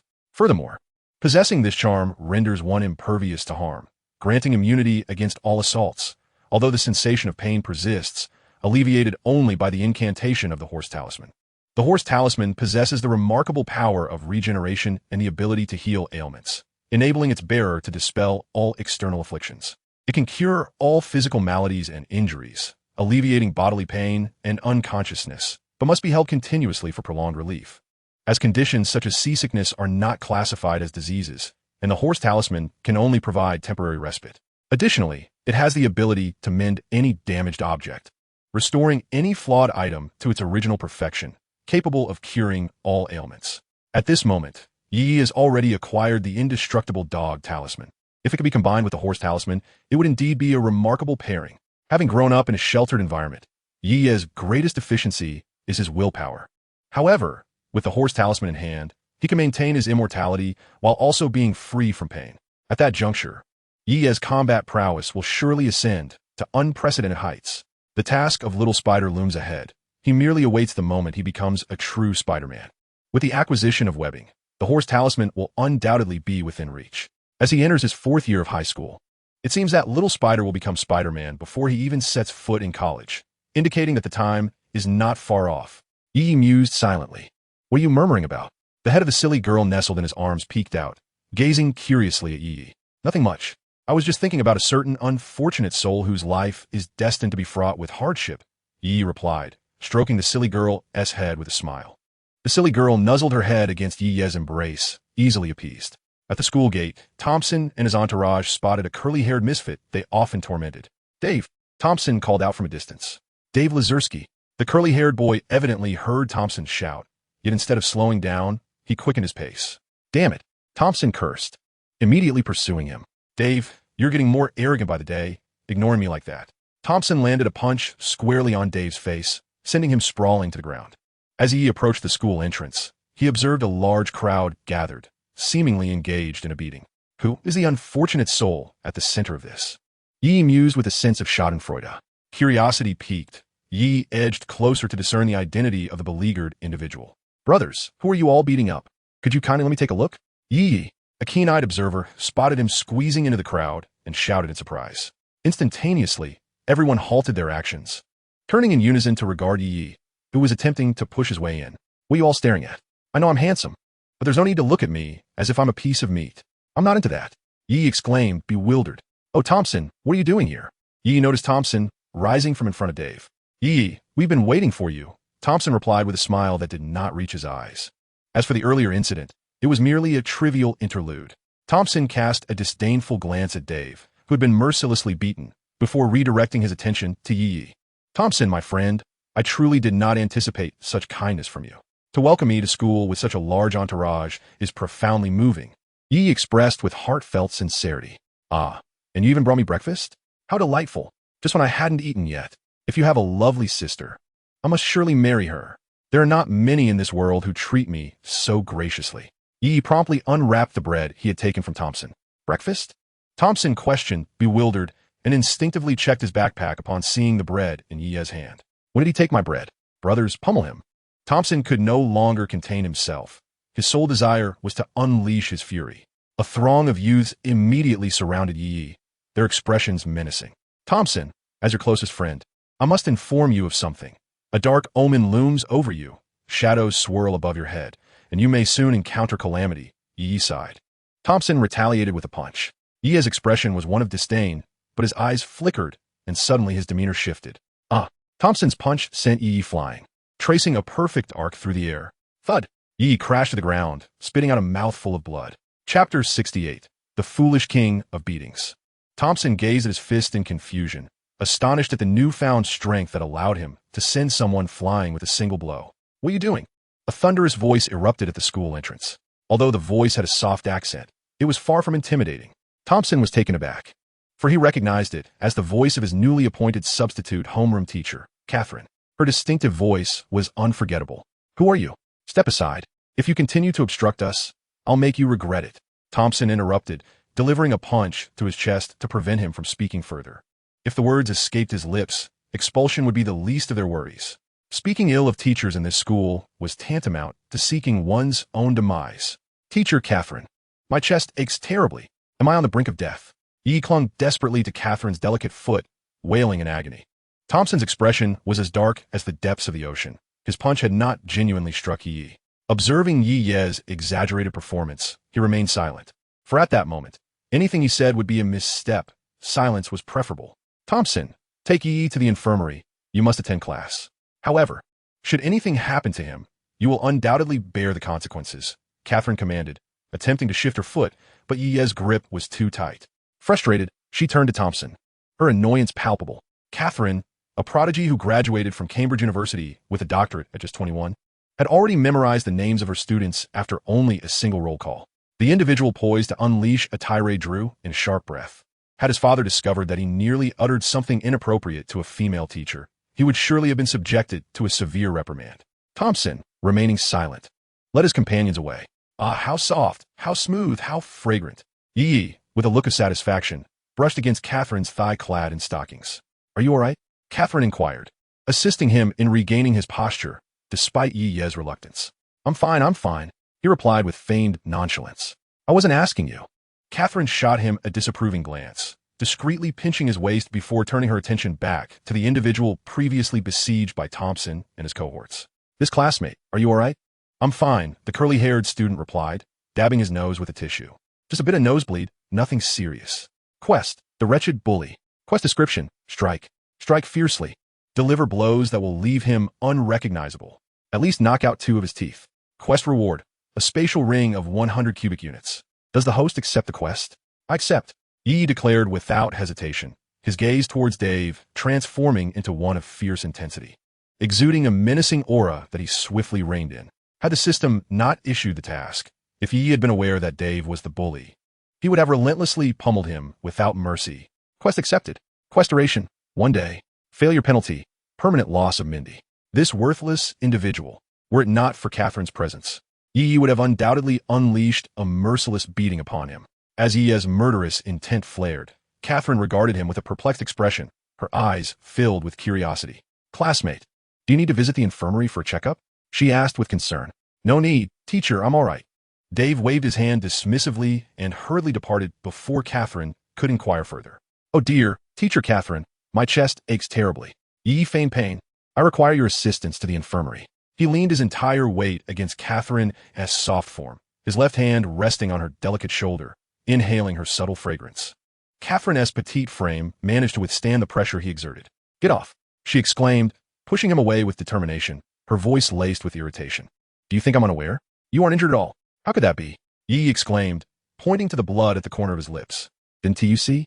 I'm bleeding. I saw you knocked down by Thompson, but with his strength, he could never have thrown you that far, let alone made you bleed.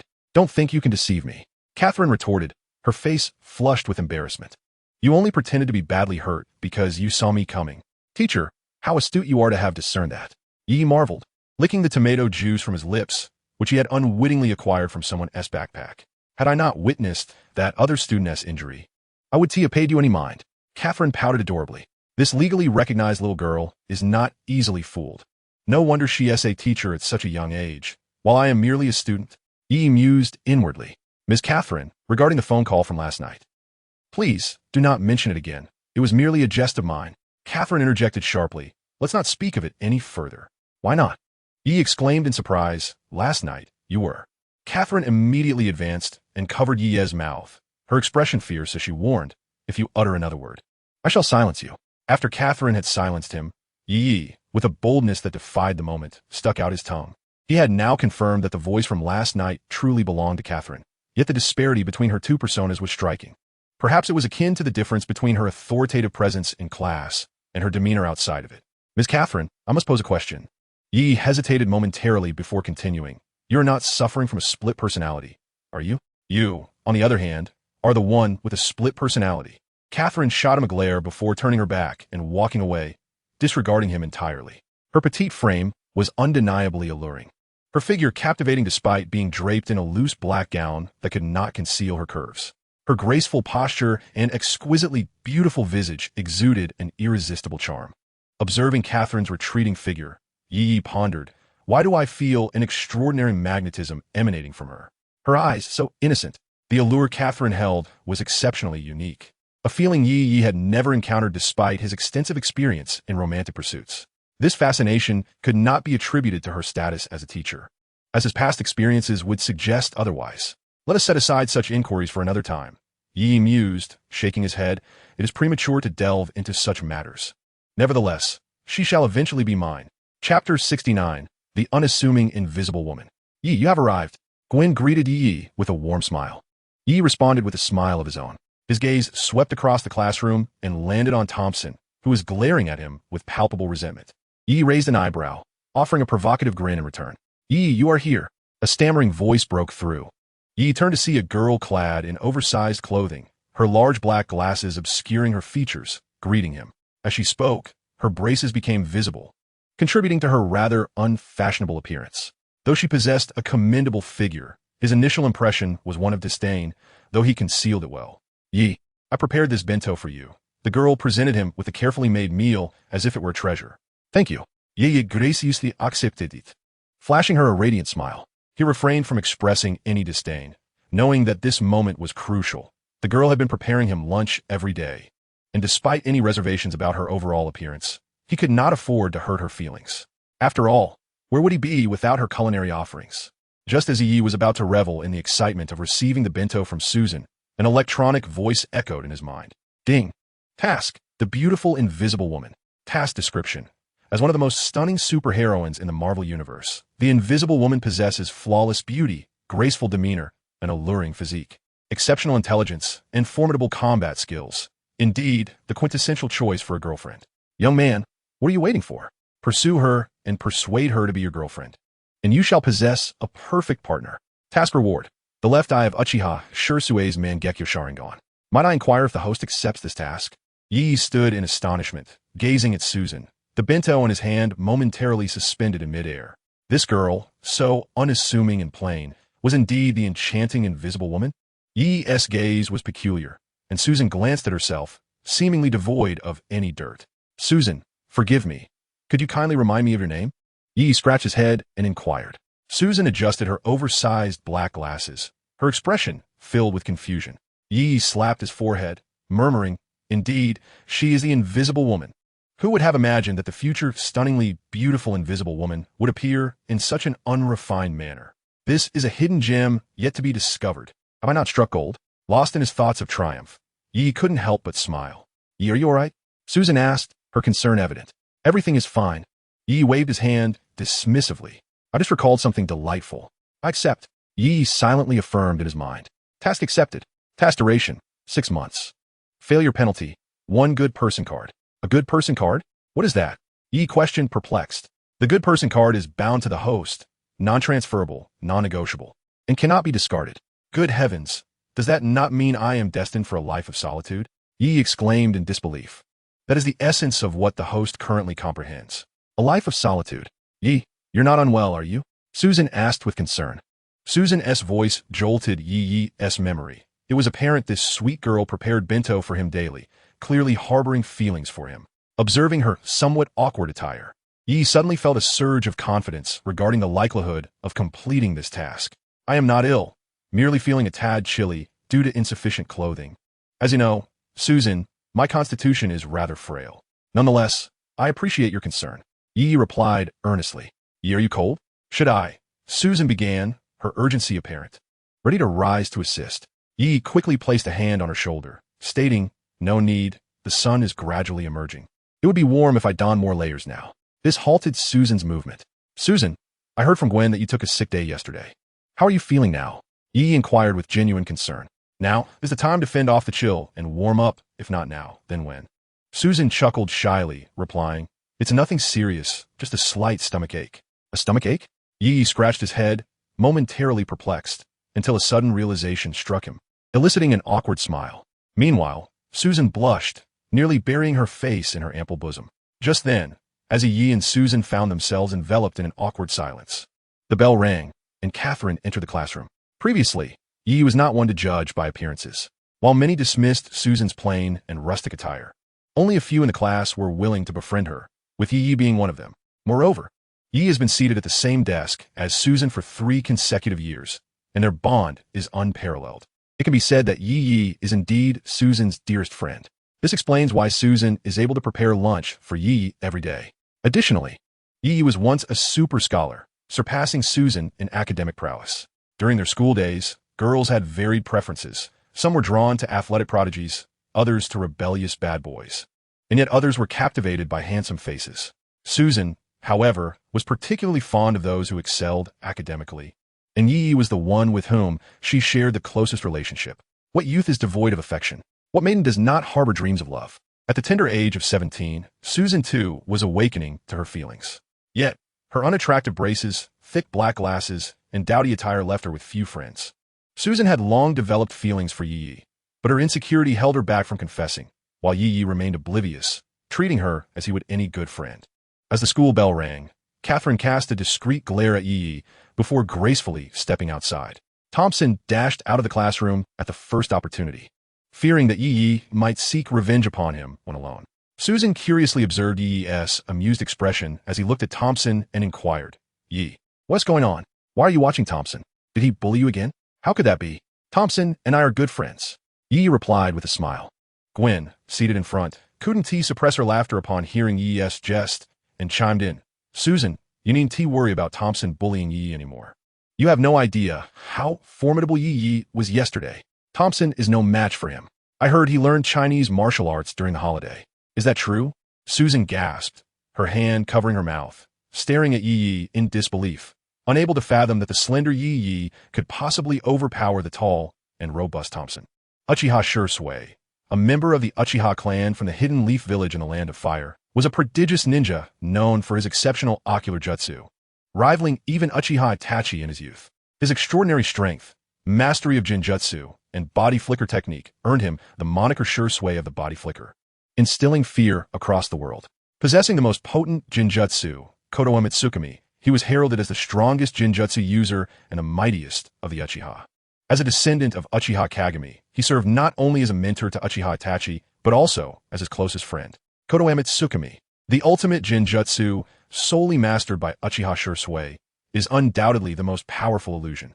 Its effect allows the practitioner to manipulate others unknowingly, permanently altering their thoughts and will, earning it the title Eye that controls the will, rendering those it ensnares into mere puppets. Its immense power necessitates a cooldown of several years after each use, unless one possesses the chakra of Hashirama Senju, which could facilitate a rapid reapplication of the technique.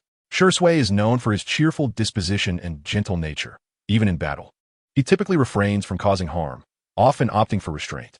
However, when faced with a worthy opponent, he occasionally unleashes his full vigor, propelled by his passionate spirit. He is, indeed, a uniquely remarkable individual. The Mangekyo Sharingan of Uchiha Shursui is indeed an exceptionally unique entity. Not only does it possess the unparalleled Jinjutsu, Kodo Emitsukami, but it also allows for the singular activation of Susanoo, a feat that is nothing short of miraculous. Typically, the full power of the Mangekyo requires both eyes to be synchronized, akin to how Uchiha Obito never activated Susanoo with just one eye. However, Shursui stands as a remarkable exception, capable of manifesting Susanoo with a single eye. Regrettably, today he is destined to await Yaya in vain. His academic performance is dismal. He is not born into wealth, and he lacks physical appeal. Thus, he finds himself devoid of romantic interest. Day after day, he is left alone with his own hands, occasionally gathering with a few friends who share his plight, seeking solace in their camaraderie. Yet, Dave harbors a dream. As he meanders through the streets of the underworld, he clenches his fists and gazes at the azure sky, preparing to utter words of encouragement for himself. Suddenly, a burlap sack descends from above, enveloping his entire form, and drags him into a narrow alley. Robbery? But given my attire, it is clear I possess no wealth. Revenge? I am perpetually the victim, never the aggressor. Who would seek vengeance upon me? Could it be that someone covets my misfortune? Oh no, this is dire. Just days ago, I read in the newspaper that many homeless individuals, lacking funds for companionship, ultimately succumb to desperation just as Dave is about to cry out in horror. A fist crashes into his abdomen, the excruciating pain swallowing his words. What follows is a relentless barrage of fists and kicks, devoid of mercy. What pretense do you maintain when you lack any real strength? You are nothing but a pile of refuse. Your own inadequacies are one thing, but you dare to drag others down with you. Yaya rages on, delivering brutal blows while hurling insults. You're so impressive. Are your family members made of some divine material? Why don't you wear your red underwear on the outside? Then perhaps I might respect you a little. With a touch of green on your head, you presume to be a superhero? Do you fancy yourself the Hulk? Even he wears a pair of stretchy shorts on the outside. A moment of contemplation strikes Yaya. Why do these arrogant individuals all seem to have their own distinctive underwear? Could a personalized pair enhance their combat prowess? Realizing the absurdity of his thoughts, Yaya shakes off the distraction and resumes his assault on the despicable tyrant. Above all, how dare you even think about my woman? If I do not end your life today, it shall be an act of mercy. Anyone who dares to touch my woman will meet a fate worse than death. Remember this well. Your life is fated to be solitary, as women are not within your reach. Should I ever learn that you casually pursue women, beware, for I shall ensure your impotence. With fervor, Yaya continues his relentless onslaught for half an hour, panting heavily and nursing sore hands before finally halting. Time passes in a blur before Dave manages to regain a semblance of strength amidst Yaya's savage beating, slowly working his way out from beneath the burlap sack. What madness is this? What concern is it of yours whether I become a superhero? I have never even touched a woman's hand. So what would I think of your woman? Dave's face was bruised and swollen, resembling that of a pig's head, as he bellowed in a voice so anguished that it could frighten a child into refusing to go to the bathroom alone at night. Why is it that everyone bullies me? Why do you all have the freedom to torment others as you please? While he was vehemently denouncing Yiye's misdeeds, Dave suddenly felt something foreign in his mouth. Spitting into his palm, he discovered two bloodied teeth. Staring blankly at those teeth, tears streamed down his face uncontrollably. The little one felt wronged, yet had no one to confide in. Ding. Task. The ridiculous C bully. Task reward. A space ring of 100 cubic units. Task status. Completed. The reward of a 100 cubic space ring has been issued. Please check it yourself. Even without the task reward, I am determined to give that ridiculous bully a good beating. Yi produced a silver-gray space ring, smiling as he said, of course. It is even better with a reward. This way, Tion, you can be kept in the space ring. That night, when Yi arrived at Mindy's house for firearms training, he rang the doorbell. When Damon opened the door, Yi was met with a disheveled sight. Uncle Damon, what happened to your face? It's all bruised. In Chapter 71, The Unfortunate Old Man. Upon seeing Damon at the door, the first thing Yi noticed was the scars on his face, leaving him astonished. It was evident that he had been beaten. Who could have done this to Damon? What about Mindy? Is she hurt? Yi hurriedly inquired. In a rather ungracious manner, Yi directly asked about Mindy's condition, sidelining Damon. Damon smiled ruefully. Mindy is fine. Yi, you've arrived. Hearing Yi's voice, Mindy emerged from the room, her eyes lighting up as she approached him swiftly. Mindy, what happened to Uncle Damon? Did you encounter an attack? Yi asked curiously. Mindy complained. You have no idea. Last night, my dad and I were attacked by a black man. She spoke like a child who had been bullied, turning to her closest confidant to share her grievances. After their kiss that day, although she felt a bit shy at the moment, she had clearly grown closer to Yi afterward. Attacked by a black man? Can an ordinary individual of that descent overpower you? Yi questioned, puzzled. Last night, after my dad and I thwarted a robbery, we were suddenly attacked by a black man who was exceedingly strong. Together, my father and I were no match for him. You have seen that man before, she added. I have. Yi was confused. Yes, the black man who attacked the werewolf at the amusement park when you and I were together. Mindy explained. Yi did not restrict Mindy from sharing the events at the amusement park with Damon. There was nothing to conceal. It would be beneficial for Damon to understand Yi's formidable strength, ensuring that they could contact him for help whenever necessary without worrying about dragging him into trouble. The Blade Warrior might have mistakenly identified Damon as the one dressed in bat attire. Damon found himself in an awkward position, standing to the side with a look of embarrassment on his face, clearly feeling humiliated in front of Yi and Mindy. Yi, do you know who he is? Mindy tightened her fists and declared fiercely, once I become powerful enough, I will exact my revenge. I have never met him. Yi hurriedly distanced himself from the situation, stating, I only heard from the Daredevil that this individual is likely the vampire hunter Blade. If Mindy and Damon discovered that Blade had come to attack Damon in retaliation for being beaten by him, that would be quite the revelation. Blade? Damon furrowed his brow. He had vaguely heard of that name.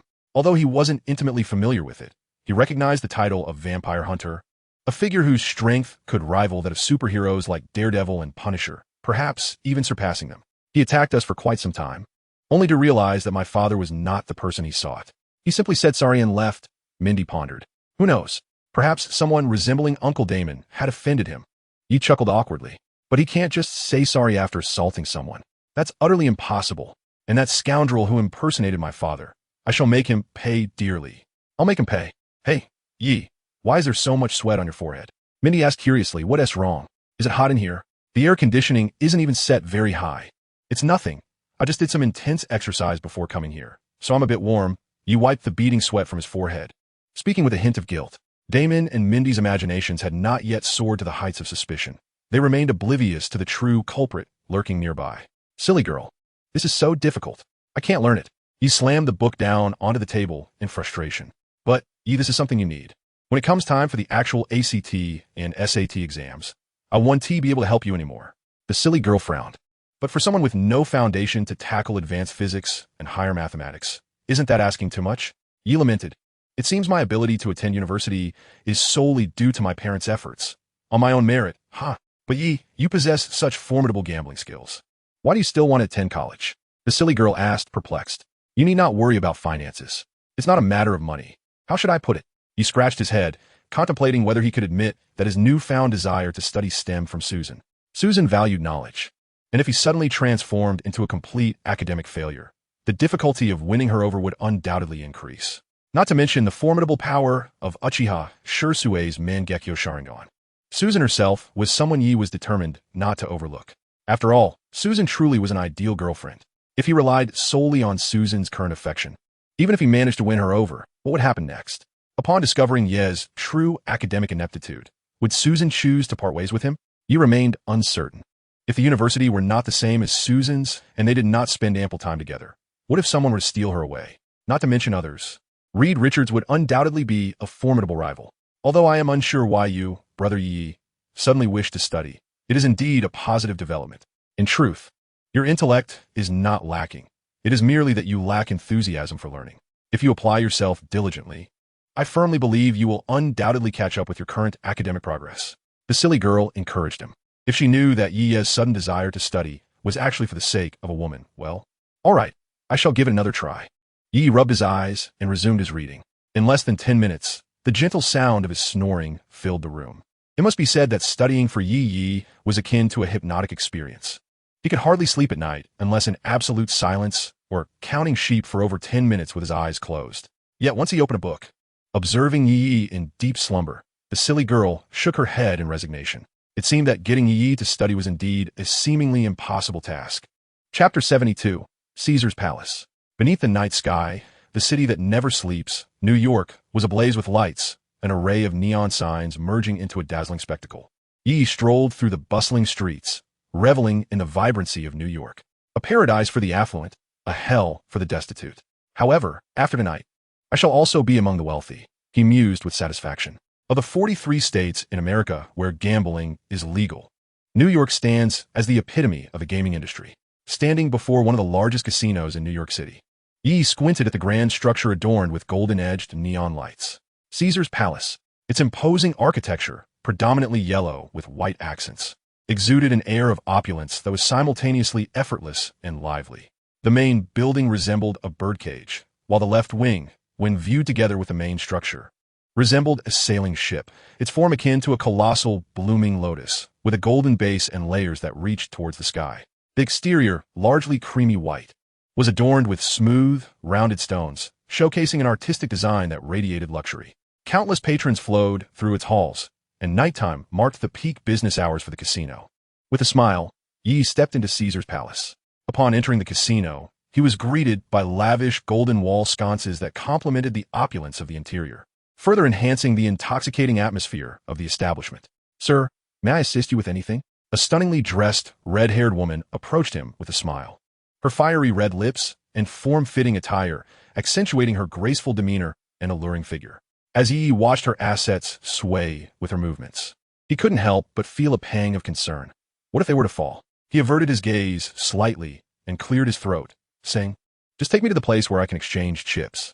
"Of course, sir," the enchanting woman replied with a smile, leading Yi further into the casino. As they traversed the resplendent corridors, Yi accompanied the woman into the opulent lobby of the casino. Indeed, the ambience of a grand casino is unparalleled. This was Yi's inaugural visit to such a place. Although he had been somewhat of a dandy in his previous life, he was, as the foolish girl had remarked, merely disinterested in studying. Nevertheless, his intellect was not lacking, bolstered by his remarkable lineage. Yi was acutely aware of the perils of gambling. Once ensnared by the vice of addiction, it could truly lead to ruin. The psychology of gambling creates a compelling urge, making it exceedingly difficult to break free from its grasp. This psychological state, born from the exhilarating atmosphere of gambling, governs the actions of gamblers, leading them to equate their worth with their wins and losses. Consequently, they become entrapped in a cycle of wanting more, whether they win or lose. Unable to extricate themselves from the allure, gamblers rapidly become assimilated into this mindset, developing an obsession akin to a life-or-death need.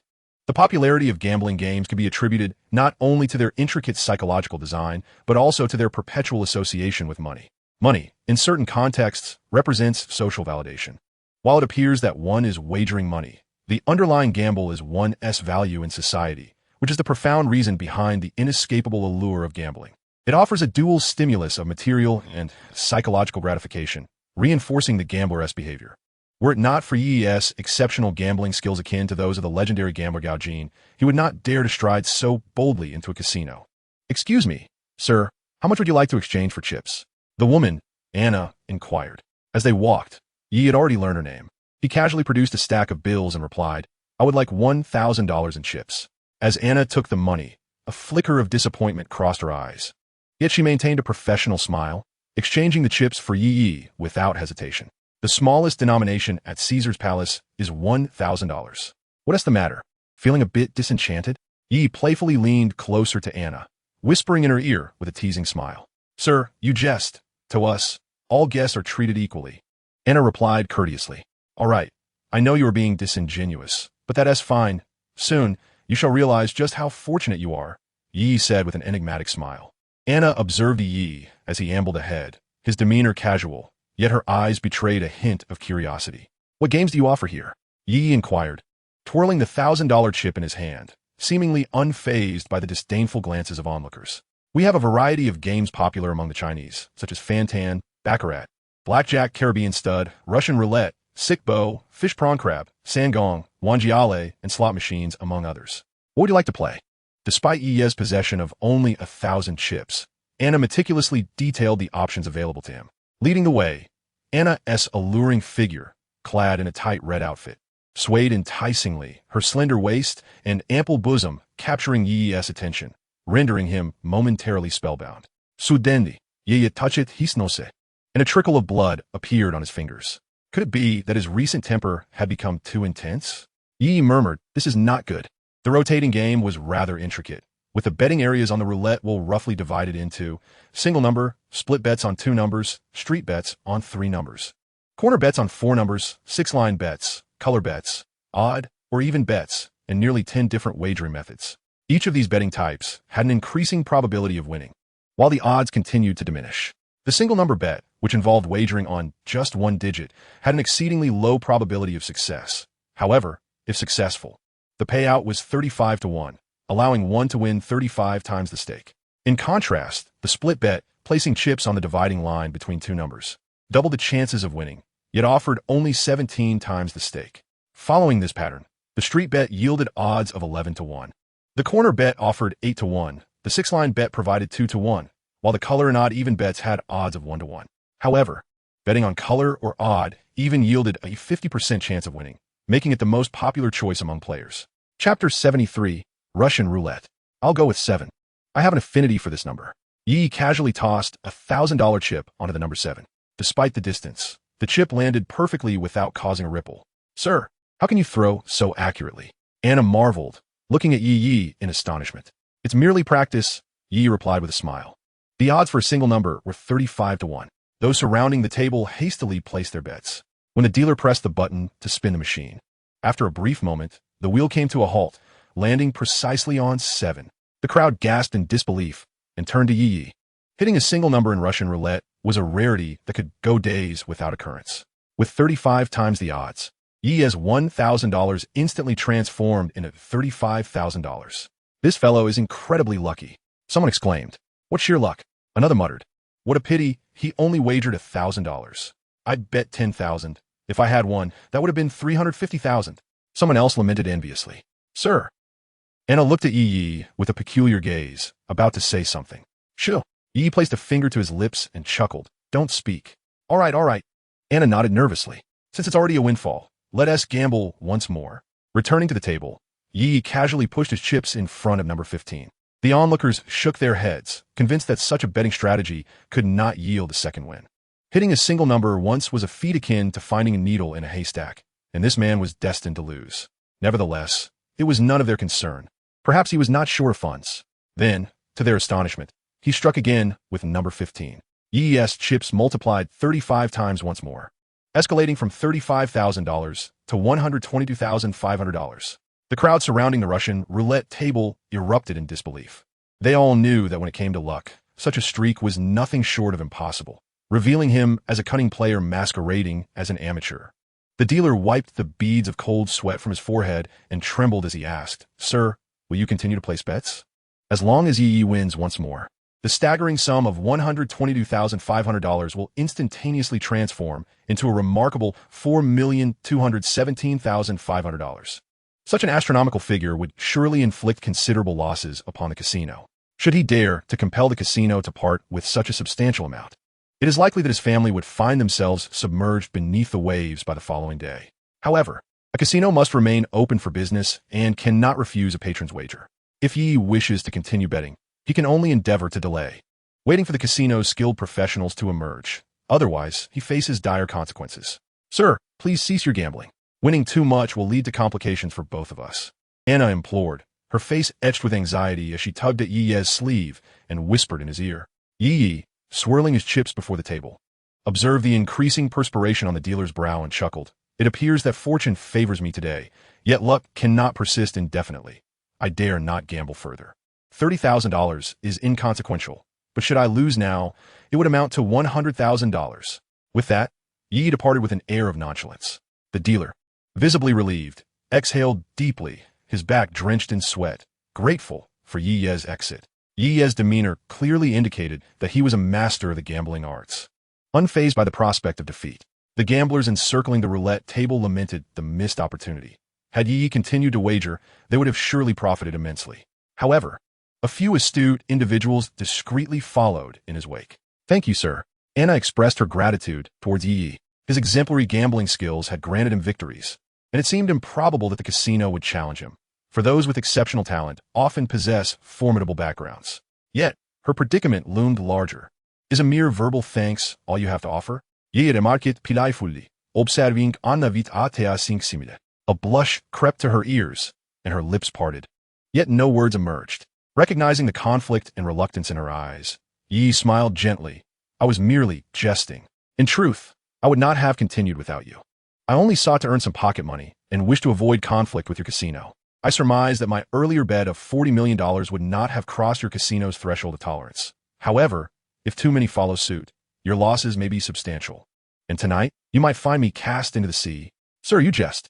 Anna managed a strained smile. Certain truths could be known, but it was best left unspoken. Being part of the casino, Anna dared not discuss its unspoken rules with Yi. Let us explore other games. The baccarat table seems quite intriguing. Lead me to it, Yi suggested, tossing a $50,000 chip to Anna with flair. Thank you, sir. Anna eklemet in surprise, astonished by Yi's generosity. That $5,000 equated to her earnings for 3 months. After Yi placed a $100,000 bet on baccarat. Several individuals who had been tailing him rushed to place their own wagers at the baccarat table, their swift actions decidedly intimidating. Yi looked at them in astonishment. What are you staring at? Anyone can place a bet. A rotund man with a face full of flesh scoffed at Yi. He was unafraid of offending Yi, knowing that he would eventually gamble. He merely sought to seize the opportunity. Yi shrugged and replied, as long as you're happy. Initially, he felt a twinge of guilt for potentially tricking them, contemplating whether to covertly assist them later. However, the man's attitude irked him, prompting a desire to see him suffer a loss. From the outset, Yi had noticed someone tailing him. Though he bore no ill will towards those with a modicum of cunning, he was reluctant to provoke anyone. Those who ran casinos wielded considerable influence and power. He understood that inciting their ire could lead to substantial losses for them. Thus, he resolved to lose in this first round to avoid trouble. Although some individuals, unlike the boorish man, displayed insincere smiles, Yi remained indifferent. Indeed, when the dealer revealed the coins, there were 3, not 4. And those who had bet alongside, Yi immediately withdrew. Alas, it seems luck is not on our side this time. What a pity, Yi lamented. The expressions of the few who lost money were grim as they shot Yi a cold glare before turning to leave. Chapter 74. Kindling a fiery passion, Yi accompanied Anna as they traversed several gambling venues, experiencing both losses and wins. Although losses outnumbered victories peculiarly. The money in Yi's possession seemed to multiply like a snowball. Observing the increasing stack of chips in Yi's hands, it was clear to all that his success was not merely a stroke of luck. Yet, none dared to follow Yi's lead in betting. Those who tried found themselves stripped bare of their fortunes, as Yi could consecutively lose 10 times. However, the money he won surged from $1 million to $10 million in a mere half hour. Did you observe closely? Is he employing supernatural abilities or gambling skills? In the casino surveillance room, a group of individuals fixated their gaze on Yi's actions. A man dressed in a black suit and wearing sunglasses inquired. We have not detected any X gene in him, nor have we observed any anomalies. However, our surveillance footage shows that he has been avoiding the cameras for most of the time. He likely realizes we are monitoring him. Since Yi had hit the jackpot twice, he had drawn considerable attention from the casino staff. Those who operated casinos feared encountering a master gambler capable of wreaking havoc. To intervene would tarnish the casino's reputation, jeopardizing future business. Yet, to refrain from acting could lead to catastrophic losses. Fortunately, Yi displayed some discretion, winning money without completely decimating the casino. So, you're suggesting that he has won all this money through gambling skills? The man in sunglasses asked, his brow furrowing. It seems so, sir. We are confronted with a formidable opponent. His gambling techniques elude our understanding, and even if we were to engage him, our odds of victory would be less than 1 in 3, lamented the gambling expert hired by the casino. Are you saying that you can only watch him continue to win without any recourse?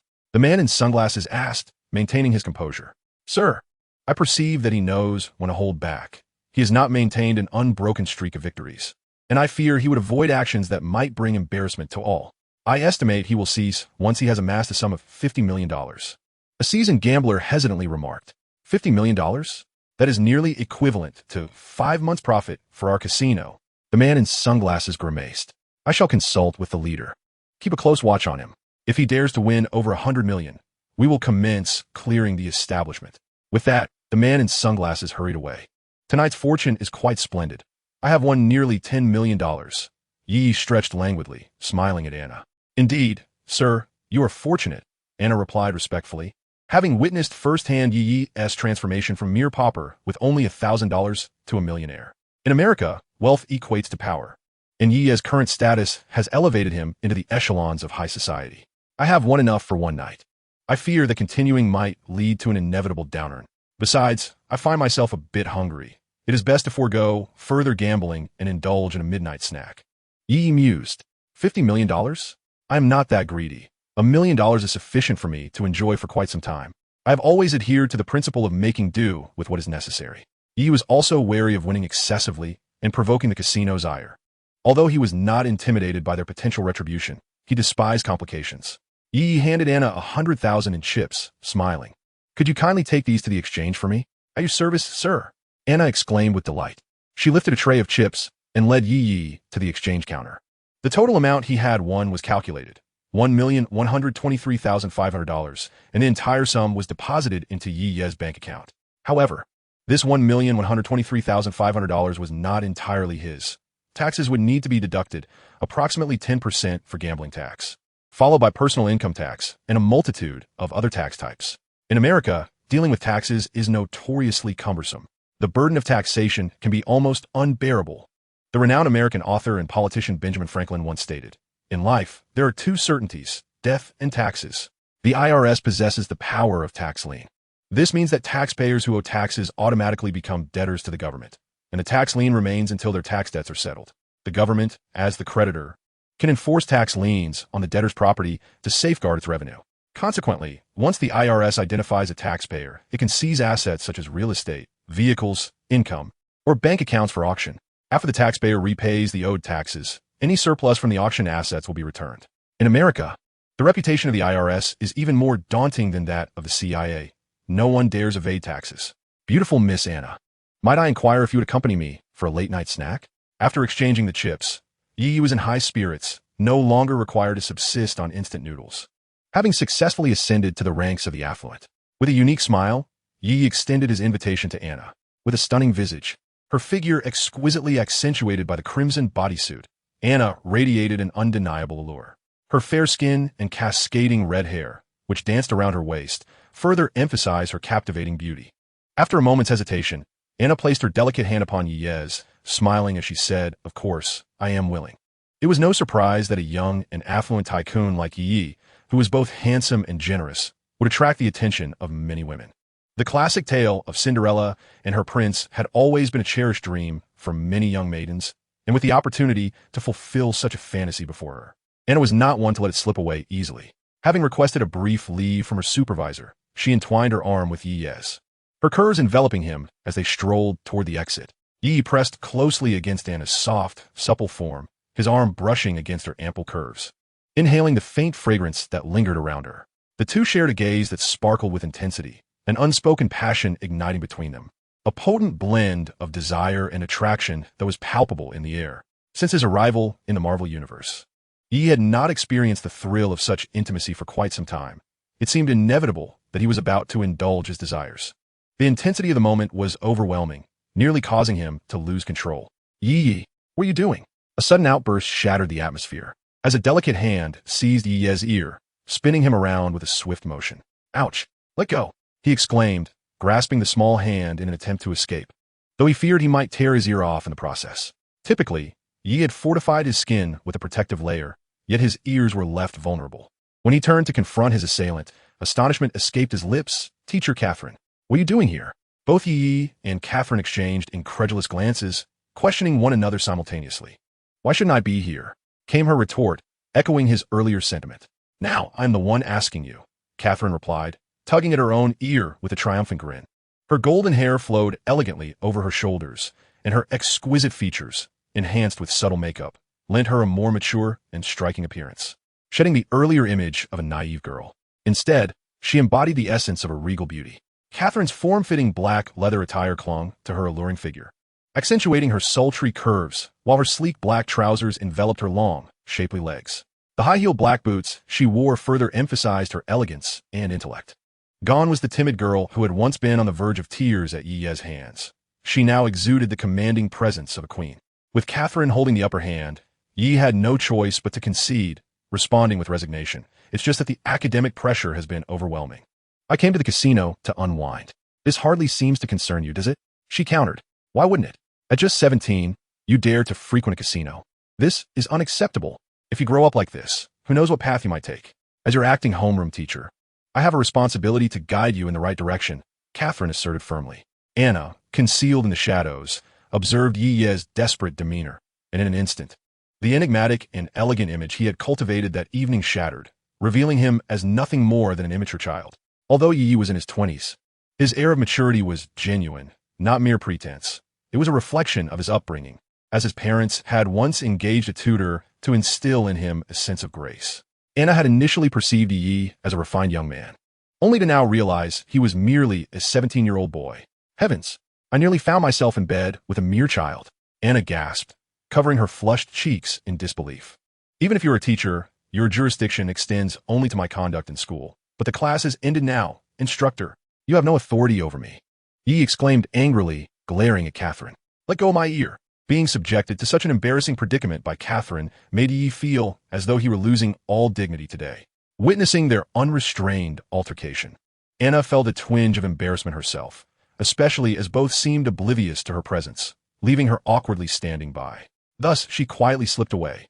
With Catherine present, Anna surmised that there would be little opportunity to approach Yi. Despite his youth, Yi's status as a millionaire warranted Anna's consideration of many factors. The nuances of life cannot be discerned from appearances alone. Anna's mindset was not indicative of poor character, but rather a pragmatic response to reality, one that younger individuals often fail to grasp. Finding a caring man who offers security without the burden of financial concerns is a safeguard for a woman's future. They were not mistaken in their pursuits. I shall discipline you as I see fit. If you have the audacity, call the police. Catherine taunted, tightening her grip. Stop. All right, I can see that you have the right to control me. But could you kindly remove your hand from my ear? It is rather humiliating. Yi replied, exasperated. This is not just embarrassing for me. You two are losing face. Many onlookers have begun to whisper about the scene unfolding before them. Has that man been caught gambling in the casino while his wife is unaware? No, I arrived early and witnessed the incident. That man was meeting his mistress, only to be caught by his wife. What a scoundrel. His wife is so beautiful, yet he seeks out a mistress. Yi turned to Catherine, raising his hands in exasperation. Catherine, did you see that? Catherine remained unfazed, letting out a dismissive huff, uninterested in the gossip swirling around them, and continued to tug Yi's ear as she led him back into Caesar's palace. Yi found himself powerless to resist and followed her lead. The guards at Caesar's palace watched the spectacle unfold, but dared not intervene, bowing their heads and allowing Catherine to act as she pleased. With a sense of invincibility, Catherine guided Yi through the vast halls of Caesar's palace. Taking the elevator, Catherine led Yi to the pinnacle of the establishment. Catherine, who is he? Why have you brought him here? Seated in an office, a woman clad in a black leather jacket and possessing deep brown hair noticed Catherine's entrance. A smile graced her lips as she rose to greet her, only to be taken aback upon spotting Yi behind Catherine. With astonishment, she inquired about Catherine. Her attire consisting of knee-high, reflective black leather boots that tapered at the neck, paired with an excessively long black trench coat. A belt cinched at her waist could do little to conceal her lithe, athletic figure, which exuded a grace that surpassed that of an athlete. Her exquisite features possessed an eternal beauty and charm, with her unevenly cut, deep brown hair framing a porcelain face that lent her an alluring aura. Her striking chestnut eyes scrutinized Yi's visage, while her smooth, fair skin and deep brown hair conveyed a warmth that belied a cool exterior. The woman bore a striking resemblance to Catherine, both adorned in shades of black. As she assessed Yi, he too gazed back, captivated by her sensual demeanor, which rendered Catherine's typically adorable charm almost insignificant. Swallowing hard, Yi found himself unable to divert his gaze. Sister Selina, may I borrow your space to deal with him? Catherine released her grip on Yi's ear, casting him a fierce glare before turning to Selina with a smile. However, Selina's expression towards Catherine revealed no intention of being ruthless. Instead, it was filled with an anger akin to that of a mentor disappointed in a wayward pupil. Such violence. Where has that once gentle and endearing Fololi gone?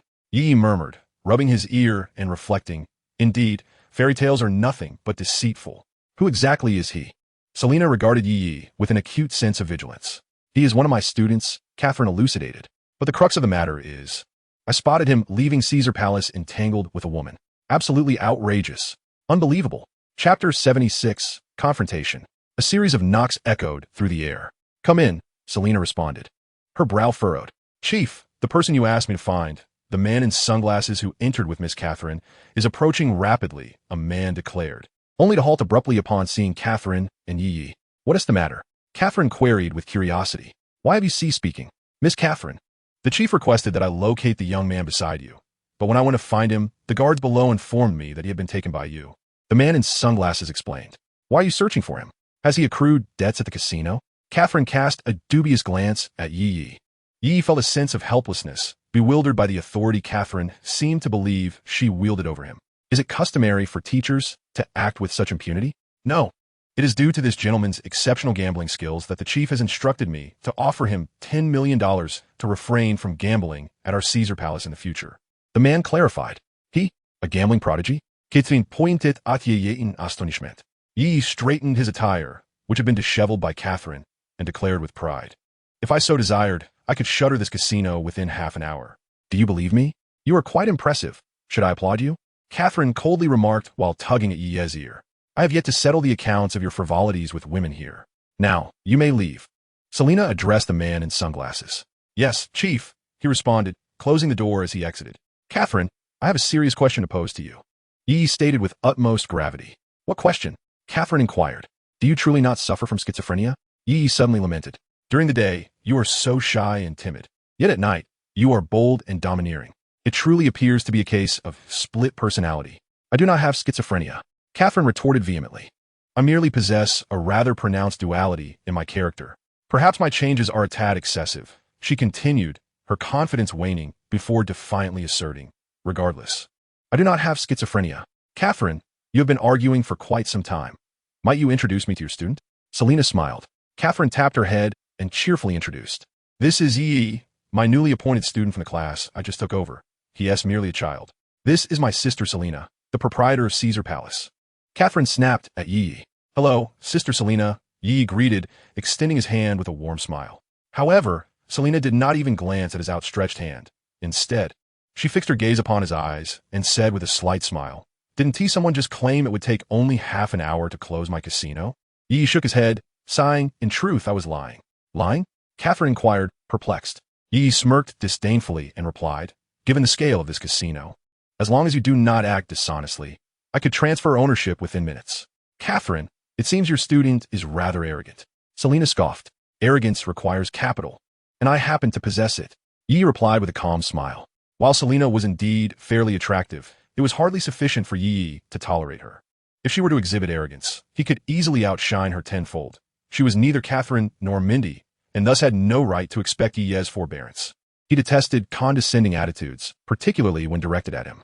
Upon their first meeting, Yi discerned the disdain and contempt Selina harbored for him through her gaze, along with her self-assumed superiority.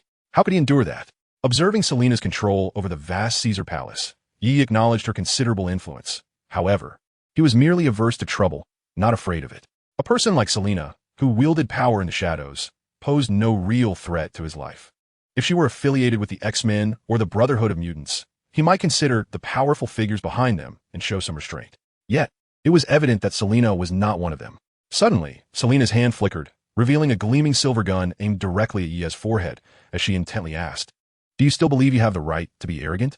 Yi's figure flickered, and before Catherine and Selina could react, he drew close to Selina, positioning her gun firmly against his forehead. With a smile, he proclaimed, Go ahead and pull the trigger. Let us see who meets their demise first. The click of Selina unlocking her handgun echoed as her finger rested on the trigger, ready to unleash a bullet with the slightest pressure. Yet, Yi's expression remained unchanged, his smile unwavering as he gazed at her.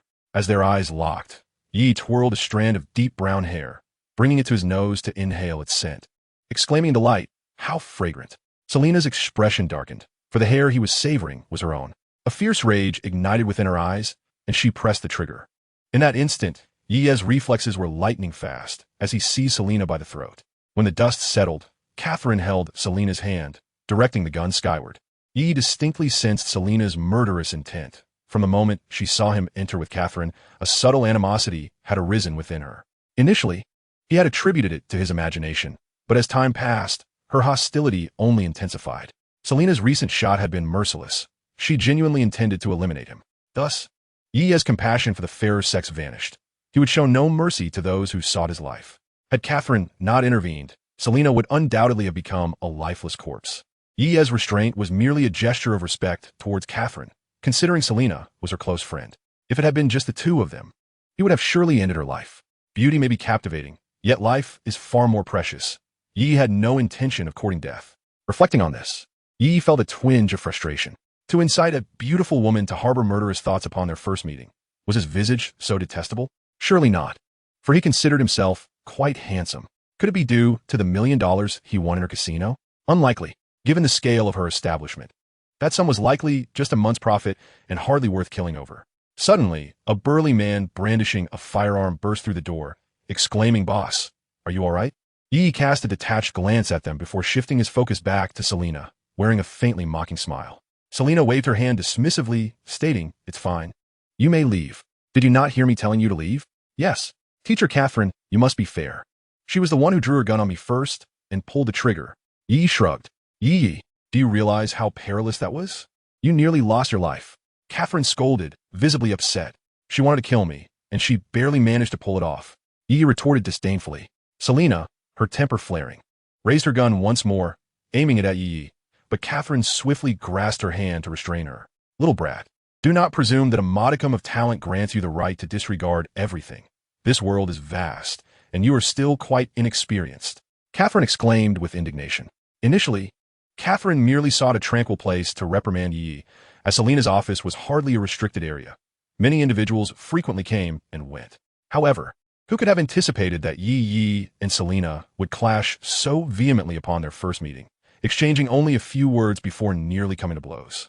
Had she not been present, Catherine surmised that a fatal confrontation would have ensued between Yi and Selena that day.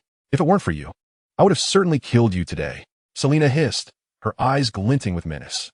"One after another, everyone regards me as a soft target. Do I possess a countenance that invites bullying?" Yi muttered. "I am formidable in my own right, you know." Yi's complaints went unnoticed as Catherine continued to placate the furious Selena, who resembled a powder keg ready to explode. "Speaking of which, I once knew a Selena, nicknamed the Goddess of the Moon, noble and beautiful, aloof yet kind, wise and graceful, but she was never as unreasonable as you," Yi quipped.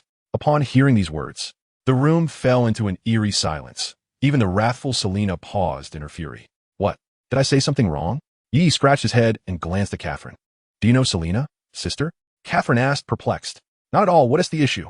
"Selena's nickname is the Goddess of the Moon." "What a coincidence." Yi exclaimed, astonished as he turned to Selena. "The same name and nickname. How excessively coincidental. Given your experiences, it seems improbable that you could know the Goddess of the Moon." Catherine probed cautiously. "It's merely a coincidence. The Selena I know could never be this mad woman." Yi scoffed. Remarkably, Selena did not react with anger at being called a madwoman. Instead, she fixed her gaze intently on Yi. "Could you describe to me what the Selena you know is like?" Catherine inquired with a smile. Taken aback by Catherine's insistence on this seemingly trivial question, Yi found himself puzzled. Was this inquiry truly significant? Even the madwoman Selena appeared tense, her eyes betraying a hint of fear. Trusting Catherine, Yi candidly responded.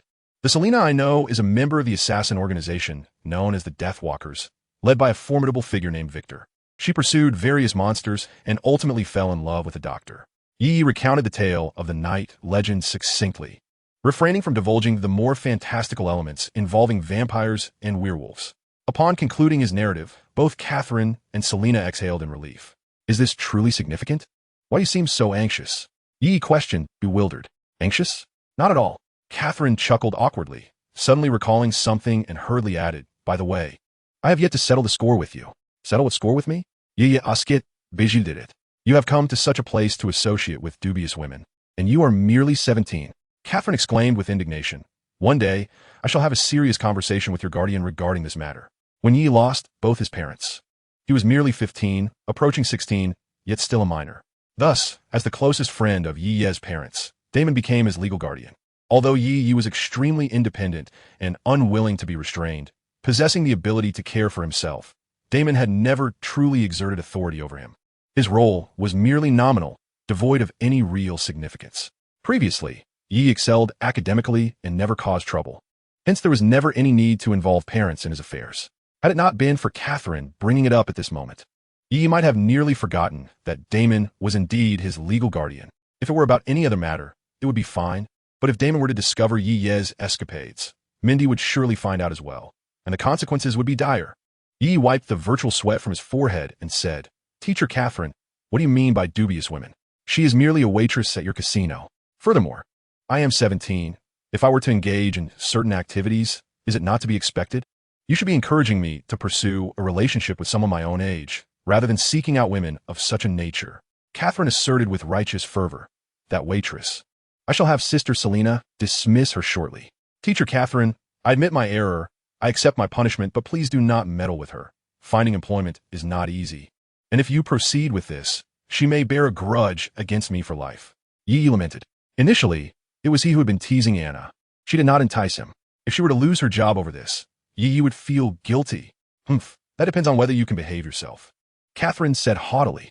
It must be noted that Catherine's personality had undergone a significant transformation.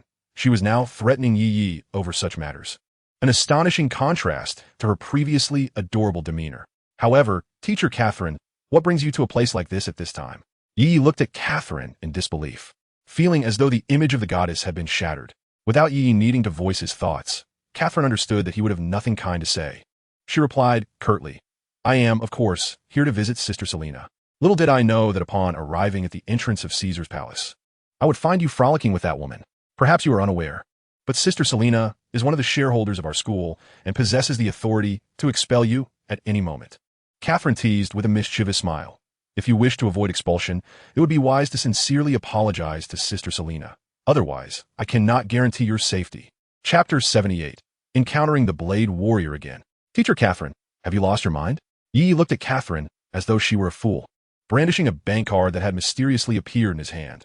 Within the last half hour, I have won $10 million from his casino. Do you truly believe I care about being expelled from school? Catherine's expression darkened, resembling the depths of a stormy sea, as she gritted her teeth and asked, What about your antics just now? Are you not afraid of your guardian finding out? Yi's triumphant smile immediately froze on his face. If Mindy were to discover this incident, given her volatile temper, it would be shocking if she did not leave him with a face full of bruises. Although Yi had yet to establish a relationship with Mindy, logically speaking, she should have no say over his choice of companions. Yet, would Mindy adhere to such reasoning? Even though Yi felt a twinge of apprehension at the thought of Mindy discovering the truth, the prospect of apologizing to Selena was equally daunting. Selena's demeanor was simply unbearable for Yi. While he could afford endless indulgence towards silly girls like Mindy, it was because he regarded them as his own. In contrast, Selena was merely a beautiful stranger to him, who would cherish what did not belong to them. There was no way he would apologize. Why not have her apologize to him instead? Yi stubbornly retorted. Having been pampered since childhood, he had never been in a position where he had to apologize for feeling wronged. The atmosphere grew tense. In Catherine's heart, Selena was her closest sister, while Yi was merely her student. There is no grudge that cannot be resolved. She did not wish for them to become sworn enemies. A simple exchange of apologies would suffice to mend a rift. One could only say that although Catherine was no longer the shy, naive little girl, her thoughts were undeniably too innocent, revealing her sheltered upbringing. She remained oblivious to the deadly intent Selena harbored towards Yi. Witnessing Yi's obliviousness, Catherine felt a surge of frustration. Never mind, Catherine, this is actually my fault. Do not press him further. Selena suddenly smiled. I should apologize to you. I was too impulsive. Please forgive me. Selena bowed deeply to Yi. A ploy. It is all a bloody ruse. In light of this comparison, did it not highlight his own immaturity? In Catherine's eyes, he seemed to have regressed into a childish, thoughtless state, which appeared to jeopardize his intentions of getting closer to her. Yi suddenly slapped his forehead, lamenting internally. Impulsive. Far too impulsive. I'm still too young. In his dealings at the casino, Yi had exhibited great maturity, yet in this clash of egos, he had acted rather childishly, finding himself at a disadvantage. Aiming to win Catherine's favor, he had sacrificed his strategic position for the sake of pride. However, at just over 20, he was still a young scion, primarily concerned with face, making him somewhat naive in contrast to the seasoned Selena. Well, since you have sincerely apologized, I shall graciously forgive you. Yi waved his hand in defeat, his face reflecting sheer exhaustion. As expected, Catherine's gaze towards Yi turned somewhat unfriendly. In a dark, grimy alley, strange sounds echoed ominously. A man clad in a black trench coat loomed over another man. No, please, I beg you. The man pinned beneath pleaded, Come on, sweetheart.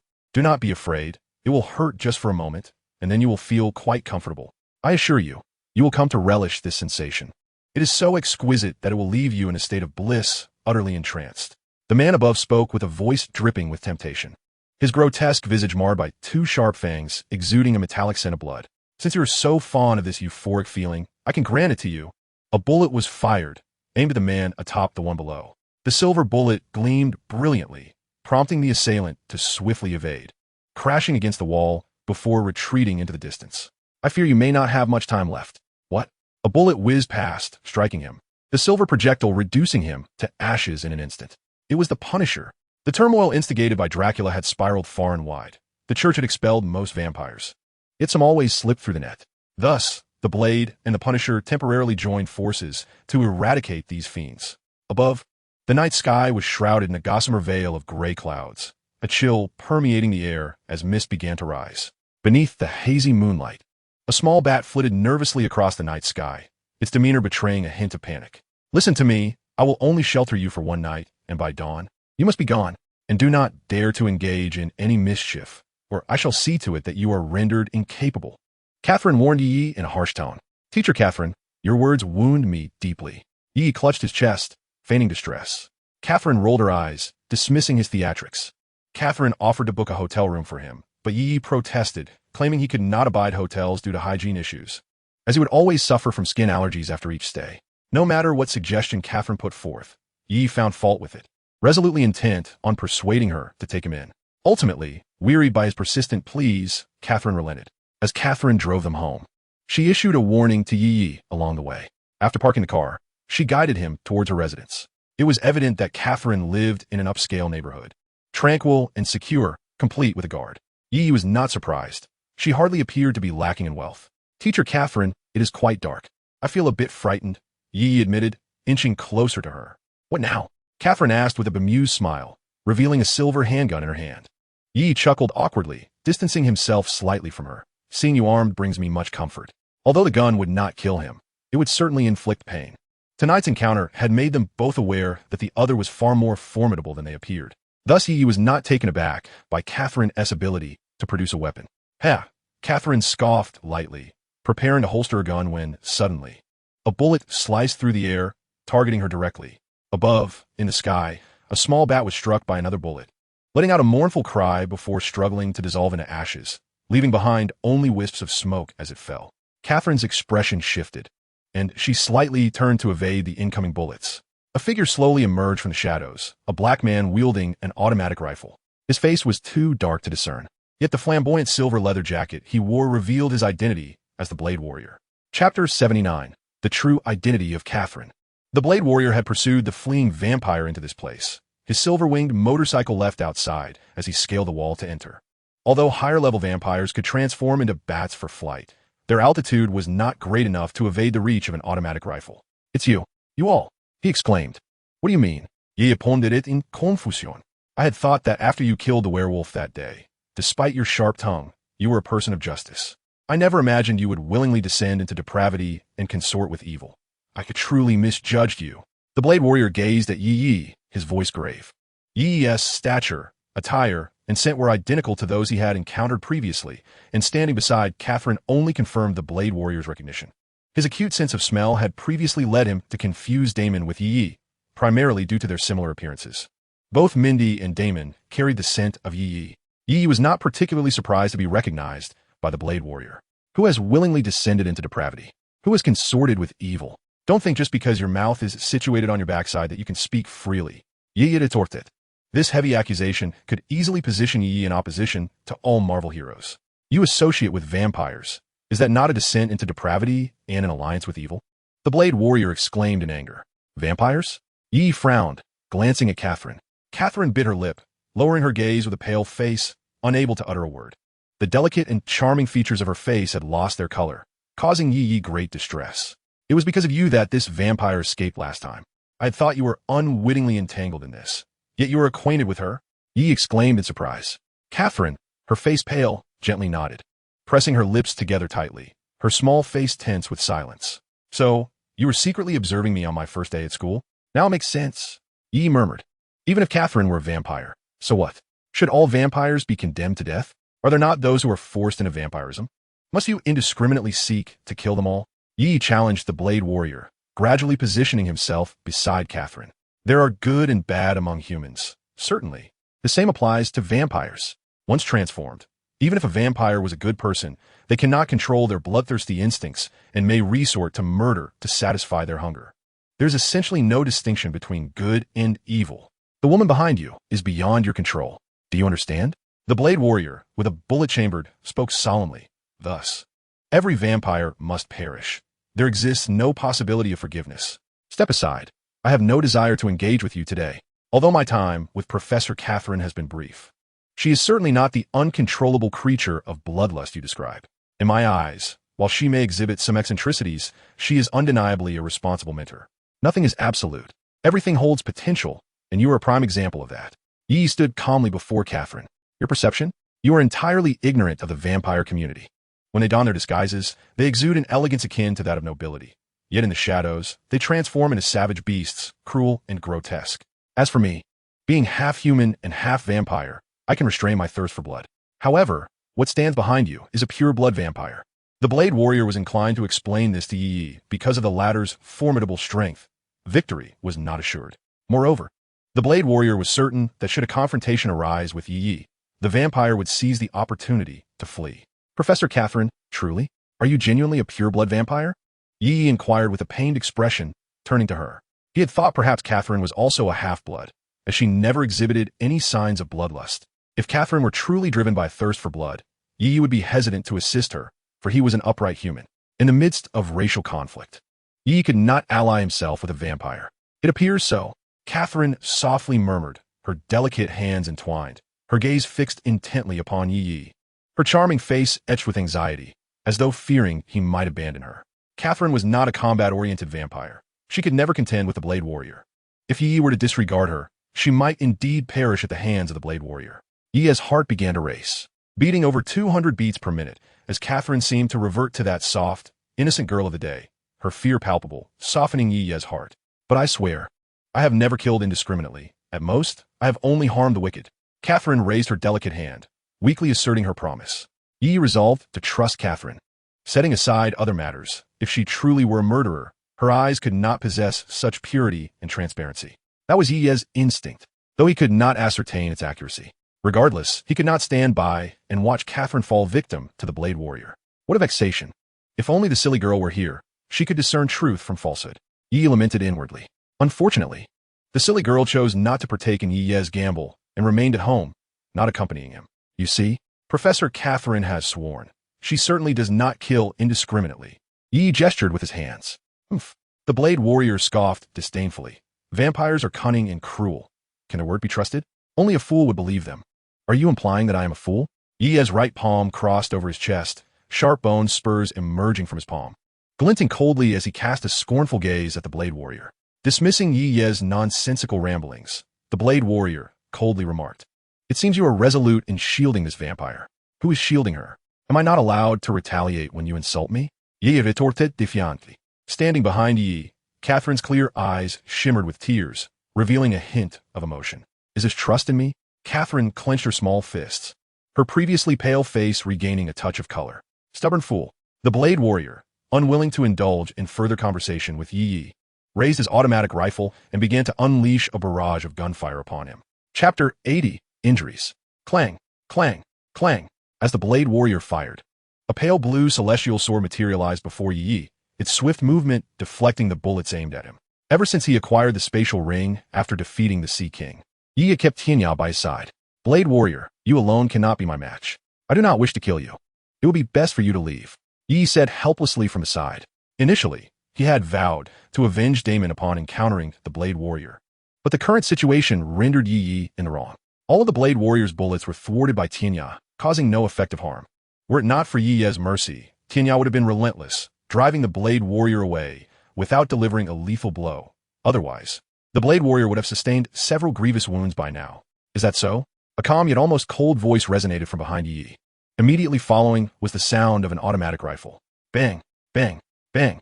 The Punisher opened fire from behind Yi, catching both Yi and Catherine off guard.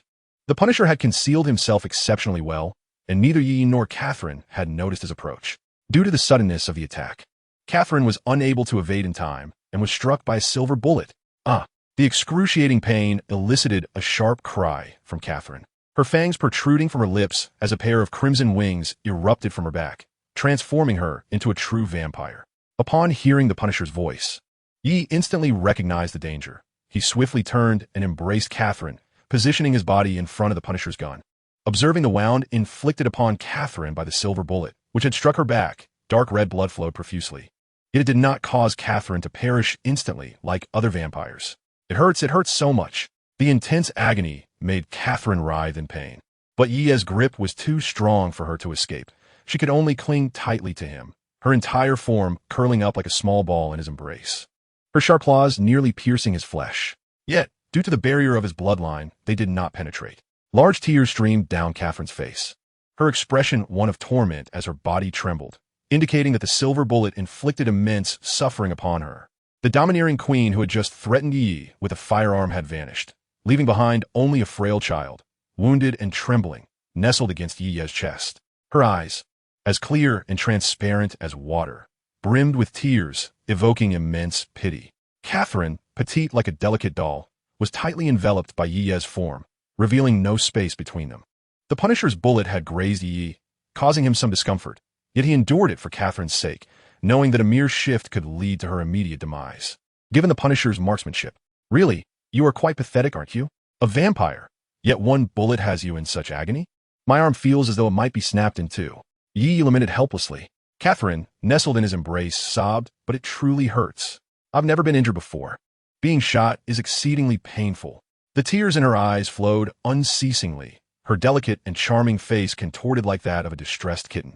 You are certainly a disgrace to your vampire kin. Yi retorted, vite casperitan. The Blade Master and the Punisher could only watch helplessly as Yi soared into the sky, with Catherine in tow on his celestial steed. Where are you taking me? Catherine, her vision blurred by tears, inquired as they ascended. I'm seeking a place to tend to your wounds. Yi responded with a calm demeanor. The celestial steed raced through the sky, leaving a faint blue arc in its wake. Although the risk of being discovered loomed, Yi had no time to ponder such matters. Catherine's wound had been hastily bandaged, yet the blood continued to flow profusely. Though the silver bullet had not claimed her life, it had inflicted grievous harm, causing her to bleed uncontrollably. With her pallid complexion, Yi feared that if this continued, Catherine would succumb to blood loss. Even a vampire could face true death from excessive bleeding. Oh, Catherine softly buried her head in Yi's embrace. Suddenly, Yi let out a cry of anguish. Sister, what are you doing? Catherine had bitten into his chest. Her intense pain combined with her formidable biting strength made Yi feel an excruciating ache. It hurts, Catherine whimpered, gripping a muscle in his chest.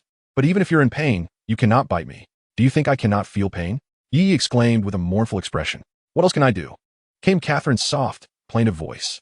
Just continue biting, I suppose. Yi glanced around, realizing there was nothing else for Catherine to sink her teeth into. However, Catherine's home was far from Yi's, and the distance between their residences and the school formed a nearly straight line. Even with the swiftness of the celestial steed, time was still required. Gradually, Yi felt Catherine's grip on his chest loosen. He jolted, quickly turning to her, only to find her pallid face. Eyes tightly shut, she had fainted. Damn it! Yi uttered a curse and removed the dog talisman hanging around his neck, placing it upon Catherine. The talisman, warmed by Yi's body, slid into the deep valley of Catherine, closely adhering to her porcelain skin. Upon contact with Catherine's luminous flesh, a radiant light emanated from the talisman, swiftly enveloping her. Am I about to die? Catherine's delicate lashes fluttered as her clear eyes slowly opened, gazing at Yi with a dazed expression. Don't speak nonsense. As long as I am here, you cannot perish. Yi gently reassured her, his voice tender as if soothing a child. Chapter 81. Healing. The wound on my back seemed to have ceased bleeding, as if a force was preventing further damage from the bullet. Yet, the pain remained excruciating. The petite and doll-like Catherine pouted, on the verge of tears like a child. The dog talisman could grant immortality, but did not alleviate the sensation of pain nor mend the injuries already inflicted. Just hold on, we are almost home. I have a very skilled doctor who can certainly ease your pain. Yi spoke softly. The little teacher bit down on Yi's shoulder, refusing to let go. And Yi, feeling helpless, allowed her to cling on. To be precise, although Yi held affection for Catherine, he had yet to reach a level of absolute trust. He had initially wished to keep the talisman hidden from her, even if she might not be aware of its powers. The notion of an immortal force was indeed captivating. Vampiric strength may appear formidable to the untrained eye, yet before experts, it is significantly weaker. For a silver bullet, a bit of garlic, or a ray of sunlight could easily vanquish an ordinary vampire. Their brief time together left Yi still uncertain about Catherine. Wait, sunlight seems to have no effect on you. You appear just like any normal person. Yi pondered. Catherine, may I ask you a question? He inquired gravely. What question? Catherine replied weakly. I recall that vampires are supposed to fear sunlight, disintegrating upon exposure. Why do you walk in the sun without a care? I'm not like ordinary bloodsuckers. I'm a mutant bloodline. Did you not notice my blood-colored wings? Have you ever seen a vampire with blood-colored wings? Catherine explained. Resting against Yeye's shoulder. This might indeed clarify why silver bullets could not directly harm Catherine. Yi found himself believing a little more in Catherine's ability to control her sanguine instincts. A bloodline with wings? I have encountered one before. Yi remarked with a smile. I don't believe it. Catherine huffed lightly. Yi did not wish to debate this matter with Catherine. The confrontation between Count Dracula, the king of vampires, and the supreme sorcerer Dr. Strange was a tale best kept understated. Proclaiming it far and wide was a surefire way to court disaster. Yi's home was brightly lit, a result of the foolish girl activating the lights to prevent her energy from depleting. As Yi approached his home, he cautiously sought out a shadowy alley to gently place Catherine down, subsequently stowing away Tianya. He then cradled Catherine in his arms and carried her to his doorstep. Just as he inserted the key into the lock, the door swung open to reveal the expressionless figure of the silly girl standing at the entrance. Without a moment to spare, Yi hurried inside, laying Catherine upon the sofa. Silly girl, come quickly and help. Catherine has been shot and requires medical attention. Yi exclaimed urgently. However, she was afflicted by a gunshot wound, and the silly girl was not equipped to perform surgery. We cannot operate on her, she remarked with a furrowed brow as she entered. I don't need surgery. I merely require the bullet to be extracted from my wound, and it shall heal. Catherine whispered softly. But we lack anesthetics and effective hemostatic agents at home. I fear that forcibly removing the bullet could lead to excessive bleeding, the silly girl replied. She is not human. You are the one who is not human. Catherine retorted haughtily. All right, that was a slip of the tongue. She is not an ordinary person. She is a bloodsucker. Silly girl, you can simply take a knife and cut open her wound to remove the bullet. Her body will almost instantaneously mend itself, so you need not worry about any risk of hemorrhage, Yi explained to the silly girl. However, I'm not skilled in that area. The silly girl hesitated, glancing at Yi. Then, Yi, brother, you should do it, she suggested timidly. Shooting the bullet out was certainly beyond the silly girl's capabilities. Could you please decide quickly? I am truly in great pain, Catherine whimpered, lying on the sofa with tear-filled eyes, looking pitifully at Yi. All right, I shall do it, Yi said, steeling himself, unable to bear witnessing Catherine's suffering any longer. Fortunately, Yi's parents operated a small clinic and were doctors, so the household was well equipped with medical instruments. He retrieved a shiny silver scalpel, disinfected it with alcohol, and turned to Catherine. Your clothing is covering the wound, so I must cut away that section, Yi said awkwardly. Catherine buried her face into the sofa, her body trembling. Yi found himself at a loss. Just how terrified of pain was she? Truly, she was a peculiar vampire. He carefully used the scalpel to slice through the fabric covering Catherine's backwound, being cautious not to touch her injury. Yet, despite his carefulness, the cutting of the fabric snug against her skin inevitably grazed her wound, causing Catherine to grip the sofa tightly, tears streaming down her face. Wait, I think I may have severed something else, Yi pondered, sensing that he had cut through more than just her clothing. When he lifted a small square of fabric, a sudden snap startled him. What on earth did you do? Catherine exclaimed, feeling an unusual sensation even through her pain. Yi had inadvertently severed the strap of her bra. Sorry. It was unintentional, Yi said, raising his hands in surrender, feeling embarrassed. I simply lack experience. Forget it. Just hurry and extract the bullet. Catherine lamented, on the verge of tears. If not for the fact that Yi was her only hope, she would have slapped him and sent him away. At this moment, Catherine could feel her bra slipping away. Had she not been lying down, it would have surely fallen to the ground. As the tattered fabric was removed, her skin was revealed, delicate as fine porcelain and fair as milk, exuding a subtle, indescribable fragrance that entranced the senses. Yet a flaw marred this beauty, a wound, the size of a thumb, embedded with a bullet, tainting the surrounding skin with crimson. Yi began to disinfect Catherine's injury with alcohol, a process that proved to be excruciatingly painful. Although, as a vampire, it seemed Catherine had little need for such sanitation. The sensation was exquisite. While he meticulously applied the cotton swab, Yi's fingers brushed against the skin on Catherine's back. Never mind, brother Yi, let me take over. You're so clumsy, the silly girl thought, observing Yi's hand caressing Catherine's skin, a lewd smile creeping onto her face. She decided it would be better for her to handle it, than let Yi continue. Chapter 82. The Charm of a Happy Dog. The silly girl was eager to take charge, and Yi was more than willing. As he genuinely had no idea how to extract the bullet, and was loath to cut into Catherine's flesh. When the silly girl made her incision, Catherine let out a startled cry, grabbing Yi's arm beside her and squeezing it tightly, With a grip so fierce, Yi feared she could crush an elephant. "Let go," he exclaimed in pain. "It hurts." Catherine sobbed, her eyes glistening with tears, showing no signs of releasing her hold on Yi. "I must have wronged you in my past life." Yi lamented, resigned to her grasp. The silly girl, though inexperienced, was far more adept than Yi. Swiftly cutting the wound and extracting the bullet, which she discarded into a basin of clear water. Finally, Catherine exhaled deeply, loosening her grip on Yi's arm. Before their astonished eyes, the gunshot wound began to heal rapidly, closing completely in the blink of an eye, leaving no trace of a scar behind. The once immaculate skin bore only remnants of blood, making it nearly impossible to discern that a wound had ever existed. "Brother Yi, how astonishing!" the silly girl exclaimed, her eyes wide with wonder. In her world, vampires were mere figments of imagination, and she had never witnessed such a miraculous event. "Teacher Loli, are you all right now?" Yeye inmuted, Ganti nudgink kitfin. Catherine lifted her head, her hair drenched in sweat, her delicate face unusually pale, and with a weak smile she replied, "I'm fine. By tomorrow morning, I will be able to move freely. But I see you have lost so much blood. It won't affect you, will it?" Yi asked with concern. "As long as I replenish some blood, I will recover swiftly. Otherwise, if you sacrifice a little for your teacher, I would be very grateful," Catherine said with a coy expression. "Cough, cough." Yi cleared his throat and replied, "Even if I let you bite me, you wouldn't be able to pierce my skin." This statement held truth. Catherine's previous attempts to bite his chest and shoulder had left him unscathed, without so much as a scratch. "A charm?" Catherine was momentarily stunned and asked, "What talisman?" "While you were unconscious from excessive blood loss, I hung my talisman around your neck to save your life. Hence, you did not bleed out further. Otherwise, I fear you would not have survived to this moment," Yi explained. Upon hearing this, Catherine finally became aware of the unusual sensation at her chest. As she grasped her breast, a tumultuous wave surged within her, captivating her soul. Yi touched his nose, feeling the warm trickle of blood. Between his two prominent assets, Catherine discovered the hexagonal dog talisman. As she lifted her head to speak, she noticed the blood on Yi's hand.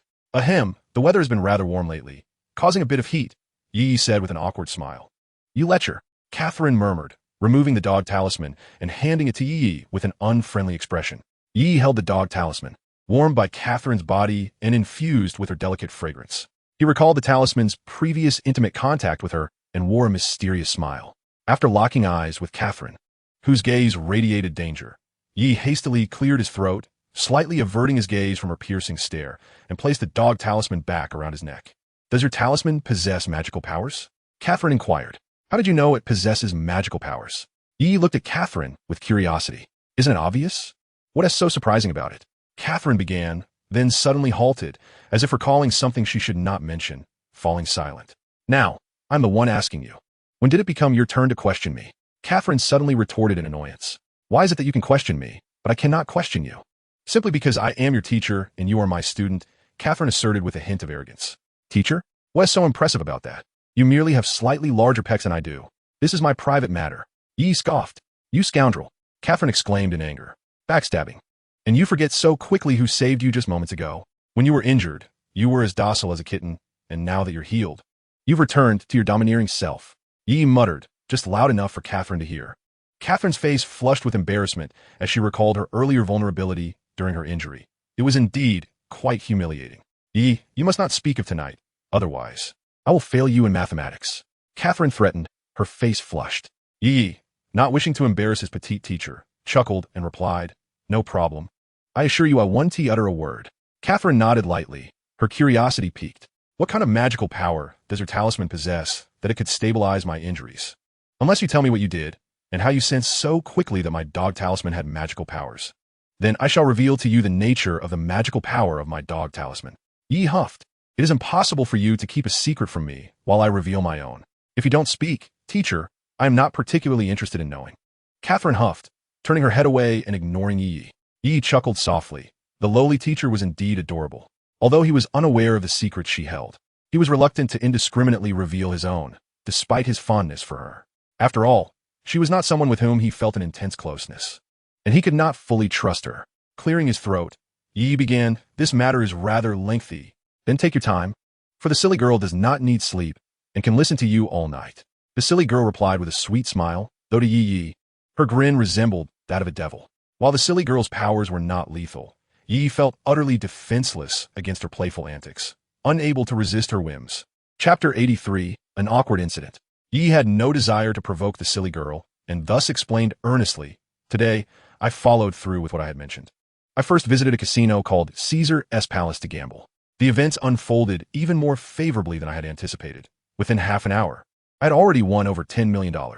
Sensing it was time to leave, I was unexpectedly confronted by teacher Catherine at the casino entrance. As our acting homeroom teacher, she seemed to assume I was going astray and took the opportunity to lecture me.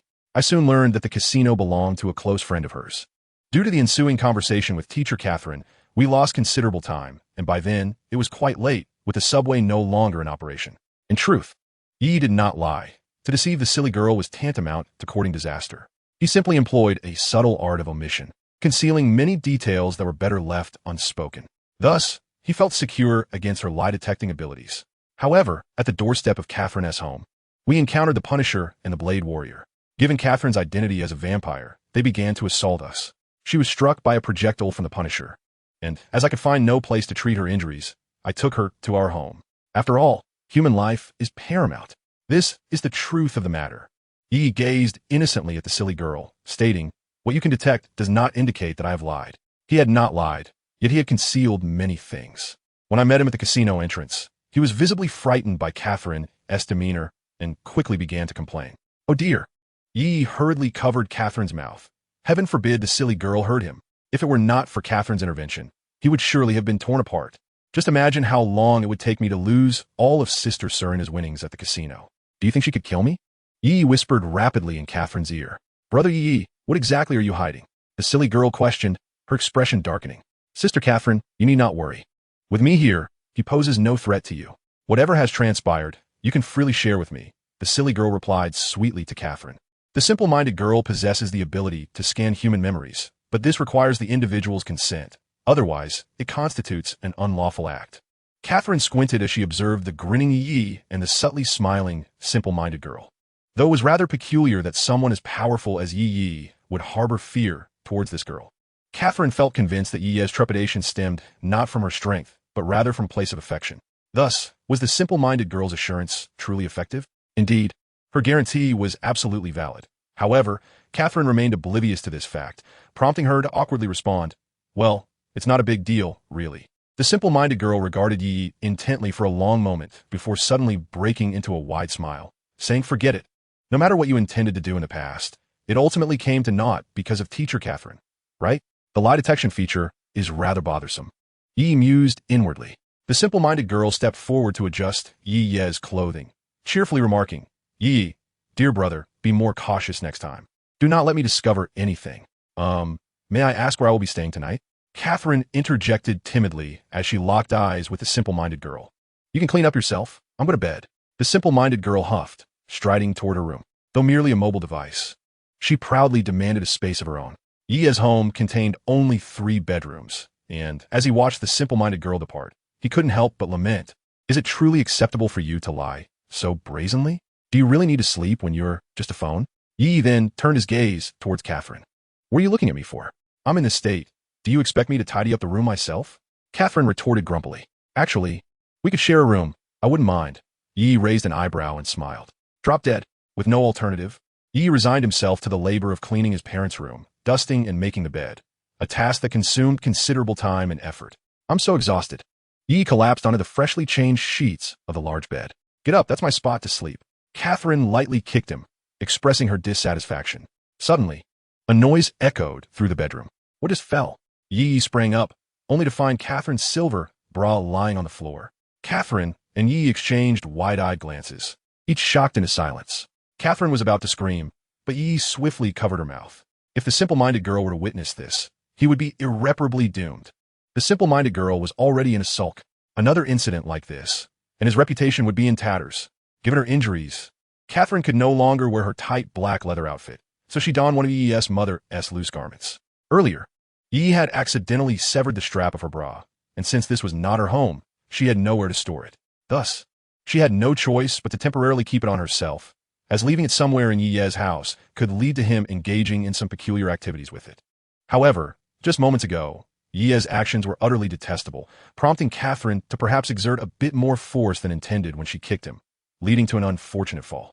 Please, I implore you, do not scream. Otherwise, my fate is sealed. Yi pleaded. Very well, I shall release you, but do not utter a sound, or you shall bring about my demise. After Yi relinquished his grip on Catherine, she swiftly retaliated with a fierce kick, then, in a flash, seized the silver bra from the ground and tucked it into her embrace. Yi hopped about, clutching his foot. Catherine had indeed struck with full force.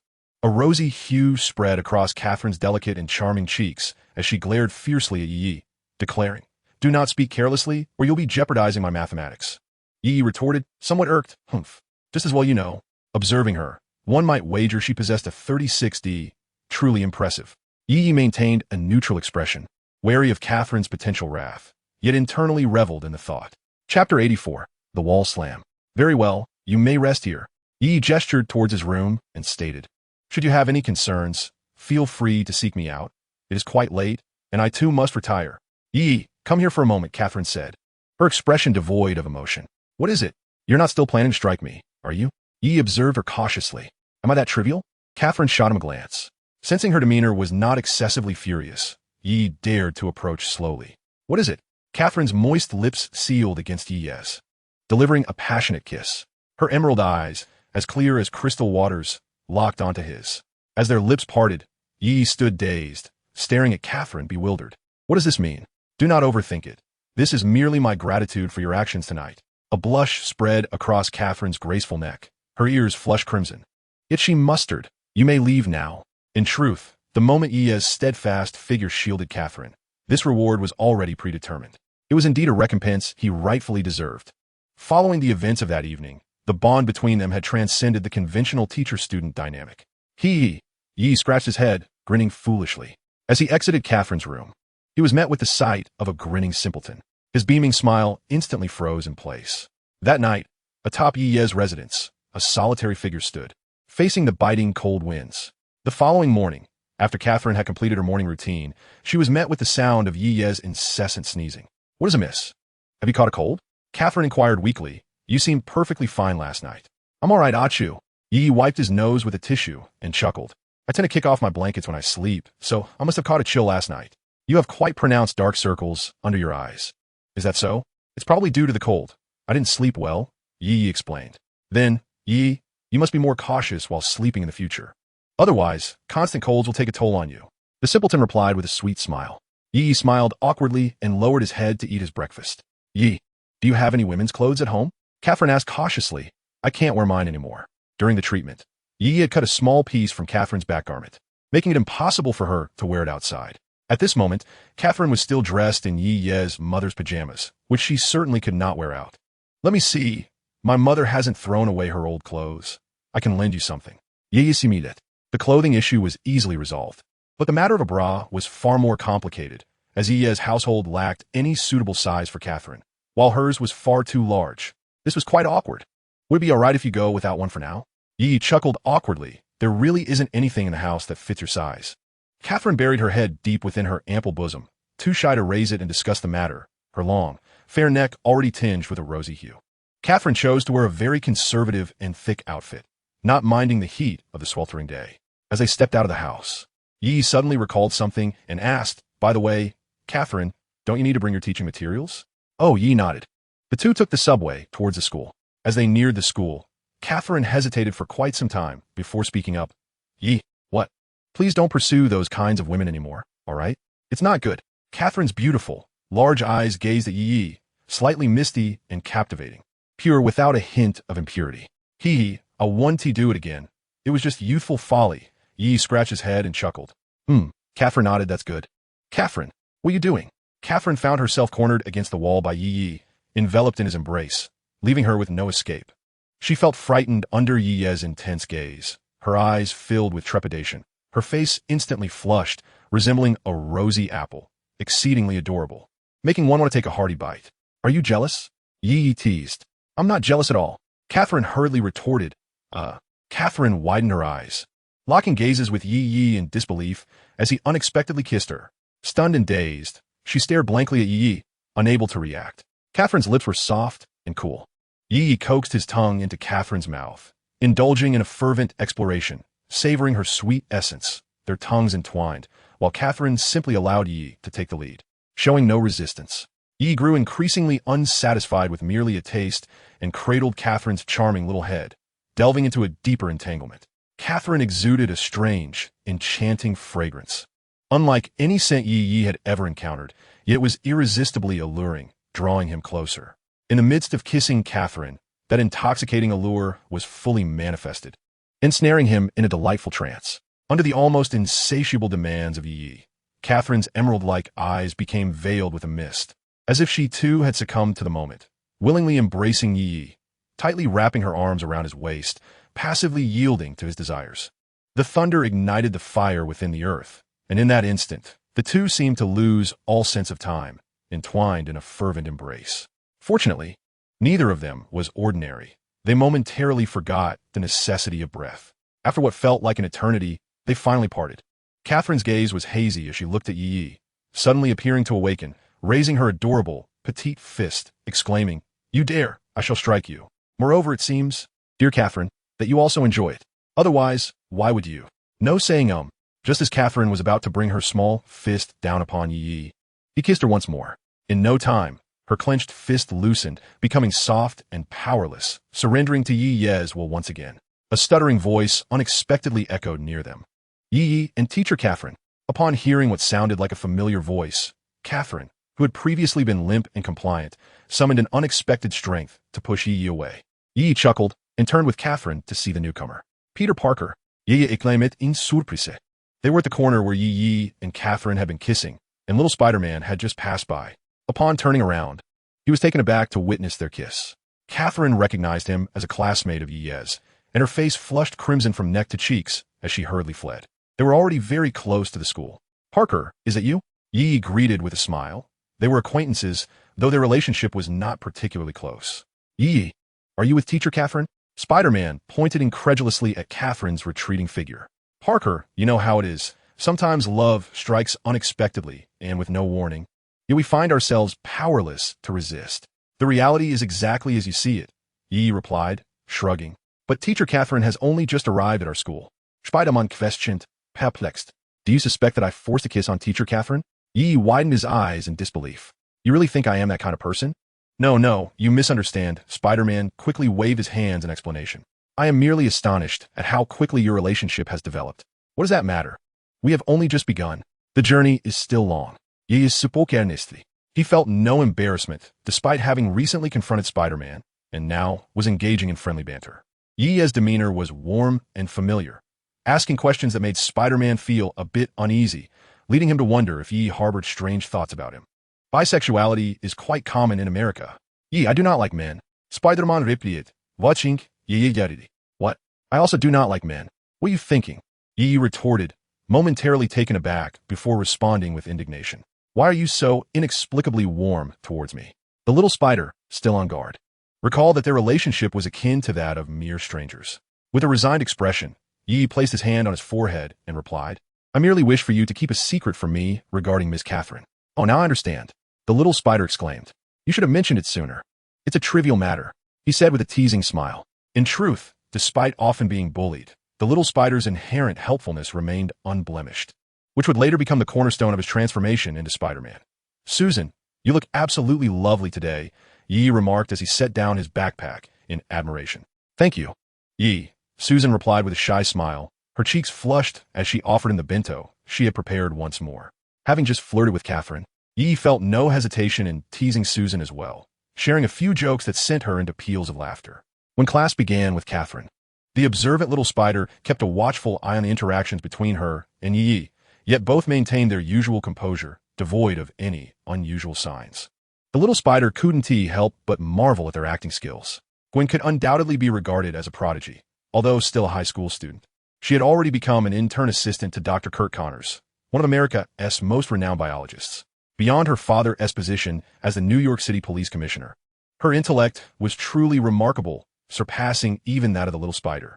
Thus began Kurt's dedication to his research within the university, abandoning surgery to ardently explore the regenerative systems of reptiles and various aspects of reptilian biology. in pursuit of restoring his lost arm and developing regenerative human limbs for medical purposes.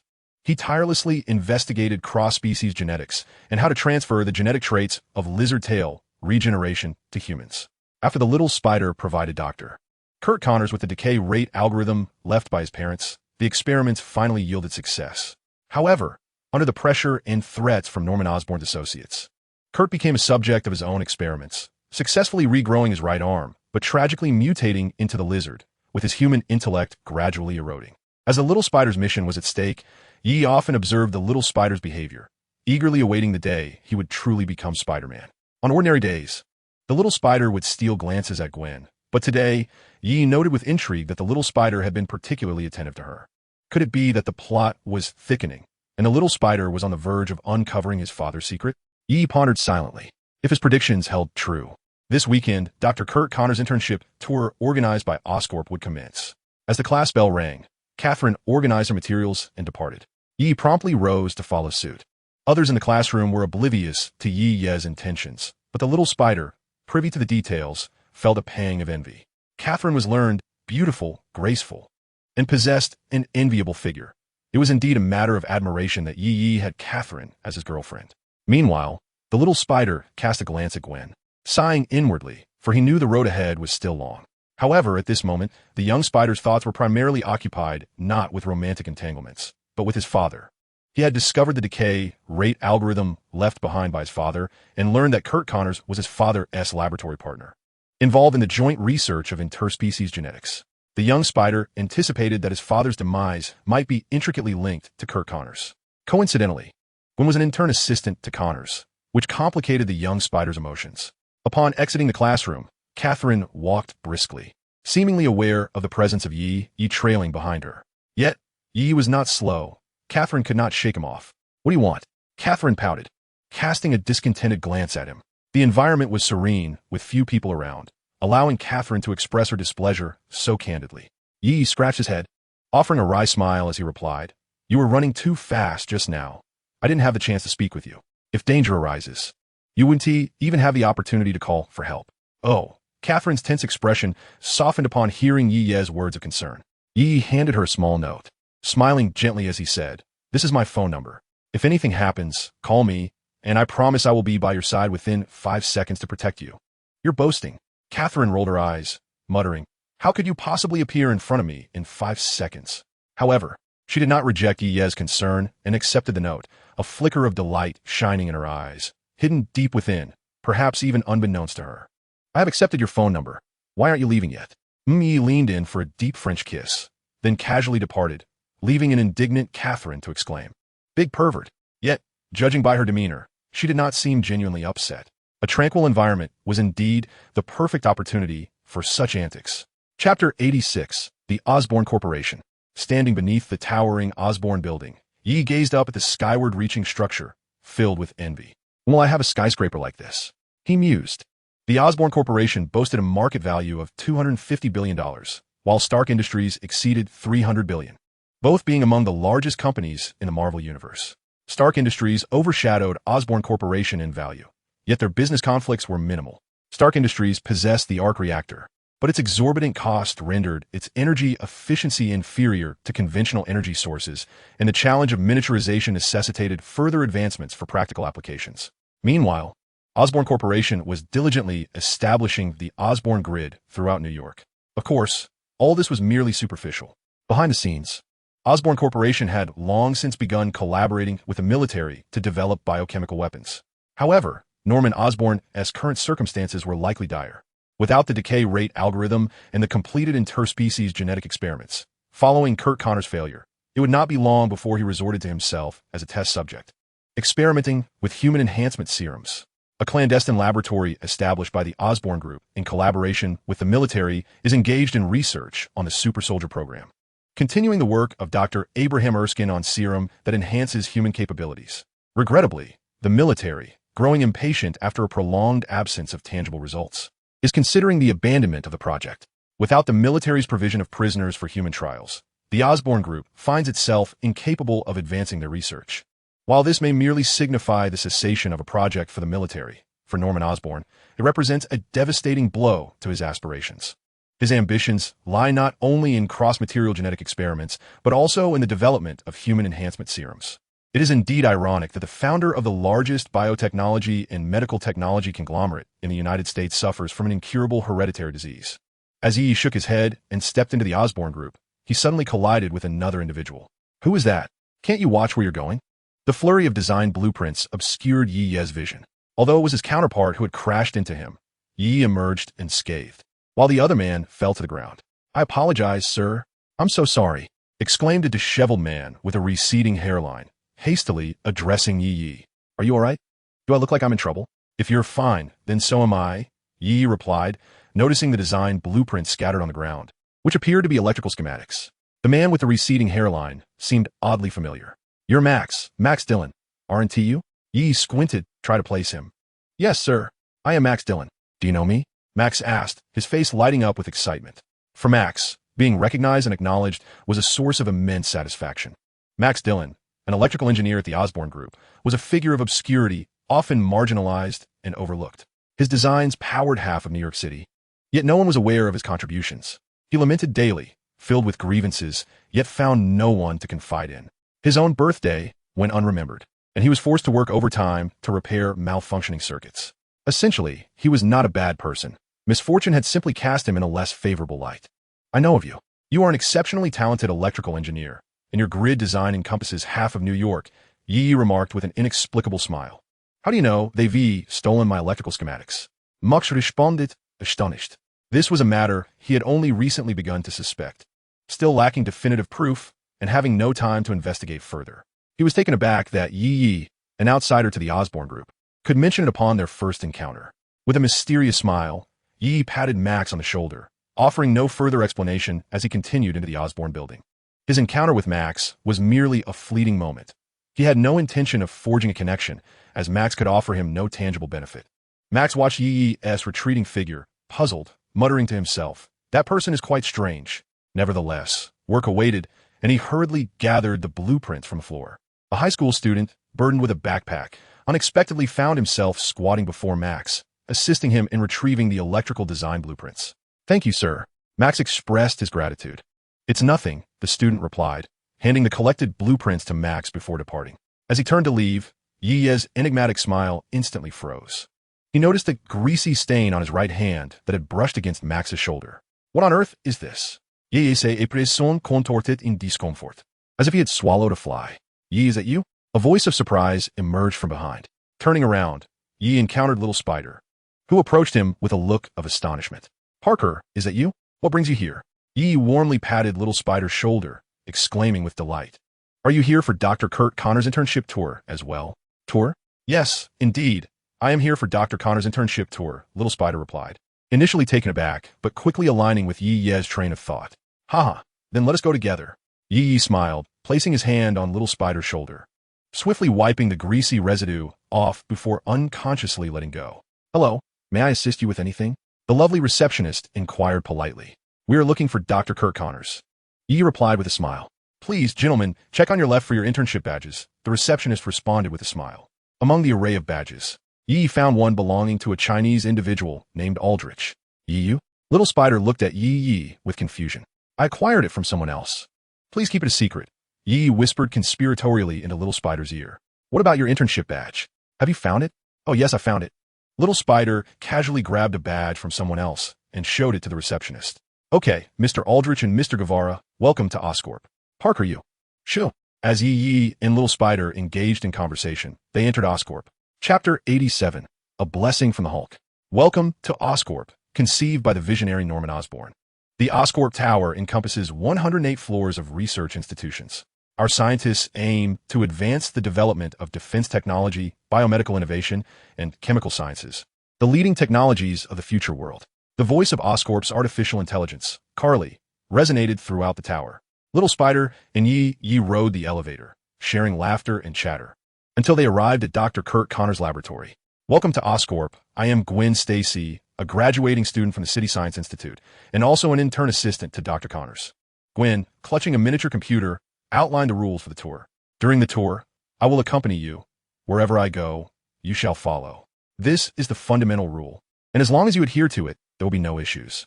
If not, The unfortunate soul, who had borrowed Little Spider's internship badge, was dragged out of Oscorp by security. It seemed there was no need to elaborate on the consequences. Gwen chuckled. All right, let us commence. Follow me.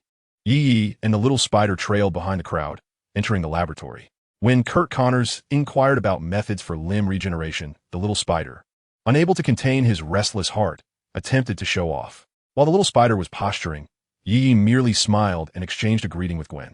Gwen, surprised by the sudden appearance of Yee and the Little Spider, quickly checked the visitor list on her miniature computer. What are the two of you doing here? She asked, seizing a moment of leisure to confront them. We were simply curious about Dr. Connor's hypergene research and thought we would come for a visit. Yee replied vite achakle. I must lead the group now. I will deal with you later, so do not cause me any trouble, Gwen warned. We will stick to the group, I assure you, Yee promised. While Yee conversed with Gwen, the Little Spider stood awkwardly aside, silent.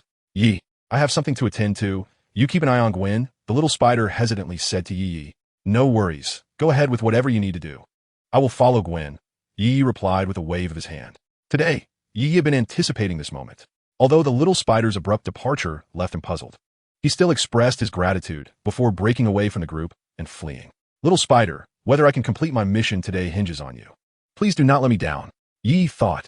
Gwen, I need your assistance with something, he said, gently poking her shoulder as others continued their tour. What is it? Gwen inquired in a hushed tone. Where's the restroom? Yee asked, fading somehat embarrassed. Gwen rolled her eyes and pointed him in the direction of the facilities. By the way, where is Parker? She suddenly noticed Yee was alone. He mentioned he had something to attend to. I'm not sure where he went. Sorry. I must be off, Yee said, quickening his pace to distance himself. He did not wish to endure Gwen's lecture on behalf of the Little Spider. Gwen glanced around, gritting her teeth, and muttered through clenched jaws, Damn Peter Parker. If he causes any trouble, I fear I will bear the consequences. Just as Yee made his way towards the restroom, he collided with someone around a corner. Damn it. Do I have a vendetta against your Osborn people? This is the second time today, Yee exclaimed in frustration. I'm terribly sorry, sir. Are you all right? A middle-aged man, bespectacled and appearing rather disheveled, bumped into Yee and became dizzy from the impact, immediately apologizing. Forget it. I'm not the one getting hurt here, so collide as you please. Yee grumbled. Ding. Mission, the Hulk's resilient shorts. Mission description. When Bruce Banner transforms from a frail figure into the Colossal Hulk, all his clothing is torn asunder. Yet his shorts remain remarkably intact. Isn't that peculiar? Young man, after the transformation of the Hulk, remove his shorts so that this system may analyze the material. Task reward, a variety of energy-supplying anti-Hulk armor along with design schematics. May I inquire if the host accepts this task? System, surely not. Do you truly intend for me to make enemies of the entire world? Yee lamented, tears welling in his eyes. Do you expect me to offend every powerful superhero? The Hulk's strength ranks among the pinnacle within the Marvel Universe. The mere thought of stripping him of his oversized shorts, while also considering his walnut-sized intellect, is enough to warrant his eternal grudge. Having already crossed Doctor Strange, offending the Hulk now, Yee fears that formidable characters like Thor may emerge in the future. He expresses his immense pressure. This system has reiterated numerous times that the acceptance of the task is at the host's discretion. Should the host choose to decline, you are entirely free to do so. Very well, Yee sighed. I must first inquire, what exactly is this variety of energy supply and the accompanying artificial intelligence? The diverse energy supply of the anti-Hulk armor allows it to absorb solar energy, electrical energy, nuclear energy, wind energy, hydro energy, chemical energy, and more for replenishment. The accompanying artificial intelligence enables the host to remotely control the anti-Hulk armor or operate it manually. However, the artificial intelligence is not duplicable. Remote control, now that is impressive. Yee swallowed hard. The ability to remotely manipulate the anti-Hulk armor, combined with multiple energy supplies, significantly enhances its practicality, akin to wielding true Hulk-like combat prowess. Yee calculated in his mind. If stripping the Hulk of his shorts yields combat power comparable to that of the Hulk himself, then this transaction certainly does not leave him at a loss. I accept. Task accepted. Time limit, 1 year. Failure penalty, a cap filled with the Hulk's blessings. Dubbed the forgiveness hat. I currently do not even have a girlfriend, and you are already considering putting a green hat on me? It is a cap filled with the Hulk's blessings. The system emphasized. Nevertheless, the system believes you will someday have a girlfriend. Hence this hat is reserved for you. A cap filled with the Hulk's blessings. So you imply that should I acquire it, I will eventually be greener than the Hulk? Yee exclaimed in frustration. Chapter 88. The same familiar formula, the same familiar flavor. This reflects the host's current comprehension. Impossible. Even if I find a girlfriend, it would never be someone as fickle as that. Women like Mindy, Catherine, and Susan could never be such. Yi incredulously protested. Wearing a green hat does not necessarily require the woman's consent. System, you are utterly shameless. Yi retorted angrily. Of course, should the host remain single for life, the task penalty will automatically become void. Are we discussing a girlfriend in name only? Yi cautiously inquired. This includes, but is not limited to, those of a physical nature. Yi clenched his fists in silent frustration. Please cherish your precious time. Host, the countdown for the task has already commenced. Sir, are you all right? Bruce Banner cautiously nudged the dazed Yi, who stood frozen in place. I'm fine, you may go. Yi waved his hand wearily and headed towards the restroom. Banner stared after him in a daze, suddenly slapping his forehead. Mr. Osborne is still waiting for me. I must hurry. With that, he hastily departed. Yi pondered the peculiar circumstances of Bruce Banner's presence at the Osborne group. If everything proceeded smoothly, accomplishing the Hulk's task would not prove overly challenging. After all, Bruce Banner had previously come perilously close to ruining the Hulk. Gwen felt that she had already shown considerable restraint by not publicly revealing their true identities. Yet Spider-Man continued to flaunt himself, seemingly unaware of the substantial risks she had undertaken. With no other choice, Spider-Man surrendered his internship certificate. Just then, Yi arrived, and Gwen extended her hand towards him. Come on, I don't have it. Hand it over, Gwen declared with a frown. Yi sighed and reluctantly relinquished his internship certificate. As the subway was now sparsely populated, Spider-Man reclined on the seats, while Yi sat opposite, engrossed in his phone. My snake in the game is quite lengthy, almost breaking my record. Having spent a tedious day accompanying Spider-Man, Yi was determined to maintain his patience for this final moment. Just as he was absorbed in his game, a diminutive, prematurely aged man with a receding hairline observed Spider-Man sleeping. Sensing an opportunity for mischief, he placed a bottle of beer atop Spider-Man's head. As the passengers in the carriage watched the unfolding spectacle, a drop of icy water landed on Spider-Man's forehead, activating his spider sense. Startled awake, Spider-Man swiftly clung to the ceiling of the carriage, spilling beer everywhere. Spider-Man, are you finally awake? Yi, whose gaze had never strayed from his phone screen, smirked mischievously and murmured. How disgusting, beer splattered all over me, complained the girlfriend of the prematurely aged man, patting the liquid off her clothes. Sorry, I didn't mean to, Spider-Man said, placing his hand on her shoulder to assist her, only to find his hand inexplicably stuck. Take your hand off her, the man shouted angrily at Spider-Man. I'm just trying to. The prematurely aged man forcefully shoved Spider-Man away, causing the woman's clothing to cling to Spider-Man's hand and tear away, revealing her pink bra. Yi stole a glance. Her figure was quite appealing, though her face was another matter altogether. While playing the game, he sneaked several furtive glances. In such a public setting, witnessing such indecency, Yi felt compelled to chastise the situation with his own eyes. Are you messing with me? The prematurely aged man exclaimed, infuriated. Apologies, the little spider attempted to explain. However, the prematurely aged Mediterranean man bellowed in anger. Rooney, seize him. And that fellow, I remember he associates with that one. A woman, wronged and indignant, pointed furiously at Yi. The group fragmented into two factions, with two individuals advancing toward Yi. Hey, guys, I have no connection to that fellow, Yi exclaimed anxiously while fiddling with his phone. Undeterred by his protestations, the two surged forward, brandishing fists the size of sandbags. Goodness, I'm terrified of those massive fists. I can't take it. I'm utterly frightened. Yi nimbly evaded their attacks, using his footwork. The assailants targeting the little spider were effortlessly subdued by him. However, they soon resorted to wielding weapons against him. To their surprise, the little spider snatched a metal rod used for subway handrails with ease and with a few casual swings. He incapacitated several of them. Park, come help me. They're going to strike, Yi shouted as he dodged to the side of the little spider, resembling a dog being chased. The pursuers, facing the little spider, hesitated as they witnessed three of their comrades moaning in agony from the impacts of the steel rod. They gulped nervously, unwilling to advance. Alas, we are doomed. Observing two women cowering in a corner with slippers in hand, trembling as they looked at the little spider, and the men, armed and fearful, gazing at him, Yi clapped the still-dazed little spider on the shoulder and chuckled. Park, impressive. I never knew you possessed such prowess. Where did you hone this skill? At the next stop, Yi disembarked, leaving the little spider to gaze at his own hands. Excitement coursing through him as he imagined varied expressions of exuberance, not at all delving into any unspeakable thoughts. While the little spider was entranced by his newfound abilities, Yi didn't head home, but rather fixated on the departing train, letting out an eerie laugh. As a little spider, wildly swinging his backpack, dashed towards home. A burlap sack descended from above, enveloping his head. The little spider's spider sense tingled, yet the newly acquired abilities left him unable to react in time, and the assailant's speed was simply too swift, resulting in his capture. Yi swiftly seized the little spider's arm, positioning him correctly, and prompted the little spider to unleash a white, semi-liquid substance. Thus began the little spider's torment. Ah, the familiar formula, the familiar taste. You dare to entice my daughter. Today I shall end you. Is being handsome so remarkable? Is wealth your sole merit? I shall vanquish you, you wretched scoundrel. Chapter 89. The Rise of the Little Brother-in-Law. Ding. Task. The flamboyant little spider. Task reward.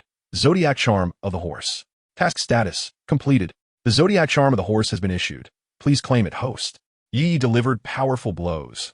Now endowed with spider abilities, the little spider's resilience had significantly increased. Even with Yi's efforts, he was largely unscathed. The innocent little spider endured another round of punishment from Yi, and the sound of his wails was quite the spectacle. Listen here. If you ever attempt to seduce my daughter again, I will make sure you regret it.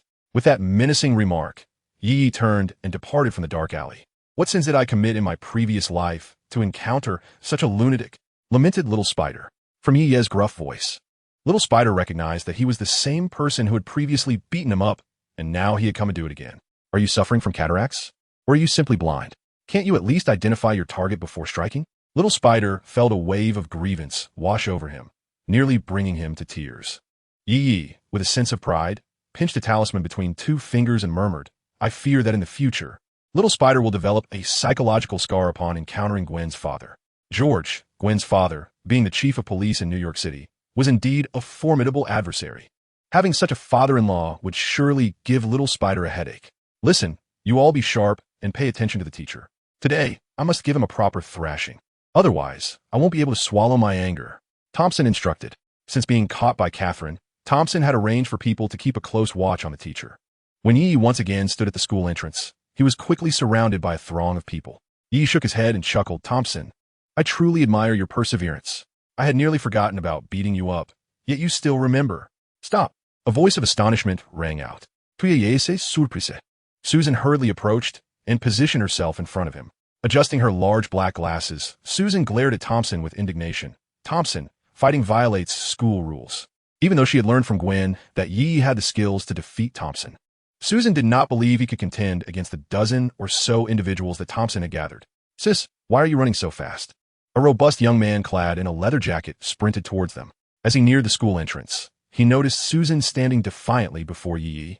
Susan, step aside. I don't like hitting women, but don't push me, Thompson declared arrogantly. Thompson, are you even thinking of hitting my sister?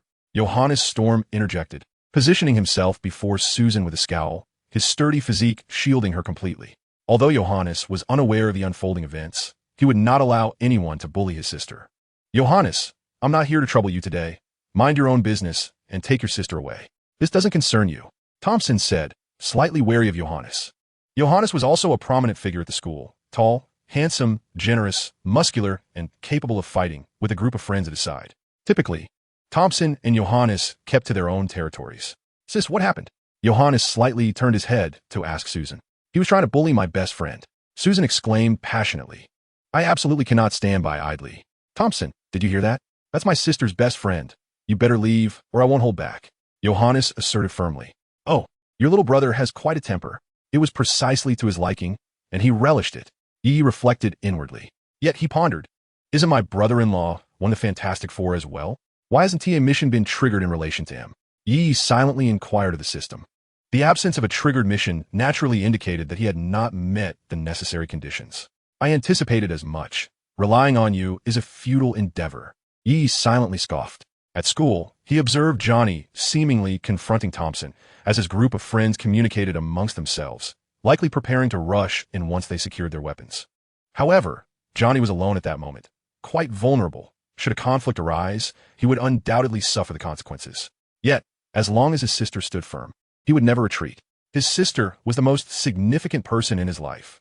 Johnny, are you truly intent on opposing me today? Thompson's face darkened ominously. You must think carefully. You are all alone now. Thompson sneered. Enough with the nonsense. I've got his back, so you can take your leave. Thompson was about to erupt in anger when suddenly, a small figure burst onto the scene.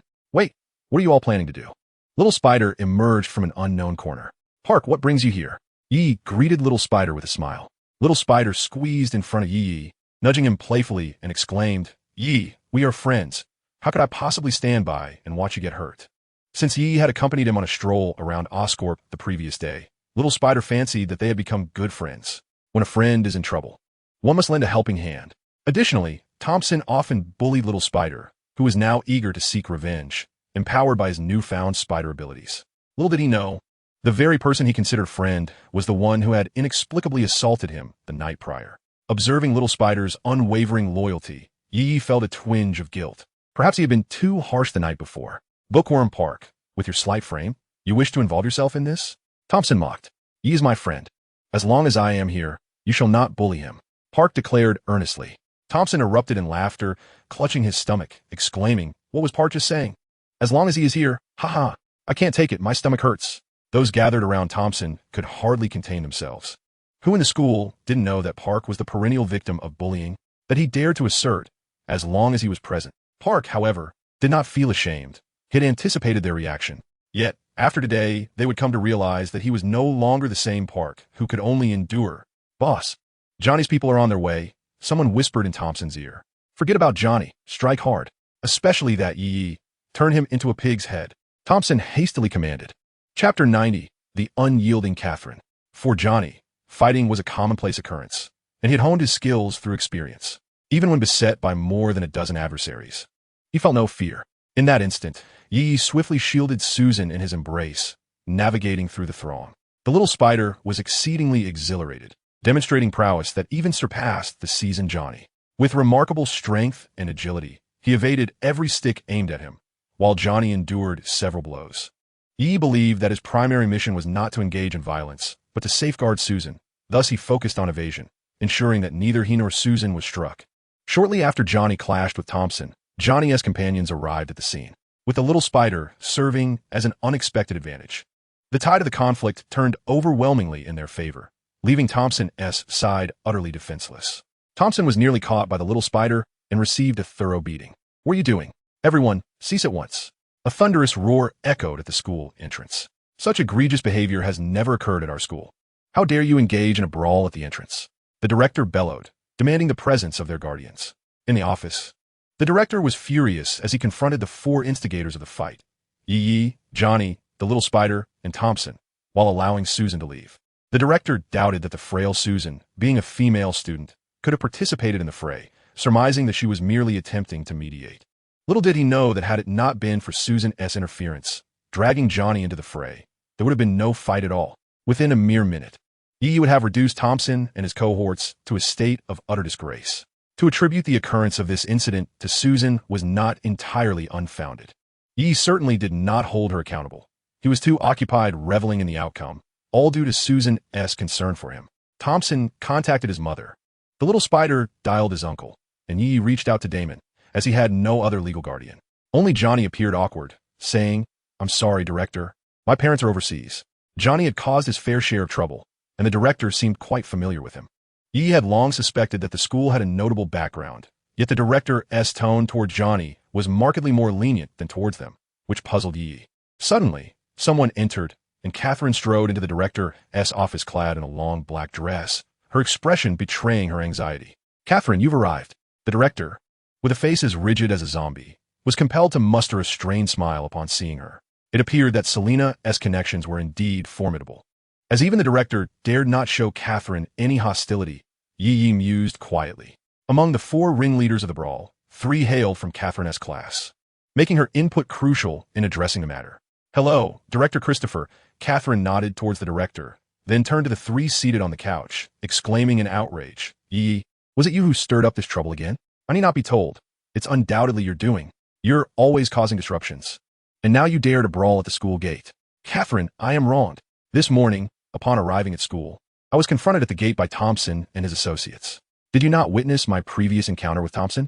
Were it not for the assistance of Parker and Susan's brother, I might have been cast into the Pacific Ocean. Yi lamented. If you do not provoke trouble, how could others dare to bully you? Thompson exclaimed, his eyes brimming with tears. He remained oblivious to the fact that Ms. Catherine was surprisingly understanding. Had Yi not initiated the confrontation, would he have found himself the earliest to arrive and the last to leave school for several consecutive days? This ordeal had deprived him of restful sleep. Only the small spider, well-versed in certain matters, recognized the underlying affection being subtly displayed. The couple was clearly flirting. Yi, exasperated, fixed his fish-like gaze upon Catherine, his eyes glinting with peril. Ms. Catherine, delighted to have a valid reason to reprimand him for his incessant bullying, momentarily hesitated as she detected the ominous glimmer in Yi's eyes, stirring a sense of unease within her. Regardless, how are you? Are you hurt? Catherine inquired gently, pressing her hand against Yi's head to check for injuries. I'm fine, Yi replied, lightly touching his nose with a chuckle. And you, Parker? Are you injured? Catherine asked, casting an awkward glance at the small spider, who had once witnessed her kiss Yi. Miss Catherine, I'm also unscathed, the small spider quickly asserted. Yet, it was curious that Miss Catherine did not similarly inspect the small spider's head for any injuries. The onlookers felt an inexplicable sense of discomfort at the scene. As for Thompson, there was no need to inquire. His face bore the marks of the small spider's diligent care, bruised and battered. Thompson, the teacher observed you attempting to ambush Yi the other day, and I have yet to address that matter with you. You have escalated your actions. You are still a student, not a member of a gang. Is there no way to resolve conflicts amicably among classmates? Do you truly believe the school would hesitate to expel you for such violent conduct? Catherine scolded, enraged. Miss Catherine, I acknowledge my wrongdoing. Thompson mumbled, lowering his head. After reprimanding the four of them, Catherine took a seat on the sofa beside Yi as they awaited their parents to address the situation. Before long, the parents of Thompson, the small spider, and Yi arrived at the school. Subsequently, the headmaster, along with the homeroom teacher, conveyed the gravity of the incident to the parents. However, since the primary responsibility for the brawl lay with Thompson, and given that Yi and the small spider were among the school's top students, they were swiftly released. In the headmaster's office, Damon was exceedingly cooperative, gravely discussing the measures he would undertake to ensure that such an incident would never recur, vowing that Yi would focus on his studies. Yet upon exiting, Damon looked at the seemingly bashful Yi and gave him a thumbs up, exclaiming, "Yi, well done." Chapter 91, The Scandalous Pair. Parker, why did you engage in a brawl? Parker sternly inquired. I saw Thompson and his group preparing to assault my friend, so I merely went to assist. The small spider replied, scratching the back of his head and speaking hesitantly. Ben Parker felt dizzy from the reprimands of the director, still unaware of why Spider-Man had engaged in a confrontation. Upon hearing the words of Spider-Man, he pondered for a moment and replied, It is commendable to assist friends, and I wholeheartedly agree. However, hey, Parker, I truly appreciate your help today. Otherwise, I would undoubtedly have been left battered and bruised by Thompson. Damon trailed behind Yi, who was cheerfully greeting Spider-Man. Yi's remarks interrupted Ben Parker, allowing Spider-Man to breathe a sigh of relief. Uncle Ben was well-meaning, but due to his fear of negative influences, he often inundated Spider-Man with moral lessons, finding opportunities to educate him in every situation. Yi, we are friends after all, Spider-Man exclaimed with a smile. Greetings, I am Yi's guardian, and my name is Damon. Damon extended a friendly hand towards Ben Parker. Hello, I am Ben Parker, Peter's uncle. Uncle Ben returned the smile and shook hands with Damon. They exchanged a few pleasantries, marking the first time that the typically diligent Yi and Spider-Man had been addressed in such a manner by their guardians. Parker, you were truly remarkable today. I witnessed you deftly evade 5 or 6 attackers, and you managed to take down Thompson and his crew of 7 or 8 all by yourself. Yi marveled. It was nothing. Spider-Man scratched his head with a silly grin. The bond between Yi and Spider-Man had yet to blossom to the point where Spider-Man could divulge his secrets. Parker, due to this incident, I swapped shifts with someone, so you must pick up Aunt May at 9 tonight. Understood? Spider-Man nodded in acknowledgement. Just then, Gwen and Susan appeared at the end of the hallway. Uncle Ben spotted Gwen and inquired of Spider-Man. She looks quite familiar, doesn't she? Looking back, Spider-Man caught sight of Gwen. I remember now. She is the girl from your computer desktop. Uncle Ben, with a warm smile, called out to Gwen from a distance. He uses your photo as his wallpaper. I am his guardian. Don't forget to pick up Aunt May. Uncle Ben gave Parker's shoulder a gentle pat before turning to leave, leaving Spider-Man feeling exceedingly awkward, facing Yi's amused expression and Gwen's slight embarrassment. Yi, I shall take my leave now, so as not to intrude further, Damon said with a smile. Goodbye, Uncle Damon. Parker, so you do use Gwen's photo as your wallpaper. Yi acclaim it. Gwen, did you hear that? Parker uses your photo as his desktop. Spider-Man and Gwen glared at Yi simultaneously, wishing to silence him. Ye Gwen, do not heed my uncle's nonsensical remarks. That is merely a group photo from the debate team. Spider-Man said with an awkward smile, scratching his head. Yi, are you all right? Susan shyly asked as she stood before Yi. Johnny, walking behind, rolled his eyes and remarked, Sister, why not first inquire if your dear brother is all right? Susan shyly smiled and asked, Well, Johnny, are you okay? I'm fine. I'll head to class now. You all carry on. Johnny was merely joking. There was no way he could harbor any resentment towards his sister. As he passed by Yi, he nudged him with his shoulder and whispered, Don't bully my sister, or I will not let you off easily. Johnny's voice was barely audible, and while Susan couldn't hear him, she could discern what Johnny had said to Yi. Yay, what did Johnny say to you? Susan inquired curiously. He told me not to bully you. Have I ever bullied you? Yi replied with a foolish grin. Don't listen to his nonsense, Susan said, her face flushed. Nevertheless, Susan, thank you so much today. Otherwise, I would have surely been in for a beating from Thompson. Yi expressed his gratitude sincerely. Not at all. With Parker around, you would have been just fine. Susan shook her head. The young lady, still modest despite her kindness.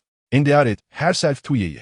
He mused silently, wishing for his partner to possess the utmost benevolence, while he would confront the darker aspects of life alone. Johnny patted little Spider on the shoulder and praised, Bro, you sure can fight? Interested in hanging out with me? Johnny, don't even think about it. Parker is not the kind of bad student you are. Gwen interjected, standing protectively in front of little Spider and glaring at Johnny, reminiscent of how Susan had once confronted Thompson. Gwen, we grew up together. Do you really need to be so harsh on me? Johnny feigned heartbreak, clutching his chest. Parker is nothing like you. He is a super genius who got into Imperial University. He absolutely cannot be led astray by you. Gwen retorted, her cheeks reddening. All right. You all forget about me once you have boyfriends. I'm off to find a place to nurse my wounds, Johnny sighed, departing shortly after. No one worried about Johnny. His rate of changing girlfriends exceeded that of changing clothes. He was never lacking in female company, so it was improbable that he would be genuinely affected by such trivial matters. Trailing behind, Catherine was discussing the handling of this incident with the principal. For some reason, observing Yi so close to the girl with the large glasses left her feeling irked, even though Susan didn't appear particularly striking at that moment. Oomph. As she passed Yi, Catherine shoved him roughly and exclaimed, Get out of the way, before striding away. Yi, do you think Miss Catherine will develop any unfavorable opinions about you because of this incident? Susan expressed her concern. Don't worry, Miss Catherine is so lovely. How could she possibly hold a grudge? Yi chuckled. Describing Miss Catherine as lovely? Is that appropriate? Susan pondered silently.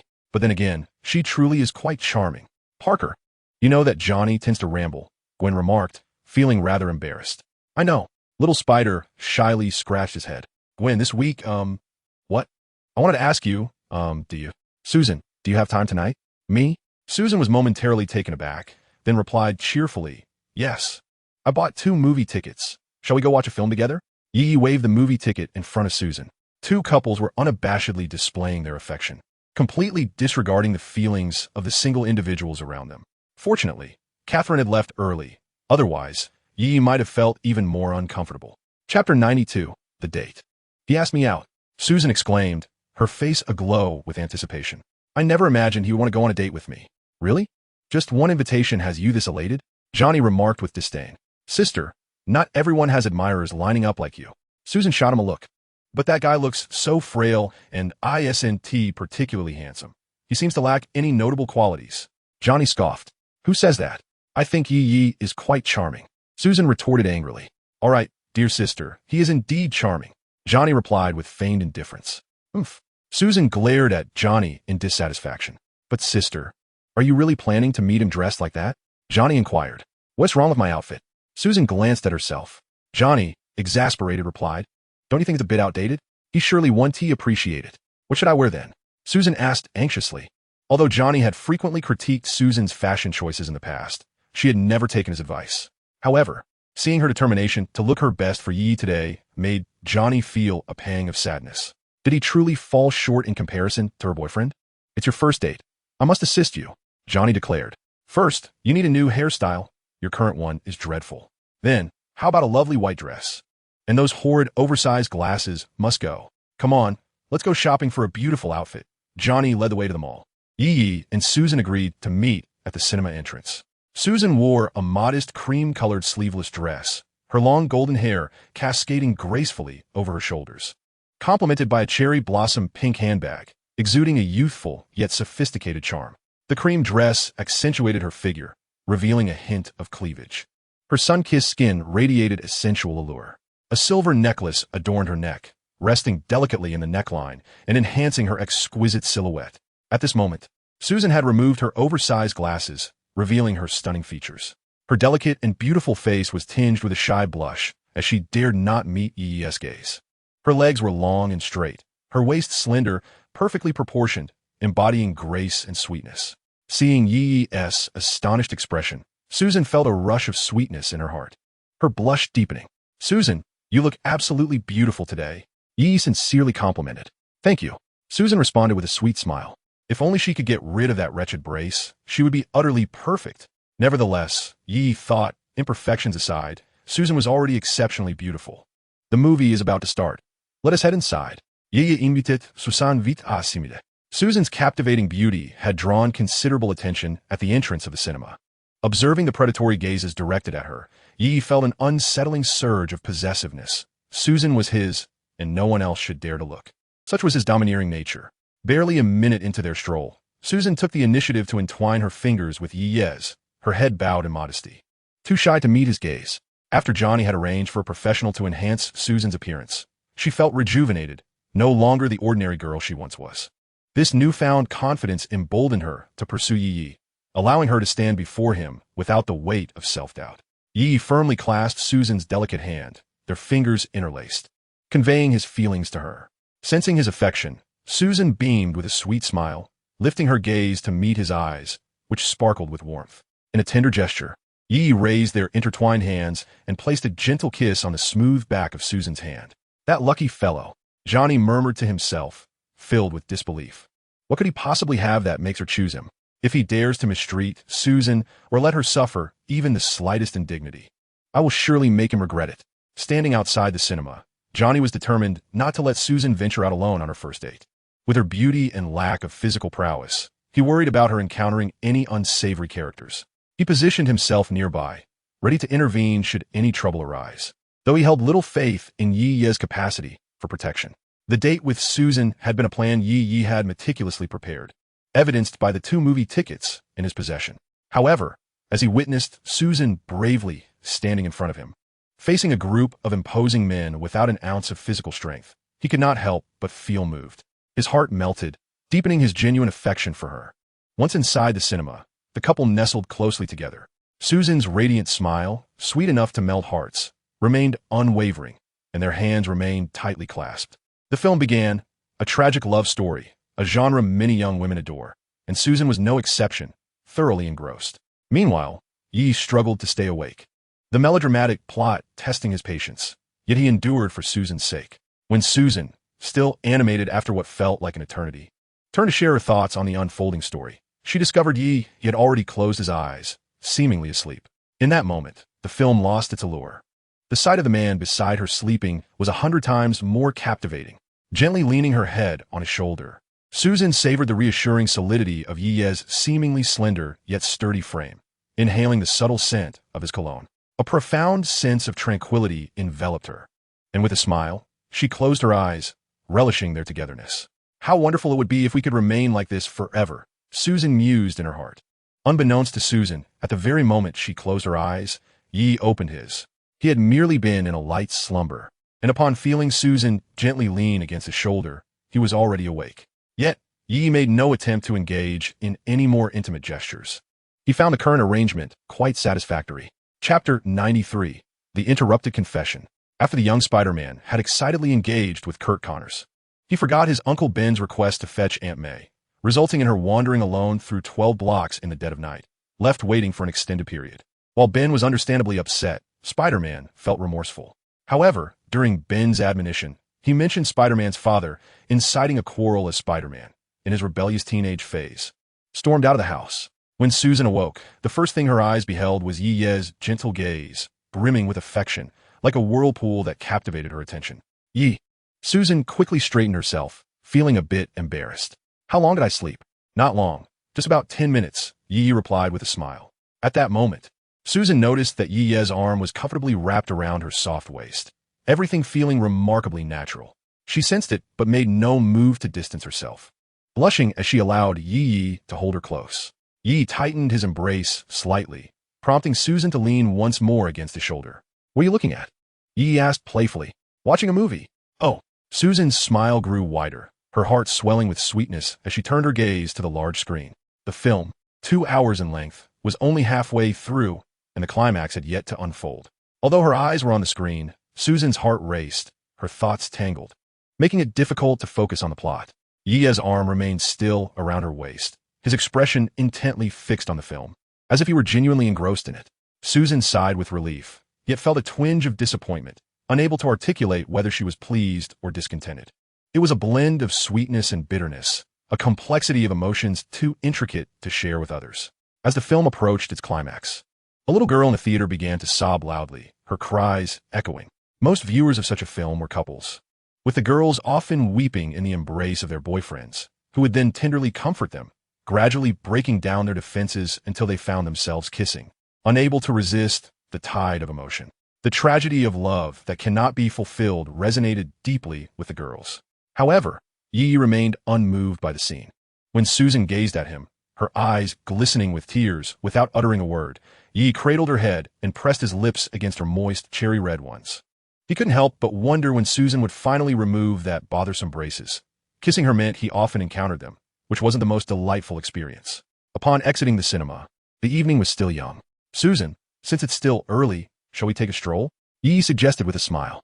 "Sure," Susan replied, her cheeks flushed. The hands of the two individuals remained firmly intertwined, their bodies closely pressed against each other, so near that they could almost detect each other's scent. In the nocturnal ambience of New York, they strolled leisurely, not with a particular destination in mind, but merely to bask in each other's company, extending their moments together. Poor Johnny, who had silently shielded Susan, watched as his sister completely forgot about him, dazedly following Yi. Truly bewildered, he muttered, "Oh, my esteemed sister. You truly live up to my expectations." With no other choice, Johnny braved the biting wind alone, reluctantly consuming the proverbial dog food as he trailed behind Susan and Yi. $2.07, remarked the rotund cashier, placing a bottle of milk before him. Little Spider fished out $2.05. "But it's $2.07, he responded helplessly. "Sorry, I don't have 2 cents. The cashier sneered. "If you can't afford this milk, then be on your way. Did your father not give you enough for milk? It's just 2 cents, isn't it? Move aside, kid. You're blocking the line." Infused with barely concealed anger, Little Spider took his money and departed. Meanwhile, the burly man in sunglasses behind him inadvertently knocked over items from the cashier's counter. Seizing the opportunity while the hefty cashier bent down to pick them up, he swiftly made off with cash from the register. By the time the cashier had gathered everything, the man in sunglasses had already fled. Upon emerging in pursuit, the cashier caught sight of the escaping figure, with only Little Spider remaining nearby. Unable to suppress his desperation, he called out, "Kid, could you please help me?" Little Spider shrugged and replied, "Not my problem," before heading home, feeling a sense of satisfaction. After all, who could blame him for the cashier's ungracious demeanor? Had the cashier spoken kindly, Little Spider would have undoubtedly lent a hand, but his insults towards Little Spider's father had sealed his fate. "Susan, you look truly lovely today. Please don't dress as you used to," Yi gently suggested. Yi, I will heed your words," Susan replied with a smile, nodding earnestly, secretly thinking, "As long as you like it."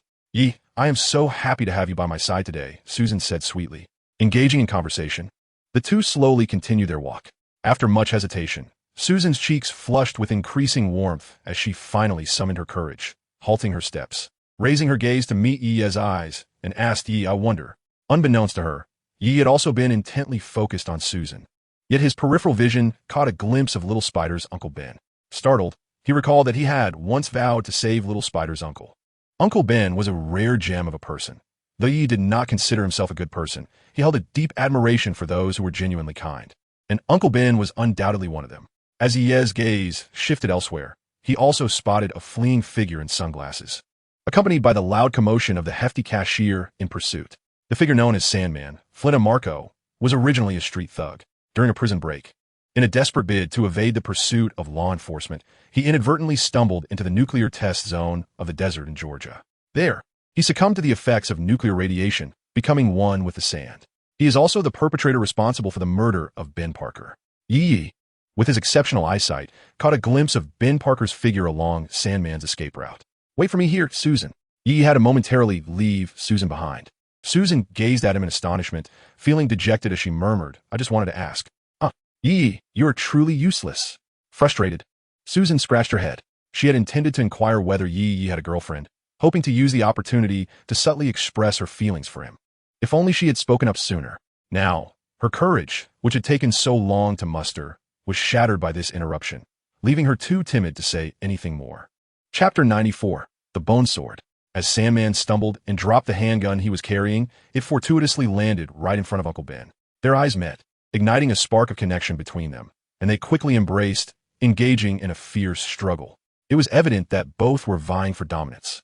However, Uncle Ben, with his frail physique, was no match for the vigor of youth. He was clearly at a disadvantage. The world has changed, and human nature has declined. I was almost embarrassed to intervene. Yi shook his head and sighed. Nonetheless, he did not slow his pace in the slightest. Bang! A gunshot rang out. Damn it, that was so close. Yi thought, feeling the sting of the smoking hole in his chest. Just in time, he pushed Uncle Ben aside, only to find himself shot by Sandman in that very instant. Yi! Susan cried, rushing towards Yi with tears in her eyes. All she saw was Yi stepping into the fray between Uncle Ben and Sandman, followed by the sound of a gunshot. She had no idea if Yi had been hit, but her worry was palpable. Child, are you all right? Uncle Ben asked, dumbstruck as he looked at Yi.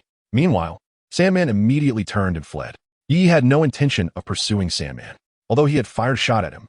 That did not mean Yi would graciously forgive him.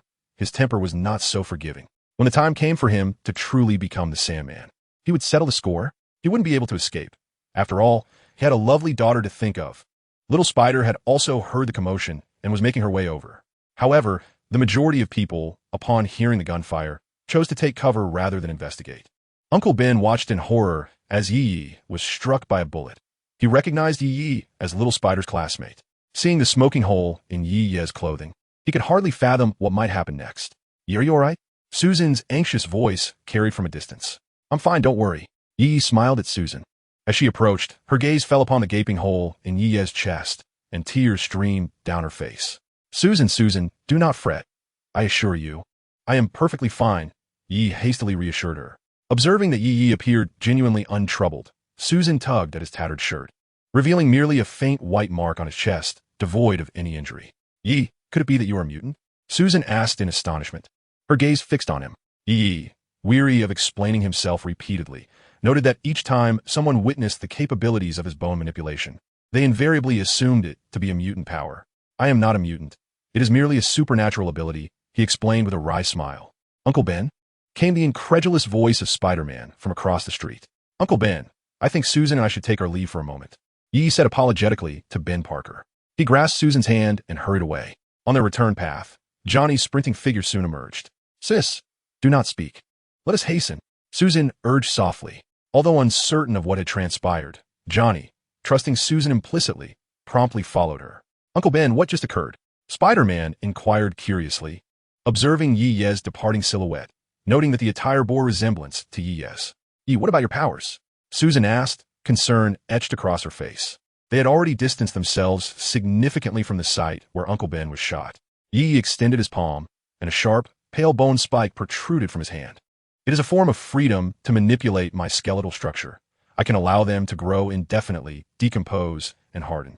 Thus, when the bullet struck me earlier, my bones shielded me, rendering the bullet unable to penetrate. But Yi, you truly are not a mutant? Susan asked earnestly. I swear by the name of the Lord. I am absolutely not a mutant, Yi declared emphatically, for he did not believe in the Lord. Thus, his words bore no consequence. Brother-in-law, can this ability only extend and retract within your own body? Johnny inquired, his eyes brightening as he edged closer, evidently intrigued by Yi's bone manipulation. Of course not. I can forge a bone sword sharper than any alloy for you. If my power were to erupt, the bone blades I create could fill an entire city block, utterly annihilating it. Yi replied thoughtfully. That is simply magnificent. Johnny exclaimed. We could do it right now. Yi chuckled.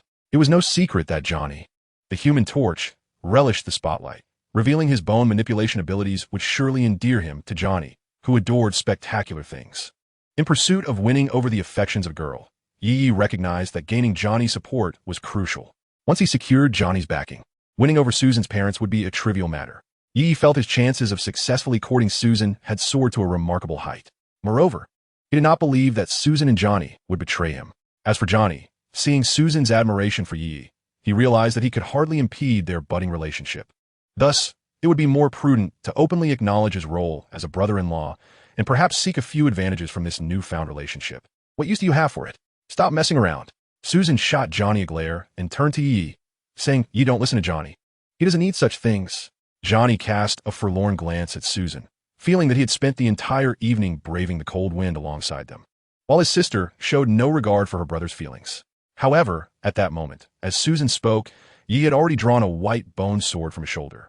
This bone sword, crafted in the style of Tianya, was quite impressive.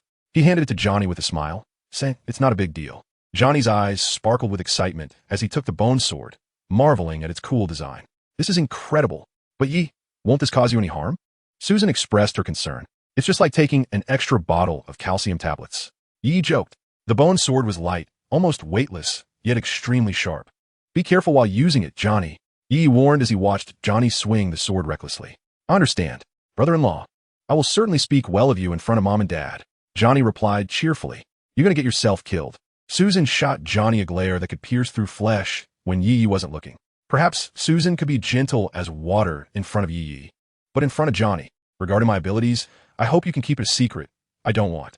"I understand." Chapter 95, Dog Food. "Parker, what a coincidence to see you again." At the school gate, Yi greeted the little spider with a smile. "Yi, I was specifically waiting for you." The little spider replied earnestly. "Waiting for me? For what?" "Thank you for saving my uncle last night." The little spider expressed his heartfelt gratitude. "It was within my abilities. Nothing to mention," Yi replied humbly. "Besides, didn't you help me yesterday? I saved your uncle's life, so my 2 beatings of you should be considered settled, right?" Yi thought to himself. It seemed Yi had forgotten that he had previously vowed to save Parker's life before he had beaten him. Today, when Susan entered the classroom dressed fashionably, everyone was taken aback. What a beautiful girl. Instantly, the classroom was filled with synchronized sounds of swallowing. "Classmate, you seem to be in the wrong classroom," Gwen curiously asked, noticing Susan sitting beside Yi. "Gwen, it's me, Susan." Susan chuckled at Gwen. "Susan?" Gwen exclaimed in surprise. "You are actually Susan? What's wrong? Can't you recognize me after I changed my look?" Susan laughed. "Oh my goodness, I can hardly believe it." Gwen exclaimed in disbelief. "Susan, you could be this beautiful. Yesterday, I went on a date with Yi, so I changed my outfit, and he told me not to dress like I used to," Susan said shyly. The people in the classroom were now astonished to discover that the elegant beauty who had just entered was none other than the previously unassuming Susan, completely dazzling them with her transformation. Previously, I was utterly unaware of Susan's remarkable beauty. Had I known, I would have pursued her long ago. My heart aches. This truly allows that rascal Yi to reap the benefits. Those who eavesdropped on Gwen and Susan's conversation lamented their misfortune, exclaiming how fortuitous Yi had been. They failed to reflect on how they had treated Susan in the past. When she was unremarkable, they ignored her.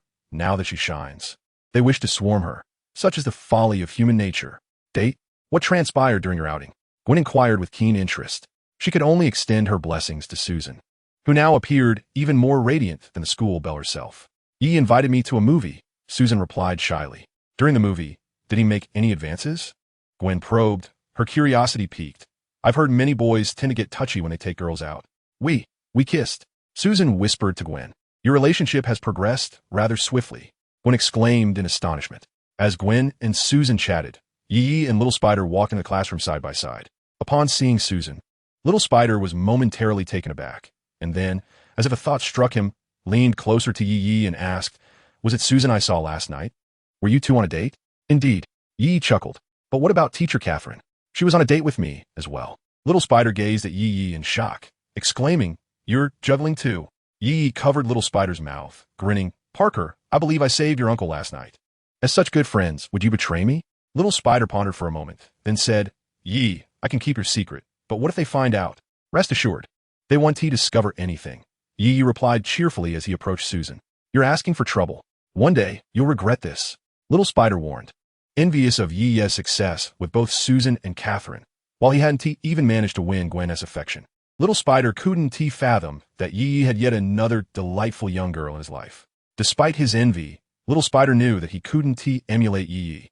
Even one Gwen was enough to drain his energy. "Susan, what are you discussing?" Yi asked as he took his seat. "We were chatting about your date with Susan yesterday," Gwen teased, Who would have thought that the once wooden you seems to have awakened? Not at all. In this regard, I still can't compete with Parker, Yi began, but then his expression turned envious, and his tone became rather audacious, causing Gwen to feel a sudden surge of anxiety. What did he do? Gwen inquired anxiously. Oh, he bought a bottle of milk. Ha. Yi laughed heartily. At this moment, Gwen was acutely aware that she had been teased by Yi, her cheeks flushed with embarrassment as she shot him a fierce glare. Her gaze shifted toward the little spider, who was foolishly grinning at them, prompting her to cast a similarly disdainful look in his direction. This left the little spider bewildered, utterly clueless as to how he had offended Gwen. Yi, your lunch, Susan said with a smile, handing a meal to Yi. Since their date the previous night, Susan had shed her usual shyness around him, becoming considerably bolder. Thank you, Yi replied, accepting it without hesitation. Susan, did your parents say anything yesterday? Yi asked, feeling somewhat awkward. He sighed in relief upon seeing Susan's downcast expression and quickly reassured her, they surely love you. They're just working hard to create a better future for you. You should understand their intentions. Yi, I know they love me, Susan responded, her smile returning. But having you by my side makes me so happy. Susan, Yi gazed at her quietly until he noticed her eyes flicker with shyness, then gently placed a kiss on her forehead. This unexpected display of affection sent shockwaves through the classroom, leaving the single individuals reeling from the impact. Woe is me. I cannot endure this, Gwen exclaimed, turning away, no longer wanting to witness Yi and Susan flaunting their love. Simultaneously, spurred by Yi and Susan's display, Gwen pondered whether she and the little spider should also hasten their progress. After all, she was nearly full from the affection they were exuding. If the little spider knew of Gwen's thoughts, he would undoubtedly be elated. Chapter 96, The Lizard Man. As the weekend approached, the little spider and Gwen were inseparable. Peter, do you like lemon base? Gwen inquired. Fish. I adore it. I absolutely love fish. The little spider quickly nodded in agreement. Great. Here, that's my address. Gwen wrote down her home address and added with a smile, you can come over tonight at 8. My mom is making lemon base. I understand. I will definitely be there, the little spider assured her earnestly. While the little spider and Gwen were immersed in their affection, Yi and Susan were also busy. Susan, where shall we go tonight? Yi asked as they walked side by side, a smile on his face. How about shopping at the mall? Susan tilted her head thoughtfully. That sounds wonderful, a splendid idea. Yi praised, though inwardly he was anxious. Accompanying a girl to the mall for shopping surely meant his legs would be exhausted.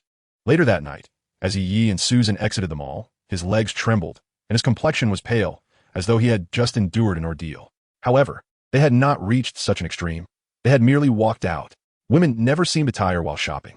Although Susan had spent most of the day purchasing clothes for Yi, she had hardly bought anything for herself. Yet, this outpouring of affection from Susan was beginning to overwhelm Yi. With bags in hand, Yi and Susan exited the mall, burdened yet content. Susan was quite cheerful, her smile unwavering, while Yi felt compelled to force a few smiles of his own. However, today Yi realized that Susan was not someone lacking in financial means. Though not ostentatiously affluent, she certainly did not hail from an ordinary background.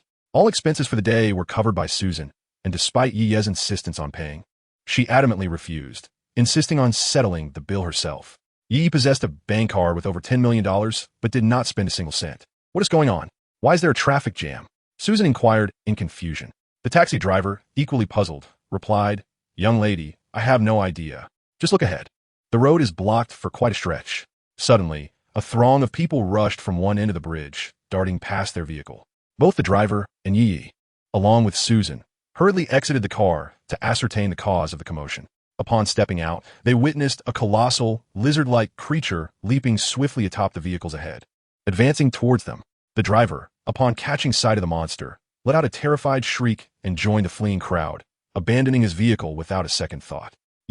Susan, feeling a tinge of fear, drew closer to Yi. He wrapped his arm around her shoulders, reassuringly stating, Don't worry, as long as I'm here. No one can harm you. Susan clung tightly to Yi. The news had been rife with reports of Spider-Man in recent days, and Yi was aware that despite the death of Ben Parker, the young hero had continued his crusade against crime. The indomitable spirit of his family, his father and uncle alike, was ingrained in his nature. Had it been Yi, he would never squander his time on the pursuits of superhero. At that moment, the situation became alarmingly clear. The lizard, Dr. Kurt Connors, had appeared at the front of the bridge. This half-human, half-reptilian green monstrosity stood over 2 meters tall, its body adorned with green scales, sharp claws tipped with deadly talons, and powerful arms reminiscent of a true lizard. Its feet, equipped with 3 toes each, firmly gripped the ground, while a lengthy green tail swayed gracefully yet with formidable strength. Akin to a dinosaur. The entire bridge was paralyzed, vehicles jammed together, unable to move. The lizard, growing increasingly impatient with the obstructing cars, began tossing them off the bridge in frustration. Fortunately, Spider-Man arrived just in time, using his webbing to catch a car that the lizard had hurled over the edge. Noticing Spider-Man's intervention, the lizard paid him little heed, continuing steadfastly towards his goal. In the process of discarding vehicles that impeded his path, he inadvertently blocked Spider-Man's advance, forcing him to catch each car one by one. Possessing superhuman strength, the lizard could lift several tons with ease, his reflexes and agility matching those of Spider-Man. Furthermore, his scaled hide provided substantial defense against bullets, and most crucially, he had remarkable regenerative capabilities, able to reattach severed limbs without difficulty. The lizard leaped onto a car, where its occupant was none other than Norman Osborn's trusted associate from Oscorp. A claw penetrated from beneath the vehicle, a massive and grotesque appendage attempting to grasp something. But alas, it failed to seize its target. Just as the lizard man was fiddling with the car, a small spider swung on its silk and delivered a powerful kick, sending the lizard man flying a great distance. "You little pest!" the lizard man exclaimed as it soared towards the direction of Yi and Susan. Though it was improbable that it would strike them directly, it was alarmingly close, and with a mere sidestep, it could reach their vicinity. This prompted Yi to curse under his breath, releasing his embrace of Susan and swiftly moving towards the trajectory of the lizardman's flight, resolved to take the initiative. Yi's right fist, adorned with sharp-boned spurs, struck the lizard man as it was propelled through the air, delivering a devastating blow that pierced a gaping hole in its back, causing blood to spurt forth like a fountain. Yet, this was merely the prelude. A relentless barrage of martial arts ensued, each strike resonating with the fury within Yi's heart. If he did not release this pent-up rage, it would haunt him throughout the night.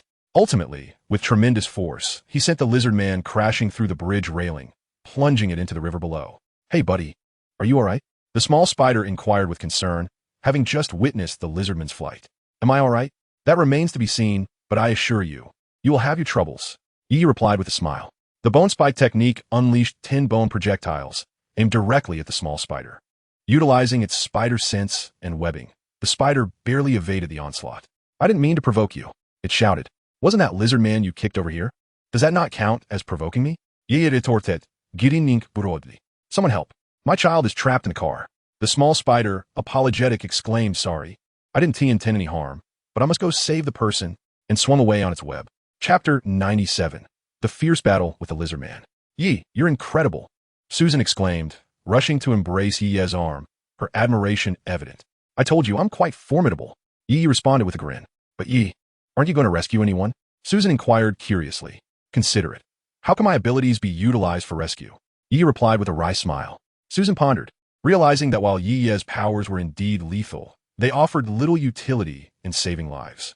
The bone spike technique was, after all, a weapon of slaughter. In the days that followed, Yi and Susan frolicked around New York City, where Susan witnessed Yi's financial prowess. Initially, she believed that Yi's parents had passed away, leaving him to fend for himself and pay tuition, thus assuming he had little disposable income. Consequently, she often rushed to cover the bills. However, this persistent behavior made Yi feel like a kept man. Seizing an opportunity, he revealed the impressive balance in his bank account, leading Susan to accept his gifts without hesitation. However, it startled Susan at first, as she believed that Yi had committed some misdeed using his extraordinary abilities. Yet, once he demonstrated his godlike gambling skills in front of Susan, she understood where his money originated. Susan, being perceptive, refrained from probing into the origins of Yi's remarkable gambling prowess. Otherwise, he would have had to concoct a tale. Following the incident on the bridge that night, Spider-Man's father-in-law, George, declared war on him.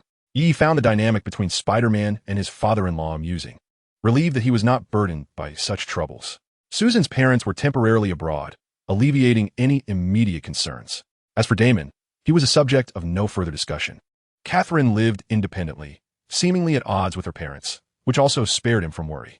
In the dark, damp sewers, a massive green-scaled lizard crushed a camera with its claw, bellowing, "Peter Parker."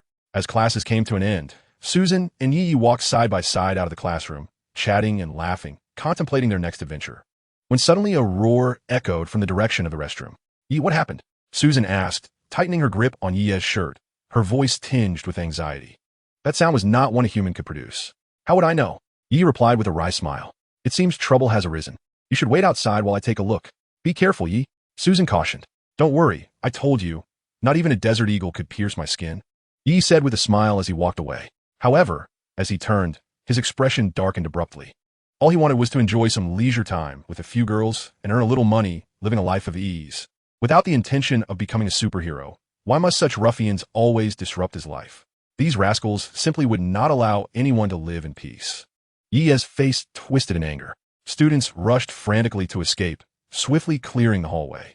When Yi arrived at the scene of the confrontation, he saw Spider-Man ensnaring the lizard man's claws with webs, perched upon the creature's back, bouncing along as if he were a valiant knight. He truly stinks. Yi covered his nose, his features contorted in distaste.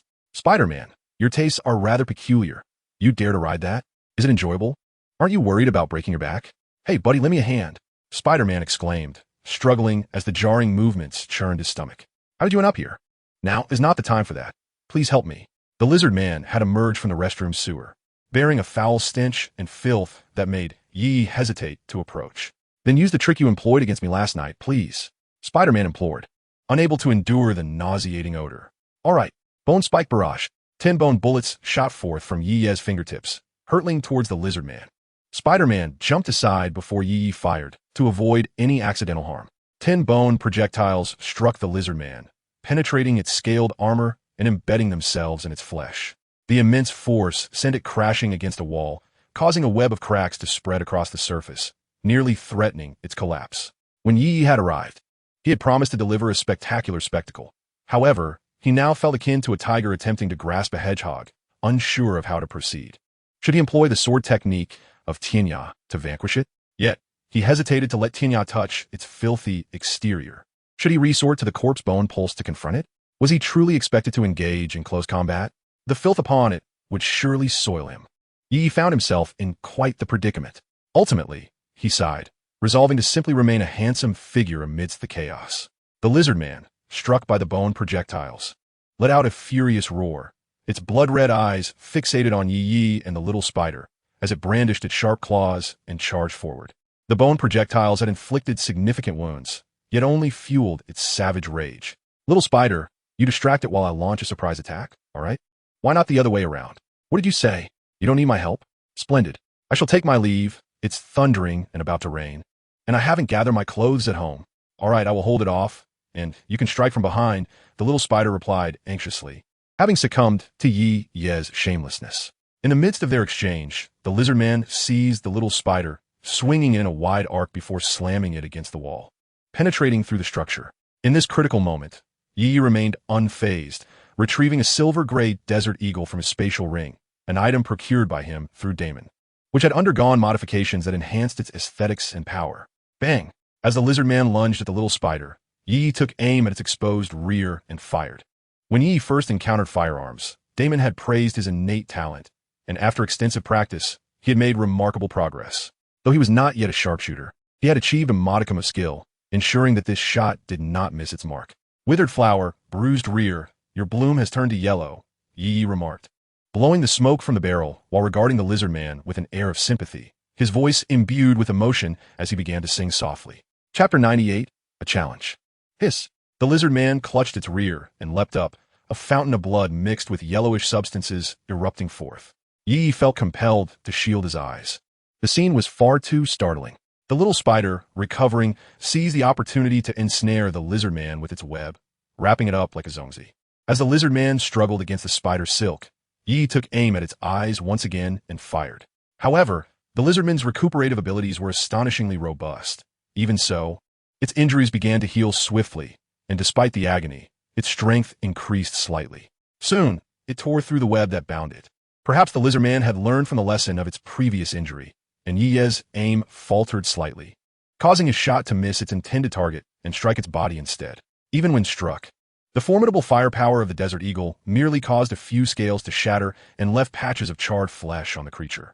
A profound hatred glinted in the lizardman's eyes as he glared venomously at Yi. his strength surging as he broke free from the small spider's web and lunged toward him. The enmity stemming from his shattered pride demanded vengeance. It could not go unpunished.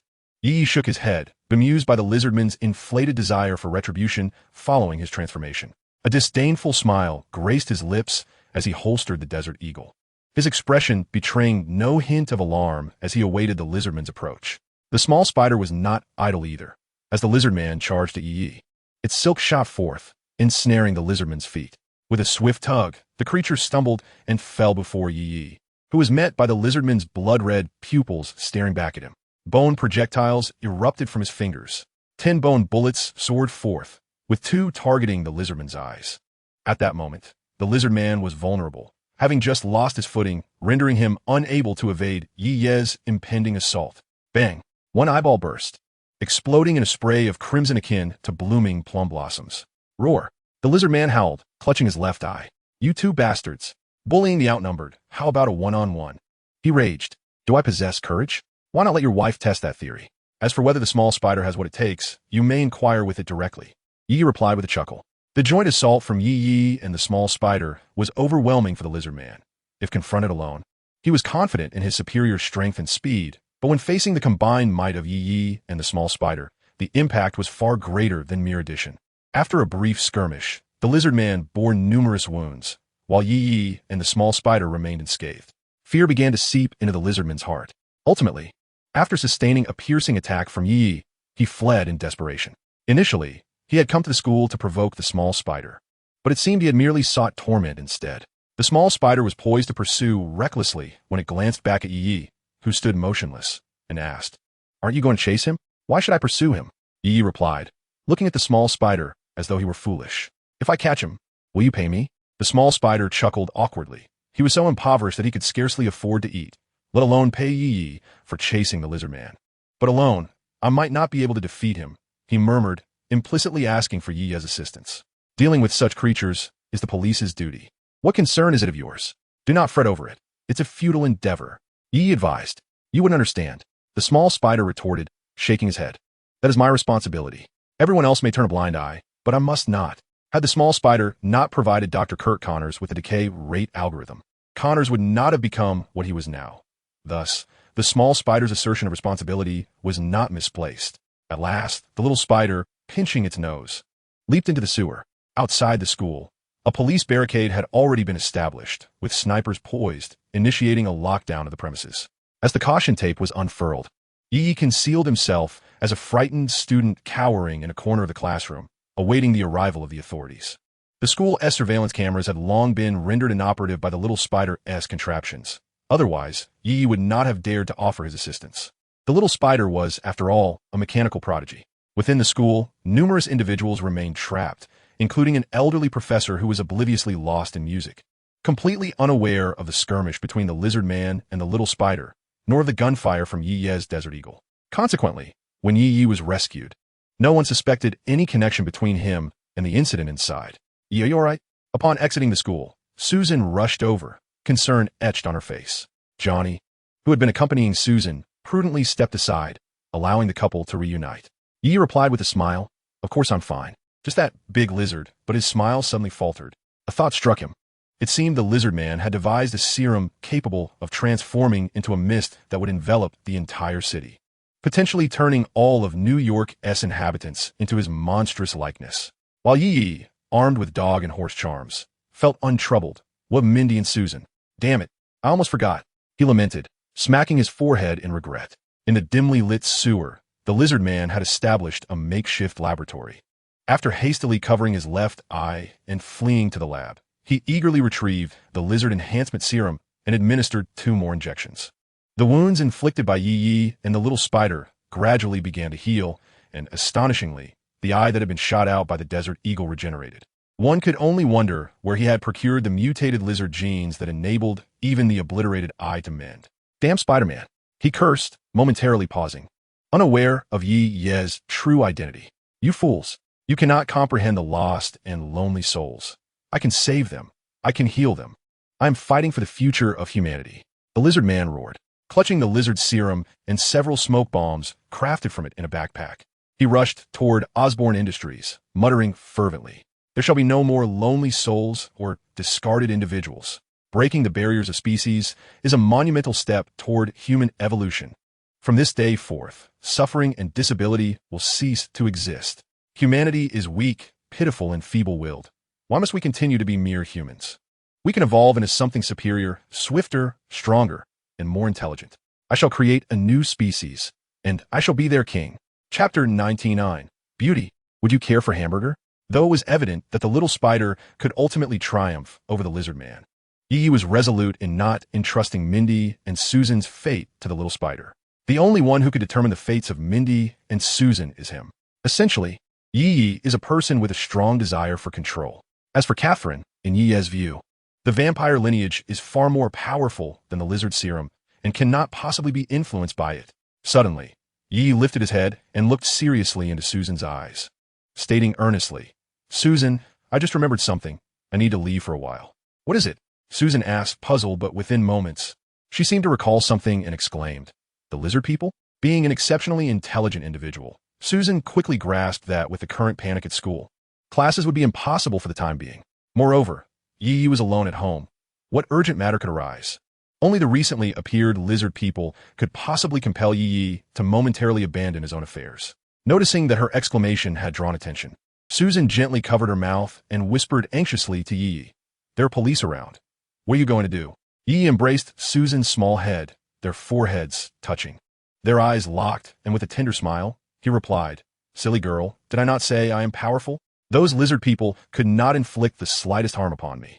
I am merely going to observe. There is nothing to worry about." After planting a kiss on Susan's forehead, he departed. If Susan believed Yi's words, she would truly be foolish. With her extraordinarily high intelligence, even qualifying her to be an astronaut, she naturally understood that Yi was concealing something from her, though it was not a malevolent secrecy. "You must be very careful." Susan sighed lightly. When the little spider entered the sewer, he immediately instructed Gwen to create an antidote for the lizard serum at Oscorp. However, upon witnessing the lizard people's rudimentary makeshift laboratory, the little spider comprehended their intentions and realized the perilous situation Gwen faced. If she remained at Oscorp, she would inevitably encounter the lizard people. Although they retained Kurt Connor's intellect, they lacked his benevolence, harboring only brutality. Thus, encountering Gwen could very well lead to her demise. Consequently, the little spider called Gwen, urging her to leave. Yet Gwen, driven by her sense of responsibility, disregarded the little spider's advice and chose to stay alone at Oscorp, awaiting the creation of the antidote. The little spider, feeling helpless, rushed to Oscorp as swiftly as he could. Unfortunately, he was declared a key target for capture by his father-in-law, with police cars, helicopters, and snipers surrounding him in pursuit. Yi stood atop Tianya, concealed in the night sky, watching with keen interest as the little spider and his father-in-law engaged in their tumultuous conflict. He observed as the little spider was struck by a tranquilizer dart and fell from the sky. "TSK, TSK. Yi shook his head, chuckling, "Little spider, your father-in-law is truly kind to you. I am genuinely happy for you to have such a father-in-law." Falling from several dozen meters in height, crashing into a vehicle, and then being propelled several meters further, Yi winced at the thought of the pain the little spider must be experiencing. At this moment, Yi was clad in a high-collared coat of red clouds against a black background, his face partially concealed by a silver mask. He had taken on the persona of the Akatsuki organization. Having already attracted his father-in-law's ire once, he feared that should he don the guise of Batman, there might come a day when Demond would meet his end on the streets. Thus, he opted for a change of attire, with a spatial ring at his disposal. Changing costumes was a trivial matter for Yi. "Hey, little spider, do you require assistance?" As he observed the little spider limping and swinging on his web after being shot, Yi gracefully descended before him on his flying sword, smiling as he spoke. The little spider had just concluded a heated exchange with his father-in-law. "Of course," the little spider exclaimed, his eyes lighting up as he gazed at Yi soaring above him. Although he could not discern his identity, the ability to fly indicated that Yi could expedite his journey to Oscorp. In New York, where eccentrics abounded, X-Men, Daredevil, Punisher, Doctor Strange, and various scattered mutants, the little spider found Yi's appearance quite acceptable. "I'm heading to Oscorp," the little spider shouted. It was fortuitously along the way. As the little spider excitedly latched onto the sword with his web, hoping to climb aboard, he was instead abruptly lifted into the air as Yi activated his sword, soaring through the sky. "Hey brother, I haven't boarded yet," the little spider cried out. "Your odor is quite unpleasant. My sword disapproves of you." so you shall remain below. Yi's voice echoed from above. Having just emerged from the sewers, the little spider found himself unwelcome not only to the sword but also to Yi himself. Disdainful. But this is perilous.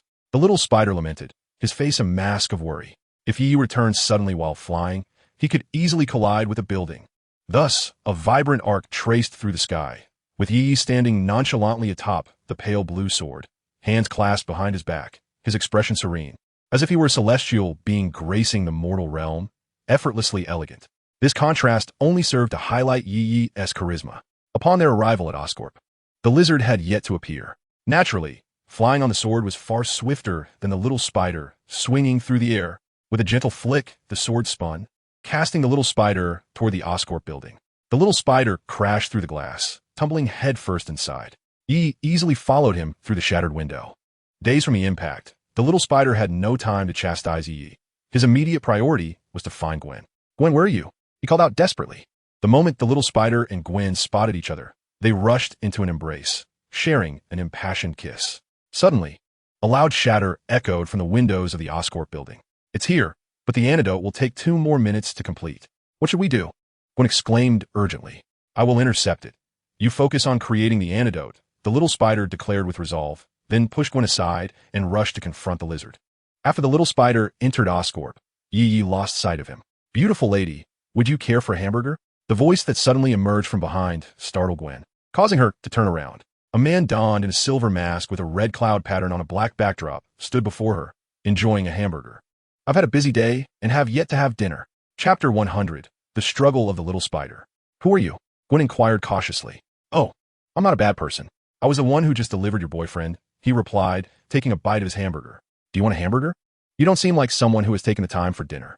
Gwen eyed him with skepticism but could detect no hint of malice from this individual. She accepted the hamburger he offered. In Yi's memory, he was a reticent and socially awkward person. Among his classmates, only Susan and Gwen had shown him kindness. When Thompson bullied him, Gwen had come to his defense numerous times, just as she did when Thompson harassed the little spider. Thus, Yi held a sense of goodwill towards Gwen, not wishing to mock her as he would the little spider. "Are you able to operate the Gonali device?" Yi asked, munching on his hamburger as they walked towards the Osborn Corporation. "Yes, it's quite simple to operate, but due to its hazardous nature, the Osborn Corporation has sealed it away. Many have already been contaminated by the lizard serum's toxic mist, including police officers and numerous innocent civilians, who are now undergoing mutation. If we don't swiftly deploy the antidote using the Gonali device, we could soon witness a surge of lizard people. Once they escape into the sewers, the mist won't penetrate the ground, and the antidote won't reach them. New York will then become quite chaotic. I fear that news of lizard people attacking humans will become a regular occurrence every few days. Moreover, the most pressing concern for you is that if we don't quickly administer the antidote to Kurt Connors, your boyfriend may very well be beaten to death." Yi remarked with a grin. "However, the Gonali launcher can be activated here, but the serum to be launched must be placed on the Osborn Corporation's launch tower." Gwen said anxiously, "Just focus on operating it. I'll handle everything else." Yi reassured her with a smile. "All right." Gwen fixed her gaze intently on the progress of the lizard serum antidote's preparation. "Aren't you hungry?" Gwen glanced at Yi, who was relishing his hamburger.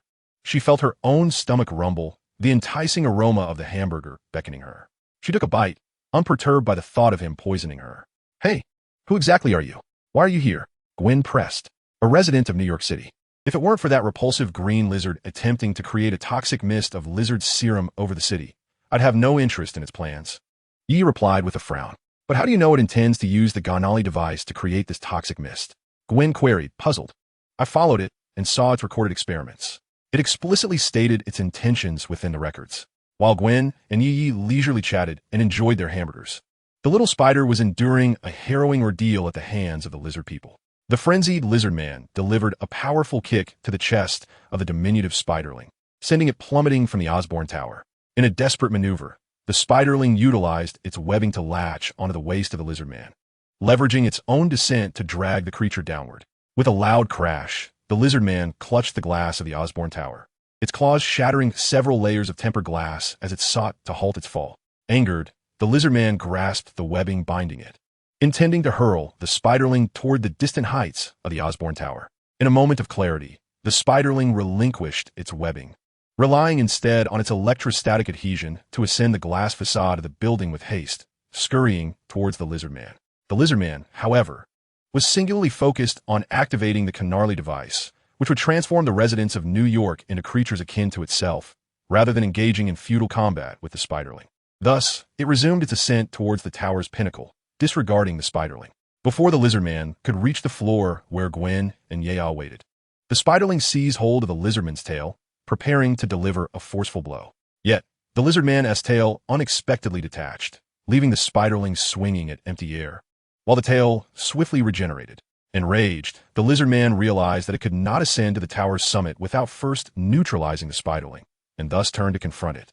With a swipe of its claw aimed at the spiderling, the creature missed as the spiderling deftly dodged, ensnaring the lizardman's face in a web. As the lizard man struggled to remove the webbing, the spiderling seized the opportunity to latch onto one of its legs and hurled it towards the window of the Osborne Tower, relishing the destruction of property that was not its own.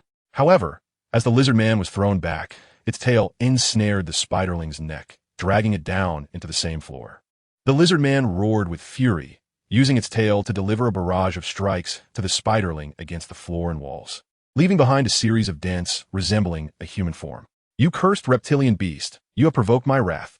After being battered senseless, the injured spiderling grasped the lizard man's tail, retaliating with its own strikes. Initially caught off guard, the lizard man endured 2 blows before swiftly severing its tail to escape, leaving the spiderling with only a twitching remnant in its grasp. "Foul Spider-Man, do you think you can thwart me?"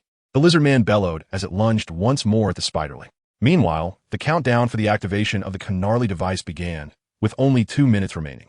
The voice of the Osborne Corporation's artificial intelligence, Carly, echoed through the air. As a rudimentary AI, Carly's intelligence paled in comparison to Tony Stark's Jarvis. Had it been Jarvis, he would have automatically intervened to prevent the lizard man from unleashing a toxic mist upon New York. Instead, Carly merely executed commands in a daze. "All set. Now we're in the clear," Gwen sighed in relief. Yi, wielding the celestial sword Tianya, soared with Gwen to the launch tower of the Canary device, where he placed the antidote for the lizard serum upon it.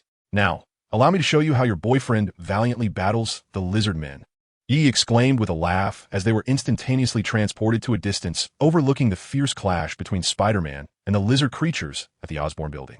The lizard man swept Spider-Man aside with its powerful tail, sending him crashing against the wall, and seized a table from the Osborne company, hurling it towards Spider-Man.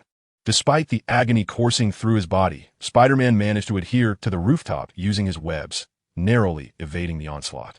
Chapter 101. The Spectacle. Poor Peter Parker, orphaned, all alone. The lizard man taunted, coiling his tail around Spider-Man's neck while gripping his hands with menacing claws, his expression a blend of pity and mockery. "Whatever happened to your bravery? Hurry and save him," Gwen urged, gripping Yi's arm in distress. At that moment, Yi and Gwen sat upon Tianya, observing the battle as if it were a theatrical performance. Yi commanded Tianya to conceal its brilliance, ensuring Gwen remained unharmed. The sentient Tianya, aware of Spider-Man's recent emergence from the sewers, refused to allow him to stand upon it, while happily accommodating the fragrant beauty of Gwen. Tianya would never admit that this was a manifestation of its own gender bias. "Well, I believe Spider-Man can handle this, but it seems he cannot," Yi remarked, drawing forth a sleek black Reimagined 500 and taking aim at the lizard man. The shot struck the lizard's head with tremendous force, disorienting it and granting Spider-Man the chance to escape its grasp. Upon spotting Yi and Gwen watching from afar, Spider-Man barely had time to speak before the lizard man attacked once more. "Spider-Man, aim for its eyes. They lack thick skin and are a weakness. Why do you keep pounding its chest?" Yi shouted, exasperated. "Lizard man, why are you so fixated on its chest? What is this obsession? Spider-Man, when its tail is severed, there's no protection on its rear. Strike there for maximum impact." Yi continued, munching on sunflower seeds as he narrated the unfolding drama. "Lizard man, your webs are troublesome. Attack its hands. If you break them, can it still produce webs? What side are you actually supporting?" Gwen asked, bewildered. "I'm not supporting either side. I'm merely an observer," Yi replied, offering the bag of sunflower seeds to Gwen. "Care for some? I don't want any." Gwen waved her hand dismissively. How could she casually munch on seeds while her boyfriend fought for his life? Yi kept a watchful eye on Spider-Man, occasionally firing his Reimagined 500 to alleviate the pressure on him. In the fierce confrontation between the lizard man and the little spider, the latter consistently found himself at a disadvantage. The lizard man's strength, speed, and reflexes slightly surpassed those of his opponent.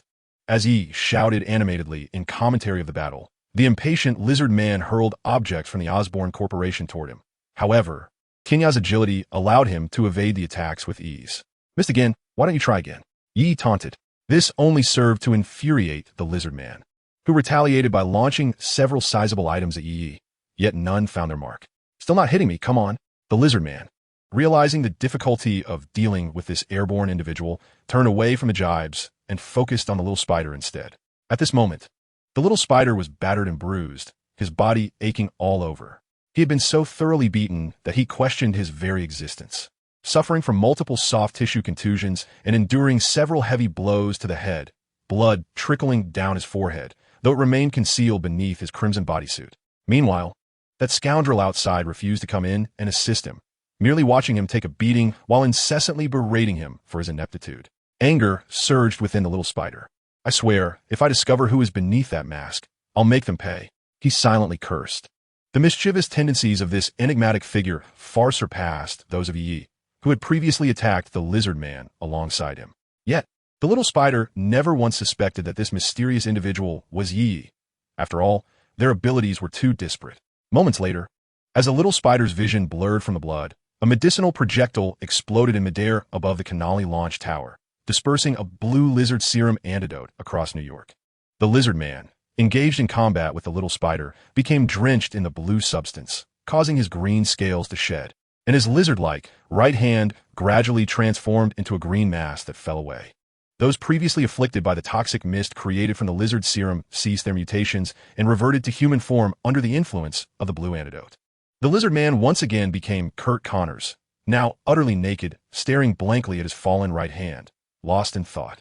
Oh dear, I had hoped to witness more of the spectacle, but the police have arrived. Mission accomplished, I shall take my leave. Yi screeched, activating Tenya to transport Gwen to the building entrance, and then soared into the sky, swiftly vanishing from sight. Upon landing, Gwen hurriedly rushed toward the little spider, exclaiming, Peter, are you all right? The little spider, weakened and on the verge of collapse, was fortunately caught by Gwen just in time. She removed his mask to reveal his bloodied face beneath. I'm fine, just a bit fatigued. He managed to force a smile and reassurance. By the way, what about that strange individual? Did he harass you? The little spider quickly inquired. He didn't bully me. In fact, he even gave me a hamburger. After I completed the antidote and placed down the Canali device, he took me on that light blue flying sword to watch your battle with the lizard man. I have no idea what his intentions are, but he meant me no harm. On the contrary, he was quite kind. Gwen remarked with an odd expression, truly. How should one describe Yi's actions? They were rather grotesque. Yet, he forbade me from leaving, claiming he feared for my safety. Thus, I remained perched atop that flying sword, observing your battle. My heavens, what have I done? The voice of Kurt Connors, filled with profound regret, interrupted the affectionate display of this couple. Both turned to gaze at the naked Kurt Connors. Gwen hastily covered her eyes, and only then did they realize the presence of a bare man in the room. The sound of a helicopter grew nearer, and, simultaneously, Gwen and Spider-Man recognized that the police had arrived. Peter, you must leave, Gwen urged anxiously. All right. Spider-Man resignedly donned his mask once more. After his confrontation with the lizard, his body was sore, his limbs weak. He was uncertain whether he would plummet to the ground and meet his demise due to losing his web-slinging grip. However, with the police arriving, he had no choice but to depart, regardless of his discomfort. Spider-Man stood before the shattered glass window, a strand of webbing affixed to another towering building, as he fled Oscorp Tower. Fortunately, George had previously ordered the police not to fire upon Spider-Man, for in his current exhausted state, he would have been an easy target by the time the armed SWAT team reached the floor where Gwen and Kurt Connors were. Only the two remained. Chapter 102, Critique of Spider-Man. The following day, the news outlets were ablaze with reports of Kurt Connors' nefarious plot to transform the citizens of New York into lizard people, thwarted by Spider-Man. Not a whisper was mentioned regarding the Sword Master Yi, as he had arranged with Gwen to keep his existence a secret. Gwen's father, the police chief, would find it no arduous task to erase any records concerning Yi should the police uncover anything. Given that Gwen was the only normal presence at Oscorp during the incident, the media naturally focused its attention on her. Even though George was the police chief of New York, he could not deter the swarm of reporters. Kurt Connors was apprehended and imprisoned, while Spider-Man emerged as a folk hero. Thus, the matter concluded. Hero? Spider-Man, I hope you find joy in your role. Yi chuckled softly as he turned off the television.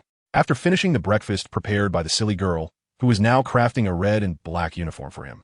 Yi set off for school. In the past, he had never taken the silly girl with him to school, not for any particular reason, but for convenience's sake. Before returning to high school, Yi had already envisioned his time there. He intended to charm a few young ladies, lest his efforts be in vain. With Susan in the picture, he was even less inclined to bring the silly girl to school. He preferred leaving her at home, where she could handle any petty thieves that might try to break in and call the police, and if Mindy came around, he would instruct the silly girl to remain invisible to avoid detection. "Hey Parker, what a coincidence. I ran into you." In the campus, Yi spotted Spider-Man and approached, giving him a friendly pat on the shoulder. "Parker, what happened to your face?" Yi exclaimed in astonishment. "Did your uncle give you a beating?" "No. I accidentally fell down the stairs last night, which caused this." The little spider hastily shook his head. Most of the injuries inflicted upon him by the lizard man had healed overnight due to his remarkable self-healing abilities, leaving only a few severe wounds with lingering marks. "Parker, have you caught the news today?" "News? What do you mean? The one about the grid-like little creature?" "No way. After such a significant event last night, all the media in New York is reporting on it. You can't possibly be unaware, can you?" Yi asked, his expression exaggerated. "Of course I know he. What do you think of the little spider?" "I think he's a fool. When he first discovered the lizard man's plot, why didn't he call Director George to have him notify Osborne Industries to destroy the Canali device promptly? That way, the lizard man scheme would have collapsed without a fight. Instead, he insisted on running all the way from our school to Osborne Industries to stop the lizard man from injecting the lizard serum into the Canali device. How much time was wasted in between? Even if he wanted to play the hero, considering the police's wariness of him, they might not listen. He should have informed them of the lizard man's precise location to set up defenses in time, such a plot that could endanger New York. And once the police understood the function of the Canali device, they would have no choice but to prepare. The lizard man may be tough, but heavy firepower can inflict effective damage.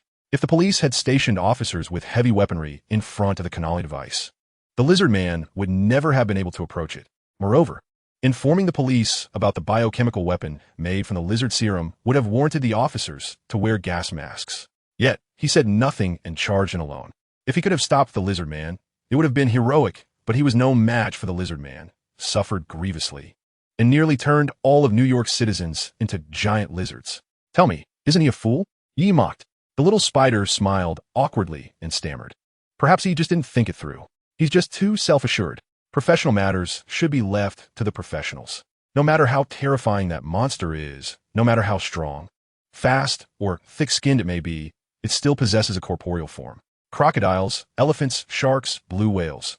What creatures can humanity not conquer? The eyes, throat, nose, ears, and other vulnerabilities on that monster are countless. As long as the officers wear gas masks, their bullets would suffice to deal with the giant lizard. To think he assumes he alone can confront the beast is rather narcissistic, don't you think?" Yi scoffed. The little spider chuckled awkwardly, hesitant to speak, genuinely reflecting on himself. Had he been overly confident in his abilities? Was this the very reason Yi refrained from using his powers for certain tasks? Should professional matters truly be handled by professionals? Was everything he had done in error? The little spider pondered deeply. In this incident, the role of the young spider cannot be overlooked. Had he not pursued into the depths of the sewer, who could have anticipated that the reptilian creature would aim to utilize the Canali device to envelop New York in a toxic mist? It must be said that his subsequent handling of the situation was somewhat less than perfect. However, he is merely a high school student, still quite naive, not a seasoned veteran of society. Mistakes are inevitably part of his journey. As the young spider gains experience over the years, he will learn to approach any challenge with minimal effort, achieving the utmost perfection. Yet, Yi harbored intentions to belittle him, to instill doubt in his confidence, and provoke existential questions stemming from a minor incident on the bridge. Though Yi has clung to this trivial matter, he conveniently forgot the times he had unjustly assaulted the young spider. Upon reaching the classroom door, Yi and the young spider encountered Thompson, who was exuberantly clad in a makeshift spider suit, animatedly conversing with his friends.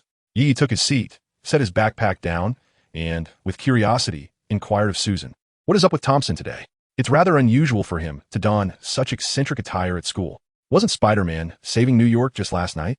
Susan replied, "Thompson has become an ardent fan of Spider-Man.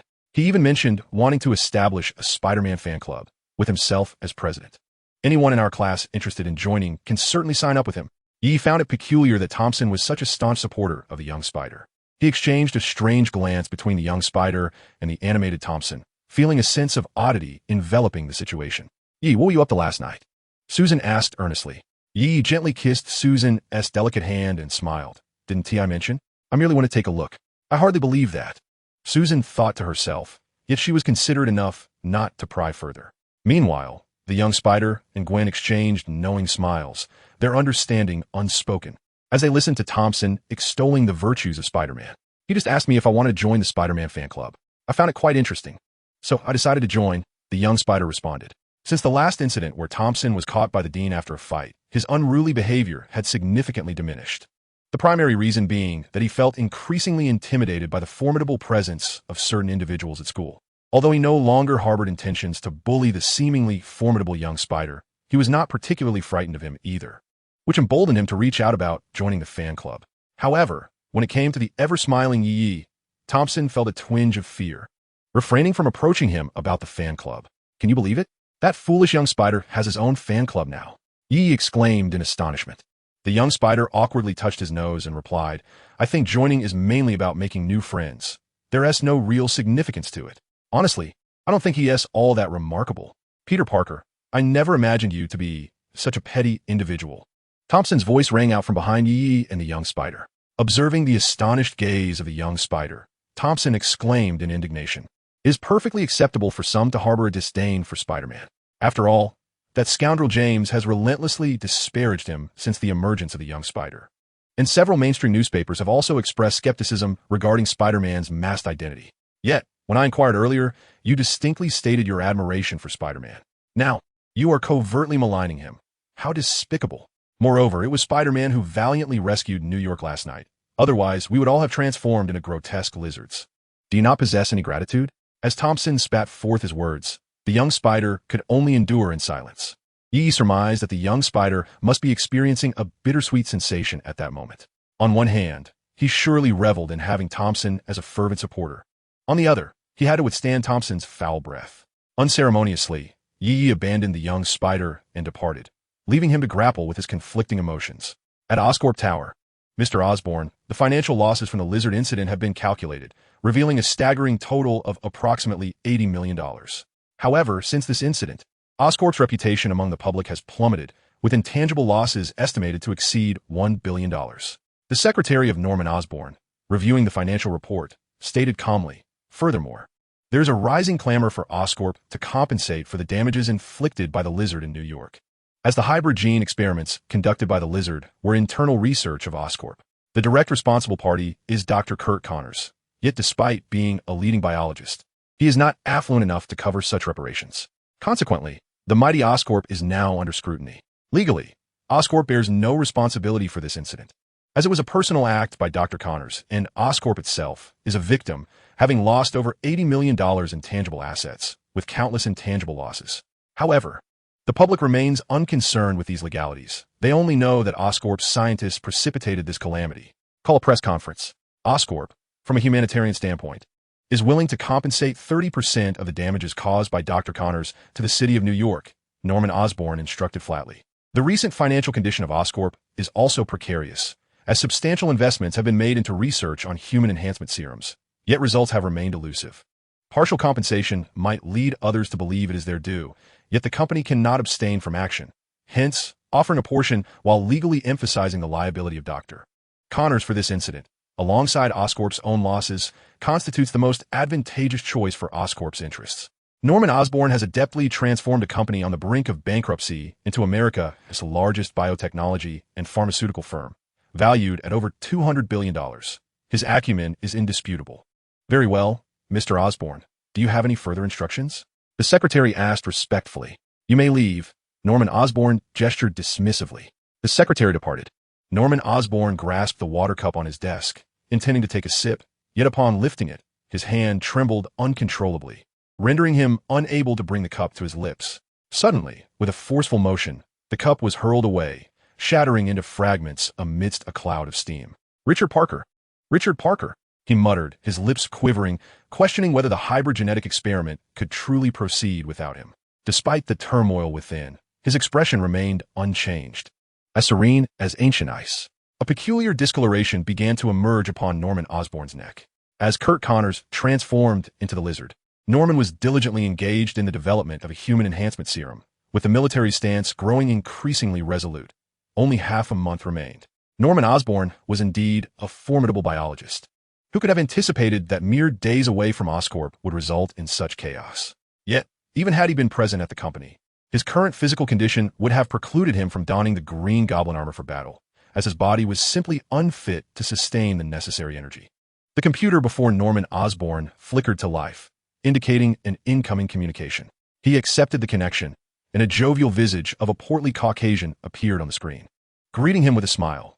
"Long time no see, my old friend Osborn, though it seems you have forgotten our agreement."